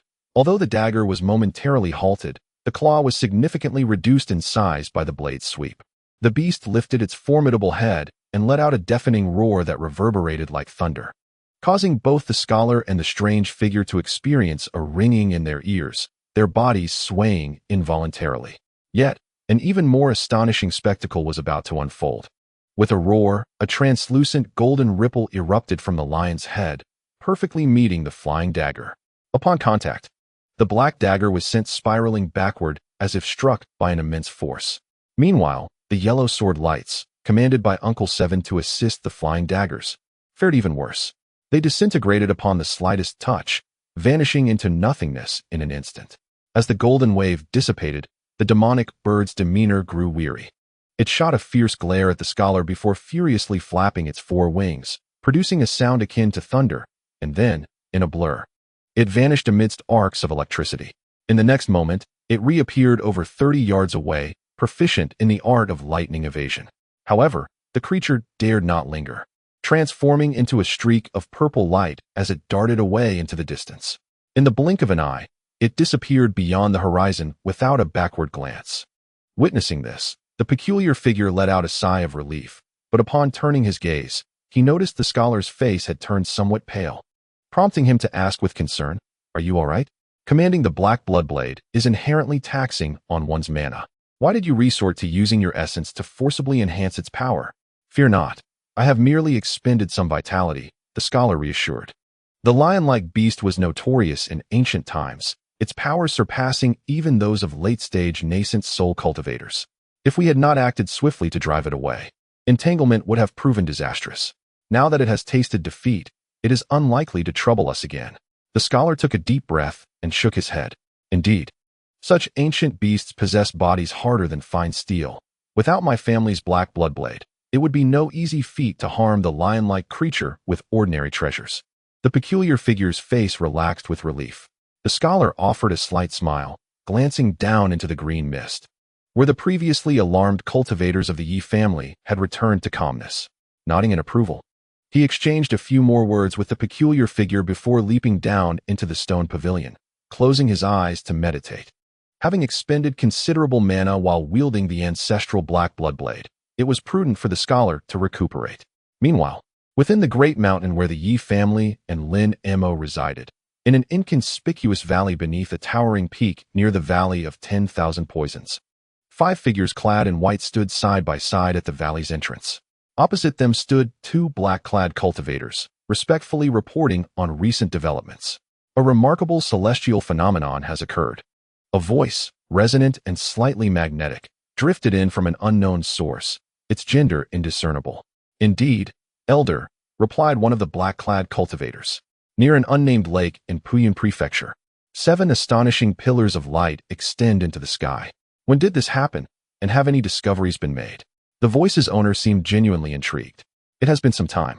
Our disciples have received word and have already reported via sound transmission. It is said that beneath the pillars of light lies an enormous ceiling formation. Many sects in the southern frontier have been alerted, and numerous nascent soul cultivators are already en route. The 2 black-clad cultivators responded with respect, eager to share their findings. The 7 beams of light seemed to suggest a leakage of spiritual energy caused by a broken seal. Such an astonishing occurrence indeed warrants my visit. However, not long ago, you mentioned that the old man Fu from the 9 Nether sect had been sighted near the Valley of 10,000 Poisons, yet there has been no news since. Have you perhaps made an error in your information? The voice suddenly turned frigid. "Elder, please forgive our transgressions. We have received news that a cultivator indeed saw the old man Fu heading this way, after which he vanished near the Valley of 10,000 Poisons." The 2 black-clad cultivators displayed expressions of panic, one of whom immediately prostrated himself in apology. There are indeed traces of cultivators' activities within the Valley of 10,000 Poisons. However, aside from the Inyang Cavern, I have not ventured further, and all other areas of the valley have been searched thoroughly. There is no one to be found. You do not mean to suggest that the old man Fu has descended into the Inyang Cavern, do you? Upon hearing this, the 2 black-clad cultivators murmured in confusion, unsure of how to respond, beads of cold sweat forming on their brows. "Very well. Given the time you have had, it is commendable that you managed to gather information regarding this place. I shall grant you some additional time. Dispatch personnel to monitor this valley. I will first make a trip to Puyun Prefecture. Also, please inform Elders Wu and Xiao to join me there. The more people we have, the easier it will be to accomplish our tasks." "Yes, esteemed Elder." The 2 black-clad cultivators finally felt a sense of relief and bowed in unison. The voice, however, offered no further words. Instead, 5 figures clad in white suddenly flickered and then soared simultaneously into the sky, their escape light merging as they vanished into the vastness. At the same moment, in the expanse near the border of Puyun Prefecture, a group of over 20 cultivators was rapidly heading towards a small lake. Each of these cultivators donned blue robes and red headscarves. Leading the way were 4 individuals of the nascent soul stage, among whom a middle-aged man with a face marked by azure patterns emanated an exceptionally cold aura, exuding a sense of extreme danger. "Brother Hua, do we truly need to mobilize such a large force? We have brought out nearly half of our disciples from the Poison Saint sect. If anything were to go awry, It could severely harm our sect's vitality, remarked an elder in the early stages of the nascent soul while flying beside the azure-patterned man. If it were merely an ordinary extraordinary treasure, I would not take such a risk. However, this time, it holds the potential to be the fabled Kunwa Mountain. For the sake of the treasures hidden within this mountain, this risk is certainly worth taking, the middle-aged cultivator stated astonishingly. Kunwa Mountain is indeed the spiritual mountain that our sect has sought since its inception, another gray-haired elder exclaimed in surprise. Precisely. I have mentioned this matter once since several of our junior brothers advanced to the nascent soul stage. This mountain was among the most renowned spiritual mountains in the human realm during ancient times. The abundance of treasures within is beyond doubt. Moreover, the founder of our Poison Saint sect was actually a descendant of an ancient cultivator who sealed this mountain, though little is known about the precise location of that seal. Other than it being situated somewhere in the southern frontier, the middle-aged man said coldly, a flicker of azure patterns crossing his face. But how does Brother Juan know that this celestial phenomenon is a portent of Kunwa Mountain's emergence? It may also be other treasures. The burly elder who initially posed the question flashed a hint of surprise in his eyes. He chuckled. In the past, our revered ancestor not only informed us of Kunwa Mountain's location in the southern frontier, but also possessed a spirit pearl personally forged by his forebears. This pearl was specifically crafted for Kunwa Mountain. At this juncture, the flower-surnamed senior brother's eyes gleamed with pride. Even without the disciples reporting celestial phenomena, I would have dispatched individuals to scour the southern regions immediately. Understanding dawned upon the other three nascent soul cultivators, their expressions transforming to one of excitement. What a pity that Brother Yuan is not present. Otherwise, the collaboration of the 5 elders of the Poison Saint sect would have ensured greater certainty for this endeavor. Sighed the gray-haired elder. Little did these cultivators realize that the Brother Yuan he mentioned had long been perished at the jaws of the silver-winged night demon. In a flurry of light, the group sped away with renewed vigor. Chapter 203. The anomaly. Meanwhile, in the distant Puyun prefecture, a modest lake had already attracted hundreds of cultivators, gathered in small clusters. Not far away, several streaks of light soared into the sky, centering around 7 luminous pillars, meticulously searching the area. Clearly, the colossal seal hidden beneath the ground had been uncovered. These cultivators were abuzz with excitement. Some eagerly sent sound transmission talismans to their respective families or sects, while others hastily departed to personally report the discovery. The majority of those present were foundation and core formation stage cultivators, with many being casual cultivators drawn by the unusual phenomenon, while others were spies from various factions. As for those at the nascent soul stage, none had yet been sighted. It was hardly surprising, as the small lake was situated in a desolate area, far from any renowned mountains or significant clans and sections. Nascent soul cultivators would not venture into such a remote and impoverished locale without cause. Within Kunwa Mountain, all that transpired outside the restrictions bore no relevance to him. At this moment, he and Bai Yaoi were intently observing the affluent elders seated in the center of the cave, a hint of mirth dancing in their eyes. A resplendent golden cauldron floated in midair, 3 feet above the ground, slowly rotating. The elder's mouth was slightly agape, and emerald flames continually surged forth. His hands moved in intricate gestures, landing upon the cauldron, causing a dazzling display of 5-colored radiance to erupt forth, appearing vibrant and colorful. Simultaneously, rich aromas of medicinal herbs wafted into the air, soothing and invigorating. As the elder hastened his gestures, his expression grew increasingly solemn, indicating that a crucial moment was at hand. Lin Yinping, standing behind Lin Mo, furrowed her delicate brows and murmured anxiously, "I wonder how many pills can be refined." Her concern was warranted, as the Inji Ma and several other rare materials had been successively added to the cauldron over the past few days. Should this cauldron fail to yield any elixirs, there would be no second Inji Ma to use for refining. Though the wealthy elder's tone suggested a considerable confidence in the refinement of this nurturing elixir, as the moment of creation approached, a sense of apprehension naturally arose within him. Beside him, Bai Yaoi, while maintaining a seemingly composed demeanor, could not conceal the fervent glimmer in her bright eyes, betraying her own anxious thoughts about the outcome. Regardless of whether the concoction was successful, it was uncertain if it would belong to her. Lin Mo cast a casual glance at Lin Yinping beside him and remarked indifferently. Lin Yinping's brows furrowed slightly, her gaze toward Lin Mo imbued with a hint of complexity. At that moment, the cauldron abruptly stirred and ceased its rotation. A low humming emanated from within as the fragrance of the herbs intensified markedly. The elder's eyes sparkled with excitement.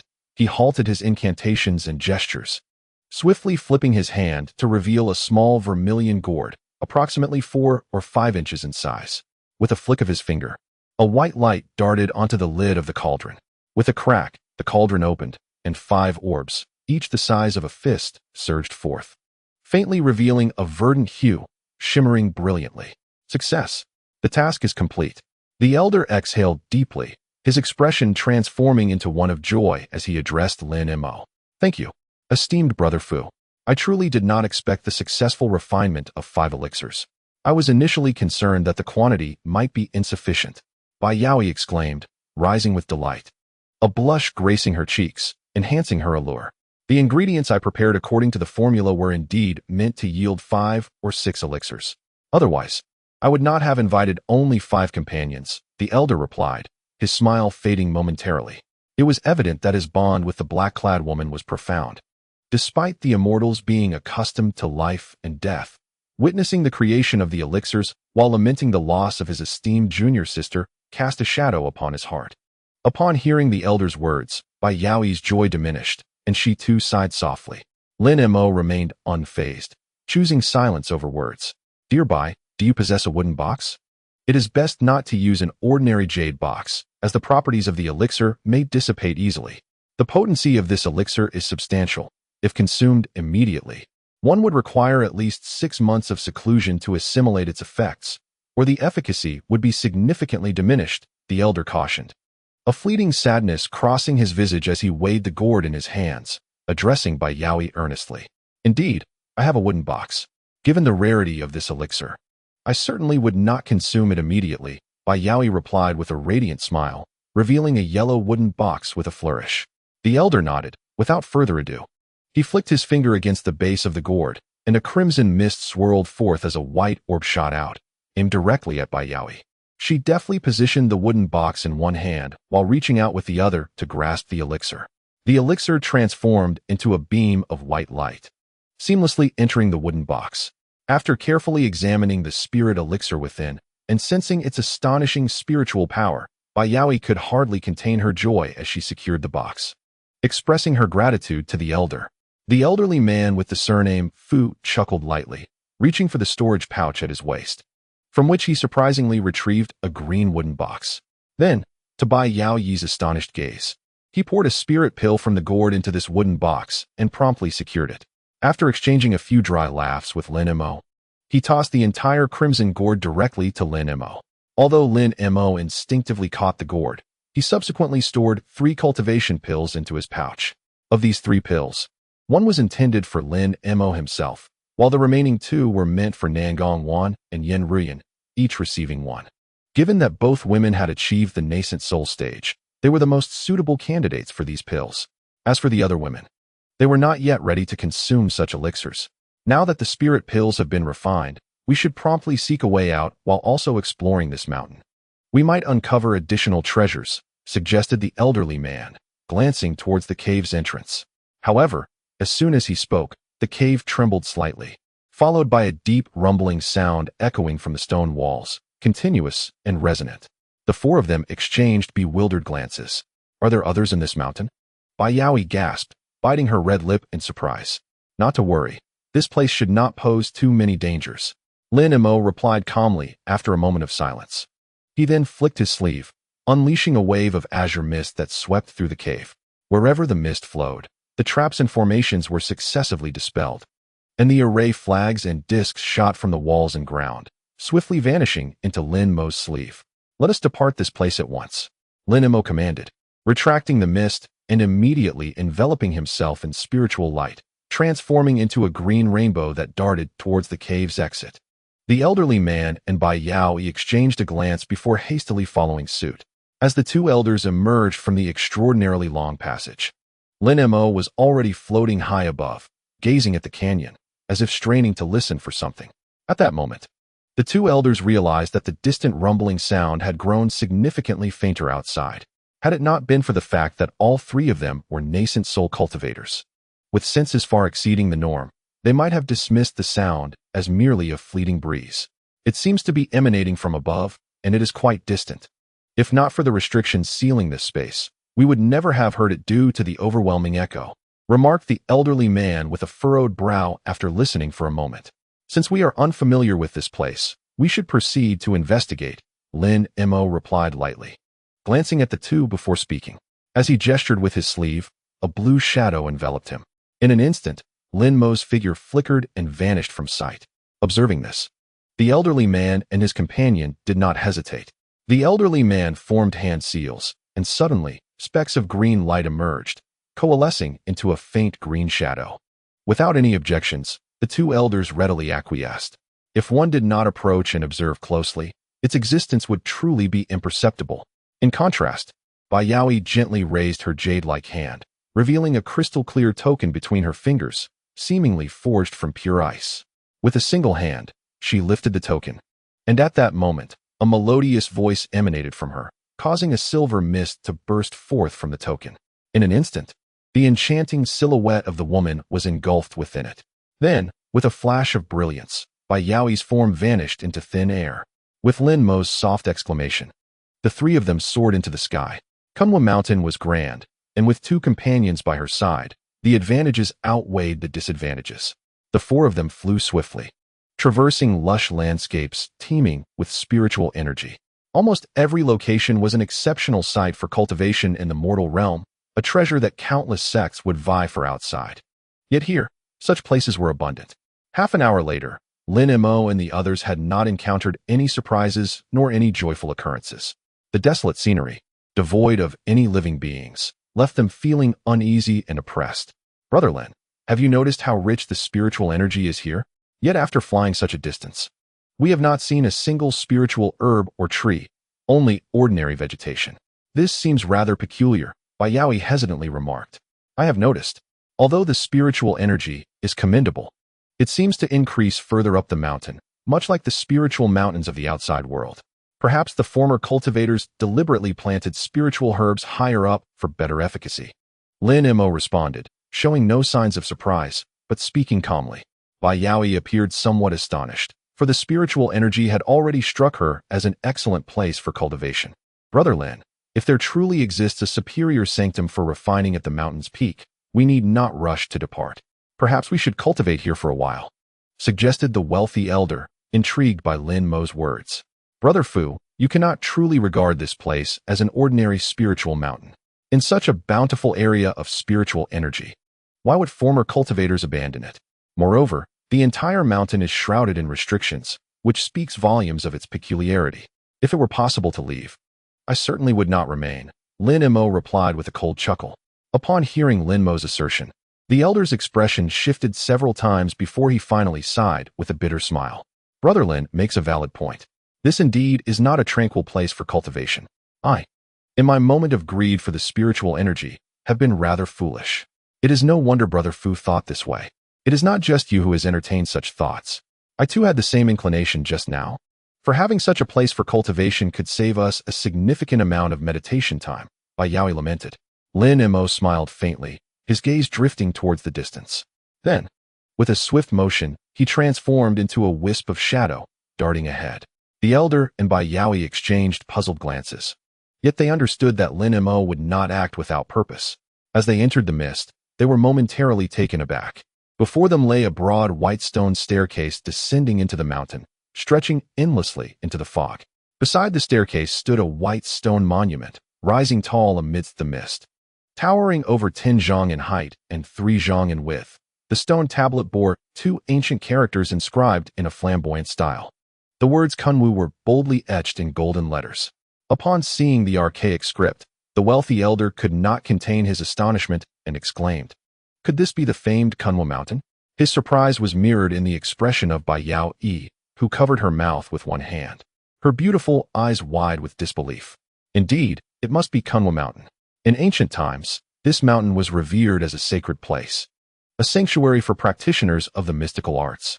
Bai Yaoi gazed at the stone tablet, still in a state of incredulity. Although the tablet appeared to be roughly hewn, It had stood here for countless millennia, absorbing the essence of the heavens, and had undoubtedly transformed into a treasure. In contrast to the two, Lin Mo found himself intrigued by the stone tablet. He extended his right hand and gently pressed it against the surface. What? This stone tablet is a treasure? The elder and Bai Yao were momentarily taken aback, then scrutinized the tablet anew. To their eyes, it resembled nothing more than an ordinary. While it did emanate some spiritual energy, it was far inferior to even the most basic materials for crafting. They exchanged peculiar glances, bewildered by Lin Mo's assertion. With a slight smirk, Lin Mo chuckled softly but said nothing further. As he laid his palm upon the tablet, a radiant blue light erupted from his hand. The stone tablet trembled violently, and within the glow, it began to shrink rapidly. Just as it seemed to be reduced by a foot in height, a sudden anomaly occurred. The seemingly mundane emitted a resonant hum, followed by an explosion of dazzling white light. Almost simultaneously, Lin Mo felt the tablet grow heavier. The blue light could no longer contain it, and with a thunderous crash, it fell to the ground. The impact reverberated as if a colossal object had landed, causing the surroundings to tremble. Lin Mo and his companions were left with ringing ears, while the surface of the stone platform beneath the tablet began to fracture in every direction. What is this? Lin Mo squinted his eyes, murmuring softly. Chapter 204. The Return of the Rites. The surface of the tablet? Not far away. The wealthy elder suddenly pointed at the back of the stone tablet, his face a mask of astonishment. Lin Mo raised an eyebrow, and upon casting his gaze upon the tablet, he noticed that the back was splintering. Deep cracks revealed shimmering blue light emanating from within. Spirit stones. Lin Mo's eyebrows lifted slightly as he surveyed the stone tablet before him. He then extended his right hand. With a snap of his fingers, several streams of deep blue sword energy descended upon the tablet. Crack, crack. In an instant, stones flew in all directions, and dust settled around them. Despite the tablet's extraordinary nature, it could not withstand the sharpness of Lin Mo's sword energy. In a flash, the blue light dissipated, revealing a portion of the tablet that had been cleaved open. At the center of the tablet, a deep blue crystal was embedded, appearing as if it had naturally grown within the stone. This crystal measured several feet in length, radiating a brilliant blue hue. Though not fully exposed, it appeared elongated and flat, as though the entire were merely the outer shell of this crystal. It was not a spirit stone. Although it appears strikingly similar to a water attribute spirit stone, it does not contain the essence of water attribute spiritual energy. Not far away, Bai Yao approached, her strikingly black and white eyes blinking twice before she confidently asserted that it was indeed not a spirit stone. No one would directly use a spirit stone to craft something, especially to inscribe upon it. It seemed more akin to a stele. Lin Mo cast a glance at the exposed crystal, observing its surface shimmering with uneven contours. Clearly, it was not an ordinary object. Without further hesitation, Lin Mo gathered his magical energy around him and slowly raised his right hand. With a gentle grasp towards the front, a ghostly blue light materialized before the stele. He seized the top of the crystal and forcefully pulled upwards. Utilizing his formidable magical power, he forcefully extracted the crystal from the stele. A blue crystal stele appeared before Lin Mo, its surface adorned with flowing runes that glimmered with a faint blue light. Upon a closer examination of the inscribed text, Lin Mo felt a sudden stir within, yet maintained an impassive demeanor. With both hands forming a seal, he swiftly pointed at the crystal stele.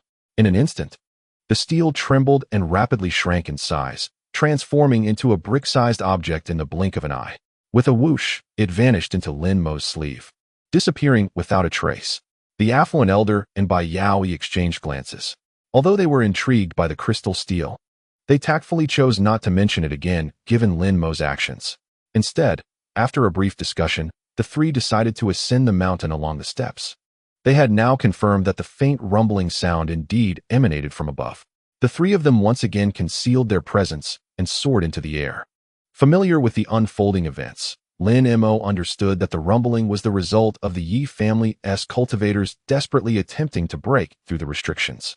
However, Lin Mo was not intimidated by the prospect of encountering this group of Yi family cultivators. His confidence stemmed from his formidable strength. At present, the eccentric individual and the Yi family's grand elder, both powerful late-stage nascent soul cultivators, floated motionless above a mountain rock. Nearby, The remaining Yi family cultivators stood within a hastily arranged formation, utilizing the array to command various treasures in a relentless assault on a vaguely visible massive archway. The ancient demon mingled among the Yi family cultivators, directing a dark flying sword summoned from an unknown origin, attacking with an expressionless demeanor. The archway itself radiated myriad rays of light, effortlessly absorbing all incoming attacks, as if it were an extraordinary treasure in its own right. How much longer do you estimate it will take to breach the gate of 10,000 cultivators? The eccentric inquired, gazing at the archway enveloped in spiritual light, a hint of anxiety surfacing on his face. I estimate it will take roughly another day and night, though this archway is proving far more troublesome than I anticipated. The scholar replied calmly, his voice steady. No wonder the gate of 10,000 cultivators has such a renowned legacy. We have already lingered too long before this archway. If we could join them in assisting, we could have the time required to break the restrictions. The large-headed oddity muttered in frustration, yet remained utterly motionless, devoid of any intent to act. Given that ancient ferocious beasts such as the lion had manifested in this mountain, I must indeed exercise caution. The scholarly gentleman, with an air of nonchalance, remarked, "We have only been in this mountain for a mere few days. There is ample time ahead. Haste makes waste." This was indeed true. Even if other nascent soul cultivators acted with great speed, upon arriving here, they would still require time to locate the means to dispel the seals and enter this mountain. As this thought crossed his mind, a flicker of hesitation passed through the oddity's eyes, and he couldn't help but sigh. However, merely confronting the myriad doors of cultivation has already consumed so much of our time. I find myself somewhat apprehensive about the impending restrictions we may encounter, which will likely be even more troublesome. The scholar, clad in white, smiled faintly, exuding confidence. "You need not worry, seventh uncle. Our Yi family has meticulously planned for this undertaking for quite some time. All of this has been well considered. Moreover, during this period, our clan has gathered several specialized treasures for dismantling restrictions." "Ah, I see. In that case, I shall rest easy," the large-headed oddity replied, visibly relieved upon hearing this. At this point, the two ceased their discourse and instead turned their gaze toward a group of cultivators in the distance. Meanwhile, above the stone pavilion, in the seemingly ordinary thick barrier, a sudden flash of light erupted. Following this, a head adorned with gray and white emerged, bobbing comically. Upon realizing that no one was present, the figure swiftly flickered, shimmering silver, as he slipped out from within the barrier. He stood upon a massive circular disk of light, gradually ascending toward the stone pavilion, finally alighting atop it with poise. At this moment, he raised his head, revealing a face lined with wrinkles and two small, glimmering eyes, a visage unmistakably belonging to the enigmatic old man, Xiangji. So this is Kunwa Mountain. Indeed, the aura here is unlike any other. But who, I wonder, dares to break this seal? Are they seeking to bury the entire Great Jin with that entity? As Xiangji glanced around, he suddenly heard a rumbling sound, prompting him to erupt into a tirade of curses atop the stone pavilion, his expression marred by discontent. "Knowing the ill fortune that accompanies this place, yet you still dare to come? I must commend your audacity." Just as Xiangji's tirade subsided, a melodious feminine voice, soft and tender like a lover's whisper, resonated in his ears. Yet, upon hearing this voice, he was seized by an icy chill, as if all his blood had momentarily congealed. "Senior you have emerged?" Staring at the presence before him, Xiangji began to froth at the mouth, stuttering in disbelief. "Emerging? I have been free for countless millennia. However, the final layer of restrictions set by the three elders of Kunwu, fortified by the strength of thousands, is not something I could dismantle alone. Otherwise, I would have long since departed, rather than waiting until now." Though the woman's voice was exceedingly gentle, it rendered Xiangji's complexion ashen. "Impossible. Under the suppression of two celestial treasures, it is inconceivable that anyone could escape the 9 true demon subjugation formation. Moreover, the seal has already developed a fissure. If the esteemed elder were truly free, they could have long departed from this mountain. Why would they continue to linger in this place?" After a moment of panic, Xiangji suddenly recalled something, and his expression swiftly regained composure. "It is likely that the elder has merely allowed a wisp of their consciousness to escape, intending to deter me. Are you aware that the 9 true demon suppression formation and the celestial treasure are perhaps the legacies of the 3 descendants of Kunwu?" Although the woman's voice remained melodious, Her words abruptly grew colder. I am not a descendant of the 3 esteemed individuals of Kunwu. Yet there are indeed a few in this realm who possess knowledge of your affairs. I happen to be one of them. As Xiang Zhili spoke, he nervously scanned his surroundings, appearing quite cautious. Humph, stop searching. My true self has indeed not yet escaped. But I will not allow you to ruin this rare opportunity for liberation. You shall remain here obediently for several months. As she spoke, a distortion appeared in the air above the stone pavilion, followed by a white vortex hovering in midair. A vast expanse of radiant light suddenly descended upon Xiang Zhili from the vortex. A wondrous celestial phenomenon. Upon witnessing this spectacle, Xiang Zhili's expression changed dramatically, and without a moment's hesitation, he transformed into a beam of silver light, shooting away.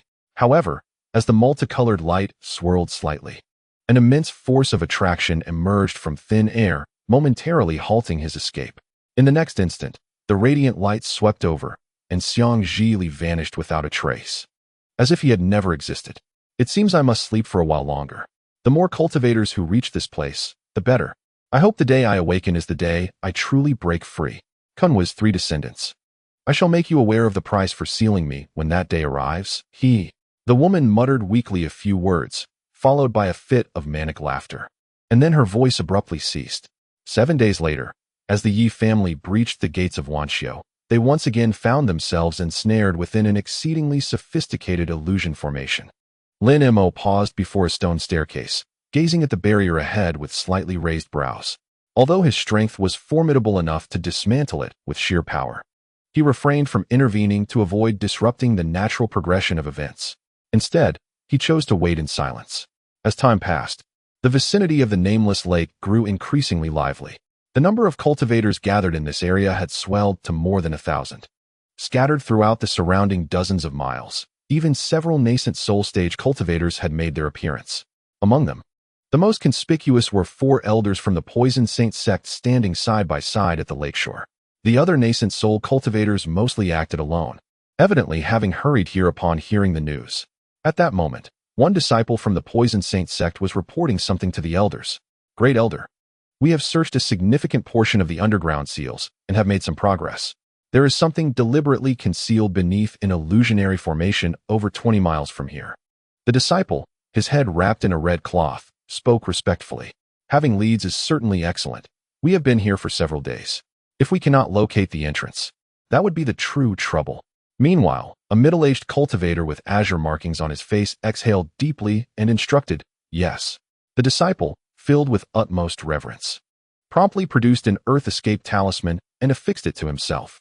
In an instant, he vanished from sight. At that moment, another elder of the Poison Sacred Sect interjected.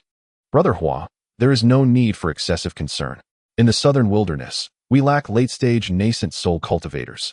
Even if other sects were to arrive, our combined strength would suffice against any adversary.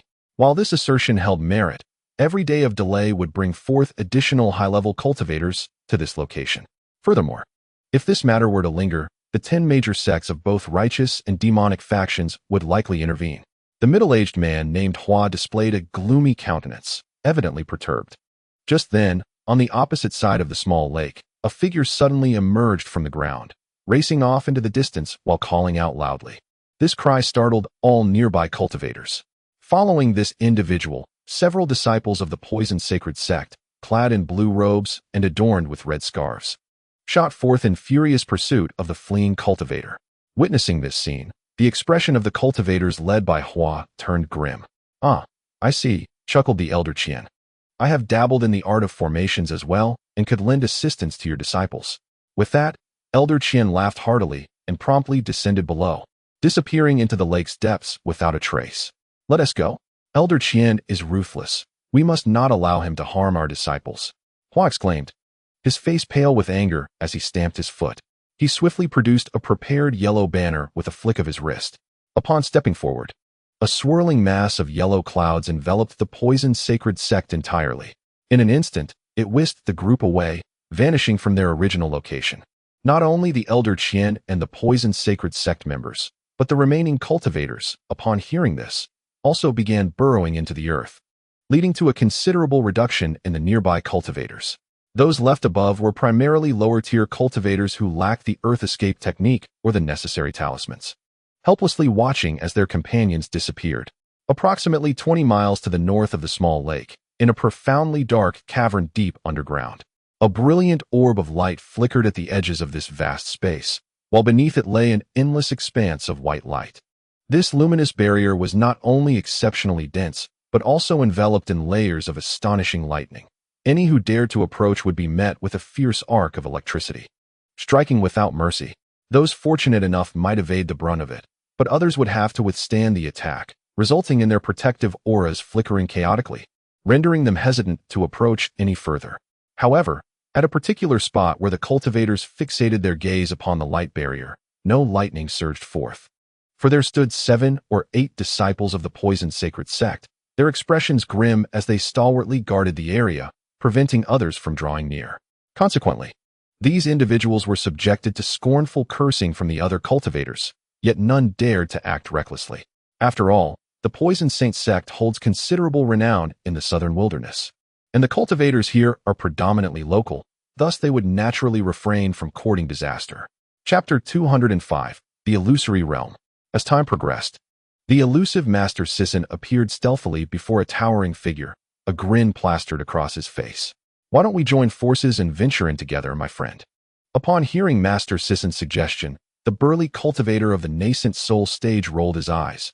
"Your reputation precedes you, my friend." Unfazed, Master Sisson continued to persuade. "Why must you keep me at arm's length? Apart from us, everyone else here are mere strangers. If we join our strengths, what do we have to fear from that elder Chien?" Not far away, several nascent soul cultivators were making their way in 3s and 2s towards the illusory formation. At this moment, Lin Mo found himself enveloped in a dreamlike expanse. Surrounding him were ethereal clouds of myriad colors, with no sky above or ground below, simply suspended in midair. This was all thanks to the careless actions of the elderly gentleman with the surname Fu. A few days prior, the group had discovered a rather rare spiritual herb atop a rock by the steps. The elder, overwhelmed with desire, eagerly approached to harvest it. However, the moment he plucked the herb, he inadvertently triggered a restriction. Lin Mo's figure flickered, and he found himself alone in this surreal realm.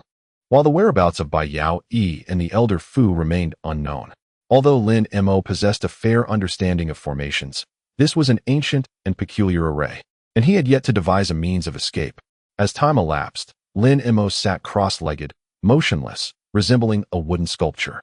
It was unclear how long had passed when he finally opened his eyes, casting his gaze upon the swirling clouds. "Ah, so this is how it is," he murmured softly, a hint of intrigue sparkling in his eyes. Suddenly, an unusual glimmer flickered within his gaze as he spoke to himself. Rising slowly, he extended a hand towards a nearby crimson cloud. Instantly, a deep blue hand materialized from thin air, grasping the colorful cloud. With parted lips, a series of deep incantations began to resonate.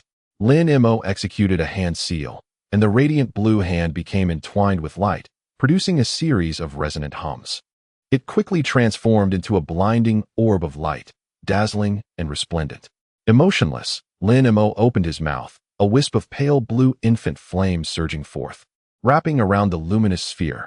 With a crackling sound, a scarlet orb gradually coalesced from the flames. Such exquisite techniques of materialization could only be wielded by ancient cultivators.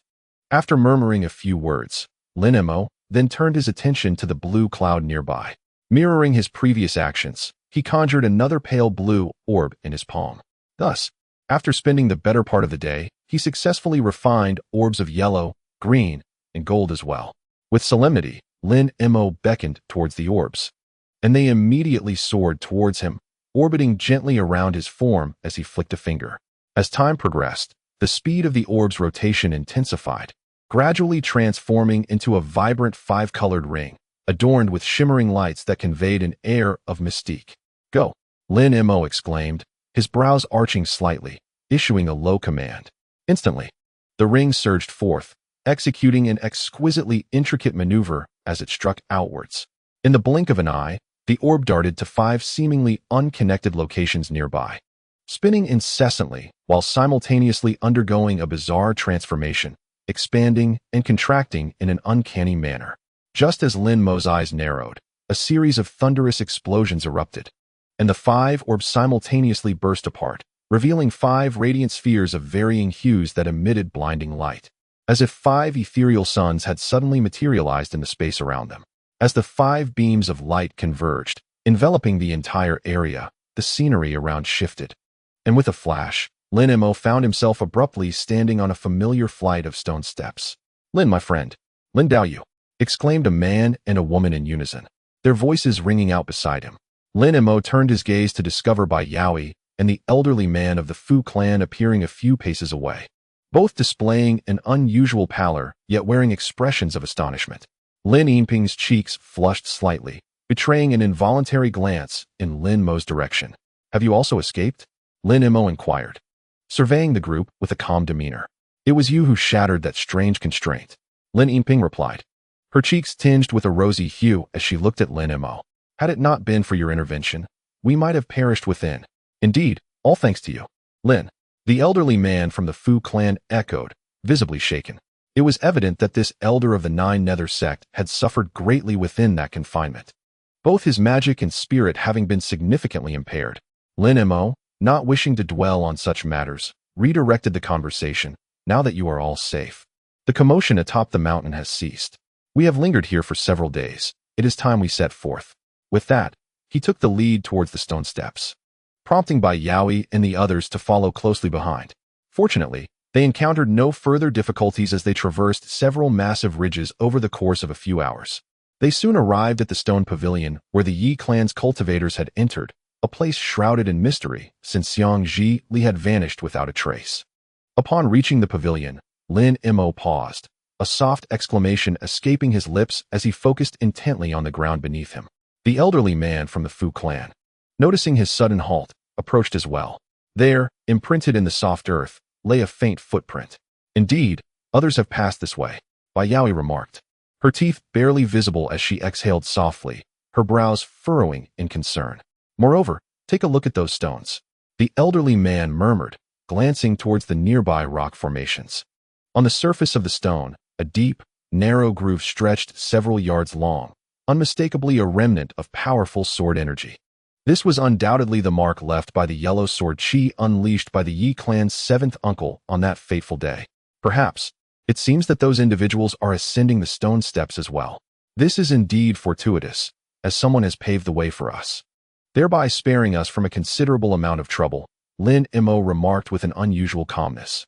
Upon hearing this, the elderly gentleman of the Fu clan smiled and was about to respond when, suddenly, a flash of white light erupted from a nearby luminous screen, and a pale figure shot forth from within.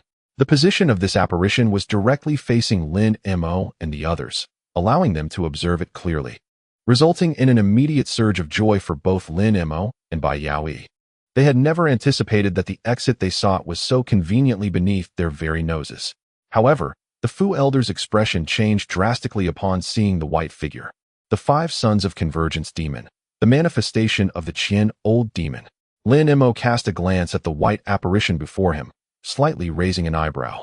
This 5 sons of Convergence Demon was indeed crafted by the Grand Elder of the Yinluo sect, Qian Old Demon, and could be considered his 2nd incarnation.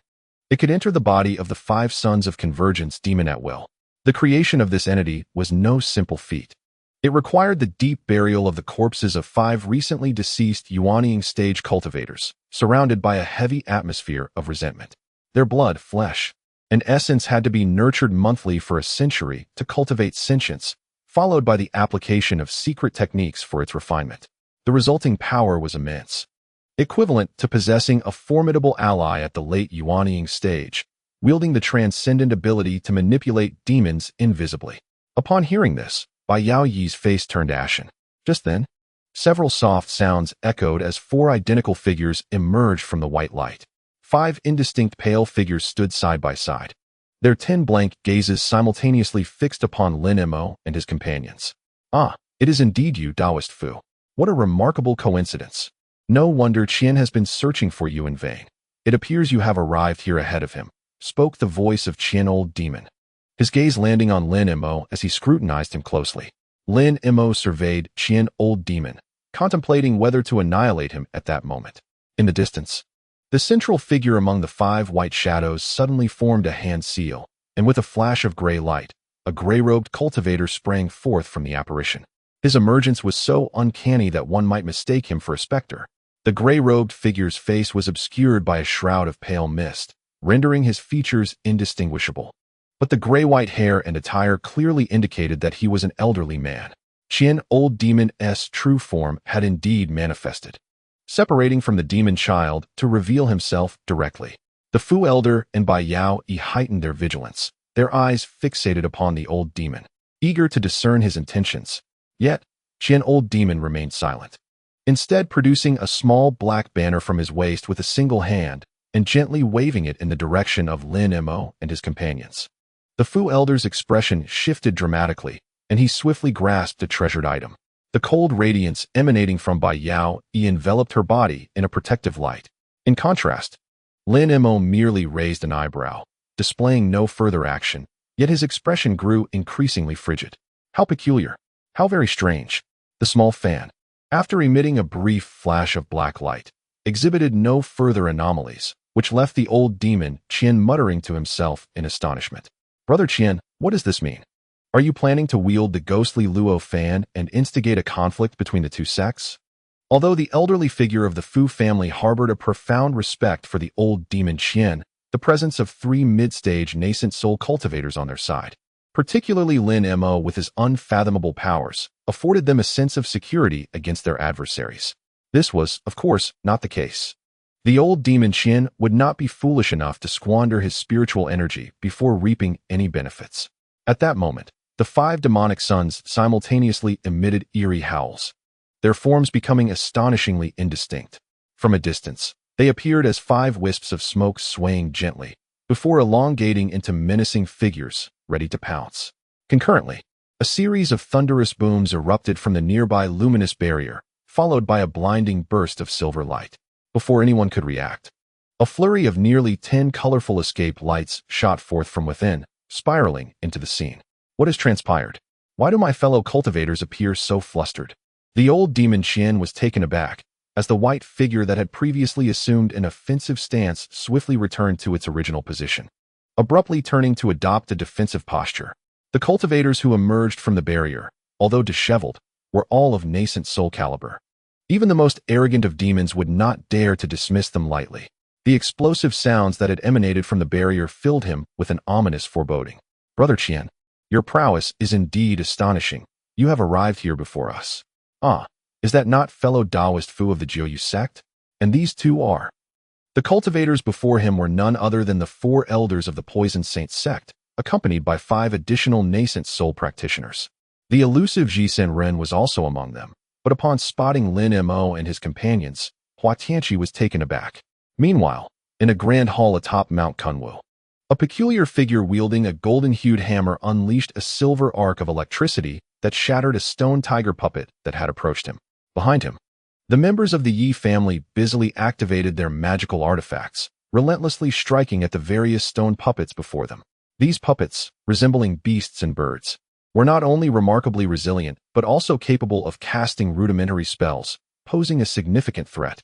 They surged forth from the 4 corridors surrounding the palace, seemingly endless in number. Yet, the Yi family cultivators remained composed, diligently operating their artifacts as if they held complete confidence. After a brief interval, a resounding crash echoed from a distant corridor, which suddenly collapsed, halting the onslaught of stone puppets in that direction. Upon hearing this sound, the faces of the Yi family cultivators lit up with a glimmer of joy. Before long, the corridors in the other 3 directions collapsed with a resounding roar. With no new puppets joining the fray, the remnants of the puppets in the Great Hall were swiftly eradicated by the Yi family's experts. What manner of creatures are these? They appear to be quite different from the puppets we are accustomed to. It was only then that the members of the Yi family felt a sense of relief, promptly retrieving their spirit stones and settling down in a meditative posture. Although the danger seemed minimal, the prolonged exertion of their magical artifacts had significantly drained their spiritual energy. At that moment, from the last destroyed corridor, a streak of escape light shot forth, arriving before them in the blink of an eye. As the brilliance dimmed, a scholar clad in white emerged. Indeed, Elder Gu, you were correct. Each of those corridors conceals a side chamber at their ends. The puppets all emerged from within. Following your advice, I managed to breach the barriers and have destroyed the central mechanisms of several side chambers. The scholar remarked with a smile directed at one of the individuals present. It is of no consequence. My knowledge of the origins of this puppet formation stemmed from ancient texts, allowing me to devise a strategy to counter it. Otherwise, even the most formidable cultivator would be consumed by sheer exhaustion if they merely endured in place. The speaker was none other than the unflappable Elder Gu. Chapter 206. The Eerie Altar. The white-clad scholar beamed. Haha. It seems my insistence on bringing Elder Gu here has indeed proven invaluable. Too kind. Too kind. The ancient demon replied, a slight smile gracing his lips as he offered a courteous response. Yet, the scholar was visibly pleased by these words. Meanwhile, not far away, a peculiar figure suddenly chuckled, calculating the time. Our hidden contingency within the illusion array should soon be set into motion. If fortune favors us, it may grant the Yi family additional time. Once anyone enters the array, the contingency will trigger immediately, causing the illusion array to self-destruct in a short span. The scholar's expression turned serious. It is still far from the moment when the seal weakens to the point of true collapse, which should provide us ample opportunity to seize the treasures. The peculiar figure abruptly shifted the topic. By that time, we should be nearing Kunwa Mountain. We cannot be far from the main structure. Indeed, the scholar nodded thoughtfully, continuing, I estimate we are close. The increasingly frequent seals indicate we are approaching the core region of Kunwa Mountain. Upon hearing this, the faces of the gathered cultivators brightened with joy. At that moment, an enormous stone hall materialized before the Yi family cultivators. As they beheld the stone hall, their eyes widened in astonishment.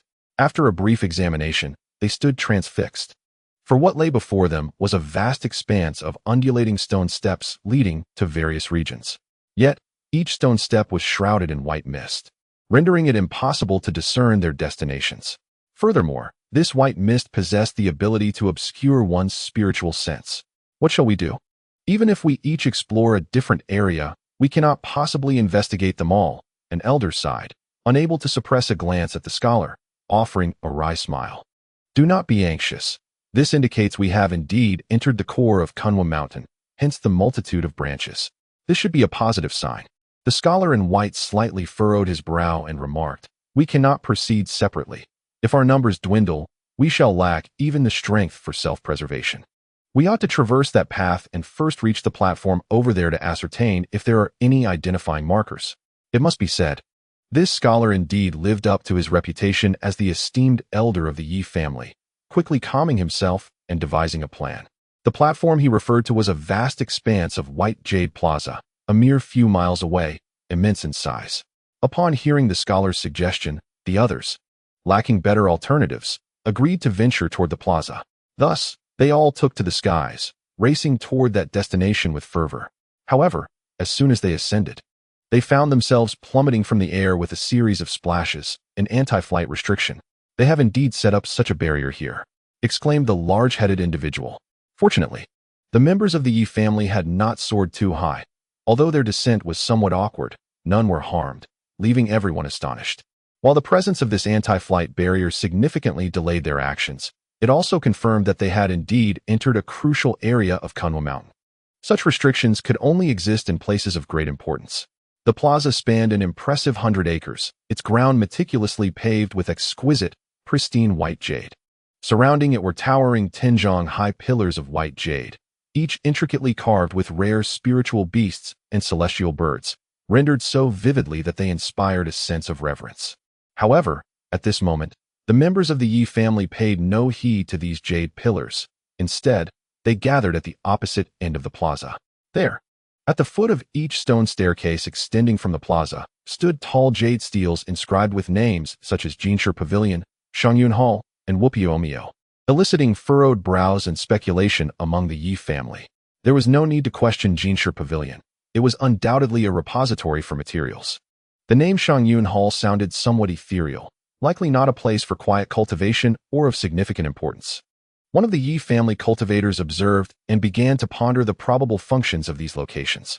The others nodded in agreement, finding his reasoning sound. Thus, the places most likely to harbor the celestial treasures were narrowed down to three: the central Kunwu Hall, the adjacent Lingbao Pavilion, and the peripheral Zhima Tower. This Yi family cultivator ultimately identified these three routes. The scholar and the large-headed individual remained silent, clearly contemplating the validity of the elder's assertions. There was no doubt that Kunmo Hall was the very heart of the mountain. As for the Lingbao Pavilion, its name suggested it was a storied site for ancient cultivators' treasures, making it entirely plausible for the celestial treasures to be housed therein. The Jinma Tower, on the other hand, was likely a place where ancient cultivators suppressed malevolent beings. Considering the peculiar circumstances surrounding the mountain's seal, the possibility of the celestial treasures being stored there was indeed substantial. After all, ancient cultivators were known to utilize the powers of such treasures to subdue formidable demons. The Yi family cultivator further elucidated, "Yes, what you say is quite accurate. I too believe the celestial treasures should be housed in one of these three locations. However, given our capabilities, it is impossible to cover all bases, at most. We can only explore two of the paths." The Confucian scholar finally spoke. "Which two paths do you intend to choose?" Hesitatingly, the eccentric inquired while gazing at the scholar clad in white. "The Spirit Treasure Pavilion and the Demon Suppression Tower." After a brief moment of contemplation, the scholar asserted with unwavering resolve, "Both options are viable. However, I believe that the Kunmu Palace holds far greater potential than the Demon Suppression Tower." The eccentric shook his head, voicing his perspective. "Indeed, the Treasure Pavilion speaks for itself.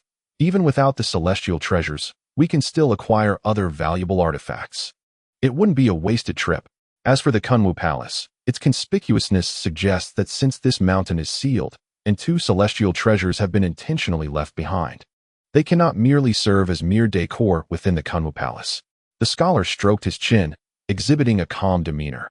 "While this reasoning is not without merit, I still posit that the Kunmu Palace, as the core structure of this mountain, must be explored." The eccentric nodded in agreement, but then shook his head, clearly torn. "I am well aware of Uncle Seven's words. However, we only have this limited manpower. Dividing into two teams is already a challenge. If we were to split into three, our strength would be too thin." The scholar couldn't help but let out a bitter laugh. The other members of the Yi family began to discuss among themselves, some agreeing with the scholar's cautious approach, while others found merit in the eccentric's words. For a moment, no consensus could be reached. Observing this scene, the eccentric's expression shifted slightly as he pondered before suggesting, "In my view, we have precisely 9 individuals. You and I can each take 3 to explore the Spirit Treasure Pavilion and the Demon Suppression Tower. Lastly, we can send a clever elder with proficient evasion skills to scout the Kunmu Palace. Depending on which route proves more successful, we may still have time to return to the Kunmu Palace." The eccentric promptly offered this suggestion. "Very well, let us heed Uncle 7's advice. However, since this disciple will be alone, he must be cautious of the lion beasts and should carry the mission shoe." After a moment's thought, the scholar deemed this plan feasible and agreed. With the mission shoe in hand, this individual would be able to protect himself in case of danger. The eccentric nodded in approval, not opposing the idea. Meanwhile, at the mountainside, tens of thousands of feet above, Lin Mo and his companions had just passed through the immense archway of the 10,000 Cultivators Gate. There, the Yi family cultivators had set up a rather sophisticated illusion array, which could at least confine a foundation-building cultivator for several days. However, faced with such a multitude of nascent soul cultivators, they were swiftly dispatched by the likes of the elder Qian and Hua Tianqi, without even a moment's delay. Upon seeing the grand archway of the 10,000 Cultivators Gate, Elder Qian and his companions no longer harbored doubts about this place being Kunmo Mountain, and the others were equally exhilarated. Without delay, they hastened their ascent up the mountain. Yet, it was evident that the restrictions laid down by the Yi family were increasingly formidable. Although Elder Qian and his companions relied on their overwhelming strength to break through one after another, they were still inevitably delayed for some time. It took a full day and night before they finally arrived at a colossal stone hall filled with stone puppets. "Huh!" Lin Mo let out a soft exclamation, suddenly turning her profile towards the distance, and a faint smile graced her lips. Moments later, the formidable Qian Laoma bellowed, "Wretched beast, seeking death." Accompanied by 5 jets of white light, they transformed into 10 gray pillars of light that shot forth from his palm, striking the void nearby. A tremendous roar echoed as a fearsome griffin, a beast with the body of a lion and the wings of an eagle, materialized before them, glaring menacingly at the onlookers. Its grotesque visage instilled terror in the hearts of many, It was indeed the same beast that had previously attacked the cultivators of the Yi family. This fierce creature had stealthily approached, seemingly intent on ambushing Qian Laoma and his 5 disciples. Surprisingly, despite having suffered a portion of its claws severed by the elder of the Yi family, it appeared to have fully recovered, showing no signs of its prior injuries. Having learned from its previous misstep, the beast promptly fanned its wings and transformed into a flash of purple light, darting away into the distance. Qian Laoma chose not to summon his disciples to pursue, and the other cultivators, taken aback by the creature's fierce appearance, hesitated just long enough for the beast to vanish from sight, escaping the stone hall. To think such a monster exists here. Hua Tianqi exhaled deeply, murmuring, his expression darkening. He pondered that if he were to encounter this ferocious bird, his fate would likely be grim. The elder Fu and Bai Yaoi exchanged glances, both recognizing the flicker of fear in each other's eyes. The other burly cultivators also paled at the sight. Such an ancient beast was comparable to a late-stage nascent soul cultivator, certainly not to be trifled with. However, upon the appearance of the griffin, Lin Mo raised an eyebrow. Besides this creature, there also lurked a 10th-level Xian turtle, a guardian left by ancient cultivators to watch over Kunwu. Despite Lin Mo's overwhelming strength, even someone in the mid-stage of the transformation realm, like Xiang Ji Li, could be easily subdued. Thus, Lin Mo felt a tinge of uncertainty. Simultaneously, the monstrous bird swiftly exited the stone hall, spiraling down towards the mountainside. After half an hour of flight, it landed abruptly on a particularly verdant giant tree, emitting a cacophonous cry that sounded like a wailing ghost. I understand now, you seek vengeance, do you? But I have no interest in such matters. After being trapped for so many years, I have only just regained my freedom and wish to avoid trouble. A voice, akin to a rusty bell, echoed. Suddenly, a flash of green light revealed a sizable hollow in the tree, from which emerged a woman clad in dark garments, her face etched with impatience. Her waist was thick as a barrel, her skin dark, and although her hair was exceptionally black, 2 peculiar white strands protruded grotesquely from her head. Upon hearing these words, the griffin seemed extraordinarily enraged, its eyes glowing crimson as its cries grew increasingly mournful. Your aspirations are but a beautiful illusion. It is merely your own negligence that has led to your downfall, as those ruffians have stripped you of your defenses. Why should I seek vengeance for you? Furthermore, the descendants of the 3 sons of Kunwu imprisoned us within that confining array merely to compel us to guard this mountain for them. I, however, refused to act upon their desires. The woman, with her hands on her hips, glared at the beast with gritted teeth. The creature whimpered, appearing quite aggrieved. At the summit of Kunwu Mountain, within a shadowy and obscure enclosed space, an enormous entity floated motionless in midair. Its surface was adorned with countless restrictive talismans, entwined in a dense network of chains. Each talisman glimmered with potent energy, clearly of a remarkably high rank, while the chains, in stark contrast, were dull and lifeless. Yet faint traces of blood seeped through them. Beyond the multitude of symbols and chains, the vicinity was dotted with palm-sized bronze mirrors emitting beams of yellow light, forming a peculiar magical array that ensnared the colossal being within its confines. Layer upon layer of restrictions enveloped the entire space, resembling endless waves, with faint glimmers of light scattered about. The indistinct form of this massive creature, resembling a small mountain, displayed no signs of change. Were it not for the occasional subtle rise and fall of its surface, one might easily mistake it for a lifeless object. In stark contrast, adjacent to this space lay another realm entirely. Here, lush greenery abounded, teeming with extraordinary flowers and plants, and the air was suffused with a vibrant spiritual essence that left one breathless. At the heart of this ethereal paradise stood a magnificent palace, sprawling hundreds of feet across. From a distance, the palace appeared eerily silent, devoid of life. Yet, from above, one could discern that this palace was constructed at the center of a colossal magical array, surrounded by 81 smaller altars, each approximately 10 feet tall, scattered throughout the array. To one's astonishment, each altar was graced by a towering figure carved from white jade, each clad in golden armor, their hands clasped around an unknown golden blade, facing the palace with an expression of solemnity that seemed almost lifelike. Yet, amidst this grandeur, silence reigned supreme, as if the palace and stone figures had existed in this state for countless millennia, shrouded in mystery and eeriness. Chapter 207. the Een essence fire. At this moment, within a certain area of Kunwa Mountain, amidst the ZY star array, the sound of thunderous roars echoed, signaling a critical juncture in their breakthrough. 7 purple beams of light erupted from the boundless violet mist, accompanied by the deep rumblings of thunder. With the combined efforts of several Yuanying period cultivators, this remarkably intricate array was finally dismantled. As the purple mist dissipated, the figures of the others appeared, revealing the furious roar of the old demon, Qian. The 4 old geezers from the Poison Saint Sect. They recognized this array and stealthily slipped away.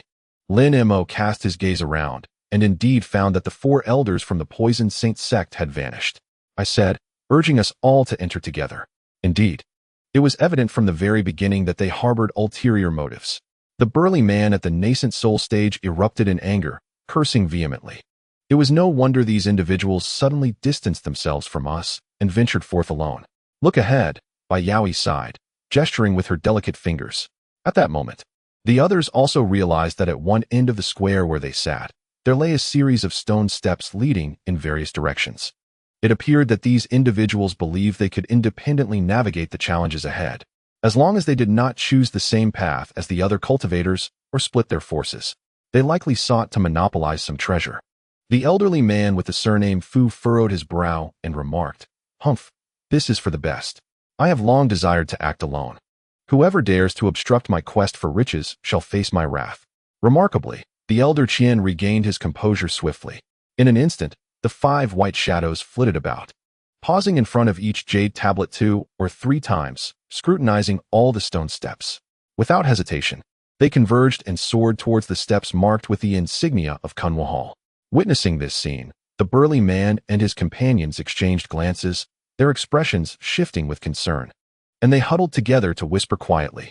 Simultaneously, Lin Mo heard the voice of the elderly man with the surname Fu resonating in his ear. It seems that after this formation is unraveled, our united front has indeed disbanded. I wonder what plans you have below, Brother Lin. Lin Mo glanced at the elder not far away, pondered briefly, and then responded in kind with a slight movement of his lips. There are so many paths leading from here. I, too, plan to act alone. As long as I avoid the particularly conspicuous routes, I should encounter no danger. I see, the elderly man replied with a wry smile. But I cannot afford to proceed alone, for I lack the means to defend against any stealthy ambush from those ferocious beasts. I shall select the same stone step as my companion, Brother Bai. Whether we find fortune will depend on our respective fates. After a moment of silence, the elder from the Jiuyo sect expressed no grievances. After all, with so many individuals seeking treasures, it was indeed imprudent for a multitude to converge on the same location. Otherwise, if any rare treasures were discovered, contention would be unavoidable. Given that Lin Mo possessed superior abilities compared to him and Bai Yaoi, it was indeed prudent for them to part ways. Brother Fu, Brother Lin, we shall take our leave first. It seemed their discussion had concluded, and the burly man offered a brief nod in acknowledgement before pairing off with his companions, circling a few stone tablets before splitting into 2 groups and soaring towards 2 of the stone steps. Shortly thereafter, their figures vanished into the ethereal mist in the distance. At that moment, after concluding their secret communication, the elderly man and Bai Yaoi bid farewell to Lin Mo and eagerly selected a less traveled stone step, employing their lightness techniques to depart. In the vast expanse of the square, only Lin Mo and Lin Yinping remained. Casting a glance at the empty hall, a cold smile curled at the corners of Lin Mo's mouth. His gaze swept over the Kunwu Hall's demon suppression tower, and he contemplated that the spirit crafting hall would likely be unoccupied, piquing his interest. Without delay, he flickered and ascended the stone steps behind the tablet, making his way up the mountain. Not long after Lin Mo disappeared, a yellow light flickered at the center of the square, revealing the hideous figure of a hag and a ferocious beast as they emerged from the brilliance. The art of earth escape can be executed only up to this point. Beyond that, one would trigger the underground restrictions, the ugly woman remarked, her brilliance dimming as she gazed at the stone steps leading to the Kunwu Palace. The lingering fluctuations of spiritual energy in this area are quite potent. It appears those human cultivators have only just dismantled the formations, she stated, hands on her hips. At that moment, a lion-like beast let out a low growl, suddenly spreading its wings and soaring into the air, circling several stone tablets before returning. This works perfectly.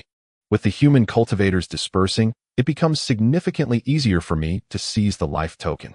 However, if the cultivators attempting to breach the Kunwu Palace lack sufficient prowess, they may find it impossible to dismantle the palace's restrictions. The woman furrowed her brow in concern. Humph, it matters not. Should these humans falter, I shall discreetly lend them a helping hand. As long as we avoid those particular restrictions that inhibit us, we still possess a fair chance of breaking through the rest, she declared confidently. Meanwhile, at a stone pavilion halfway up Kunwu Mountain, a five-colored peacock had just emerged from the light barrier. Its toes barely touching the ground as it glided several yards away, weaving around bends until the white jade plaza was a distant memory. Flanking the stone steps were towering spiritual trees, some familiar to Lin Mo, while others were entirely new to him, sparking his curiosity. These trees must have thrived on Kunwu Mountain for countless millennia. Even the once ordinary spiritual wood has now become exceptional material for crafting artifacts. However, Lin Mo would not slow his pace for such trivialities.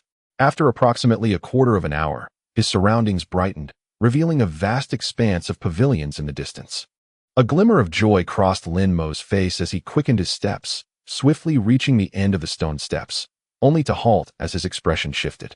Before him lay a barrier of white light, beyond which loomed an imposing azure wall, towering 6 or 7 yards high, obscuring everything behind it. He could faintly discern a grand collection of buildings beyond the wall, and atop the prominent structure, the words "Casting Spirit Hall" were inscribed in silver powder. Seeing this scene, Lin Mo's heart leaped with delight. It seemed he was not far from the Tying Essence fire. He surveyed his surroundings, noting that the expansive light barrier enveloped the entire estate like Casting Spirit Hall, with no apparent means of clever entry. Though indifferent in heart, he acted without delay, flicking his sleeve to unleash a streak of golden light that struck the barrier with force. A sharp crack echoed as the flying sword's brilliance cleaved into the barrier, penetrating about a foot deep before coming to an abrupt halt. The ruptured barrier emitted a brilliant glow, beginning to mend itself. Frowning, Lin Mo pointed at the barrier with a flick of his hand, and with a whoosh, the flying sword immediately returned. The severed barrier sealed once more. Gazing at the barrier, which was at least a yard thick, any ordinary individual would find it an arduous task to breach it. Yet for Lin Mo, it was an exceedingly simple endeavor. With a flourish of his sleeve, he conjured a series of translucent, azure ice swords before him. A piercing sound of chilling brilliance intermingled through the air. Go! Lin Mo gently waved his hand, unleashing a formidable stream of frost-laden light accompanied by 8 crystallized azure ice swords, which came crashing down upon the shimmering barrier. A resounding roar echoed, accompanied by a cacophonous clamor. The dazzling azure ice swords swiftly cleaved through the barrier, creating a gaping hole in an instant. Observing this scene, Lin Mo's gaze flickered, and with a fluid motion, he transformed into a blue apparition, vanishing into the barrier. As Lin Mo entered the luminous shield, the barrier behind him began to seal itself at an observable pace. It appeared that further measures would be necessary to exit. Without lingering doubts, Lin Mo proceeded toward the tower before him. The tower, akin to others, stood 2 stories tall, approximately 10 yards high. Inside, it was impeccably clean, evidently tidied by ancient cultivators during their hasty departure. After inspecting several similar towers with no discoveries, Lin Mo emerged from the last stone house, finding himself before a stone hall. This hall, though modest in size, about 100 yards in breadth, was entirely crimson, resembling a layer of flame engulfing its surface. The Hall of Transformation. Lin Mo gazed at the fiery red plaque hanging above the entrance, a smile flickering across his face as he murmured softly, "Truine Flame. I have arrived." Though he stood outside the hall, the scorching waves of heat already assaulted him.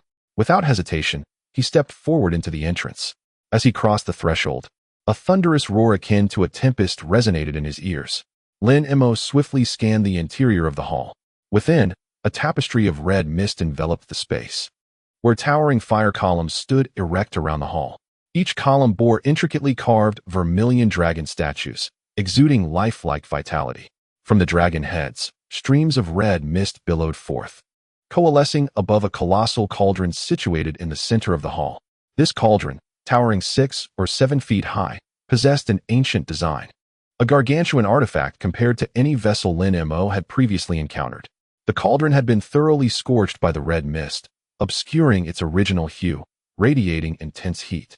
Even from a distance of 20 or 30 yards, it felt as if one were amidst a volcano. At that moment, the cauldron stirred slightly, emitting rumbling sounds from within.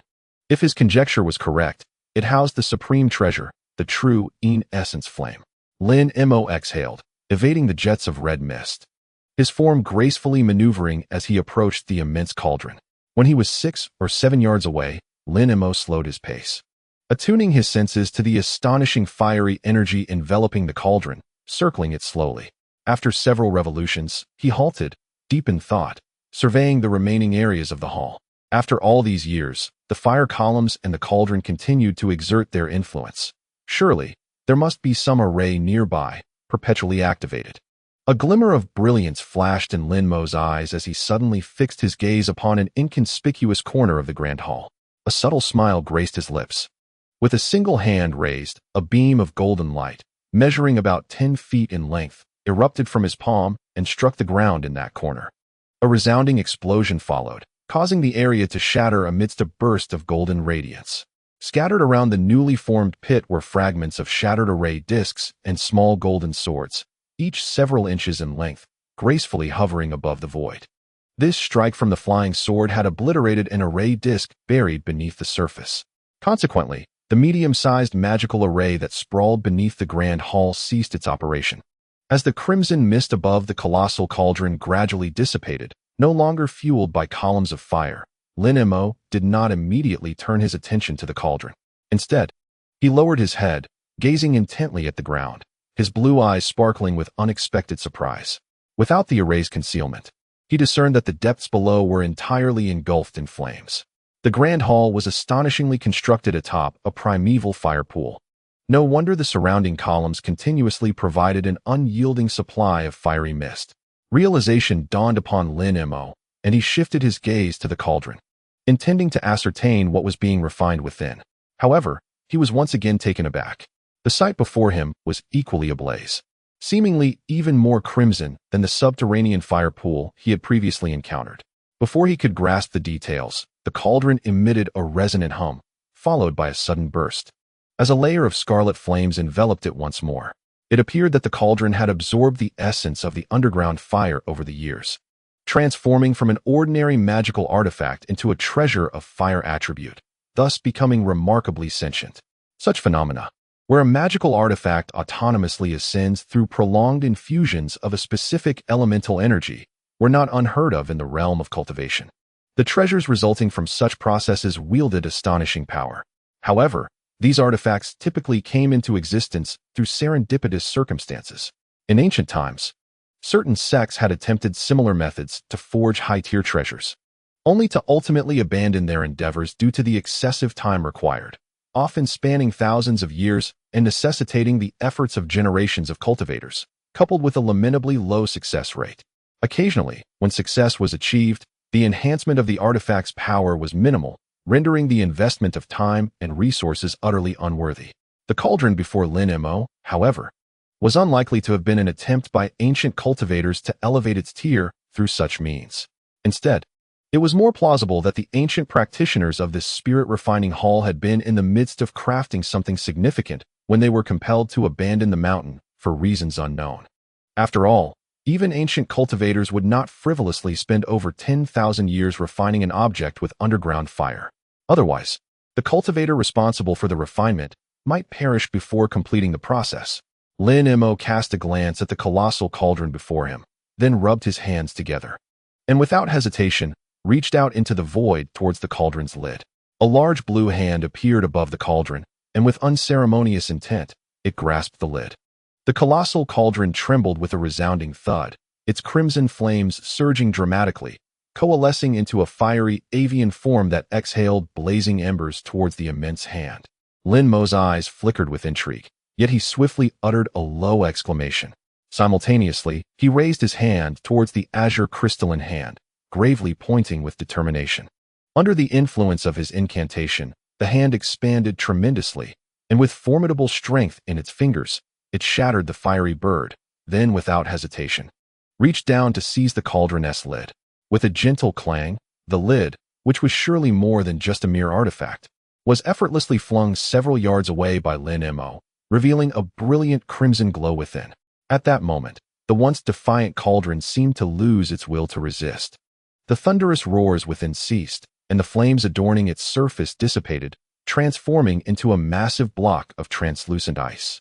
However, Lin Mo paid little heed to the cauldron's state, as his gaze was entirely captivated by the object he had just grasped, the true fire of the Tayin.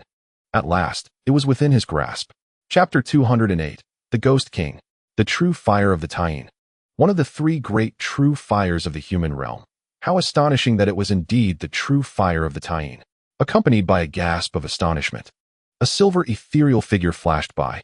Unbeknownst to him, the silver moon had settled upon Lin Mo's shoulder. Its luminous, inquisitive eyes were fixated on the ever-burning spiritual flames before them, radiating palpable excitement. In contrast to the astonishment of the silver moon, Lin Mo remained remarkably composed, his expression instead brightening with joy at its sudden appearance. It had been quite a while since this little one had manifested. After years of seclusion, her reappearance surely indicated a restoration of her strength. Silver Moon, you have awakened, Lin Mo remarked, his eyes glimmering with surprise. Indeed, I just regained consciousness as my master entered the grand hall. My years of recuperation have only permitted me to awaken marginally. I fear I cannot assist you in other matters just yet, Silver Moon replied, her lips moving with a hint of helplessness. Haha, Lin Mo chuckled lightly.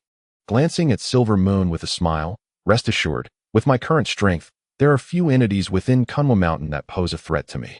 However, this period of slumber has allowed me to recover a fragment of my memories. Suddenly, Silver Moon shifted her tone, revealing delightful news. But what have you recalled? Lin Mo inquired, raising an eyebrow in surprise. Yes. Silver Moon nodded, letting out a leisurely sigh. I merely sense that these memories belong to a time long past, as if they were the recollections of another person. Yet, the majority of them remain elusive. Lin Mo smiled gently, reaching out to pat Silver Moon's petite head reassuringly. Remembering some past events is certainly a positive sign. As time passes, you will undoubtedly recall everything. Hearing Lin Mo's comforting words, a flicker of joy crossed Silver Moon's face. By the way, I must also congratulate my master on acquiring the true fire of the Tayin. Lin Mo cast a glance at the true fire, a smile gracing his lips. The true fire of the Tayin.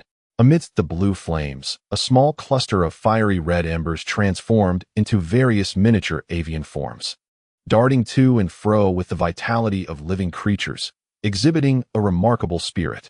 In my recollection, this true fire existed merely at the most rudimentary level. Otherwise, it would not have suffered such a significant loss of essence from just a few sword strikes.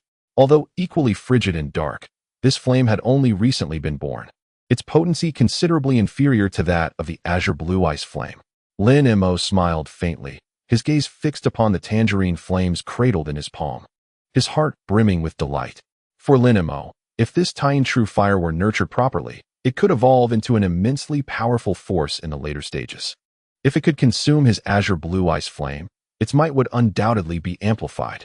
Upon hearing this, Inu furrowed her brow slightly and remarked, "This indeed is a possibility. However, from my perspective, it would be better to allow the azure blue ice flame to absorb the Tayin true fire instead. After all, this true fire has already developed a semblance of spirit. To destroy it now would be a great pity." A glimmer of insight flashed in Lin Mo's eyes as he nodded slightly. That is indeed a clever approach, but before we proceed, I must first refine it. With a slight smile gracing his lips, Lin Mo flicked his wrist, summoning a deep blue spiritual light that enveloped his palm. Following closely, a torrent of frigid air surged forth, completely encasing the Tayin true fire in a frozen embrace, rendering it immobile. He then retrieved a pure white jade box, smoothly enclosing the Tayin true fire within. His gaze shifted towards the imposing cauldron sealed by the azure blue ice flame not far away. Such a true fire ought to be born in a realm of extreme cold. Only in the convergence of the utmost chill could there be a chance for this fire to manifest. With this thought in mind, Lin Mo pondered for a moment before gracefully approaching the massive ice sculpture. With a flick of his sleeve, a deep blue mist swiftly drew the cauldron towards him. Observing the stillness of the cauldron, a peculiar calmness crossed Lin Mo's expression. He then levitated gently into the air, hovering above the cauldron. Though there were restrictions against flight in this area, Lin Mo's formidable strength, being at the late stage of the nascent soul realm, allowed him to float with ease for a brief period. At that moment, the red light within the cauldron had already receded, revealing everything inside with crystal clarity. Suddenly, Lin Mo gasped softly. With a flick of his sleeve, a shimmering crystal shot forth from the cauldron. After a brief spiral, it gently descended into Lin Mo's hand. The crystal, no larger than a fist, radiated warmth like jade, and with a gentle squeeze, it exhibited a slight elasticity. Regardless of its material, after enduring millennia of tempering, it was undoubtedly no longer the object it once was. Upon closer inspection, the birth of the Taiyin true fire might indeed be connected to this object. However, with time pressing, it was not the moment for Lin Mo to delve into detailed research. With this in mind, he swiftly stowed the crystal into his storage pouch. After Lin Mo scrutinized the cauldron once more and confirmed the absence of any other objects, he did not hesitate to form a hand seal with both hands. Then raised one hand, sending forth a red spell that struck the massive cauldron. The once eerily silent cauldron trembled violently, and a radiant red light enveloped it, causing it to shrink dramatically. In the blink of an eye, a diminutive cauldron, measuring about half a foot, appeared on the ground, emitting a melodious chime. The lid of the cauldron in the distance responded by soaring toward it, spiraling before it too shrank to fit atop the cauldron. Once the small cauldron was fully formed, its chime became threefold louder, resonating with joy. Upon witnessing the cauldron's remarkable spirit, Lin Mo's eyes sparkled with delight. He flicked his sleeve downward, and a stream of azure mist cascaded down, enveloping the small cauldron and drawing it back into his palm. Holding the vermilion cauldron delicately with one hand, he gazed at it closely, and soon a look of satisfaction spread across his face. Suddenly, he formed a hand seal, and with a flash of azure light, he gently tapped the cauldron. Instantly, an array of red light erupted from the cauldron, and as the lid slightly opened, countless firebirds, each the size of a fist, surged forth from within, all grotesque in form and blazing crimson. These were none other than the supreme Yang fire crows.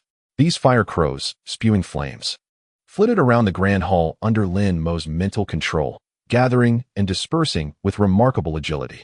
They were the essence of earth fire that had been accumulated over many years by the cauldron, materializing out of thin air. Each one was as formidable as a true fire attribute spirit bird. After experiencing the cauldron's extraordinary powers, Lin Mo joyfully stowed this treasure away, considering it an invaluable means of defense. Although the power of the three-flame fan undoubtedly surpassed that of this cauldron, the substantial consumption of spiritual energy it required was a considerable burden for Lin Mo, making him reluctant to employ it recklessly. Subsequently, Lin Mo conducted a meticulous search of the hall, but found nothing else of note. Just as he was about to depart, his gaze swept over the 10 or so red fire pillars, and a slight smile crept onto his lips as he slowly raised his right hand. In an instant, surges of frigid mist coalesced before him, forming 8 piercing azure ice swords surrounded by a whirlwind of chilling brilliance, exuding an aura of bone-chilling coldness. Although these massive cauldrons did not possess the innate sentience of true magical artifacts, their years of continuous inhalation and exhalation had allowed these bronze implements to absorb a formidable amount of fiery essence, transforming them into extraordinary artifacts. Whether as materials for refinement or as magical treasures, they could be deemed as remarkable. After collecting a dozen fire pillars, Lin Mo once again surveyed the grand hall, but found no further treasures.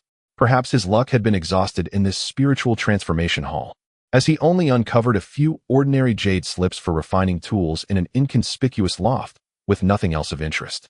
Lin Mo was not surprised by this. Considering the remote nature of his visit, the discoveries he made were already a significant stroke of fortune. In the days that followed, Lin Mo chose not to linger in this place any longer, but transformed into a fleeting shadow, directly escaping from the light barrier. Meanwhile, in a hall somewhere on Kunwu Mountain, a faint blue light shimmered. The large-headed creature, the ancient demon, and a cultivator from the Yi family in the early stages of the nascent soul were surrounded by 7 or 8 crimson fiends. Each of these fiends bore a ghastly visage, their mouths exhaling a sinister mist. As their fingers moved, dark claws lunged toward the trio. In the midst of this chaos, the large-headed creature and his companions appeared somewhat fatigued, diligently setting up defensive artifacts and conjuring various protective barriers. No matter how fierce the malevolent energy surged, It could not budge them even slightly. In contrast, the yellow flying sword wielded by the creature and the black sword commanded by the ancient demon were equally ineffective against the fiends. Whether the swords cleaved the fiends in twain or shattered their skulls into fragments, the remaining fiends merely needed to spew their dark mist to restore their fallen kin to life. Seventh Uncle, Elder Gu, this cannot continue. These fiends have been nourished by the malevolent energy of this place for countless eons, and they have evidently cultivated to the realm of corporeal spirits. Only artifacts imbued with pure yang energy can effectively combat them. The elder from the Yi family expressed anxiously. If it were that simple, I would have acted long ago. These fiends are not merely corporeal spirits. They are all avatars of the same ghostly king. The large-headed creature retorted with a hint of frustration. As long as we cannot simultaneously slay all the fiends, they will instantly revive in the malevolent energy. I have not unleashed my thunderous techniques. I have merely been searching for their true form. All avatars. The elder was taken aback, for it was his first encounter with such a bizarre existence. Indeed, otherwise, even if we had repeatedly slain so many fiends that have reached the realm of corporeal spirits, they should be severely weakened. Yet, do you see any sign of fatigue upon them? The ancient demon remained composed, then pointed to a nearby black sword, which instantly pierced the skull of a nearby fiend. Now I understand. It is a pity for the 15th brother, having been struck by the shadow spray of that dark serpent on the previous level. He barely escaped with his nascent soul. Otherwise, his mastery of pure yang techniques would have been perfectly suited to deal with these fiends. The elder sighed, as if recalling something. There was no way to foresee the existence of such a serpent capable of slipping into the shadows. At this point, the large-headed creature also sighed. I have located the ghostly king, the ancient demon suddenly declared. What? Where's its true form? The elder perked up, hastily inquiring. Just as the ancient demon was about to respond, his expression shifted, and he gasped lightly. Then, a sudden muffled thud echoed from afar. A burst of light flashed at the entrance of the hall, and a massive green orb flew in. As the brilliance subsided, four figures of varied statures emerged from within. Upon seeing the shadowy fiends and the trapped trio, the four exclaimed in unison, Yi Weshing, have you truly perished? It must be the Yi family's seal that has been broken. The speaker, a cultivator with a green pattern on his face, was none other than Hua Tianqi. The four were, of course, the four elders of the Poison Saint Sect. At this moment, Hua Tianqi recognized the 7th uncle of the Yi family, his expression fluctuating between gloom and brightness. The three in the hall couldn't maintain their composure upon seeing the members of the Poison Saint Sect, especially as they were still entangled with the malevolent spirits. Ah, it is you, my friend Hua, he exclaimed. I did not expect the Poison Saint Sect to act so swiftly, entering this mountain so quickly.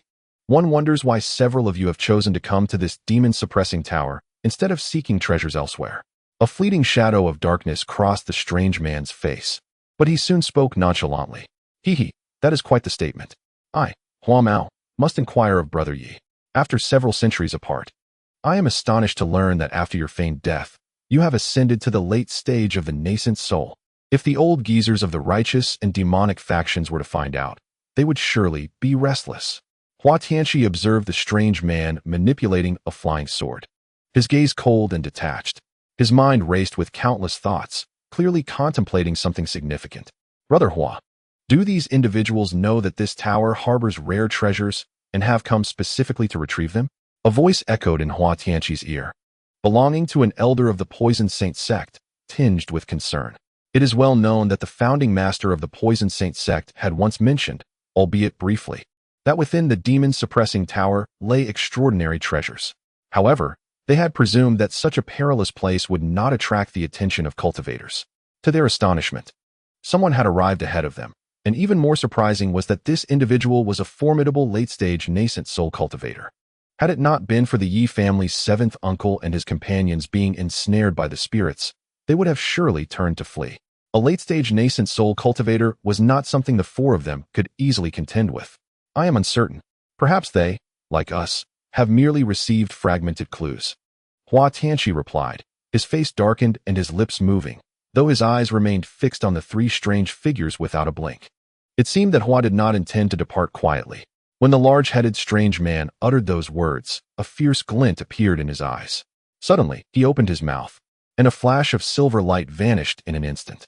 In the next moment, a burst of silver brilliance erupted from a corner of the hall, revealing a gray, indistinct, ghostly figure. It exhaled a gray spherical orb the size of a thumb, forced back and emitting a ghastly roar. Chapter 209, The Celestial Treasure. Hua Tianqi swiftly cast a glance at the large-headed strange man, his gaze darkening. His mind was swirling with thoughts. Resolutely, he uttered a low command, "Go." As he spoke, his right hand flipped, producing a small green banner that appeared in his grasp. With a slight shake, a surge of emerald radiance erupted from it, enveloping the 4 individuals before him. In an instant, they shot forth like a meteor towards the entrance of the next level. "Hua Tianqi, do you dare?" The large-headed strange man could only watch helplessly as Hua Tianqi attempted to claim the treasures within the hall. Enraged, he leapt into action, unleashing numerous streams of yellow sword energy, each as thick as a thumb, slicing through the air. Hua Tianqi dared not linger for a moment. With a flash of green light, he vanished into the distance, disappearing from sight at the entrance. As the formidable creature and the ancient demon joined forces to dispel the surrounding malevolent energy, a brilliant light suddenly illuminated the previously empty entrance. In its wake emerged a substantial crystalline barrier, glimmering with a dazzling radiance. The thickness of this barrier was indeterminate, yet it sealed the entrance so tightly that not a single gap was visible. Observing this, the creature exhibited no hesitation and raised its right hand. A sword, several yards in length, descended from the air. However, as the radiant light flickered, the sword vanished without a trace, akin to a cow sinking into the sea. Is that the Shumi 5 Elements barrier? The creature paused in astonishment, swiftly followed by an expression of fury. Isn't this the treasured artifact of the Shumi sect? How could it possibly be in the possession of the Poison Saint sect?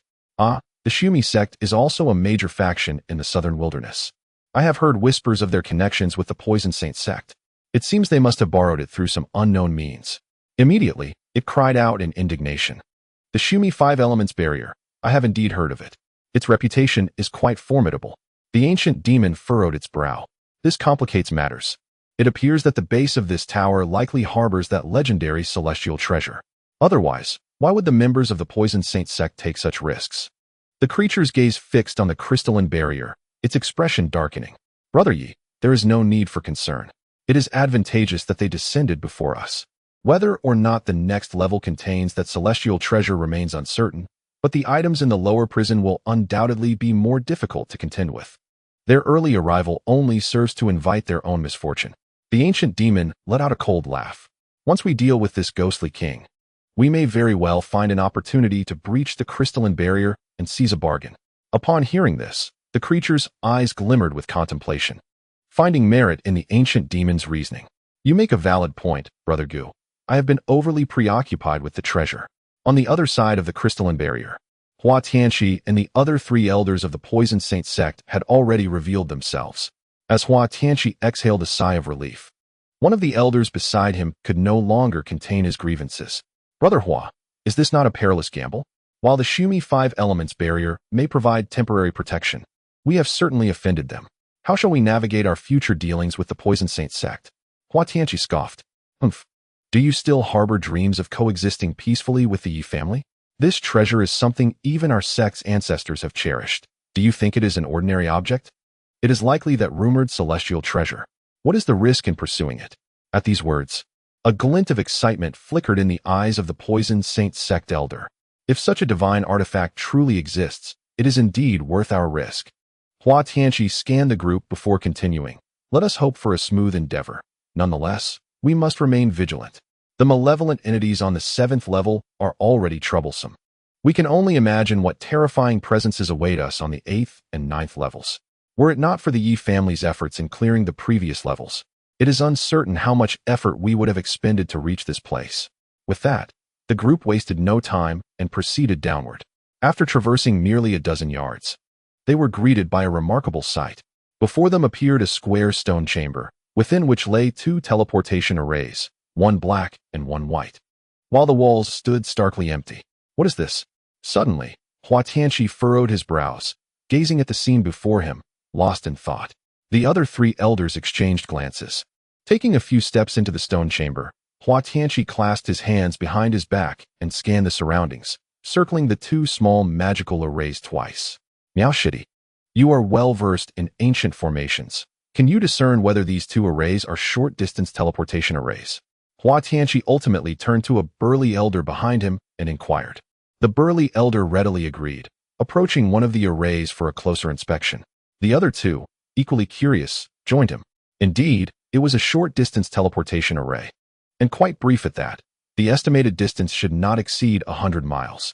After a moment, the burly elder raised his head and affirmed his findings. Then it must be the teleportation array leading to the 8th layer. It is rather unusual that the 8th layer requires a teleportation array, Hua Tianqi remarked, his eyes glinting with a cold light. But why are there two magical arrays here? Could it be that the 8th layer has two? The burly elder pondered the arrays before him. In my opinion, why not traverse both? Hua Tianqi pointed at the white teleportation array and decisively stepped forward. Let us first use this one. The other gives me an unsettling feeling.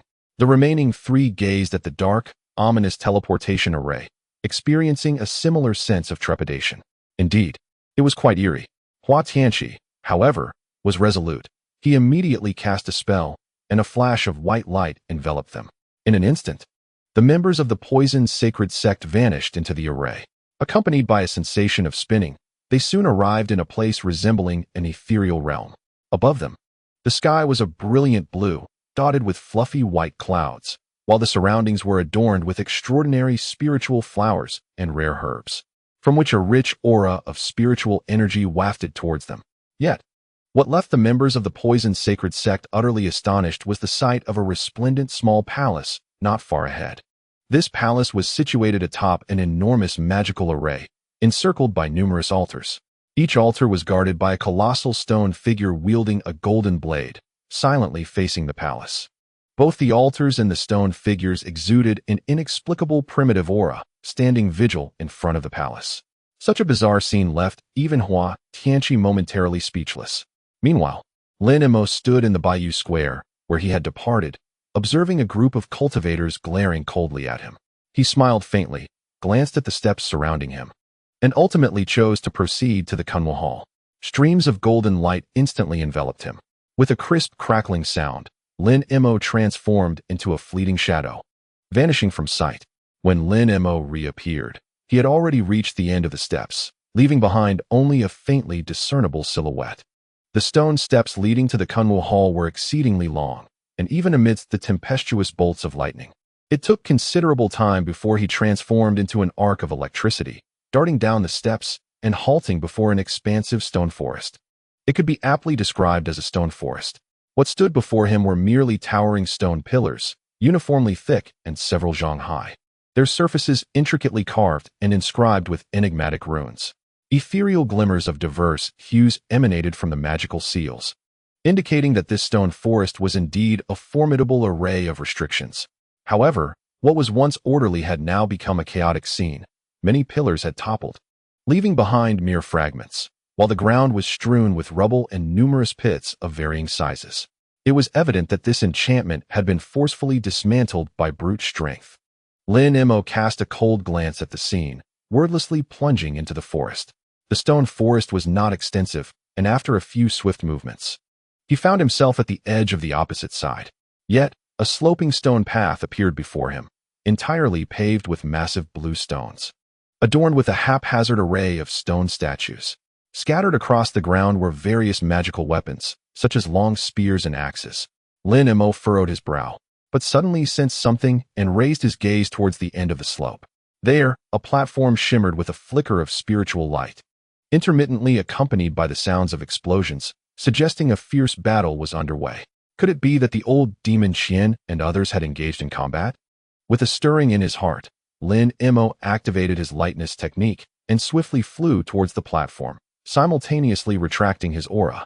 After a few graceful glides, his figure became indistinct, ultimately vanishing without a trace.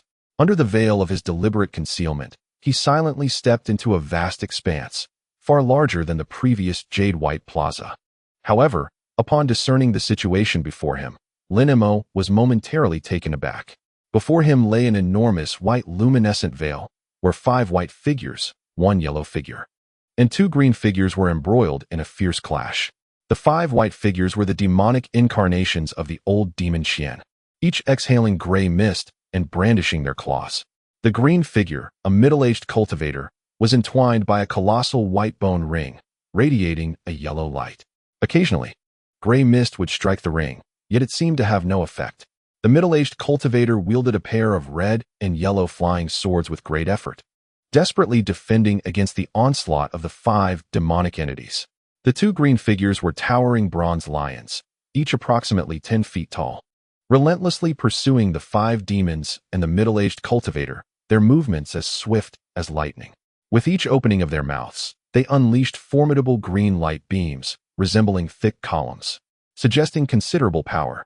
Although the 5 demons and the middle-aged cultivator appeared unconcerned by the lion's ranged attacks, they were evidently wary of the beast's close combat prowess, moving with utmost agility to avoid their approach.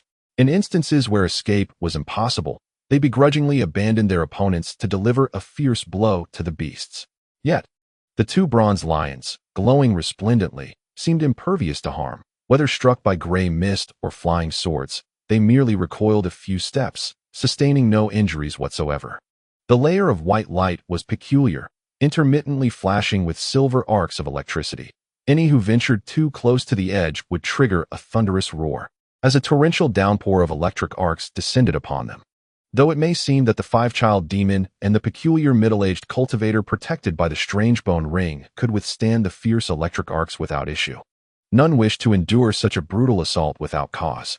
Consequently, the conflict within the luminous barrier intensified. He quickly discerned that the middle-aged cultivator was merely at the mid-stage of the nascent soul realm. Had he not relied on the enigmatic bone ring for protection, he would have already succumbed to the demon's advance and had his essence drained. The 2 bronze lions appeared exceptionally ferocious, yet they were merely puppets without a master. The middle-aged cultivator and the old demon were only momentarily distracted by them. Otherwise, either of them could easily dispatch the creatures once they regained their composure. This luminous barrier nearly enveloped the entire platform, while shimmering radiance flickered on both sides, indicating the presence of formidable prohibitions that barred passage. Thus, Lin Mo found his path obstructed. However, as he moved forward, he discerned a massive mountain gate faintly visible behind the barrier, resembling the entrance to Kunwa Hall. Lin Mo involuntarily furrowed his brow. Such trivial prohibitions might hinder others, but they held no power over him. With this thought in mind, Lin Mo waved his sleeve, summoning several deep blue Qianlan ice flames that coalesced before him. Enormous ice swords formed instantaneously, intertwining and rapidly merging into an immense flying sword, adorned with swirling strands of ghostly blue radiance, exuding extraordinary might. Go! Lin Mo's expression remained serene as he gestured lightly towards the luminous barrier. Whoosh! Accompanied by a piercing sound of air being rent, the ice sword sliced through the atmosphere, forcefully striking the barrier. Crack! Crack! As the sounds of cracking echoed, visible fissures emerged upon the barrier's surface.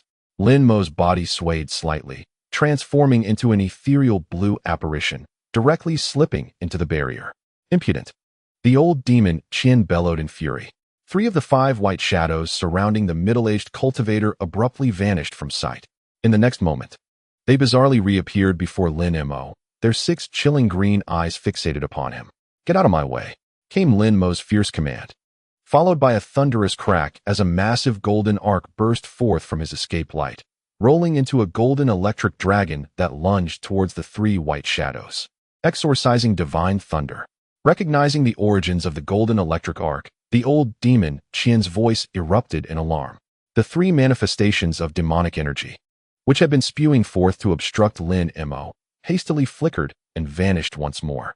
The golden dragon struck empty air, while Lin Mo seized the opportunity to swiftly dart past and reach the vicinity of the luminous barrier. You dare impede me? Lin Mo cast a glance at the old demon Qian, his eyes ablaze with murderous intent. He had not yet contemplated dealing with the old demon, yet it dared to obstruct him, truly a sign of recklessness. Meanwhile, the square-faced cultivator was equally unwilling for anyone to seize the opportunity to enter and claim the treasures first, suddenly activating the enormous bone ring upon his body. In an instant, a myriad of radiant rings manifested, conjuring countless yellow ring shadows. Yet, under the incantation of this individual, the enormous phantasm abruptly vanished. But in the next moment, it reappeared atop another bronze lion's head. Consequently, The multitude of ring shadows descended without restraint, encircling the beast and causing it to topple over. However, the square-faced cultivator no longer regarded the bronze creature. Instead, his countenance darkened as he fixed his gaze on Lin Mo. Lin Mo uttered softly, intrigued by this person's artifact, the heavenly bracelet. A replica of the ancient spiritual treasure known as the moon-reflecting ring, required one's own blood essence to activate. Although it held little utility for him, it could certainly be utilized by his corpse puppet guards. Chapter 210, The Golden Magnet Spirit Wood. Friend, you certainly possess grand aspirations. The square-faced cultivator cast a cold glare at Lin Mo, his eyes brimming with murderous intent. Swish, swish. Meanwhile, the distant sound of rupturing air echoed ominously. Clearly, numerous nascent soul cultivators were hastening toward this location. Observing the unfolding scene, Lin Mo remained composed, a flick of his sleeve conjuring a chilling radiance that enveloped him. Two extraordinarily large azure ice flames surged forth in an instant. I shall spare your lives for now. The prowess of the two adversaries rivaled that of late-stage nascent soul cultivators. Although Lin Mo could easily contend with them, he could not ascertain a swift resolution. Retreating into the Kunwa Hall was the wisest course of action. Go. At Lin Mo's gentle command, the two azure sword flames sliced through the air, appearing before the pair in the blink of an eye. Boom, boom. Accompanied by a series of piercing explosions, the overwhelming ice flames unleashed their formidable power. The ancient demon and the square-faced cultivator dared not underestimate their foe, employing their techniques to confront the colossal azure ice sword. Simultaneously, Lin Mo's form shimmered, transforming into a fleeting shadow, vanishing from sight. In a few swift movements, Lin Mo found himself standing before a mountain gate crafted entirely from exquisite jade. This gate was peculiar. Apart from two solitary, unnamed colossal trees, nothing else was present. The surroundings were stark and barren. Through the grand entrance, a pristine stone pathway stretched forth. Over 1,000 paces away, an ancient palace loomed, its grandeur unmistakable. After a few leaps, Lin Mo stood before the magnificent Jade Mountain Gate. It seems this must be the Kunwu Hall, murmured Lin Ping, gazing at the scene before her. Lin Mo offered a slight smile and nodded, his gaze drawn to the colossal trees on either side. Each tree towered 20 to 30 zhang high, their branches and trunks a deep yellow, yet they exuded an air of lush vitality. Golden Magnet Spirit Wood. A glimmer of brilliance flashed in Lin Mo's eyes as he waved his hand gently. Streams of light instantaneously sliced through the air, and 72 golden magnet cloud swords materialized before him. Crackle. Accompanied by a chorus of piercing hums, golden rays of magnetic light coiled around the sword blades. Meanwhile, the piercing golden magnetic radiance instantaneously merged with the nearby golden magnetic spirit wood. Waves of surging golden magnetic light continuously emanated from the spirit wood, being absorbed by the golden magnetic cloud sword. If I could completely absorb all this spirit wood, it would undoubtedly significantly enhance the power of my golden magnetic cloud sword. A faint smile appeared on Lin Mo's lips. However, Lin Yinping beside him widened her eyes, a glimmer of disbelief flashing across her gaze. Clearly, she had not anticipated that the golden magnetic cloud sword possessed such formidable capabilities. Even more astonishing was the multitude of means at Lin Mo's disposal, akin to an unfathomable ocean. The path ahead could only be traversed by me alone. Lin Mo glanced at the mountain gate before him and then spoke to Lin Yinping. Upon hearing this, Lin Yinping raised an eyebrow slightly, confusion evident in her eyes. She could not help but inquire, "Why is that?" "The gravity here is beyond your capacity to withstand." Lin Mo cast a sidelong glance at Lin Yinping and replied nonchalantly. Lin Yinping regarded Lin Mo with a look of incomprehension. She stepped forward, her right foot just touching the white jade stone path. Crackling sounds echoed as Lin Yinping's delicate foot shattered, transforming into a pool of crimson liquid. "Ah!" Lin Yinping gasped, clearly in excruciating pain. She clenched her right hand, and in an instant, a faint green phantom coiled around her right foot. The wound on her foot began to heal at a visibly rapid pace. Lin Mo maintained his composure, observing Lin Yinping with a calm demeanor. Her face flushed with distress. Lin Yinping appeared to be in considerable agony. Although the wound had healed, the intense pain was undeniably real. Contemplating this, Lin Mo flicked his wrist, causing the beast-taming ring to emit a continuous whirring sound.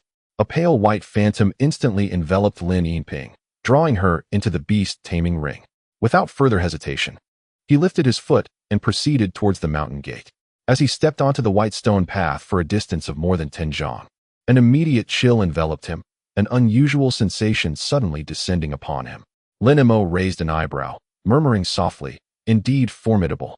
With a slight smile, he shouted loudly, his protective spiritual light radiating brilliantly, enveloping him in a sphere of golden glow. Muscles began to grow robustly, and patches of golden dragon scales emerged upon his skin.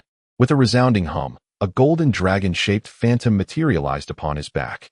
As time passed, Lin Mo had already traversed several hundred zhang. The flowing glass-like aura around him felt as effortless as walking on solid ground as he advanced towards the Kunwu Palace. Meanwhile, the old demon Qian and the others arrived late. Just as they reached the mountain gate, Lin Mo stood on the narrow path between the gate and the immense palace, only 200 to 300 zhang away from the grand structure. At this moment, Lin Mo was not only enveloped in blue light and golden arcs, but was also shrouded in an extraordinarily brilliant golden dragon shadow. This sight astonished Qian and the others upon their arrival. What kind of supernatural ability is this? How has this person transformed into such a state? An elderly figure in black involuntarily exclaimed. Regardless of the circumstances, the young man is now ensnared, presenting us with the perfect opportunity to eliminate him. A chilling expression flickered across the face of Master Sun, who then swiftly waved one hand. A fiery red spear sliced through the air. Unexpectedly, however, it fell to the ground with a resounding thud after traveling just over 10 paces, creating a deep crater as it landed, firmly pinned beneath. What is this? Witnessing this scene, Master Sun was taken aback, hastily channeling his mystical energy to lift it. Yet, the artifact seemed as if it had taken root, immovable. The great 5 elements magnetic force. No, it is the golden magnetic heavy light. This is the exquisite essence naturally produced by the golden magnetic spirit wood flanking either side. Anyone who steps within its bounds would be enveloped by an invisible magnetic gravitational force, rendering them unable to move. The old demon Qian glanced at the 2 large, yellowish trees beside him and suddenly spoke with a calm demeanor. Unable to move? How did that Lin fellow manage to walk through? The square-faced cultivator sneered, casting a glance at Lin Mo's distant figure. Old demon Qian furrowed his brow, clearly perplexed. The golden magnetic spirit wood. Could it be the ancient spirit tree known as the treasure-dropping tree? This tree has long been extinct outside. It is said that any treasures imbued with metallic properties would be countered by this tree, and its magnetic force is innate, imperceptible even to the keenest of cultivators. The square-faced cultivator's expression grew grave. It is not merely that. The magnetic field emitted by this tree is exceedingly formidable, capable of compounding and repeatedly exerting gravitational force upon its victims. The extent of the weight imposed can be deduced from the density of the spirit trees lining the path. They are so closely spaced that upon entering, we would likely be subjected to the influence of 4 or 5 of these trees simultaneously. Others may not know, but I am certain I could not withstand such overwhelming force. Is that so? I find it hard to believe. I wish to test it for myself. Master Sun's gaze fixed upon Lin Mo's slowly advancing silhouette, her expression turning cold. With a swift motion, she reached for her spirit beast pouch, unleashing a 4-legged monstrous serpent. This creature, cloaked in thick scales and endowed with a pair of fleshy wings, appeared robust and formidable. Go, Master Sun commanded in a low tone. Pointing towards Lin Mo's silhouette, the serpent suddenly donned a layer of yellow protective aura, spiraling through the air before darting into the mountain gate. Consequently, under numerous watchful eyes, the serpent, much like the prior spear, plummeted after advancing a mere 10 paces. However, the serpent was indeed remarkably resilient, displaying a certain brute strength. Upon landing, it swiftly rolled over and managed to rise, its wings laboriously flapping in an attempt to take flight. Observing this, a flicker of delight crossed Master Sun's face. Yet, before her smile could fade, a sudden, muffled explosion erupted, and her body disintegrated, reduced to a pulpy mass under the weight of gravity. How is this possible? Is the magnetic force truly this formidable? What is that Lin fellow made of, that even my spirit serpent could not endure, and yet he remains unscathed? Master Sun's complexion turned pale, and he exclaimed in disbelief. There is no need for further contemplation. I sensed a faint aura of the demonic emanating from that individual. suggesting he employed some secret art to temporarily harness the power of a certain beast, thereby augmenting his physical prowess to such an extraordinary degree. The indifferent old demon Qian remarked, inadvertently revealing part of the truth. This individual, indeed, possesses formidable abilities. Managing to wield 3 distinct powers simultaneously without the aid of any magical artifacts to withstand such tremendous force. Even I cannot achieve such a feat. Such a secret art exists, and this individual truly delves into the esoteric.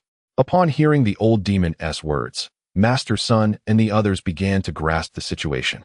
Enough with the idle chatter.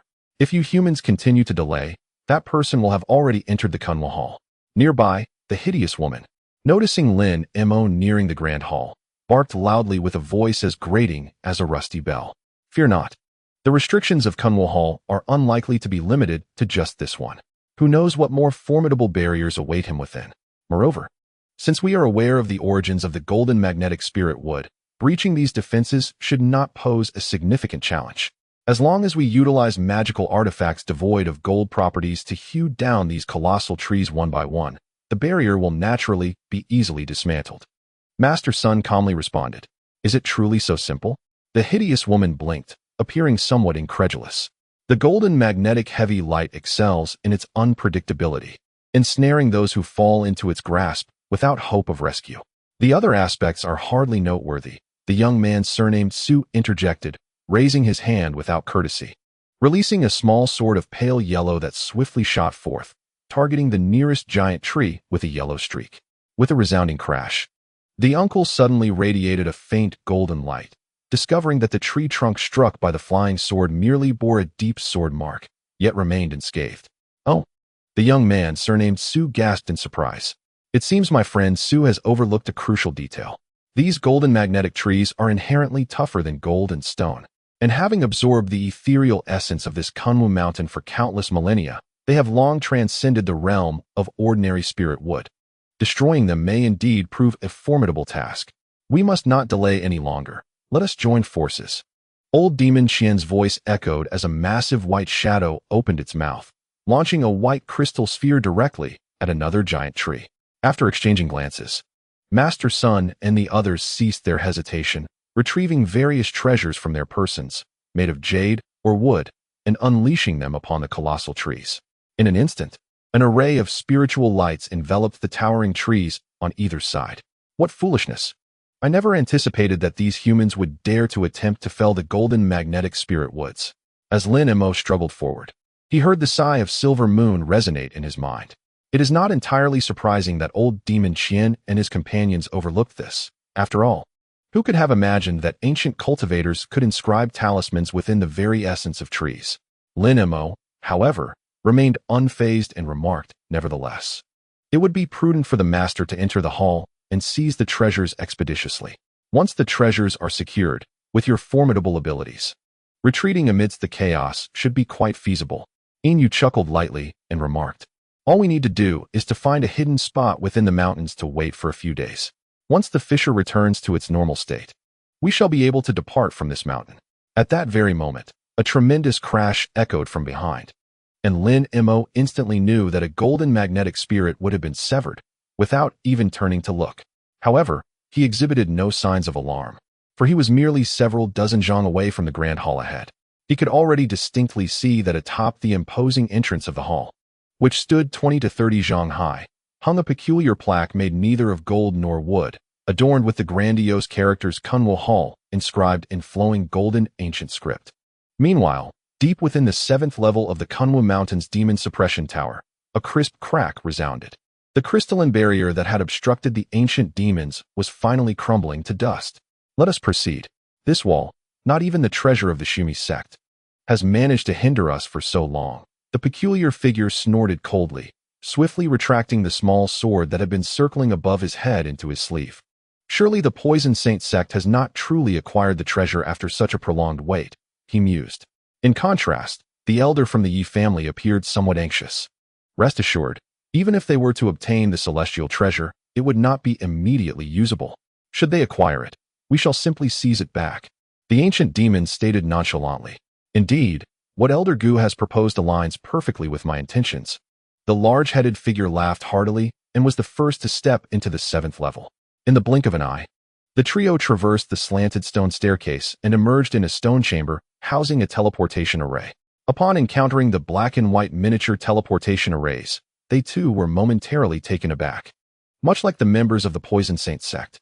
However, after surveying the two arrays, the ancient demon's gaze lingered on the black teleportation array, and a hint of delight flickered across his expression. Why are there two teleportation arrays? I wonder which one leads to the 8th level, or perhaps both do. The Yi Elder mused softly, his eyes gradually falling upon the white teleportation array. This was due to the lingering spiritual fluctuations that remained after the members of the Poison Saint sect had used the array before. No need to choose. This one will suffice, the ancient demon remarked, his tone oddly peculiar as he fixated on the black teleportation array. Just as the Yi Elder, filled with curiosity, was about to inquire further, the ancient demon suddenly swept his sleeve, revealing a pitch-black arm. The speed was so swift that the yawning elder from the Yi family had no time to react.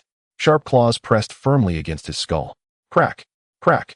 With each resounding crack, the elder could not react in time before he let out a wretched scream, his head crushed effortlessly like a watermelon. Brain matter and blood gushed forth in a fountain. Yet, the ancient demon showed no signs of relenting. His mouth slightly agape, a plume of dark demonic flames erupted instantly, enveloping the headless corpse. Under the searing inferno, the Yi Elder's remains were reduced to ashes in an instant. Following this, a Yuan, shrouded in white light, emerged, clutching a pristine jade ruler, his face marked by panic. Clearly, it was unexpected for the ancient demon to act at such a moment. Uncle, save me. The infant soul of the Yi family displayed a look of panic, quickly issuing a desperate cry for help towards the large-headed monster. In this bizarre scene, the large-headed monster remained expressionless, coldly observing the Yi family's infant soul, who was struggling painfully in the demonic flames. The Yi family's infant soul did not endure for long, as moments later, it was consumed entirely by the flames. Why did it strike now? Was it not said that the attack would only commence at the final layer? The large-headed monster gazed indifferently at the ancient demon, seemingly expressing its dissatisfaction. The ancient demon sneered. I initially believed I would have to reach the final layer to encounter the target, but unexpectedly, I sensed it here.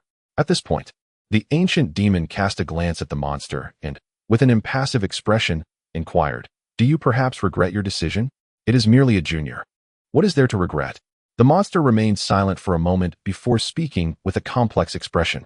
The ancient demon nodded in satisfaction and replied, It is indeed best for you to think this way.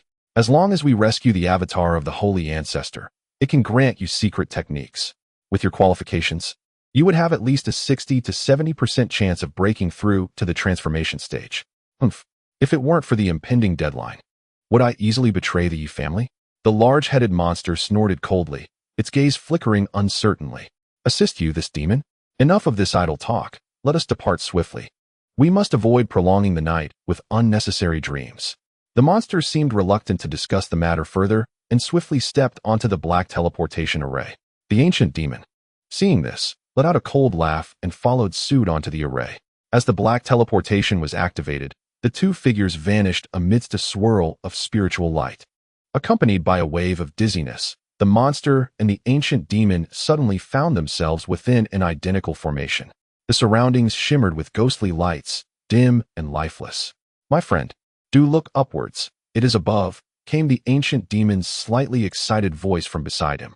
The large-headed monster hurriedly lifted its gaze. There, at a height of over 100 zhong, various spiritual lights flickered erratically. At the center of the confinement, a shadow resembling a small mountain floated motionless. Its form was ensnared by thick iron chains, each as wide as a bowl. Nearby, several bronze mirrors emitted yellow beams of light, forming an immense prison that enveloped the shadow tightly. The large-headed monster of the Yi family, witnessing this scene, could not help but draw a sharp breath, feeling an overwhelming sense of dread. The so-called holy ancestor of the demon race was, in fact, a double-headed silver wolf exceeding 100 zhong in size. Its body was covered in restrictions, yet its fur shimmered with silver, as if crafted from pure silver. Strangely, one wolf head was silver white while the other was pitch black, enveloped in a layer of faint black mist. From its forehead sprouted a purple horn, giving it an exceptionally fierce and menacing appearance. Both wolf heads, differing in form, had their eyes tightly shut, as if they were ensnared in slumber. Is this the incarnation of the holy ancestor you spoke of? The large-headed monster hesitated for a moment before asking. Indeed, this is the incarnation of our holy ancestor of the sacred realm. However, it is not the true form of the holy ancestor, but merely a fragment of its soul inhabiting a spirit world demon wolf. The ancient demon, with a proud expression, could not help but exclaim, even so, it is not something an ordinary transformation stage cultivator can compare to. Without the intervention of the spirit realm, it would undeniably be an invincible existence in the human realm. The peculiar figure murmured the name of the ancestor Yuansha. Brother Yi, please protect me for a moment. I shall first employ a secret technique to communicate with the ancestor's divine soul. The ancient demon suddenly declared. Very well, proceed with your incantation, the large-headed peculiar figure replied. Having cast aside all concerns after making a decisive choice, the ancient demon seemed to have complete trust in this eccentric being, and soon began to weave intricate hand gestures. A wave of inky black demonic energy surged from his body, enveloping him entirely. Following this, a series of low growls echoed as a four-armed demonic silhouette emerged. This apparition towered several meters high, emanating an overwhelming aura of menace that even the large-headed figure could not help but step back a few paces, clearly apprehensive. With his mouth slightly agape, he uttered several deep and unintelligible incantations, while the four scaly demonic arms executed their own hand gestures, resembling a god of darkness amidst the swirling black mist. After a stretch of time sufficient for a cup of tea to brew, the ancient demon abruptly ceased his incantation, opening his mouth wide to expel a surge of dark red essence into the air. Simultaneously, he raised his forearms, and four strands of black incantations vanished into the sanguine fluid. Instantly, the essence transformed into a peculiar blood pattern, which flickered and disappeared upwards. Yet, in the next moment, this blood pattern eerily manifested upon the brow of the massive black wolf. As the spiritual light flickered on its single horn, the wolf's eyelids twitched slightly, and its eyes slowly began to open, revealing dazzling violet radiance. It appeared as though two suns of purple were simultaneously present between its eyelids, rendering it nearly impossible to gaze upon directly. Unbeknownst to the ancient demon and the large-headed figure, at that very moment, within another sealed space nearby, in a certain palace, a silver box on an offering table emitted a flash of light, suggesting something within had also been awakened. Above the silver box floated a half-foot-long green wooden ruler, rotating gently and casting a luminous aura that enveloped the box below. As the silver box was shrouded in the green light from the wooden ruler, the silvery brilliance vanished, plunging the surroundings into an eerie silence. In another part of the immense space containing the giant wolf, the violet light in the wolf's eyes dissipated, and a woman's voice resonated. Blood Flame, it is truly you.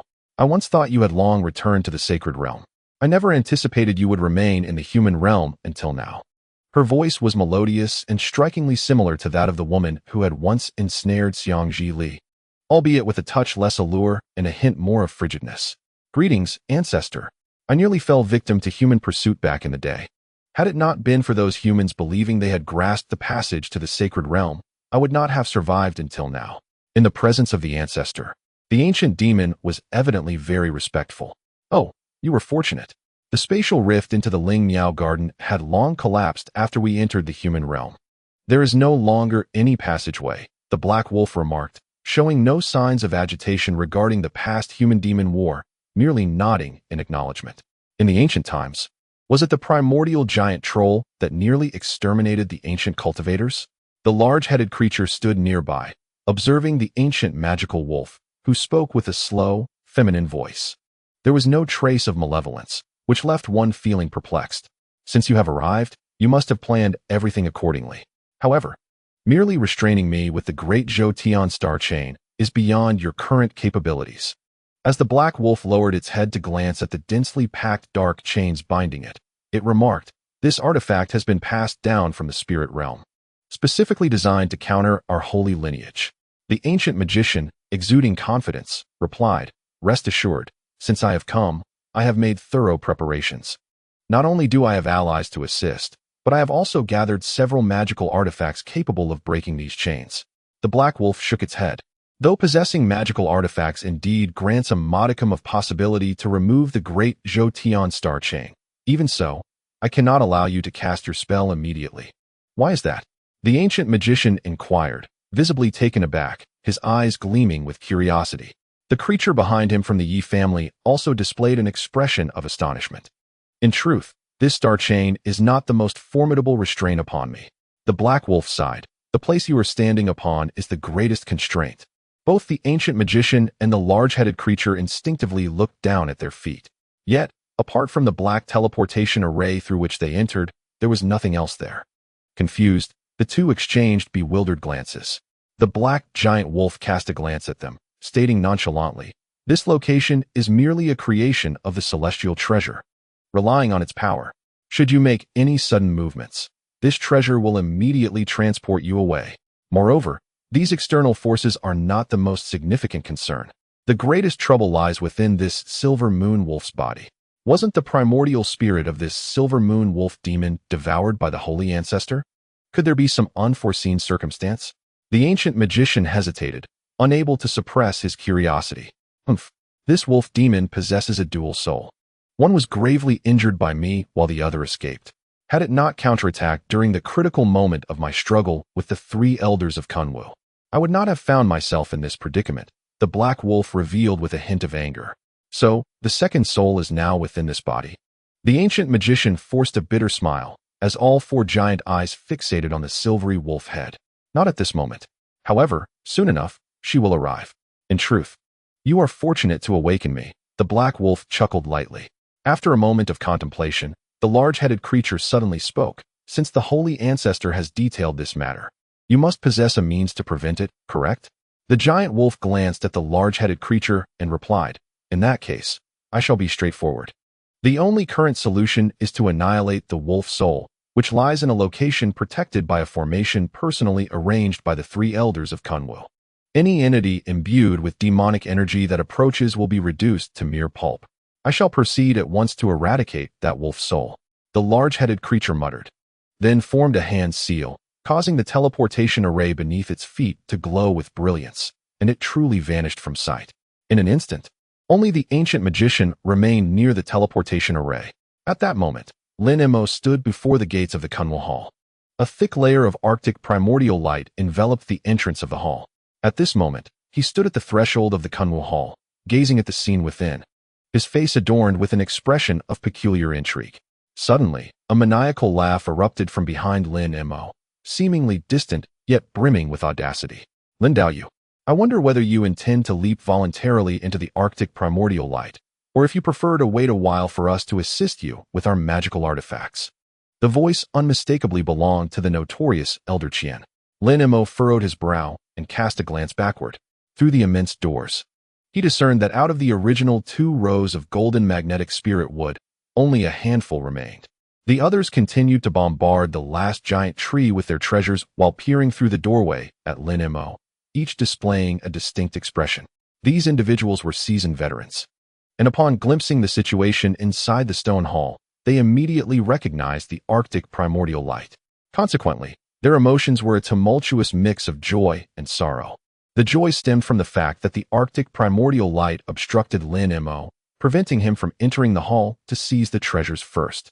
The sorrow, however, arose from the realization that they too seemed unable to traverse the abruptly manifested barrier of Arctic primordial light, which posed a significant dilemma regarding how to acquire the treasures. Elder Qian's voice echoed whimsically, seemingly indifferent as he laughed maniacally. This Arctic primordial light posed a dead end for unprepared cultivators. No wonder the old demon reveled in their misfortune. Lin Mo snorted coldly, turning back to tap his storage pouch at his waist. A dark ring shot forth from the pouch, spiraling above his head and expanding into a massive hoop nearly 10 feet in diameter. The runes inscribed upon the ring shimmered, suggesting its extraordinary nature. It was one of the 2 instruments' rings. With a calm demeanor, Lin Mo pointed at the giant ring, which descended upon him, while he swiftly cast a spell upon it. A veil of dark light enveloped the ring, securely shielding Lin Mo within. Upon witnessing this scene, Elder Qian's laughter abruptly ceased, and the surrounding cultivators and beasts were left in stunned silence, their faces reflecting disbelief. Could this individual truly possess a means to navigate through the Arctic primordial light? This thought inadvertently crossed the minds of all present, causing them to momentarily pause their assaults on the golden magnetic spirit wood. Before their astonished eyes, Lin Mo's figure flickered, and with the protective barrier, he plunged into the dense strands of silver light. As the Arctic primordial light struck the inconspicuous barrier, it inexplicably veered aside, automatically avoiding Lin Mo. At that moment, everyone exchanged bewildered glances, utterly dumbfounded. Lin Mo was soon engulfed by the Arctic primordial light, disappearing from sight. Chapter 212, The Dragon Transformation Seal. As they beheld this spectacle, the onlookers were left speechless, exchanging incredulous glances. Clearly, they had not anticipated that Lin Mo could safely enter the perilous Arctic primordial light. Humph, while the Arctic primordial light may confound others, it is but a dream to impede me. At that moment, not far away, Elder Qian let out a chilling snort. Following this, a colossal white shadow materialized, conjured by the 5 demon children. In an instant, it soared forth, disregarding the remaining golden magnetic spirit wood, and took flight. Elder Yu. Astonishment swept over Gu Tianhao and the others, causing them to gasp. Unexpectedly, as the immense white shadow entered the domain of the golden magnetic spirit wood, an overwhelming force surged forth, dragging the white figure to the ground, rendering it immobile. With a thunderous roar that echoed like a clap of thunder, the brilliance of the white shadow diminished, as if a bloodied silhouette surged forth from within it. In an instant, it was pulled back to the ground after being propelled several paces away. Despite this, the blood shadow trembled slightly, resembling an ordinary human. It advanced step by step deeper into the grand hall. Witnessing this scene, the assembled cultivators were filled with dread. At this juncture, it appeared that I must intervene.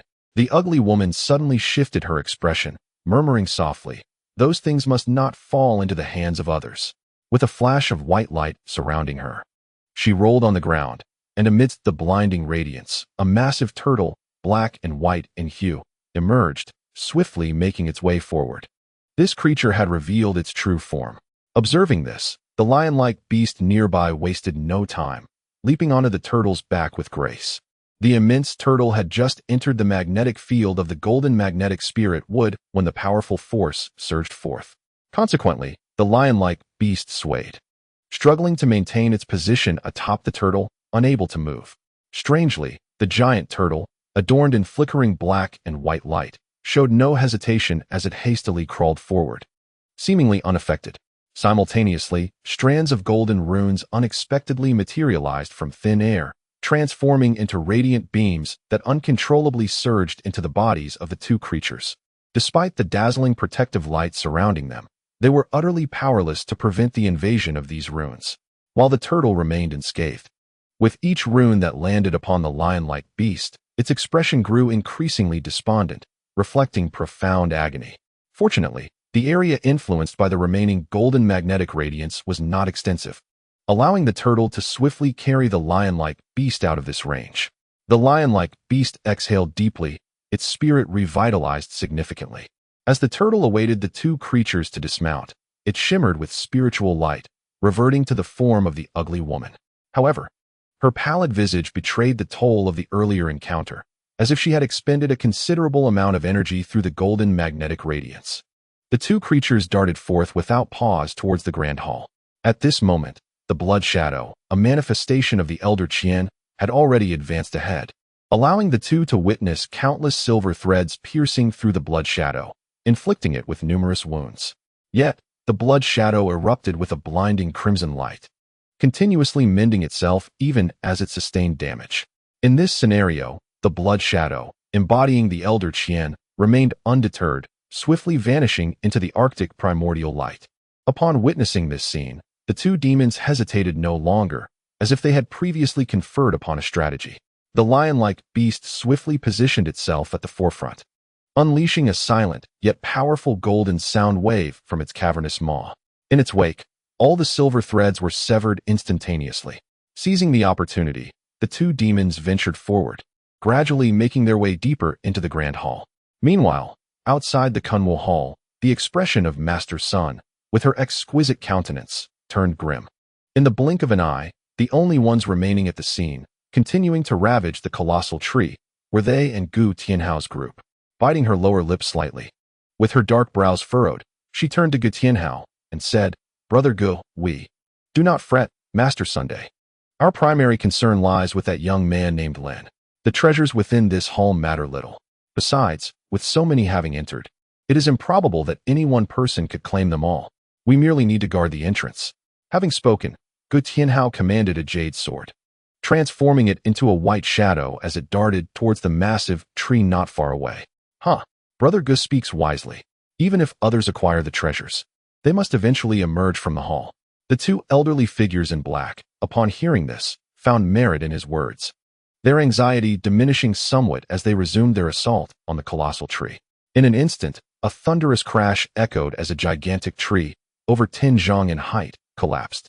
Simultaneously, Lin Mo stood deep within the Kunwu Hall, exhaling a breath of stale air, and turned to gaze at the dense array of silver threads behind him. Murmuring softly, the ancient cultivators of yore were indeed cunning, to have set up an illusionary array amidst the polar yuan light. At this moment, Lin Mo found himself in the innermost sanctum of the Kunwu Hall. The space was modest, facing 2 rows of wooden chairs of varying designs. At the far end of these chairs stood a chair of pale gold, centrally placed, accompanied by a green table approximately a zhang in height. The chair itself was crafted from ordinary golden silk spirit wood, yet the table radiated a vibrant green aura, exuding an unmistakable spiritual energy.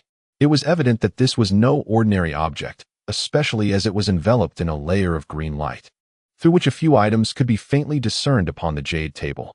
This must be the treasure of the Kunwu Hall. Lin Mo raised an eyebrow, scanning the empty surroundings, but finding nothing of particular note.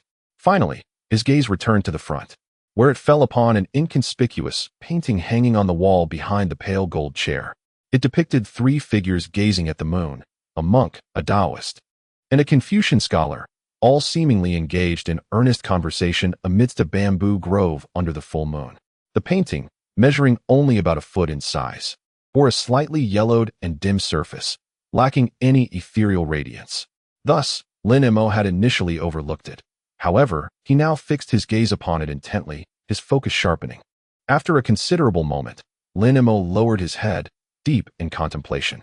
He had not discerned any anomalies in the painting before, and his spiritual perception confirmed that it was merely an ordinary piece. It must be said that the formidable prowess of the 3 elders of Kunwu is evidently extraordinary. The traps and restrictions they left behind, despite the passage of many years, have eluded my understanding.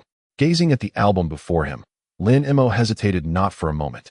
With a swift motion of one hand, a beam of golden light, measuring nearly 10 feet in length, shot forth, striking the painting with tremendous force, causing the sword light to burst forth in an explosion.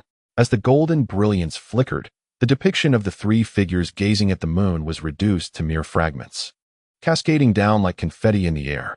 Lin Mo, sensing the urgency of the moment, swiftly transformed into a streak of white light, soaring to the table. With a raised hand, a piercingly cold azure flame of ice erupted from his palm, its ethereal blue tendrils swirling with an intense chill. This overwhelming frost descended directly upon the silver mist, causing the restrictions to dissipate gradually, akin to the melting of snow under the gentle warmth of spring.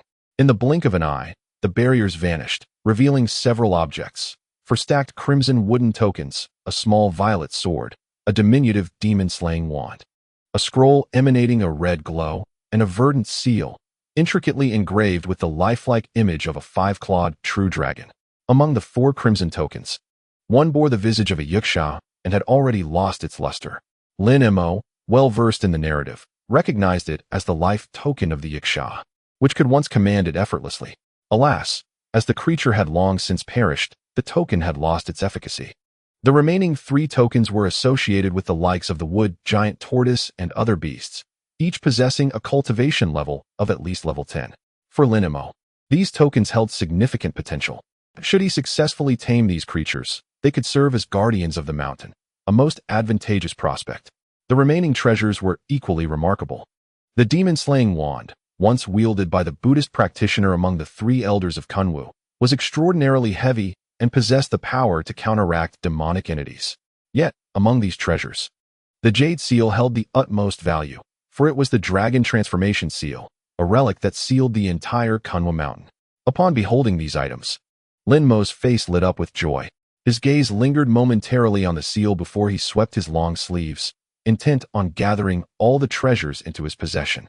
However, just as the treasures were about to be claimed, a flash of green light erupted from the ground beneath Lin Mo, unleashing several serpentine figures that coiled and struck towards him with lightning speed. A cacophony of jarring laughter echoed, and a tall, green figure emerged silently from the earth nearby. With icy green eyes, it cast a cold glance at Lin Mo. The wood giant, though appearing humanoid at first glance, was completely enveloped in what resembled bark, resembling a mobile monstrosity of wood. With a mocking glint in its gaze, the wood giant transformed into a streak of green light, lunging towards the table in an attempt to seize all the treasures for itself. What folly! As the wood giant neared the treasures, Lin Mo remained composed, casting a cold stare at the creature, unfazed by its approach. The glowing form of the wood giant had not yet reached the table. Before the desk, 3 figures were reduced to fragments by Lin Mo amidst the remnants of the moonlight painting. Suddenly, a spark of inspiration ignited, followed by a burst of yellow, white, and red light. This radiant hue, in a swift motion, flung the green light away like a bouncing ball, sending it over 10 yards. As a result, the glowing green orb revealed the staggering form of Mu Kuei. In that moment, this towering creature seemed utterly uncontrollable, spinning in circles before barely managing to regain its footing. Yet, as it lifted its head to gaze at the luminous aura, its green eyes were filled with an indescribable terror. The 3 streams of light, after circling above the desk, transformed into 3 indistinct figures of diminutive stature, floating gracefully. Their forms unmistakably mirrored the Taoist, Confucian scholar, and monk depicted in the earlier moonlight painting. With impassive gazes, the 6 eyes fixated intently on the distant Mu Kuei, resembling spectators observing a lifeless entity. Kunwa's 3 elders. Mu Kuei exclaimed in a state of utter dread. In an instant, a flicker of spiritual light enveloped him, and without a second thought, he transformed into a green rainbow, darting towards the northern polar direction, not daring to glance back. However, the 3 diminutive figures silently directed their hands toward the small sword, magic wand, and scroll on the desk. The 3 treasures emitted a humming sound and leapt into the air, quivering momentarily before transforming into 3 dazzling arcs of purple, yellow, and red, which vanished in an instant. Yet, in the next moment, just as Mu Kuei was about to plunge into the myriad silver strands of light, the treasures reappeared behind him, converging for a formidable strike. Mu Kuei was utterly unable to evade it. With a thunderous roar, the tricolored brilliance erupted, instantly engulfing the green light. The searing radiance was akin to the sun, rendering it impossible to gaze upon directly. Once the light subsided, nothing remained at the site except for the 3 floating treasures. In a single strike, these artifacts obliterated the fearsome Mu Kuei, erasing both body and spirit into thin air. Simultaneously, the lowest of the 4 blood-red wooden tokens on the desk ignited spontaneously, quickly transforming into a pile of ashes. As the 3 treasures extinguished the demon, they swiftly returned, gracefully circling before settling back into their original positions on the desk, while the 3 figures above them dissipated into nothingness. Throughout this entire event, not a single word was uttered. These 3 figures were merely remnants of consciousness left by Kunwa's 3 elders, specifically established to prevent the treasures from falling into the hands of malevolent beings, serving as the final safeguard within the Kunwa Hall. Mu Kuei was no weakling, and if Lin Mo wished to vanquish him, it would require considerable effort. Moreover, Lin Mo had no effective means to dismantle the elders' restrictions. At that moment, both parties having vanished, it could be said that a third party stood to benefit. Dare you? Just then, a furious roar echoed from afar. A woman clad in green suddenly materialized behind. Madame Mo? Lin Mo raised an eyebrow, realizing that his speed far surpassed that of Han Li in the original narrative. He was astonished to find himself colliding with Madame Mo. The woman, who had exerted great effort to arrive here, was now filled with a mix of surprise and rage. Suddenly, a milky white jade ruler floated above the blood shadow, descending mercilessly. This ruler was indeed peculiar. It had not yet truly descended. A sudden sound of celestial chanting resonated from and countless milky white lotus flowers appeared in the air, as if scattered by heavenly maidens. Each was the size of a bowl, and every petal shimmered with a rainbow of Buddhist light. Not only the blood shadows, but also the other silver orbs were enveloped beneath this spectacle. However, Lin Mo, due to his backward retreat, found himself outside the reach of this formidable power. As Lin Mo stood there, astonished, all the white lotuses simultaneously burst apart at the sound of a woman's delicate command, transforming into a magnificent seven-colored lotus that blossomed petal by petal. Countless Buddhist inscriptions emerged from each petal, and the sound of the celestial chant reverberated throughout the grand hall like thunder. In Chapter 213, Taming the Spirit Beast, a flicker of unusual insight crossed Lin Mo's eyes. Although it was merely a replica of a transcendent spiritual treasure, he was not foolish enough to confront it head-on. With this thought, Lin Mo refrained from a direct confrontation and instead swiftly gathered the treasures on the table into his possession. Instantly, his internal spiritual energy surged, and a pair of azure wings materialized on his back. As spiritual power flowed into them, the Qian blue wind thunder wings sparkled with brilliant blue light, accompanied by an ear-splitting roar. In that moment, he vanished from his original location. When Lin Mo reappeared, he found himself near the North Pole's primordial light, transforming into a blue phantom that slipped into it. For Lin Mo, having acquired the treasure, there was no longer any need to linger. He merely needed to let these individuals engage in mutual destruction while he reaped the benefits. On the golden and silver giant shuttle, a beautiful woman from the Transformation Sect was struggling to manipulate the white jade with both hands, an expression of effort etched on her face. Thus, although she witnessed Lin Mo's sudden retreat, she had no time to divert her attention. The woman, who had initially evaded Lin Mo due to his formidable prowess, cast a fierce glance at his retreating figure upon seeing her junior sister ensnared. With a swift motion, she dashed after Madame Mo. Meanwhile, the original Qian old demon and the lion beast shifted and lunged toward the woman. The four symbols was a replica of a transcendent spiritual treasure, demanding a considerable amount of spiritual energy to wield. Even the tireless Madame Mu could not maintain its power for long. She could only manage to control tempering its might somewhat. The woman's expression shifted dramatically.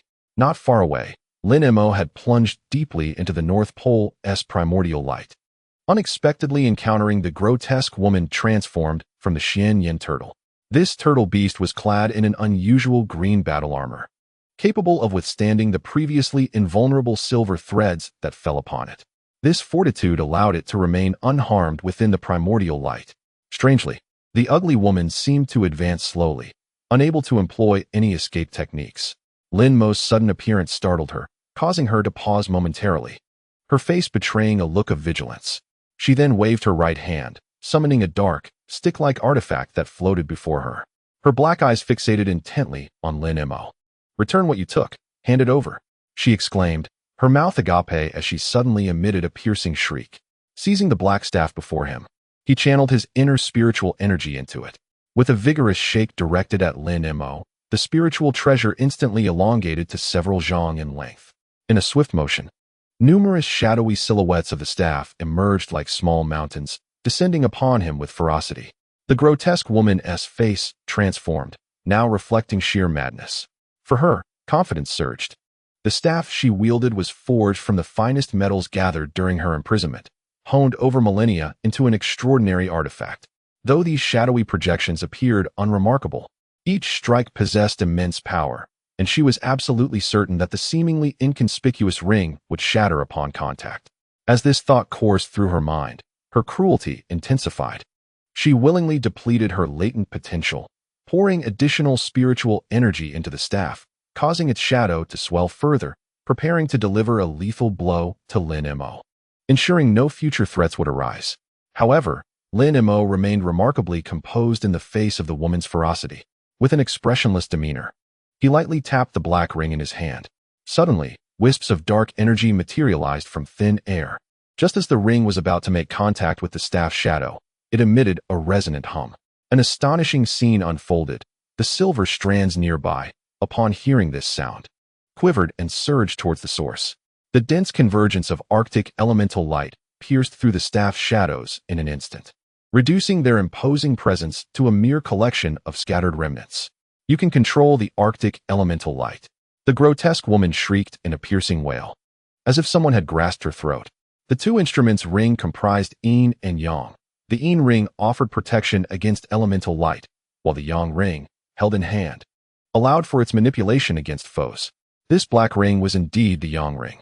Had she been outside the Arctic elemental realm, she might have needed to employ further strategies against this formidable creature of late nascent soul stage. Yet now, confined within the Arctic elemental light, and with Lin Mo wielding the two instruments ring, her predicament was exceedingly dire. Though she possessed her life token, truly bending her to submission would likely require a demonstration of force. With this thought in mind, Lin Mo resolved to act decisively. He immediately executed a series of incantations, focusing on the ring. The ring spun and resonated, its hum echoing throughout. Enveloped in a shroud of inky darkness, the silver strands of light within a radius of dozens of zhang fell under the ring's command. With a mere flicker of thought, the surrounding Arctic elemental light began to surge in waves of silver, crashing toward the grotesque woman like an unrelenting tide. "Ah!" she gasped, unable to deploy her treasure against Lin Mo in time. Instead, she expelled a mouthful of dark, viscous blood, swiftly channeling an incantation that enveloped the blood in a dazzling glow. It sliced through the air, embedding itself into her armor, which transformed from a deep blue to a vivid crimson. At that moment, the overwhelming waves of elemental light surged forth, engulfing the grotesque woman entirely. The armor adorning the hideous woman shimmered with an eerie crimson hue, desperately resisting the encroachment of silvery threads, producing a cacophony reminiscent of metal scraping against metal. In the blink of an eye, the surface of the armor became riddled with countless pockmarks, unable to bear the strain. Witnessing this scene, the woman's countenance darkened considerably. Suddenly, a shrill cry escaped her lips as she rubbed her hands together and pressed them against the armor, causing layers of grayish-white light to ripple outward, revealing a rocky substance that emerged upon the armor's surface. Subsequently, a protective layer coalesced around her body, momentarily staving off the silvery strands and alleviating the Arctic yuan light's assault on the armor. However, these grayish-white substances were similarly dismantled by the silver threads, necessitating the woman to fervently expend her essence to continuously cast spells to replenish them. Upon seeing this, her face turned ashen, mirroring the pallor of the strange substances on her armor. Meanwhile, the Arctic yuan light surged forth, propelled by Lin Mo, overwhelming her in a deluge. In an instant, the woman's armor could withstand no more, and it was utterly annihilated by the silvery threads. Cracks began to appear across the armor, signaling imminent collapse in mere moments. Fear finally flickered across the woman's face. Her eyes darted wildly, filled with panic. "Friend, please cease. Spare my life, and I shall serve you as a spirit beast." As a corner of the armor shattered, dozens of silver threads pierced through, transforming one of her arms into a mist of blood. In her despair, she could no longer concern herself with anything else and cried out. When compared to her life, all else paled in significance. "Oh," Lin Mo glanced at the woman, raising an eyebrow with intrigue. "Did you perhaps obtain a wooden token within the Kunwu Palace? A careful examination will reveal its significance. It is my life essence token, bound by a restriction before my path was fully realized." The woman, sensing Lin Mo's lingering murderous intent, hastily replied without a hint of hesitation.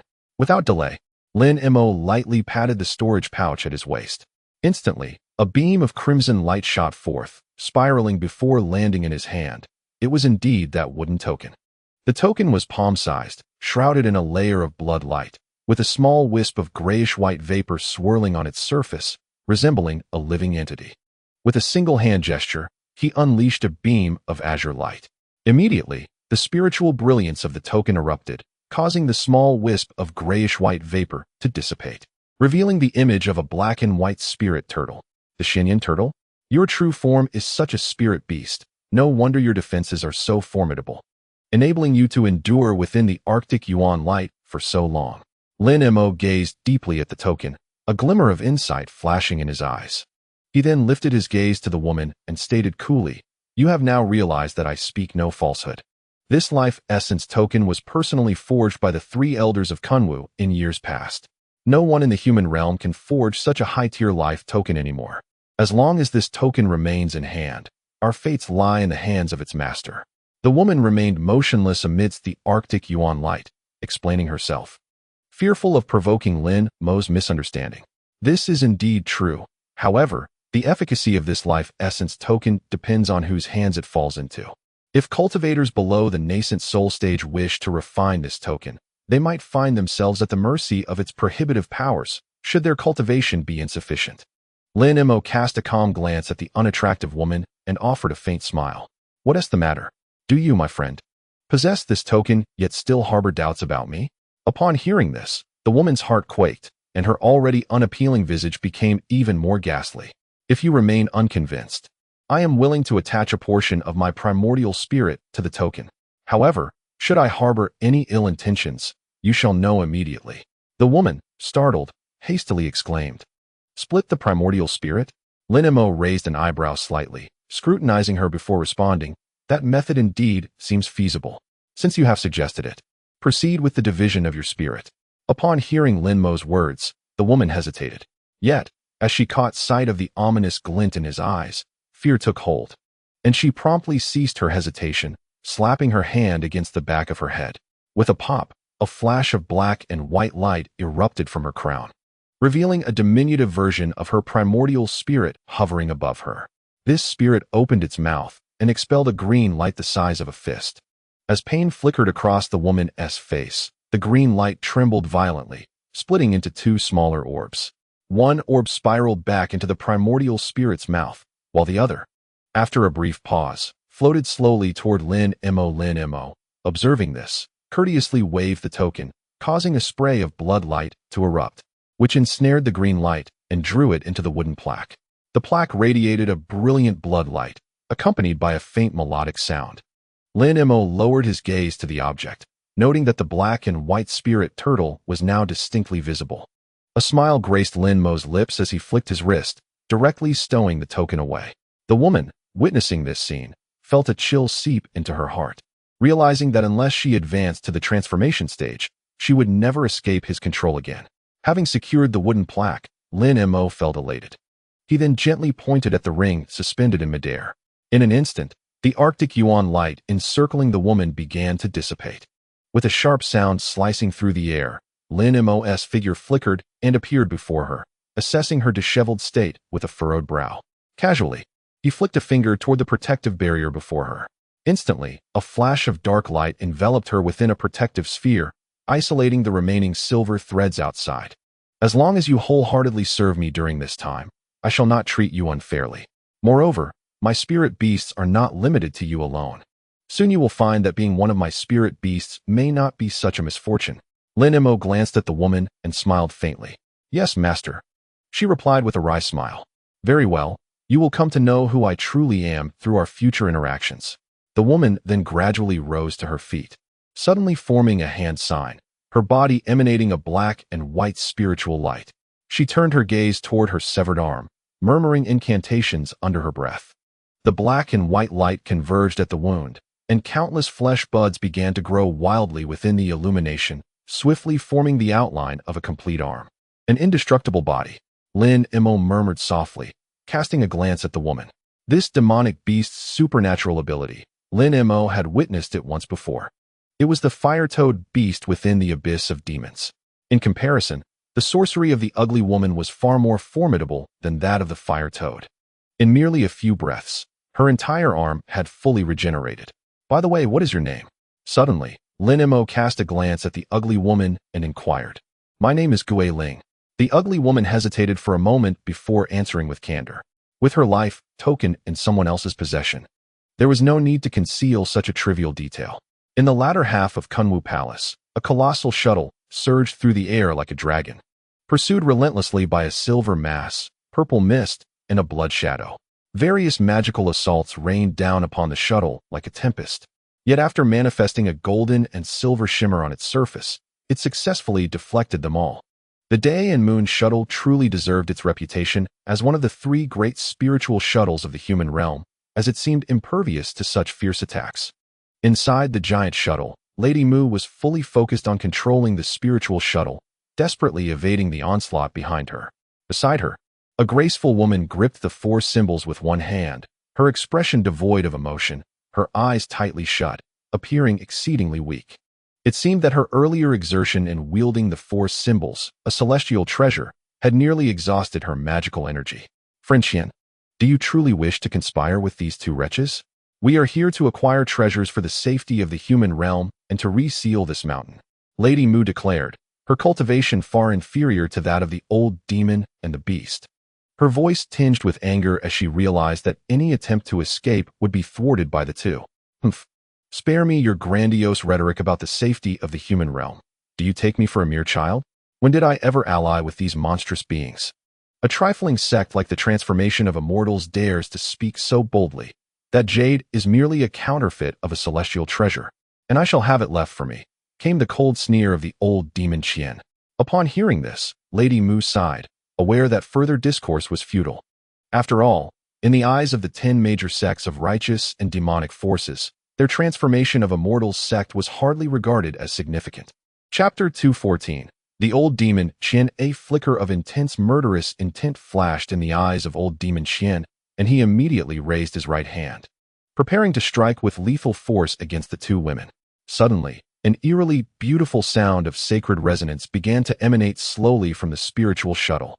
In the vicinity of old demon Qian, pure white lotuses materialized out of thin air. A pristine jade shot forth from the jade shuttle in an instant. Not good. Having encountered misfortune once before, old demon Qian was not foolish enough to remain stationary. He promptly retreated, which afforded the two women a moment to catch their breath. The 100-foot shuttle swayed slightly and was swiftly retracted into the shuttle.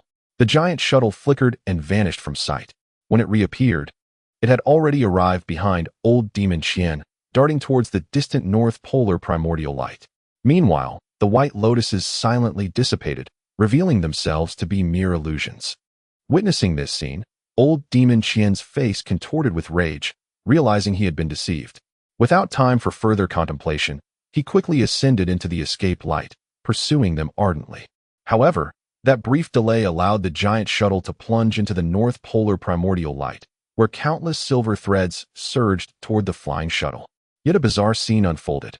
The silver threads, upon mere contact with the surface of the colossal shuttle, were repelled by a shimmering barrier.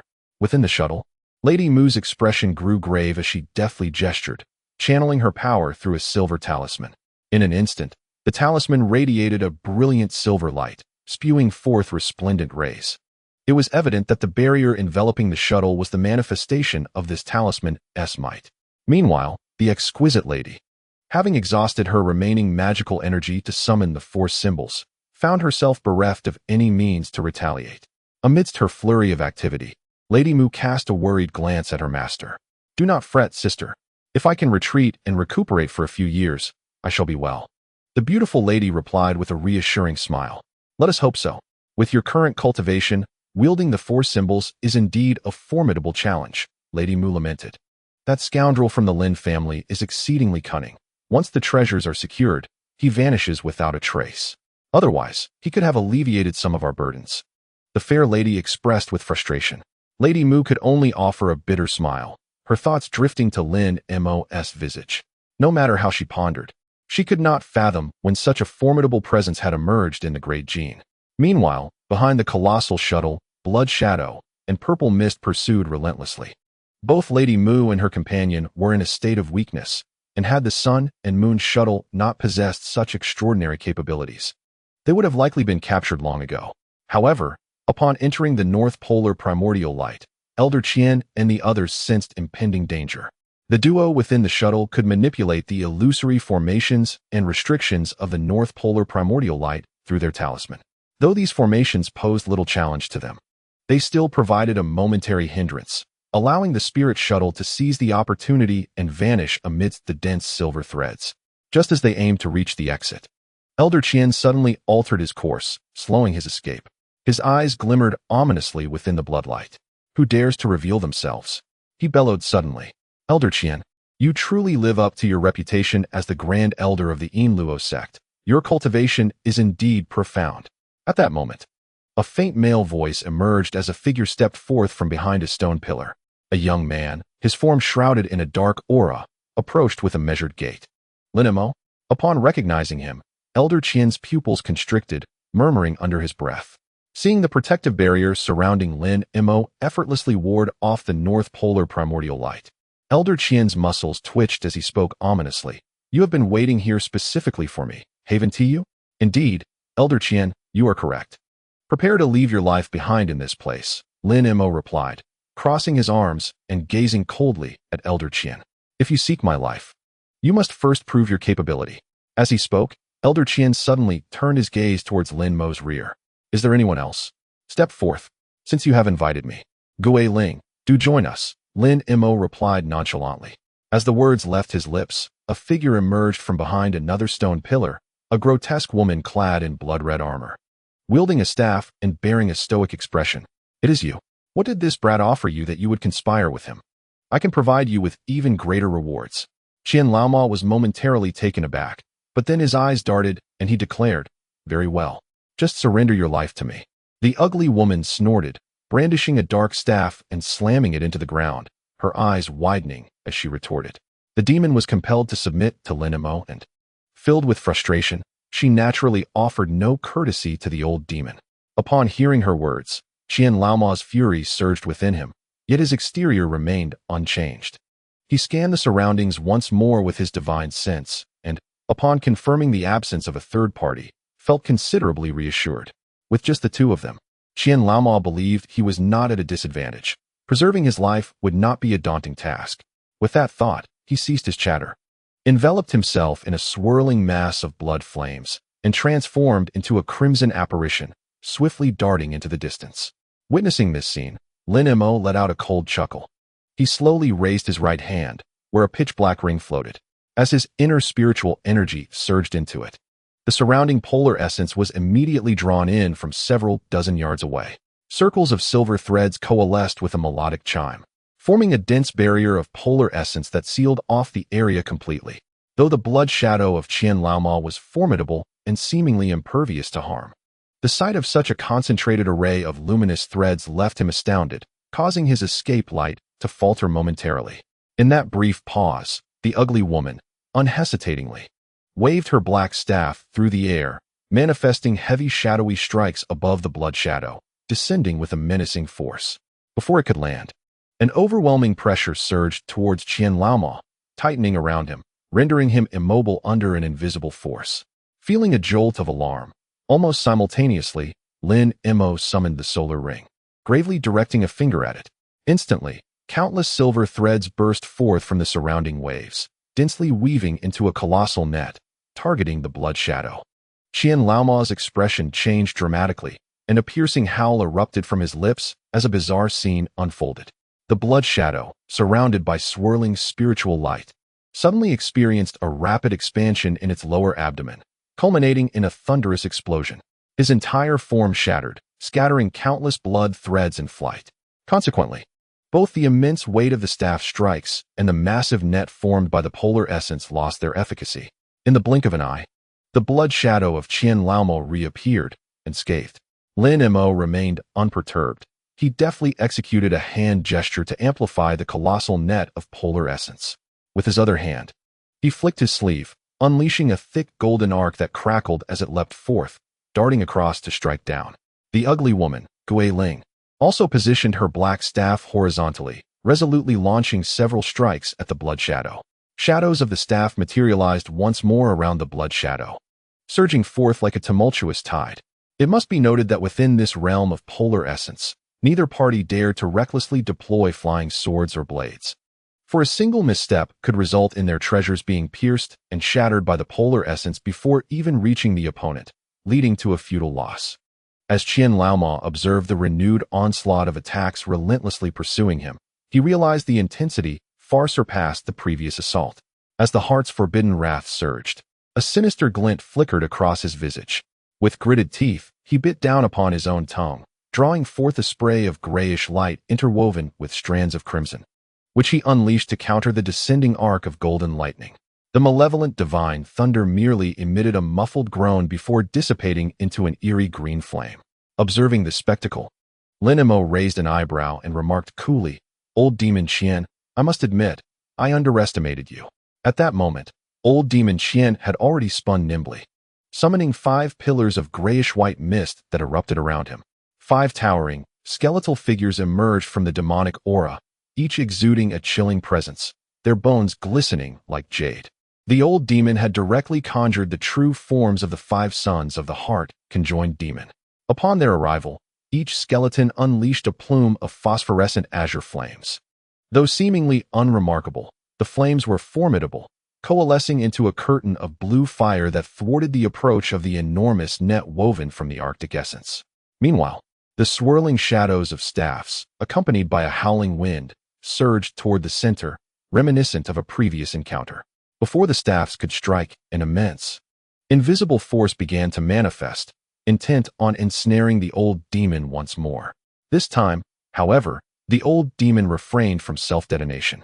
Such a technique, while exceedingly potent, also exacted a significant toll on his magical energy with each instance of bodily disintegration and reformation. Unless absolutely necessary, he was reluctant to resort to such measures. Moreover, having summoned the true forms of the 5 sons, he had formulated a counter-strategy. With a mere flicker of his consciousness, the skeletal figures shifted position, their backs to the old demon.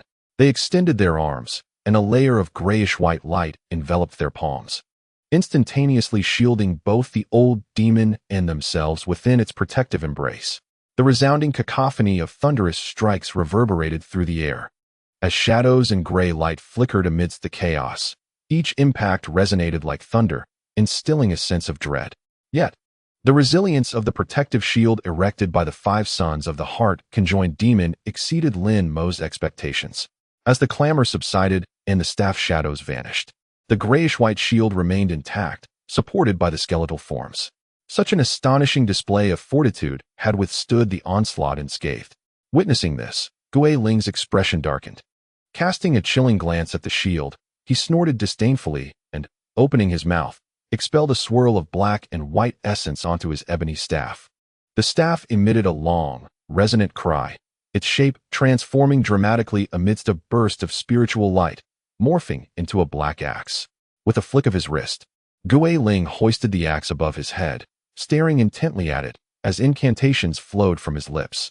The surface of the black axe suddenly radiated a blinding silver light, its brilliance nearly overwhelming. In an instant, the weapon swelled in size, evolving into a colossal silver axe over 10 zhang long. The axe, with a blade as dazzling as a gate's panel and a haft as thick as a human thigh, seemed to shed some form of seal, unleashing a formidable aura of bloodlust that soared into the heavens. Even at such a distance, Lin Mo could distinctly sense the axe's insatiable craving for carnage. This is indeed an unyielding blade of ferocity. At this moment, the grotesque visage of Guiling flashed with a fierce countenance as he clasped his hands, invoking a spell. His form surged, transforming into a towering giant of 8 zhang. Such immense sorcery! It was unexpected that this fiend could wield such formidable power without revealing its true form. It appears that his cultivation has reached the pinnacle of the late Yuaning stage. Witnessing this phenomenon, Lin Mo murmured with a hint of peculiarity. Should he acquire further opportunities, transcending to the Huashan stage would not pose a challenge. Confronting the old demon Qian would indeed be a simple endeavor for Lin Mo. However, having just subdued Guiling, this battle would also serve as a chance to test his abilities. Suddenly, Guiling extended his palm, seizing the silver axe, and cast a glance towards the distant old demon Qian. Without lingering hesitation, he executed a powerful slash through the void. In an instant, the silver crescent axe transformed into a crescent that stretched several zhang long. A resounding buzz echoed ceaselessly from within.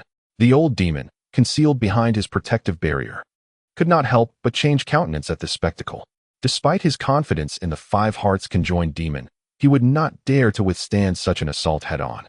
He swiftly manipulated his spell, causing the 5 hearts conjoined demon before him to undergo a dramatic transformation. Suddenly, it lunged towards the center. Amidst the swirling gray light, the 5 skeletal forms fused together, giving rise to an enormous skeleton that rivaled the giant formed by Guiling, appearing before the old demon Qian in a manner that defied belief. At that moment, a crisp crack resonated as the blood-red long knife shattered inch by inch. Just as the brilliant axe light was about to descend, the colossal skeleton of the 5 demons, however, erupted into a bizarre laughter, tilting its neck to unleash a plume of gray mist. Though the mist was but a small fragment, it coalesced with a density akin to a tangible crescent. Striking against it, rather than slicing through, it seemed to plunge into a viscous substance, coming to an involuntary halt. The filth-ridden demonic aura. The five hearts conjoined demon possesses such divine abilities, suggesting that their former selves were likely yuan-ing cultivators. Otherwise, a mere demon forged from the remains of ordinary practitioners would not wield such extraordinary prowess. The giant, transformed from guiling, emitted a resonant hum. What method I employ to forge the conjoined demon is of no concern to a mere aberration like you.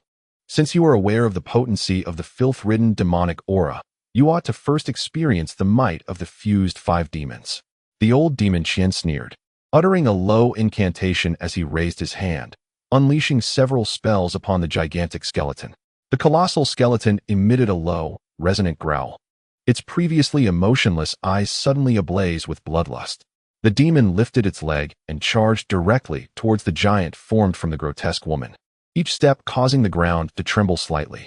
Lin Mo's gaze flickered as he surveyed the immense skeleton, and without a moment's hesitation, he raised his right hand. Deep blue, Qian blue ice flames coalesced before him. With a series of piercing sounds slicing through the air, these Qian blue ice flames merged and condensed. In an instant, they formed a colossal Qian blue ice sword, as thick as a man, radiating a chilling light and exuding extraordinary might.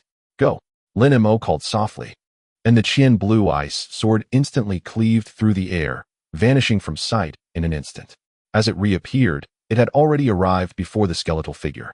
Crack, crack. With each resounding snap, visible fissures manifested upon the skeleton. After sustaining damage, the colossal frame merely swayed slightly, and the grayish-white radiance that flowed over it swiftly mended the gaping holes as if they had never existed. An assault that would be fatal to an ordinary cultivator had no effect whatsoever on this formidable fiend. Observing this scene, Lin Mo furrowed his brow slightly. The five children of the heart demon possessed some cunning. It seemed he must first deal with the elder demon Qian. At that moment, a chilling aura instantly enveloped the five children of the heart demon. A thick layer of ice descended upon it. Chapter 215, Extermination of the Elder Demon Qian. What? The Qian blue ice flame was no ordinary frost. Its surging, biting cold seemed capable of shattering the very soul. Like chains of blue ice, it ensnared the five children of the heart demon entirely. Lin Mo raised an eyebrow, choosing not to obliterate the demon. After all, to Lin Mo, the strength of the five children of the heart demon was comparable to that of a late-stage nascent soul cultivator. When combined, it could reach the pinnacle of the late-stage nascent soul. If utilized wisely, it could be refined into an exceptional blood spirit guardian. Lin Mo would not squander such an opportunity. Simultaneously, Lin Mo glanced at the distant elder demon Qian and activated the ring in his hand. Instantly, silver chains spiraled through the air like venomous serpents, ensnaring the elder demon Qian with unyielding grip. With a slight exertion, they forcefully tore the blood shadow into 7 or 8 pieces. Witnessing this, the elder demon was both astonished and enraged. His tattered form transformed into a swirling blood mist, darting away before coalescing again. In the blink of an eye, numerous silver chains followed closely, relentlessly tearing at the elder demoness form, leaving no time for it to regain its shape. After several attempts, the blood mist noticeably slowed compared to before. Damn it! The elder demon's furious exclamation resonated, revealing his profound rage. Within the Arctic origin light, no matter how swiftly the blood mist coalesced, Lin Mo could rely on the silver chains, birthed from the Arctic origin light, to shred his body apart. There was no escape. Realizing this, the elder demon ceased attempting to regain his form and instead concentrated in the center, coalescing a blood-red orb the size of a fist before him. This orb, a vivid crimson, radiated an eerily strange red glow, exuding a rich scent of blood that surged forth. Clearly, it was no ordinary object, blood demon orb. Lin Mo cast a glance at the elder demon Qian and calmly remarked, "Do you truly believe I fear you?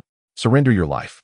At this moment, the elder demon's voice emanated from within the blood demon orb, and tendrils of surging red light coiled around it, racing toward Lin Mo in a fit of rage. Observing the blood demon orb, Lin Mo remained largely unfazed, gently waving his right hand. In an instant, a chilling azure ice flame coalesced, forming a sword of ice, roughly the size of a person, which lunged toward the blood demon orb. The orb, known for its swift evasion, was nonetheless intercepted by the azure sword flame. A thunderous roar resonated through the air, accompanied by a series of piercing sounds. The azure sword flame unleashed a bone-chilling mist that enveloped the blood demon orb entirely. The originally crimson orb transformed into a ghostly blue hue. The old demon had concealed his primordial spirit within the orb, thus, to annihilate him. It was evident that the orb itself must be destroyed. Renowned within the demonic realm, the blood demon orb harbored the primordial spirit, serving as a second corporeal vessel. A rarity among demon cultivators. It was said that to forge such a treasure, one needed to collect the blood essence of over 100 different spiritual beasts and master several unique demonic arts to refine the orb effectively. For most, confronting the blood demon orb would pose a considerable challenge. However, for Lin Mo, it was a trivial task. With the presence of the evil-repelling divine thunder, the obliteration of the primordial spirit concealed within the orb was evidently straightforward. Lin Mo cast a glance at the blood demon orb shrouded in azure ice flame, a faint smile gracing his lips. He then slowly raised his right hand, as golden lightning coiled around it in an instant. Accompanying this was an ear-splitting roar. As the evil-repelling divine thunder enveloped the orb, the crimson flames surrounding it diminished significantly, while a shimmering light behind it obscured clarity. Upon closer inspection, one could discern a diminutive figure moving within. Lin Mo smiled slightly and raised his right hand once more. A dazzling array of golden divine lightning continued to entwine around his hand, swiftly condensing into a bolt the size of a fingernail. With a rumble, the thunderclap erupted, and the near-colorless lightning cleaved through the air, vanishing in an instant. Meanwhile, the blood demon orb in the distance silently ceased to exist. Impossible. This is utterly inconceivable. Even the formidable Sect's heavenly A sword could not achieve such a feat. The incredulous voice of the old demon echoed from within the orb, fragmented with fury. Soon after, the orb emitted a muffled explosion, revealing a primordial infant. This infant was peculiar, enveloped in a faint mist of blood, clutching a diminutive banner while being tightly grasped by 5 skulls that clung to it tenaciously. The skulls, dark as ink, twitched slightly as if siphoning the infant's essence, sending shivers down one's spine. Upon witnessing the complete disappearance of the blood demon orb, the old demon's primordial infant let out a piercing shriek, swiftly enveloping itself with the Yin Luo banner to fend off the surrounding Arctic Yuan light, transforming into a mass of black smoke that shot away. Although the orb was destroyed, preventing the old demon from manifesting his blood shadow form, he could still merge with the 5 children of the demon and attach himself to any one of them. Unfortunately, the 5 children of the heart demon had long been sealed by the azure ice flame, rendering them immobile.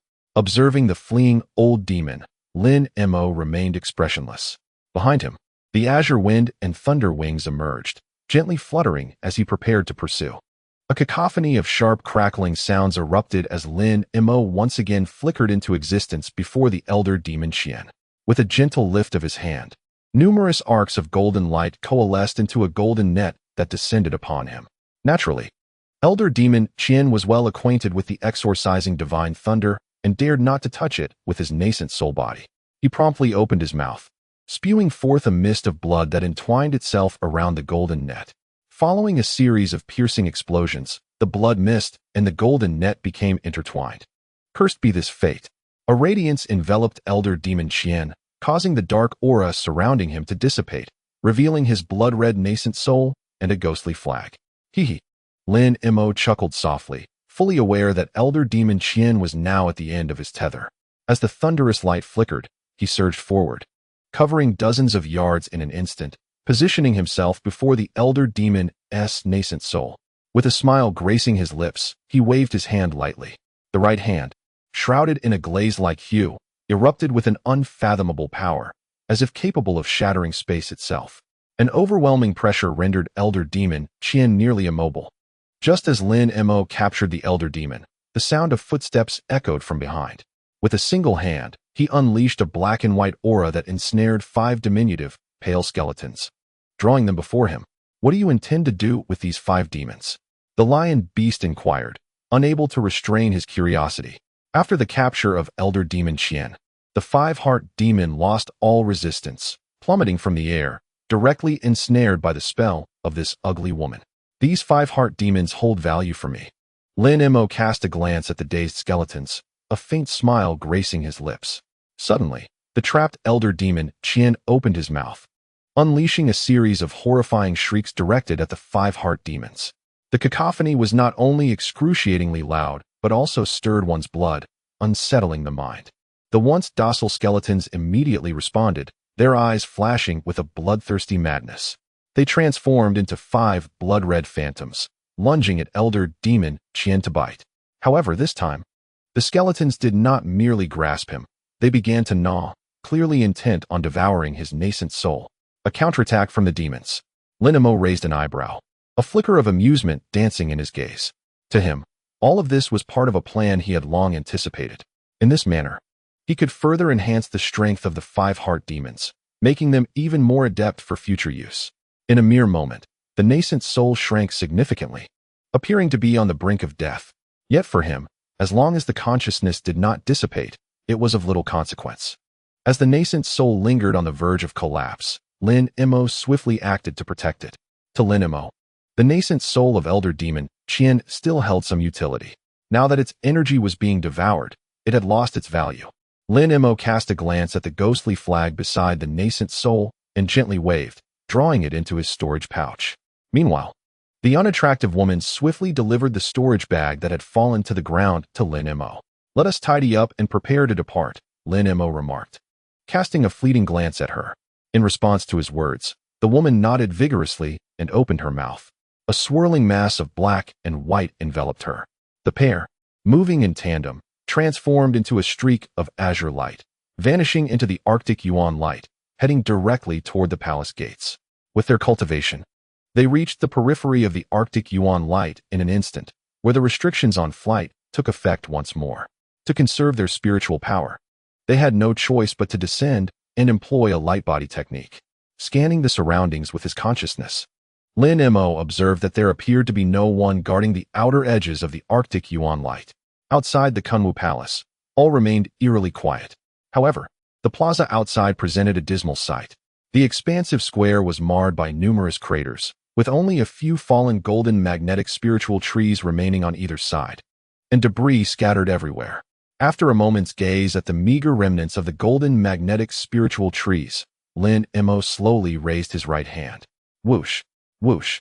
Accompanied by sharp sounds of slicing air, 72 golden magnetic B-cloud swords surged forth from the golden magnetic spiritual trees, transforming into a multitude of golden blades that hovered before him. Compared to before, the power of these swords was significantly amplified, the potency of the golden magnetic radiance having multiplied several times. At that moment, Gue Ling emerged from behind, taken aback by the scene outside.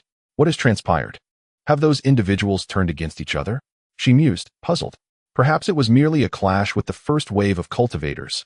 Lin Mo replied calmly, his voice steady. Signs of battle were evident along their path, with sword marks and charred wood visible everywhere. These cultivators had indeed pursued their quarry relentlessly. Suddenly, a vast chasm appeared ahead, prompting Lin Mo to step forward and examine it closely, his brow furrowing in concern. This chasm was undoubtedly the result of a powerful strike from a sword or blade artifact, cleaving the stone steps in two, extending over 100 yards in length and plunging more than 30 yards deep. The sight was truly alarming. Lin Mo knew that even with his mastery of the great sword technique, he could not achieve such a feat clearly. These cultivators were unleashing their true power, employing formidable techniques that surpassed expectations, indicating a far more intense conflict than anticipated. Lin Mo's mind echoed with the soft voice of the silver moon. Perhaps, but what relevance does this hold for me? He conveyed dismissively. With a slight push of his toes against the ground, he floated effortlessly over the chasm, with Ling following closely behind. As soon as their feet touched solid ground, Lin Mo's expression shifted, turning toward a large boulder with a glint of cold light in his eyes. Which fellow Taoist is there? Please reveal yourself, he commanded sternly. A mass of dark energy surged forth from behind the boulder, concealing a figure within. Lin Mo exclaimed in surprise. Yet he would not allow the individual to slip away beneath his nose. After all, it seemed that all cultivators in this mountain were adversaries. There was no need for courtesy. With a thunderous clap, the figure abruptly vanished from sight. In the next moment, as a silver arc materialized, Lin Mo appeared before the swirling black mist, suspended in midair, motionless, with one hand extending forward in an ethereal gesture. With a crackling sound, an enormous hand manifested from thin air, reaching downwards with intent. The nascent soul was taken aback, the black mist around him swelling as he prepared to teleport away. Had he not been severely injured during his previous battle, he would have fled at the first opportunity. However, after having vanquished numerous nascent soul cultivators, Lin Mo had become exceedingly adept at encircling them. As soon as his opponent cast a spell, a hint of derision curled at the corner of Lin Mo's mouth.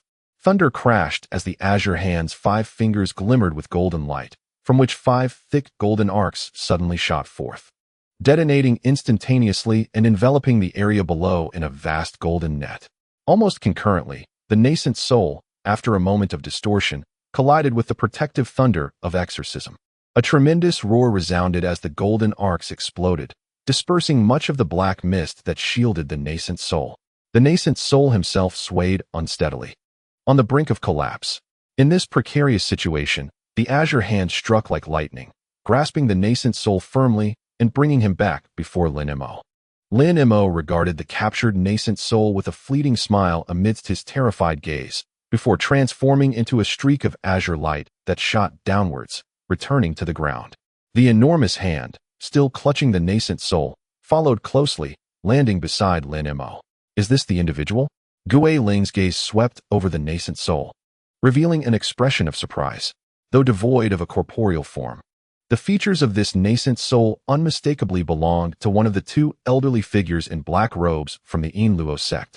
It seemed he had fallen victim to some malevolent force, escaping only as a nascent soul and hiding behind a massive rock. Friend Lin, what are your intentions? I bear you no ill will, and I have had no part in pursuing you. The nascent soul pleaded, his face ashen. Now, there is no need for alarm. My friend, by the way, have you seen the 2 women who exited the hall? Lin Mo inquired, casting a casual glance at the nascent soul. Chapter 216. The Manifestation of Spiritual Treasures. Seeing Lin Mo's amiable demeanor, the nascent soul felt a wave of relief wash over him, cautious not to provoke him further, and quickly responded. Not long after you entered, cultivators from the Yi family suddenly appeared, including a late-stage nascent soul elder. At this moment, a commotion arose from the demon suppression tower, as the colossal edifice sank directly into the mountain's core. As he recounted this, the nascent soul hesitated, recalling Lin Mo's piercing gaze. A chill ran down his spine, prompting him to hastily add, from the demon suppression tower, a radiant light burst forth, accompanied by an astonishing sound of Buddhist chanting, so resounding that we could hear it clearly from here. Moreover, he paused momentarily, his voice trembling as he continued. I cannot say for certain if it pertains to the heavenly spiritual treasure, but the phenomenon is undoubtedly not that of an ordinary artifact. At this juncture, Gui Ling exclaimed in astonishment, unable to restrain herself from asking, is this truly the case? I cannot confirm whether it is the heavenly spiritual treasure, but the spectacle is beyond the realm of ordinary treasures, the nascent soul replied, filled with trepidation. As Su, the Taoist friend, and the elder of the Yi family, along with other late-stage cultivators, departed without hesitation, it seemed implausible that they were deceiving us. The celestial treasure. Lin Mo raised an eyebrow, a glimmer of brilliance flashing in his eyes, before he turned to gaze toward the distant demon tower. Upon the summit of the mountain, a significant portion was conspicuously missing. Master, shall we proceed to investigate? Suddenly, an inexplicable feeling washed over Lin Mo as he stepped out of the hall. It felt as though something was summoning him from the direction of the demon tower, something that seemed eerily familiar and linked to his lost memories. At that moment, the voice of Silver Moon resonated within Lin Mo's mind. Lin Mo raised an eyebrow, casting a glance at Silver Moon, and responded, something is calling you? Indeed. Silver Moon nodded vigorously, a resolute expression adorning her face. However, I have a nagging feeling that if we miss this opportunity, we may never regain my memories. As she spoke, a rare hint of pleading emerged in her demeanor. Upon witnessing Silver Moon's earnestness, Lin Mo couldn't help but chuckle lightly, his expression relaxing. As fate would have it, I too am determined to acquire that celestial treasure, so let us venture forth together. Upon hearing this, Silver Moon's face lit up with joy as she quickly expressed her gratitude. Thank you, Master, for your understanding. Gui Ling, accompany me. Lin Mo glanced at Gui Ling beside him and smiled slightly. With the celestial treasure manifesting, why not join the fray? Gui Ling, the rather unattractive figure, bowed humbly, her demeanor submissive. I shall heed all your commands, master. The Yuan Ying, sensing Lin Mo's imminent departure, felt a flutter of anxiety and quickly pleaded for mercy. Lin Mo cast a cold glance at Yuan Ying, a chilling glint in his eyes. Haha. Accompanied by a light chuckle, Lin Mo parted his lips, unleashing a formidable golden arc of lightning that crashed down upon Yuan Ying. With a shrill scream, Yuan Ying disintegrated amidst the golden radiance, leaving behind only a pale green soul banner, the Yin Luo banner. Well versed in the narrative, Lin Mo knew that there were a total of 18 such banners, forming a complete set. Once gathered, their power would rival that of even some counterfeit celestial treasures. The Yin Luo sect possessed numerous treasures that Lin Mo had coveted for some time, and he certainly would not let this opportunity slip away. Thus, acquiring all 18 Yin Luo banners was imperative. The stone steps were flanked by ancient seals left by previous cultivators. Otherwise, a shortcut could have hastened their arrival at the Demon Tower. This time, Lin Mo disregarded the traces of battle along the path, and before long, he returned to the White Jade Plaza, stepping once more onto the stairway leading to the Demon Tower. As he advanced a considerable distance, he encountered a chaotic scene ahead. With craters and rubble strewn about, Lin Mo intended to pass swiftly without a second thought, when Gui Ling suddenly gasped and pointed toward a certain direction. Lin Mo, taken aback, had not sensed anything amiss. Following her gaze, he too discerned the unusual circumstances. Amidst a pile of inconspicuous debris, a small segment of a pallid object emerged. Though only a fraction was visible, it was unmistakably the skeletal arm of a long-deceased being. With a careless sweep of his robe, a gust of azure energy surged forth, clearing the rubble as if it had never existed, unveiling a skeleton prostrate upon the ground. Lin Mo's expression shifted. The adornments and hairpiece upon the bones were chillingly familiar. It was undoubtedly that of the affluent elder from the Nine Nether sect. Clutched tightly in one bony hand was a shattered purple ethereal orb, its essence irrevocably lost. Lin Mo remained silent, his gaze flickering as he observed the scene. It was astonishing that after painstakingly concocting the nurturing infant elixir, this individual had met his demise in such a place. The path of cultivation was indeed fraught with uncertainty. With a serene countenance, Lin Mo shook his head slightly. He harbored no sentiments for the wealthy elder, yet the abruptness of death made him ponder the capriciousness of fate. After a considerable pause, he sighed softly, his heart entangled in complex emotions. Just recently, they had traversed this path together, and now, inexplicably, he had perished here, evoking a peculiar sense of reflection within Lin Mo. Do you recognize this individual? His demise appears rather peculiar, Guiling remarked, observing a strange, narrow scar on the back of the skeleton. It seems he has only just passed, yet his flesh has been eerily stripped away, and there are no signs of his nascent soul having escaped. It appears even his essence did not manage to flee. Let us proceed, Lin Mo replied, disinterested in the tragic fate of the elder, and waved his hand dismissively. At his words, Guiling felt a chill run through him, his grotesque visage contorting momentarily before he followed with a cold chuckle. As they ascended further, Lin Mo and Guiling encountered no more anomalies, ultimately arriving at the end of the stone steps. To call it an end, however, would be misleading, for the staircase vanished into thin air behind them. Before them loomed a steep cliff, the surrounding peaks having seemingly vanished as if sculpted by divine hands. Lin Mo gazed upwards at the distant heights, and then peered down into the unfathomable abyss below, stroking his chin in contemplation. It appeared that others had descended. The demon suppression tower had indeed collapsed, leaving one to wonder what lay beneath. Although Guiling had heard tales of such phenomena, the sight before him still elicited astonishment. The descent felt ethereal, as if one were plummeting into the unknown. They fell for what seemed like an eternity, yet the bottom remained elusive. Lin Mo maintained a calm demeanor, waving his sleeve.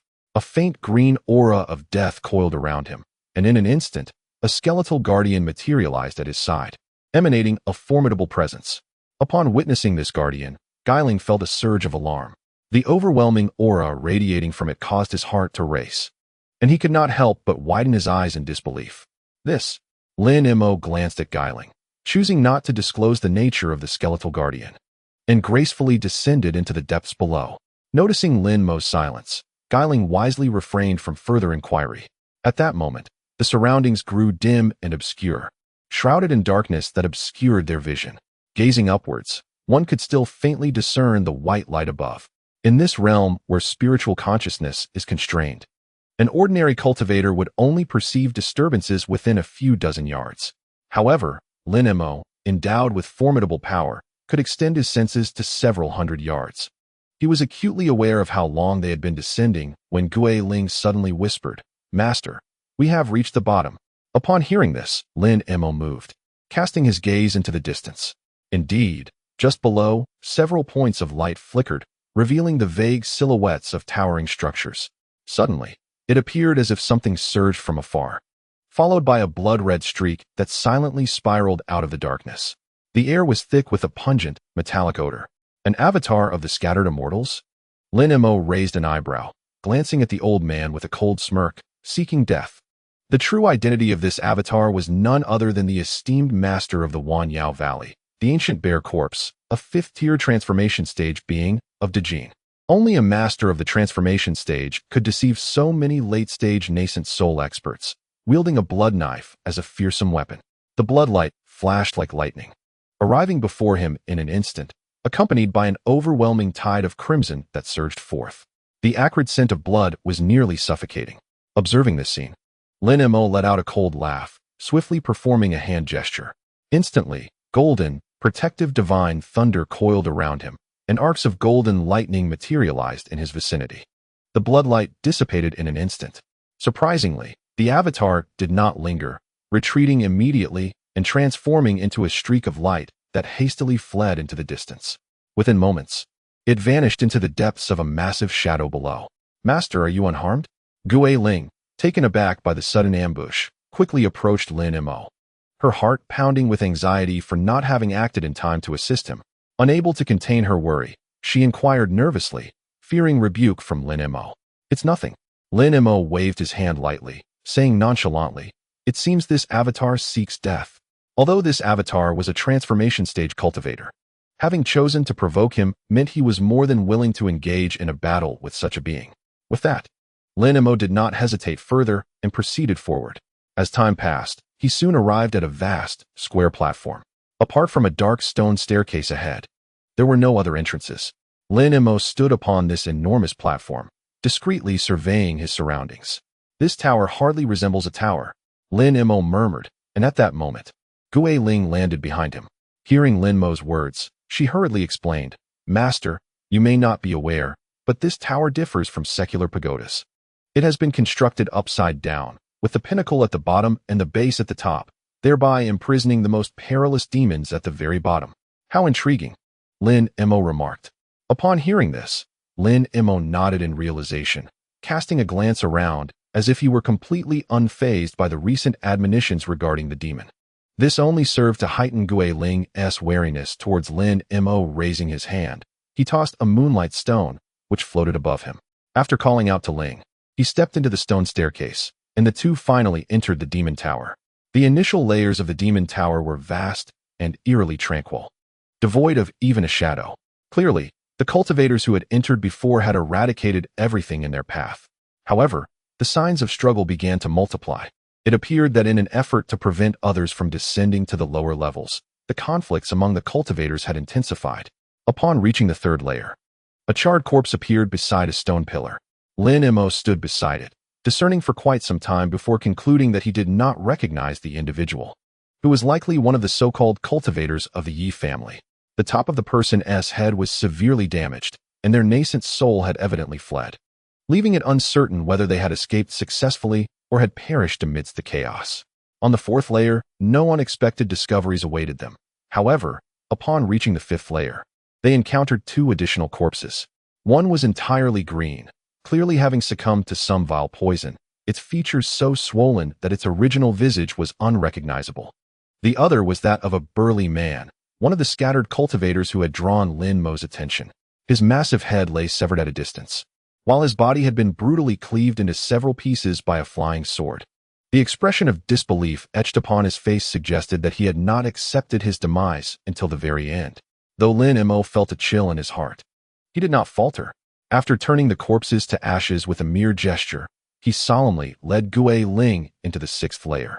To his astonishment, he encountered a living being, a woman clad in palace attire, encased within a massive block of ice. It was none other than Bai Yaoi. The woman, her hands forming intricate seals, cradled a crystal-clear flying sword, her eyes gently closed. Were it not for the faint spiritual energy emanating from her, Lin Mo might have believed she had perished, given her pallid complexion. He did not hasten to free her, but first scanned the entire layer with his consciousness. Upon confirming the absence of any other entities, he raised one hand and gently pressed against the enormous ice. With a soft hiss, a layer of purple flames enveloped his palm, swiftly absorbing the chill from the ice. In an instant, the massive block of ice began to shrink dramatically. Moments later, Bai Yaoi was finally liberated from her icy prison. As the last remnants of frost dissipated from her form, she blinked her eyes open, revealing Lin Mo standing before her. Her initially tense expression relaxed upon recognizing him. "Oh, it is you, Brother Lin. I thought you were someone else," she said, offering a faint smile that belied her evident exhaustion. "If I recall correctly, you cultivate an ice attribute technique. Did you encase yourself in ice just now?" Lin Mo remarked with a playful inquiry as he surveyed Bai Yaoi. "I have indeed suffered grievous injuries. In a desperate bid for survival, I was compelled to release the frigid aura from my life-bound sword, which allowed me to narrowly escape calamity." At this juncture, Bai Yaoi turned her gaze towards Lin Mo, expressing her heartfelt gratitude. "Thank you, fellow Taoist Lin, for saving my life. This marks the second time you have come to my rescue." Chapter 217. The Eight Spirit Ruler. Not at all. It was merely a gesture. Lin Mo replied nonchalantly, waving his hand dismissively. "But what brings you to this place?" According to Lin Mo's deductions, given the alterations he had made to the storyline, she should not have been present here. "After parting ways with Brother Fu, I unexpectedly stumbled upon a secret chamber in Kunwa Mountain and obtained some modest benefits.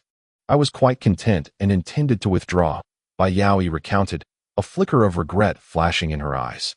"However, I never anticipated that a bizarre celestial phenomenon would suddenly arise near the demon suppression tower. Admittedly, my own greed led me to foolishly venture over to witness the spectacle. Ultimately, I encountered several formidable beings, and despite my growing desire to retreat, my insufficient strength led me to be ensnared." At this point, Bai Yaoyi's gaze fell uneasily upon the unsightly woman beside Lin Mo, revealing a hint of trepidation.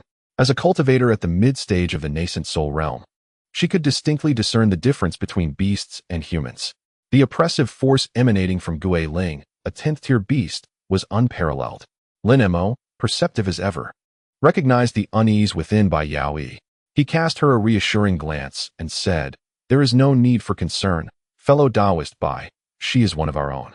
Upon hearing Lin Mo's words, Gui Ling nodded understandingly and slowly positioned herself respectfully behind him. Witnessing this scene, Bai Yaoyi's eyes widened in disbelief. A 10th-tier beast, exhibiting such obedience and standing behind Lin Mo, was truly astonishing. "By the way, Brother Lin, during your journey here, did you encounter Brother Fu?"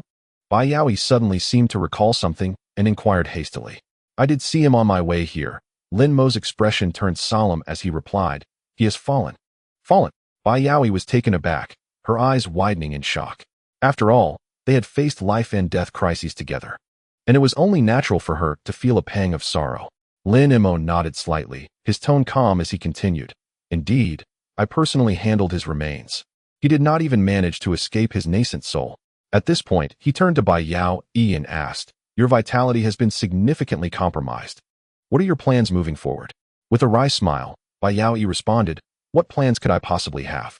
Regardless of the treasures that may lie here, I shall no longer indulge in fantasies. I intend to depart from this place immediately and await the reopening of the fissure." Lin Mo nodded thoughtfully and replied, "That is for the best. We shall part ways here." Naturally, he was reluctant to abandon the transcendent treasures of this location. "Since you are so confident, I shall not impose any further. Do take care," Bai Yaoi said gravely, and with a slight bow of her hands, she expressed her sincerity. With a swift motion, he darted towards the entrance. Gui Ling followed closely behind Lin Mo, casting a lingering glance at Bai Yaoyi's silhouette, letting out a soft sigh. From that moment on, their journey became notably smoother. They soon arrived at the 7th level, the very site where the fierce battle between the demon and the malevolent spirits had once occurred. Now, it lay desolate, devoid of any presence. Lin Mo and Gui Ling effortlessly located the stone chamber leading to the 8th level. Before them stood 2 small teleportation arrays, one black and one white. Curiously, both arrays emanated a faint aura of familiarity, though the white one appeared to possess greater strength. At that moment, the silvery moon beside them slowly responded. Lin Mo smiled slightly, choosing not to elaborate further. With a flicker of his form, he transformed into an ethereal shadow and swiftly entered the white teleportation array. Gui Ling, observing Lin Mo's action, followed suit without hesitation. He formed intricate hand seals and stepped into the array. A flash of spiritual light enveloped them, and they vanished within the white radiance. Upon their arrival at the 8th level, Gui Ling immediately summoned the Yuan Gang shield, whereas Lin Mo refrained from deploying any defensive artifacts. With his hands clasped behind him, he gazed coldly into the distance. As the thunderous roars reverberated around them, the disorienting sensation faded away. Lin Mo surveyed his surroundings, momentarily taken aback by the sheer chaos before him. The sky was filled with flying swords and artifacts, spiritual energies erupting in brilliant displays. A hasty glance revealed numerous figures. Among them the lion-like beast, the Sun Clan practitioners, and the 2 women from the Transformation Sect. Additionally, several unfamiliar faces emerged, unmistakably the Yi Clan cultivators. However, the whereabouts of Gu Tianhao and his companions remained a mystery. It was uncertain whether they had been vanquished along the way or had yet to arrive. At that moment, the cultivators were not engaged in combat. Instead, they encircled the palace. Nearby, an enormous formation sprawled, accompanied by dozens of altars. Each altar bore towering white jade statues, clad in golden armor, wielding massive golden blades, which astonishingly had come to life. They unleashed waves of golden light in conjunction with the formation's restrictions, standing in defiance against the cultivators. Yet, the gazes of these practitioners were not fixated on the stone automatons, but remained fixed on the palace not far away. Floating 10 feet above the palace was a uniquely crafted emerald, radiating a soft green luminescence, measuring half a foot in length. It possessed an ancient design and spun languidly in the air. Were it merely an ordinary artifact, it would hardly attract such attention from so many cultivators. The crucial detail was that with each rotation of the wooden, an array of ethereal silver lotuses materialized nearby, drifting gracefully as if they were real. Among these lotuses, 8 spectral beasts of varying sizes flickered into view, emitting melodious sounds as if reverently honoring the horned beast, the 8-horned deer, and the golden-scaled serpent. Gui Ling, witnessing this scene, could not help but inhale sharply, captivated by the ethereal figures before him. Unexpectedly, the renowned ancient beast, the 8th spirit ruler, was not brought to the spirit realm by the 3 elders of Kunwu. The Guiling beside him murmured in astonishment. The 8th spirit ruler is indeed one of the celestial treasures. However, its usage was rather infrequent in ancient times, thus its fame remained obscure. Yet Lin Mo understood that this celestial treasure was left in the human realm to suppress the dream of the bell, requiring Buddhist light to activate it. Strangely, he mused. Although I was previously unfamiliar with this treasure, detailed information about it suddenly surfaced in my mind. Moreover, it seems that something within that palace is beckoning me. Inu appeared to be in a daze, becoming somewhat incoherent. No, it is not merely an object. The notion of an intimate person calling out is also inaccurate. It is my other half that resides within. No sooner had the words left his mouth than the nearby lion-like beast emitted a low growl, its menacing intent unmistakable. Do you have a way to make it submit? Lin Mo glanced at Guiling. I can only devise a plan.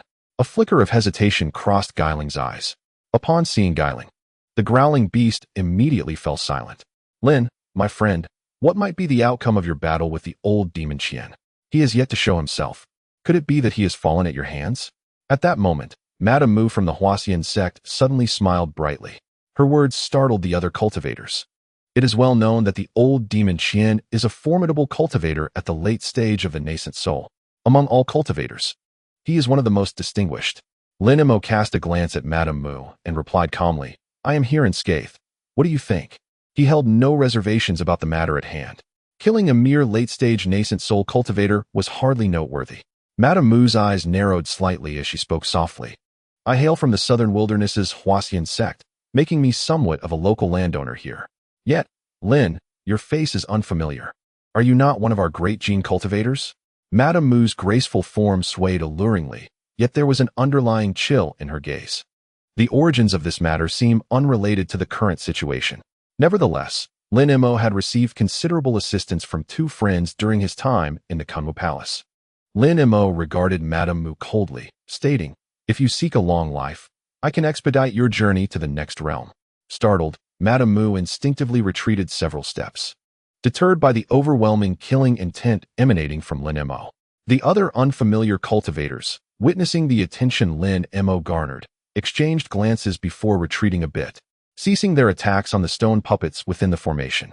One late-stage nascent soul scholar in white robes, with a flicker of insight, discreetly transmitted to Lin Mo, "Esteemed friend, it appears you have some grievances with the others here. I am the eldest elder of the Yi family, overseeing the royal lineage of Great Jin. Would you be interested in an alliance with the Yi family? We only seek the 8th spirit ruler. All other treasures within the palace shall belong to you. What say you?" Lin Mo, upon hearing this, was momentarily taken aback, yet his expression remained inscrutable, and he offered no response. "Do not mistake our Yi family for being excessively greedy. Even if you, my friend, manage to seize such a precious treasure by sheer luck, your frailty renders it impossible for you to safeguard it for long." Upon witnessing Lin Mo's remarkable cultivation and his ability to command a level 10 beast, the scholar felt a strong inclination to win him over. Lin Mo cast a cold glance at the white-clad scholar, remaining silent. "What a jest! The celestial treasures here and the riches within the treasury are all mine. As the foremost family in the Great Jin, why would you require assistance from an outsider like myself?"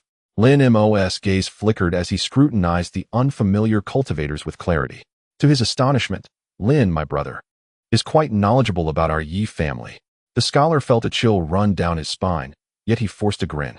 "Indeed, if the palace is devoid of riches, would I not have labored in vain and alienated others entirely?"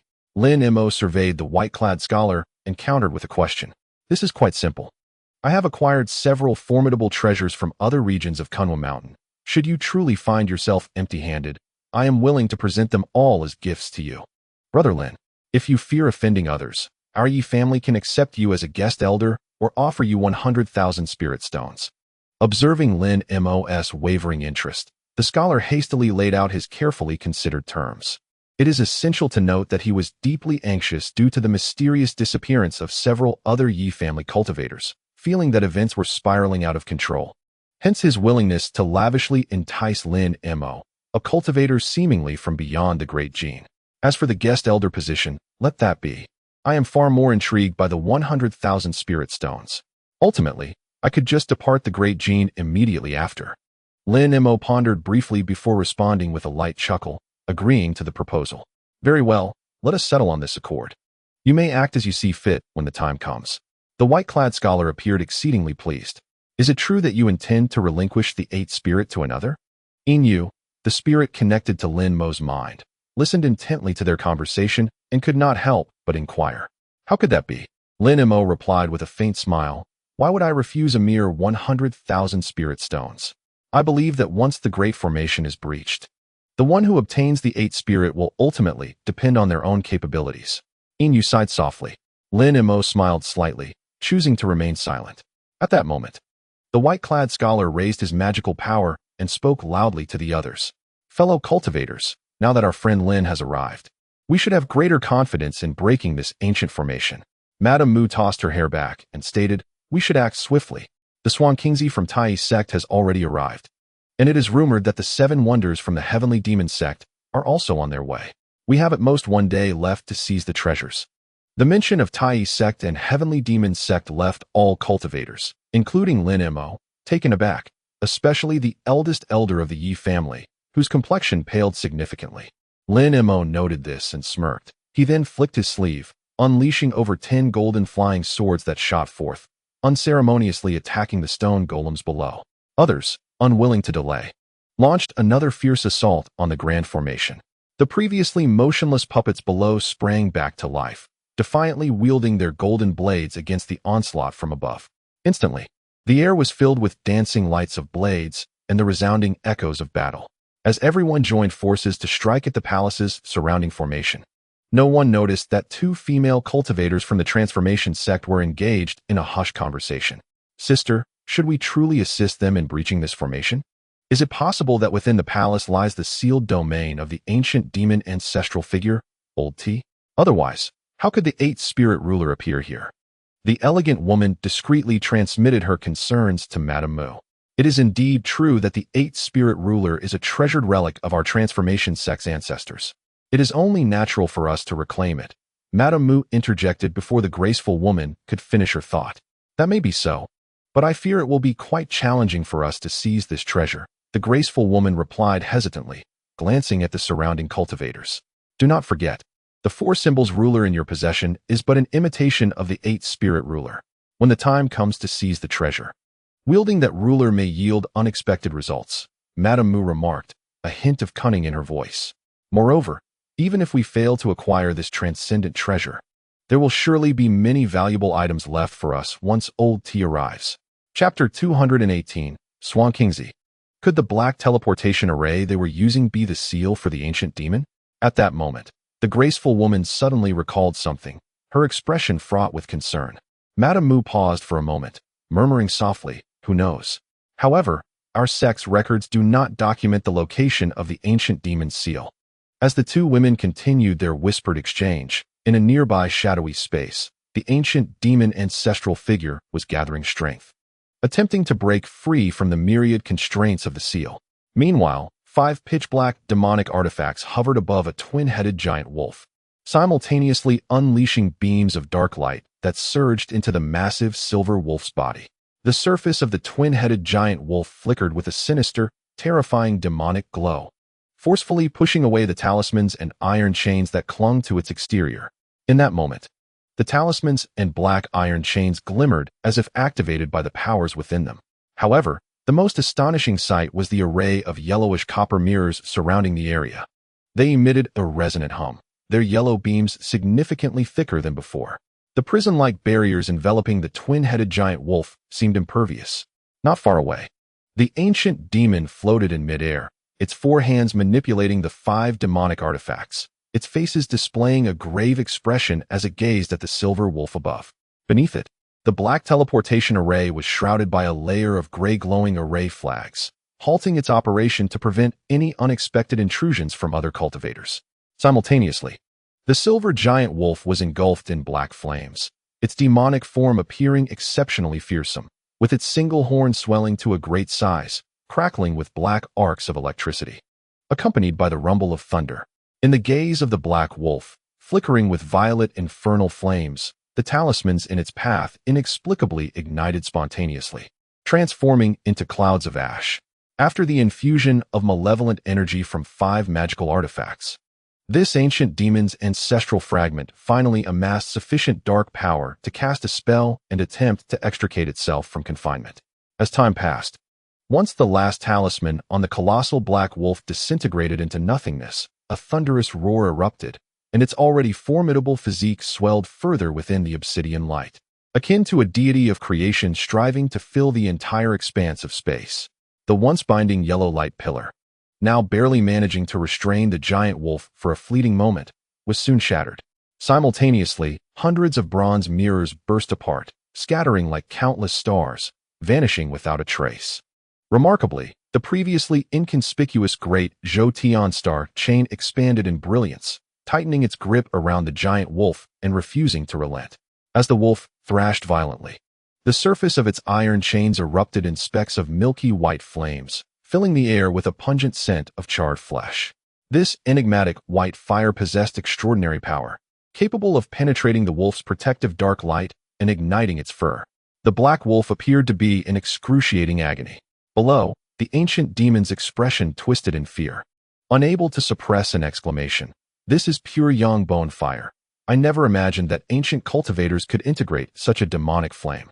At that moment, the black wolf suddenly shook its immense head, and with a tremendous roar, a sphere of lightning erupted from the black arcs upon its horns, soaring into the air before exploding with a resounding crash. Countless black arcs descended from the sky, relentlessly striking the dark chains. In an instant, the black and white arcs intertwined, resembling 2 serpents locked in a fierce struggle, creating a scene of eerie spectacle. Yet, despite this, the black wolf refused to relent. its eyes ablaze with surging violet flames. Accompanying this was a series of low, resonant incantations as a wave of black light surged outward, engulfing everything in its path and sweeping away the myriad of unknown restrictions with astonishing force. Observing this spectacle, the ancient demon's face lit up with joy.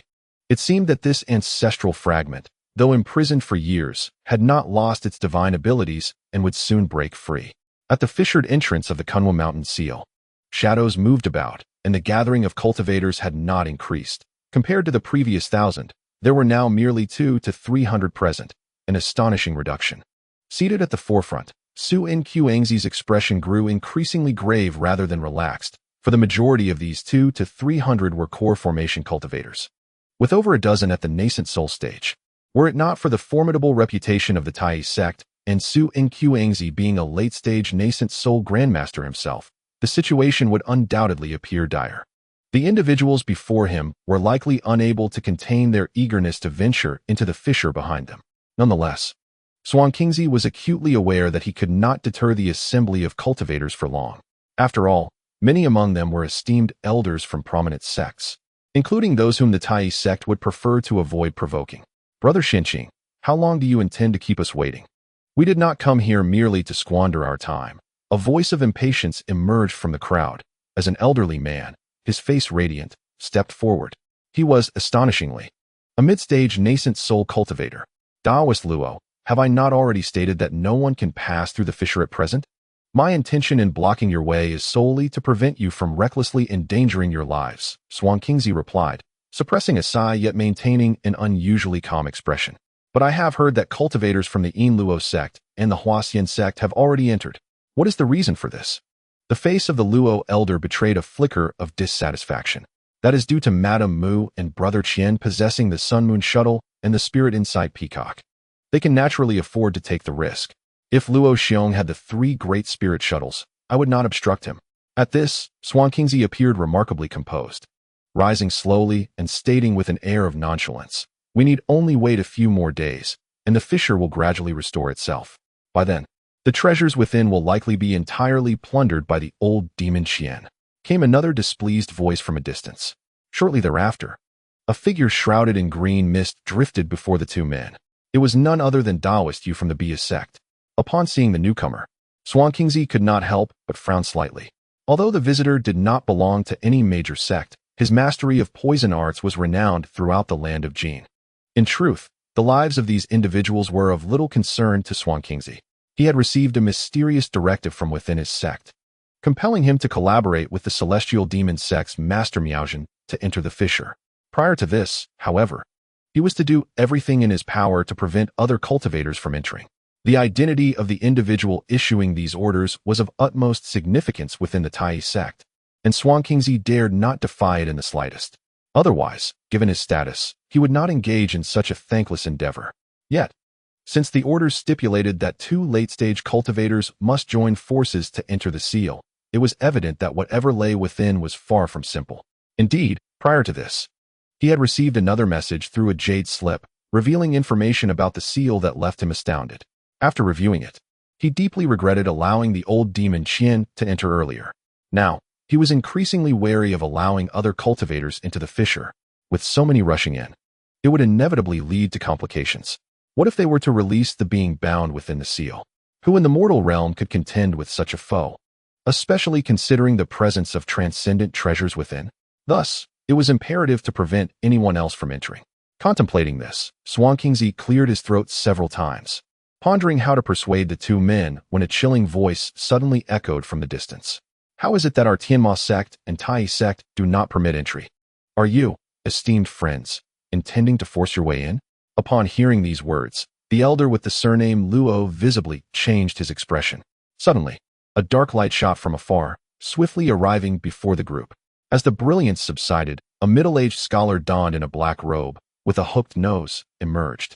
The moment he appeared, his gaze swept over the elder Luo and the cultivator shrouded in green mist, his countenance marked by a fierce and ominous demeanor. 7th Meow. The elder Luo instantly recognized the scholar and couldn't help but inhale sharply. This was not merely due to the fact that this seventh Miao possessed formidable powers that surpassed those of Xuanqingzi. Rather, it was his reputation as a ruthless enforcer of the Tianma sect that instilled fear, for he was a renowned figure in the demonic path of the Great Jin. Even an intermediate Yuanian cultivator like Elder Luo would not dare to provoke him. Seventh Miao, my friend, has spoken. Since both your sect and Tai sect are so solemn, it appears that the current rift indeed harbors some peril. A few days of delay for this old man poses no issue. Elder Luo chuckled lightly and retreated back into the crowd. The cultivator cloaked in green mist also silently turned and departed. However, the surrounding cultivators were stirred by the sight of the two foremost sects joining forces. Even the most oblivious among them understood the gravity of the matter. Otherwise, how could such a show of strength arise from the two major sects? Yet, faced with the overwhelming alliance of the two sects, the scattered cultivators and those from smaller sects could only harbor their indignation in silence. The cultivators from slightly larger sects were similarly reluctant to take the lead in this precarious situation. At that moment, several more cultivators from the Tianma sect flew in from the distance, all of whom were Yuaniing stage demons. Upon their arrival, they swiftly produced formation flags, and in the blink of an eye, they established a grand array. Thick white mist instantly enveloped the entrance, concealing it entirely. Xuanqingzi and Seventh Miao, along with the others, turned and entered the formation, disappearing from sight. This sudden turn of events left the nearby cultivators from smaller sects in stunned silence, exchanging bewildered glances. Within the array, Xuanqingzi took a brief breath and suddenly smiled at Seventh Miao. Brother Miao, you arrived much sooner than I anticipated. Fortunately, for otherwise, I would have struggled to manage those fellow cultivators. Only someone of your esteemed reputation can instill such awe in them. Seventh Miao replied ominously. Though the Tongtian spirit treasure is indeed exceptionally rare, releasing the ancient demon ancestor-s incarnation would be a regrettable endeavor. The Qin old demon has been inside for quite some time now. He may have already located the sealing site. Xuanqingzi sighed. The Qin old demon is not a fool. He would not engage in actions that harm others while benefiting himself. Seventh Miao shook his head. Moreover, the seals of ancient cultivators are not so easily undone. He continued slowly. Additionally, I have brought 5 demon sealing rings, which are sufficient to re-imprison it. The demon sealing rings are ancient artifacts passed down from the spirit realm, specifically designed to confine demons. Upon hearing the name of this artifact, Xuanqingzi's eyes suddenly brightened. Indeed, this is precisely the treasure brought by the practitioners of the spirit realm to combat the high-level ancient demons during the invasion of the ancient demon realm. The Master of Seven Wonders let out a cold laugh, exuding confidence. This is splendid. I was initially concerned about the risks of this expedition, but it seems that you, my friend, have prepared so thoroughly, even procuring such an ancient artifact. Xuanqingzi's expression relaxed slightly. This was delivered by one of our own sect. Yet, what about your esteemed Tai Chi sect? Hasn't your representative provided you with any treasures to confront the adversary? The scholar shot a sidelong glance at the old Taoist, displaying an expression of skepticism.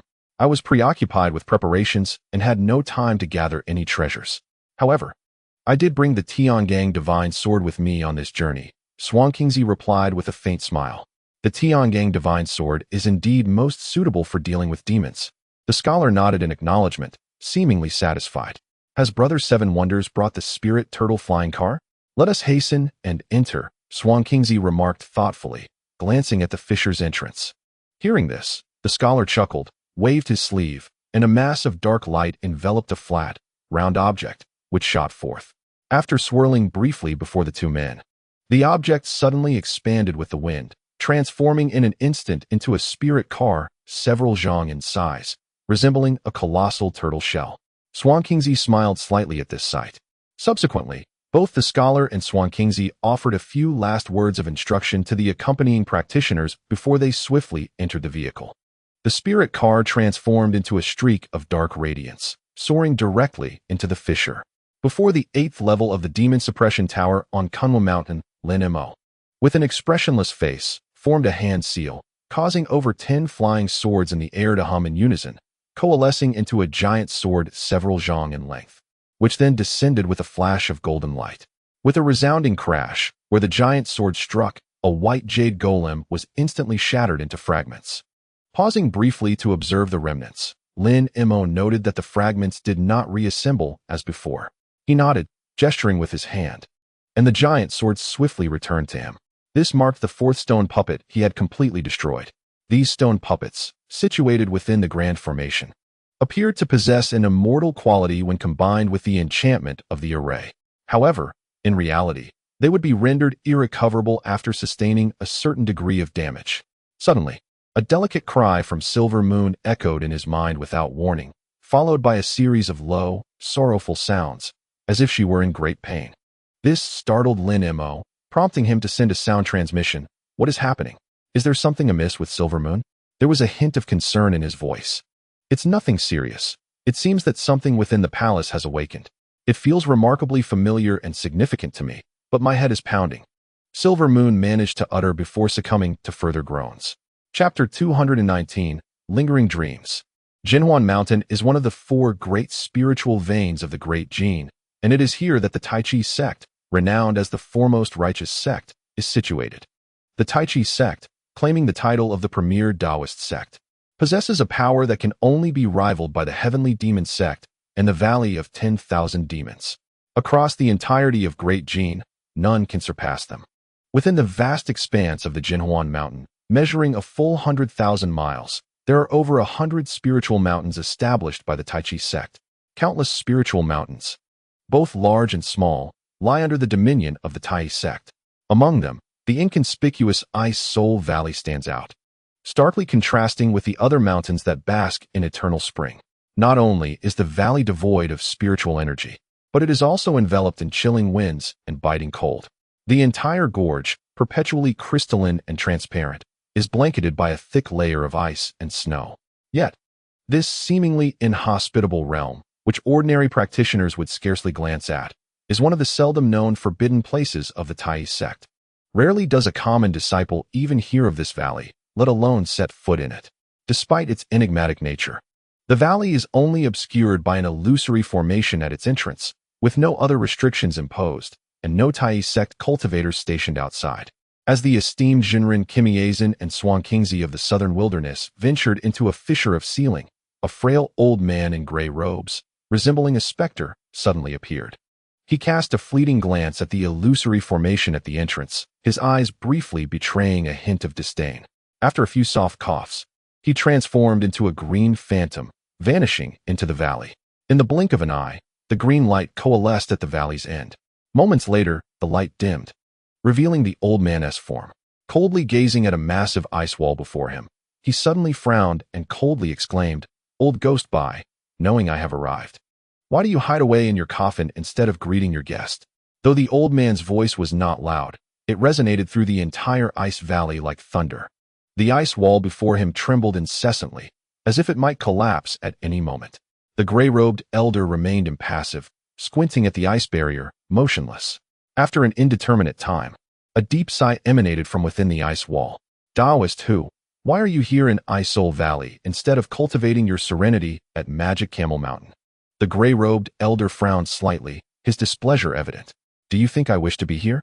It is all due to the matter concerning Kunwa Mountain." The ice wall's voice, devoid of emotion, retorted, "Hasn't this matter already been entrusted to your disciples? If it were so simple, why would I travel from Magic Camel Mountain?" The gray-robed elder's expression darkened as he replied ominously, "Do you not know that something has transpired at Kunwa Mountain? It involves the old ghost." The presence within the ice wall expressed surprise and could not help but exclaim, "His powers surpass those of us ancient ones." I am skeptical as well. Yet this was conveyed by Wind Old Ghost himself through a message. Upon entering Kunwa Mountain, his primordial spirit pearl dimmed. If he is not grievously wounded, then he has been subjected to a restriction. At this point, the gray-robed elder continued, "Ironically, Wind Old Ghost himself is now in trouble, and he hopes we will make a trip, promising us 2 blood chi pills as compensation afterward." Blood chi pills? Upon hearing this, the presence in the ice wall expressed mild astonishment and retorted, "Wind Old Ghost is indeed generous. With these pills, our lifespans could be extended by several decades." The man within the ice wall fell silent, not responding immediately. After what felt like an eternity, he slowly transmitted his voice, "Very well. You may go. I shall not involve myself in this matter." The man's reply, which left the gray-robed elder somewhat taken aback, was that even the blood chi pill could not sway him. I desire the blood chi pill, yet I fear that this venture may yield more losses than gains, he responded coldly. What do you mean by that? If that monstrous entity truly breaks free, do you and I not have the strength to confront it together? The elder scoffed. It is not fear of him. After years of confinement, coupled with the changes in the spiritual energies of heaven and earth, his powers would not surpass ours by much, the man replied. Then why not proceed? Upon hearing this, the gray-robed elder furrowed his brow, evidently perplexed. 3 years ago, I consumed a fire essence date. Otherwise, I would accompany you without hesitation. At present, I am leveraging this spiritual object to force a breakthrough in my cultivation bottleneck. Although the hope is slim, I do not wish to suffer significant losses for trivial gains, the man sighed, responding slowly. The fire essence date? You actually obtained such a spiritual object. Did you consume it raw? The gray-robed elder's expression changed dramatically. Of course, only in this manner can the fiery essence within the date be fully harnessed. The man replied with an emotionless tone. You truly did that? Do you not realize that without refining it into a pill, the overwhelming fiery essence could ignite your own magical power? The elder's eyes sparkled with intensity as he spoke. You need not call me brother. I am well aware of the dangers involved. However, if I do not take the risk, am I to resign myself to a life of eternal confinement within this icy wall, or become like those old specters, possessing formidable powers, yet masquerading as jesters among lower-tier cultivators, terrified of exhausting their magic and losing their lives? The white-clad man spoke with a tone of mockery. You are somewhat extreme in your assertions, brother Bai. Their actions are also aimed at discovering the reverse spiritual pathways that the cultivators of your utilized when they descended, hoping to ascend to the spirit realm without the need to reach the later stages of divine transformation. After all, it stands to reason that if the upper realm's cultivators can suppress their powers to descend into our mortal realm, we too might use this pathway to temporarily enhance our powers and enter the spirit realm, the gray-robed elder explained. If such a path existed, we would have already found leads. There would be no need for us to search further. Most likely, this reverse spiritual pathway does not exist at all. The man in the icy wall remarked dismissively. Perhaps, but regardless, it still represents a glimmer of hope for our ascension to the spirit realm. The elder's face bore a look of resignation. It is certainly better than waiting idly for our demise. At this point, silence enveloped the icy wall. The gray-robed elder's expression darkened. After a moment's hesitation, he declared, for the sake of these 2 chi pills, I shall take the risk. With 100 years of extended lifespan, it will sufficiently compensate for the loss of my essence on this journey. With that, the figure before him shimmered and transformed into a green arc of light, vanishing from sight. Within Kunwa Mountain, Lin Mo gazed at the distant palace, which appeared largely unchanged from before. However, judging by Yin Yu's words, it was clear that Ling Long was on the verge of breaking free. An astonishing spiritual pressure suddenly erupted from the palace, soaring into the sky. Immediately following was a piercing roar, accompanied by a pale yellow beam of light that surged skyward, transforming into a colossal yellow hand aimed at the 8th spirit ruler. The scene before them left the numerous cultivators within the palace in a state of shock. Simultaneously, a delicate giggle resonated from within the palace. Suddenly, the space near the 8th spirit ruler began to ripple, and a phantom materialized in midair. The moment this figure appeared, their crimson lips parted, releasing a beam of light akin to an arm. It flashed past like a clap of thunder. Instantly, the enormous yellow hand was pierced through, followed by a chilling scream as the hand vanished. A figure enveloped in yellow light emerged, panic-stricken, fleeing into the distance. The specter then smiled mischievously and darted away, covering a distance of 10 zhang in an instant. 7th uncle, a Taoist nun from the Yi family, upon recognizing the figure, could hardly contain her disbelief.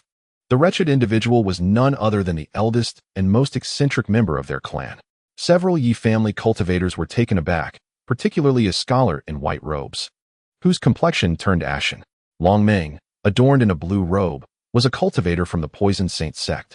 Though her features were obscured, Lin Mo discerned that she was none other than the Grand Elder, Hua Tianxi, who had been possessed by Long Meng. Observing the escape of the eccentric elder, Long Meng chose not to pursue further, but instead cast a slow, chilling glance over the gathered crowd. Those who met her gaze felt as though they had been struck by a heavy blow, their expressions shifting subtly. The elderly Taoist from the Yi family and the beautiful cultivator from the Transformation Immortal Sect, both of the weakest cultivation, instinctively staggered back 2 steps before regaining their footing. In contrast, Lin Mo maintained a calm demeanor, glancing at Long Ming in the distance with a faint smile. Who are you? Long Ming suddenly exclaimed, her gaze shifting towards Lin Mo. At that moment, a flash of light emanated from the spirit beast pouch at her waist. A pristine white fox leaped before her, and in a dazzling shimmer, it transformed into a beautiful young woman clad in white robes. This was the shape taken by Inu, utilizing the form of the fox. Indeed, it is you, Long Ming gasped upon seeing Inu, her heart racing. Her pupils shifted to an eerie shade of green as she fixed her unwavering gaze upon Inu, her expression betraying an unusual curiosity. Noticing the peculiar atmosphere, the others instinctively fell silent. After a moment of contemplation, Long Ming finally spoke. Shuling, you should have arrived here many years ago. It is surprising that it has taken you so long. However, your aura has become alarmingly weak. Have you truly resorted to residing within the four-eyed demon fox, thus tarnishing the honor of our Silver Moon Wolf clan? Inu raised her delicate hand to brush back a strand of hair from her forehead. After a brief silence, she responded in an uncertain tone, you are Linglong. Linglong gazed at Inu for a moment before bursting into a melodic laugh. I never would have imagined that the most beautiful woman of the wolf tribe, the beloved of the divine wolf Tian Kuei, would suffer from amnesia. I should have anticipated this. In those years, the avatar of the primordial Buddha forced your essence to depart from your corporeal form. How could your consciousness possibly remain intact? However, my dear sister, I am not Linglong. I am Long Ming. The laughter of Long Ming is irresistibly enchanting, yet her countenance is strikingly frigid, rendering the onlookers profoundly unsettled. Lin Mo raised an eyebrow, meticulously assessing Long Ming's prowess. At this moment, Long Ming's strength hovered around the mid-stage of the transformation realm. If she could merge with Silver Moon, she might transcend to the later stage of the transformation realm. However, given Lin Mo's current strength, he possessed a fair chance against Long Ming. After all, she had usurped another's body, rendering her physical form feeble. With Lin Mo's formidable physical prowess, closing the distance to eliminate her would not pose a significant challenge. Your words have indeed stirred some memories. Yet, many details remain shrouded in obscurity, but if I am not mistaken, you are me, and I am you. Silver Moon spoke calmly, her red lips parting. Humph. It seems you can still recall certain matters. Indeed, we were once one and the same. Together, we constitute the entity known as Linglong. In the past, to confront the millennial thunder tribulation, she was compelled to cultivate the supreme secret arts of our Silver Moon clan. Unfortunately, a mishap occurred midway, resulting in our essence being cleaved into 2 distinct spirits. However, previously, your spirit was far more potent, and thus your body naturally prevailed. I was compelled to slumber for an extended period under your oppression. Yet now, the situation has entirely reversed. Your spirit has weakened to a pitiful state. I could easily extinguish you with a mere gesture. Long Ming's voice turned suddenly frigid. Upon hearing this, Silver Moon's expression tightened, yet she quickly regained her composure. Although my recollections may be sparse, the blood-soul mark remains vividly etched in my memory. You cannot kill me. If I were to truly perish, you would fare no better. Silver Moon replied with an unexpected calmness. Upon hearing her words, Long Ming's countenance darkened. Her eyes suddenly gleamed with a fierce green light, prompting an involuntary gasp from Silver Moon. Her body quivered slightly, as though struck by an unseen force that propelled her backward, seeking death. Suddenly, a voice of fury erupted. Lin Mo's figure flickered and transformed into a wraith, positioning himself before Silver Moon, casting a cold gaze toward the distant Long Ming. Surprised by Lin Mo's sudden appearance, Long Ming could not help but smirk derisively, intending to strike again, but then she recalled something. Shuling, your aura is so potent on this individual. Moreover, you just emerged from his spirit beast pouch. Have you perhaps become his spirit beast? Even so, what of it? Upon hearing this, a shadow of gloom crossed Silver Moon's exquisite features as she retorted coldly. If that were the case, I must extend my congratulations to this person. To have the celestial Kuei Demon King's consort as a spirit beast is a feat that even the 3 sovereigns of the spirit realm would scarcely dare to dream of. Long Ming said with a malicious giggle. Lin Mo let out a cold laugh, casting a glance at Long Ming, and remarked nonchalantly, shouldn't you be contemplating how to deal with the primordial Buddha? Oh, Longming exclaimed softly, a flicker of astonishment crossing her eyes. She could not help but say, "You seem to know quite a bit." The Yi family, in their endeavor to unseal the Kunwa mountain, is merely in pursuit of the celestial treasure. As long as the esteemed senior entrusts the 8th spirit ruler to us, the Yi family can assist you in escaping this place. Upon witnessing the ethereal beauty of the enchanting Hua Tianqi, the scholar in white robes felt an overwhelming urge to forge an alliance, realizing the futility of opposition. The 8th spirit ruler? Very well. Let those who possess the ability to tame this treasure come forth. I shall not hinder you. The eyes of Longming sparkled with indifference. Chapter 220. The Fierce Battle. Upon hearing these words, the eldest elder of the Yi family was momentarily taken aback, his expression shifting to one of astonishment. Clearly unprepared for such ease in accessing the celestial treasure. Observing the stunned crowd, Longming sneered, "What is this? Are you afraid now that I invite you to claim the treasure?" The scholar's face was etched with hesitation, now reluctant to act rashly. Not far away, Madame Mu had been wearing a vigilant expression ever since Longming's appearance. With a delicate flick of her jade hand from within her sleeve, she cautiously retrieved an item from her storage bag, careful not to attract Longming's notice. Meanwhile, the grotesque figure who had retreated to a distance suddenly shouted, "If the esteemed senior does not intervene, why did you stop me when I acted just now?" Longming cast a cold glance at the grotesque being, her voice frigid. "All others may claim the treasure, but you shall not." "Why?" The creature's expression darkened, casting a sidelong glance at its severed arm, demanding an answer. "Did you not recently encounter the avatar of the celestial ancestor?" "What celestial ancestor? I know nothing of it." The grotesque figure's heart sank, but it quickly denied the accusation. "Though your time with this demon was brief, you still harbor a trace of an aura seldom seen by mortals. I can discern it at a glance. Your denial matters not, for upon entering the hall, you harbored ill intentions towards my soul box. Am I wrong? Had it not been for my host arriving here before you, your treachery might have succeeded." As she spoke, Longming's eyes glinted with icy resolve. "To dare employ the soul annihilation talisman against me? You possess quite the audacity." The scholar in white, upon hearing this, was momentarily stunned, his lips moving as he hurriedly conveyed a few words to the grotesque creature, seemingly inquiring about something. Yet, the grotesque figure remained unresponsive, its face a mask of cold silence. Witnessing this scene, the scholar's expression darkened. "Dear friends, do not be deceived. This woman is no celestial demoness. She is clearly an incarnation of the ancient demon ancestor, here to beguile us. Should you approach and successfully claim the 8th spirit ruler, meant to subdue this demon, she may indeed escape. Such an event would spell calamity for the entire human realm." The speaker was none other than Madame Mu of the Transformation Sect, her gaze fixed on Lin Mo in the distance as she urgently called out, "Quickly, hand me the dragon transformation seal to seal her." She was in a state of frantic urgency. Had her strength matched Lin Mo's, she would have lunged forward by now. Lin Mo, however, remained composed, casting a glance at Madame Mu and subtly shaking his head. The item in his possession was not something he would relinquish. Just then, Longming's brows knitted slightly, and she parted her lips ever so slightly. A silvery radiance surged forth into the distance. In an instant, a colossal stag, cloaked in enigmatic scales, materialized above the great formation. From afar, it appeared to consume the light in one swift motion, vanishing without a trace. Witnessing this, Huayan's brows shot up, and as he opened his mouth, a beam of silver light shot forth towards the ethereal spindle, vanishing in an instant. An unexpected spectacle unfolded before the crowd.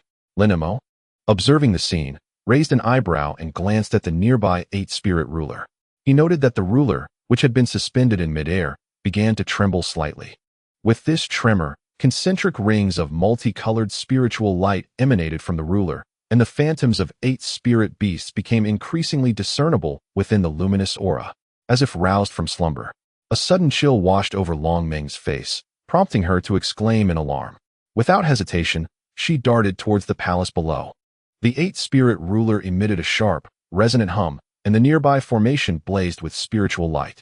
The ground quaked violently, splitting open to reveal 9 additional altars that rose with a thunderous roar. These altars dwarfed the smaller ones outside, each adorned with a magnificent golden blade standing upright.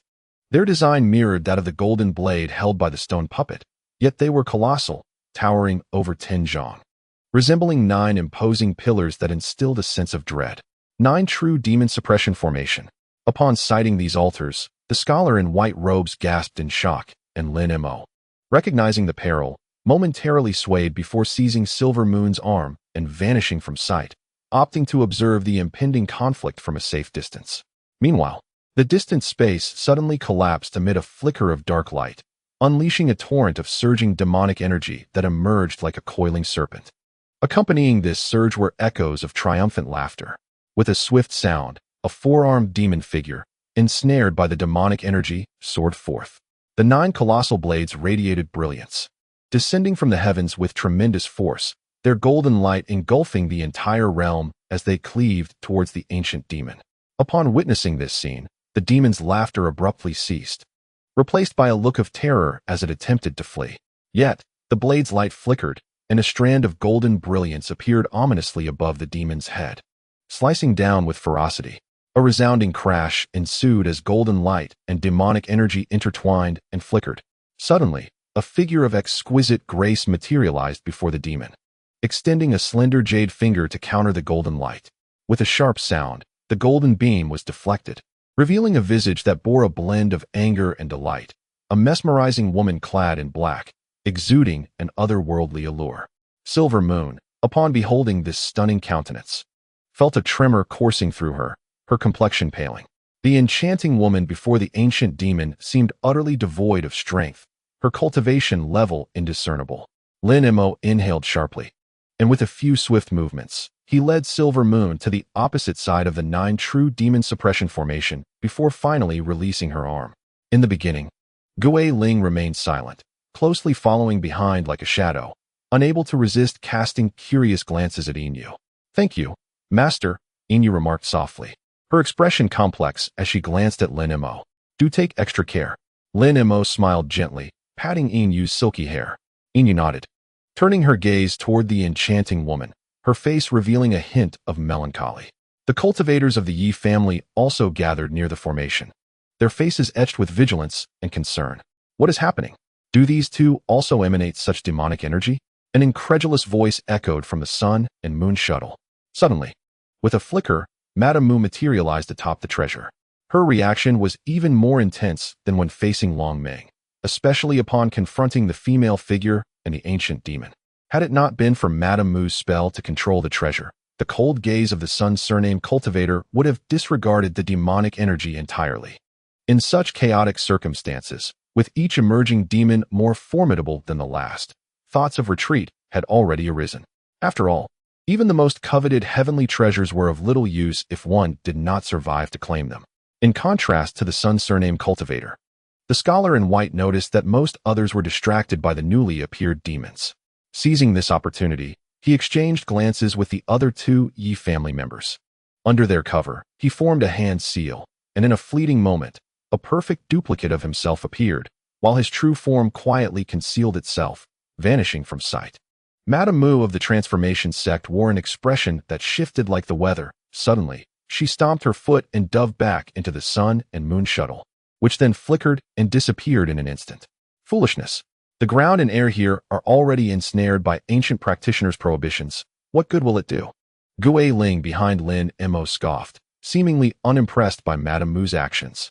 The woman in black, however, remained unfazed, her fingers flicking lightly. No matter how sharp or dense the blade light was, it was effortlessly deflected as if it were mere chaff, leaving onlookers in astonishment. Clearly, she was wary of the formation, merely lingering outside rather than recklessly intruding. Her gaze briefly swept over Lin Mo and the others before moving on. Although Lin Mo possessed late-stage nascent soul strength, he felt inadequate in the presence of the Holy Ancestor, his eyes fixated intently on the 8th Spirit Ruler.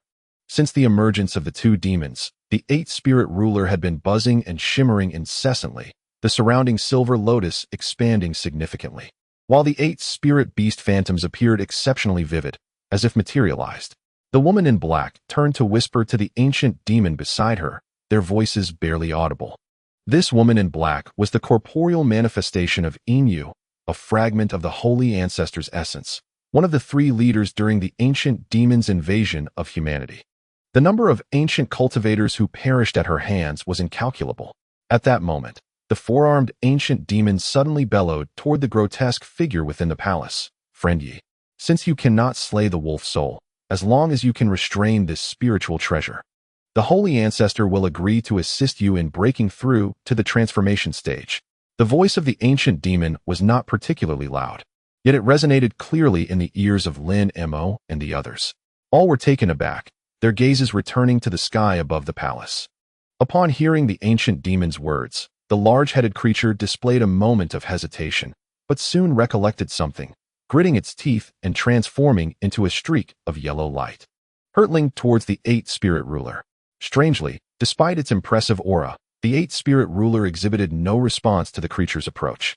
In the blink of an eye, the creature actually arrived before the eight-spirit ruler, and the eight ethereal beast phantoms appeared oblivious to its presence.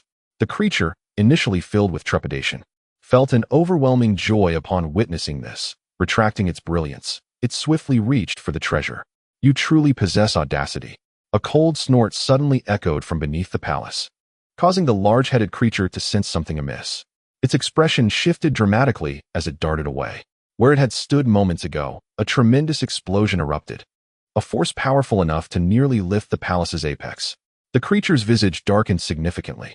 Old demon, there is no need to incite these youngsters into resorting to unscrupulous tactics. With my presence beneath the eight-spirit ruler, anyone seeking to claim this treasure must first seek my approval. Simultaneously, a frigid voice emerged from Long Meng. Is that so? I have no intention of lingering in a dispute with my esteemed friend Long Meng. Do you truly believe a mere spatial barrier can hinder me? The woman in black replied with a smile. She then suddenly retreated a distance of over 10 feet, momentarily evading the entanglement of golden light. Turning back, she grasped at the void behind her, and the formerly dark demonic energy surged and coalesced, swiftly revealing a small, glossy black flag. Without delay, the flag shot forward, spiraled, and landed in the palm of the woman in black. The Black Wind Banner. Impossible. You have never cultivated the treasure technique. How can you wield such a spiritual treasure? Long Meng's voice grew urgent. I may lack the time to cultivate the technique for this banner, but do not forget our ancestral demonization powers. Even if it is a celestial treasure, once I infuse it with my demonic energy, it will momentarily obey my command. The woman in black smiled charmingly, then flicked her wrist, causing the Black Wind Banner to tremble. A deep, resonant boom emanated from the banner, causing the entire space to shudder. Lin Mo and the others felt as though the surrounding air had tightened, as if it had crystallized in that instant. All cultivators displayed astonished expressions, and Lin Mo drew a sharp breath. The black-clad woman let out a cold laugh, rubbing the small flag between her hands. Instantly, a burst of black light erupted, and a layer of dark radiance enveloped her and the ancient demon within. A bizarre scene unfolded. The fierce golden light, upon contact with the black shield, vanished as if a cow had sunk into the sea, leaving no trace behind. The surface of the shield did not even ripple, indicating that the golden light had inflicted no damage whatsoever. With the shield to shield her, the black-clad woman swiftly entered the inner circle of the 9 true demon suppression array. The 9 massive blades trembled simultaneously, emitting a series of clear chimes. As mysterious runes flickered into existence, the blades rapidly transformed, shrinking to become 9 golden knives, each about a foot long. The 9 golden blades, though diminished in size, radiated a dazzling brilliance, akin to the emergence of 9 resplendent suns within the space, rendering it nearly impossible to gaze upon them directly. The expression of the woman in the black robe shifted, her previously tranquil demeanor now tinged with a hint of gravity. The dark energy shield expanded dramatically, its surface becoming increasingly glossy and obsidian. At that moment, the 9 golden blades levitated, their tips spinning deftly before aligning simultaneously towards the woman in black. In a flash, 9 slender golden threads shot forth, vanishing in an instant. Almost concurrently, 9 bursts of golden light erupted from the energy shield formed by the Black Wind Banner, illuminating the surroundings with blinding radiance that swiftly enveloped the shield beneath its brilliance. Astonishingly, such a formidable assault was executed in utter silence, creating an eerie atmosphere. With a casual utterance of collect, the ancient demonic patriarch caused the golden light within the formation to flicker. A sizable black void materialized within it. As this aperture manifested, the golden light was drawn into it, as if a multitude of rivers converging into the sea, leaving not a trace behind. Following a soft sigh, the black void trembled violently before dissipating, revealing the figures of the woman in the black robe and the ancient demon. She grasped the black wind banner with one hand, and upon witnessing the 9 golden blades shimmering once more in the distance, she suddenly arched her brows towards the direction of the palace.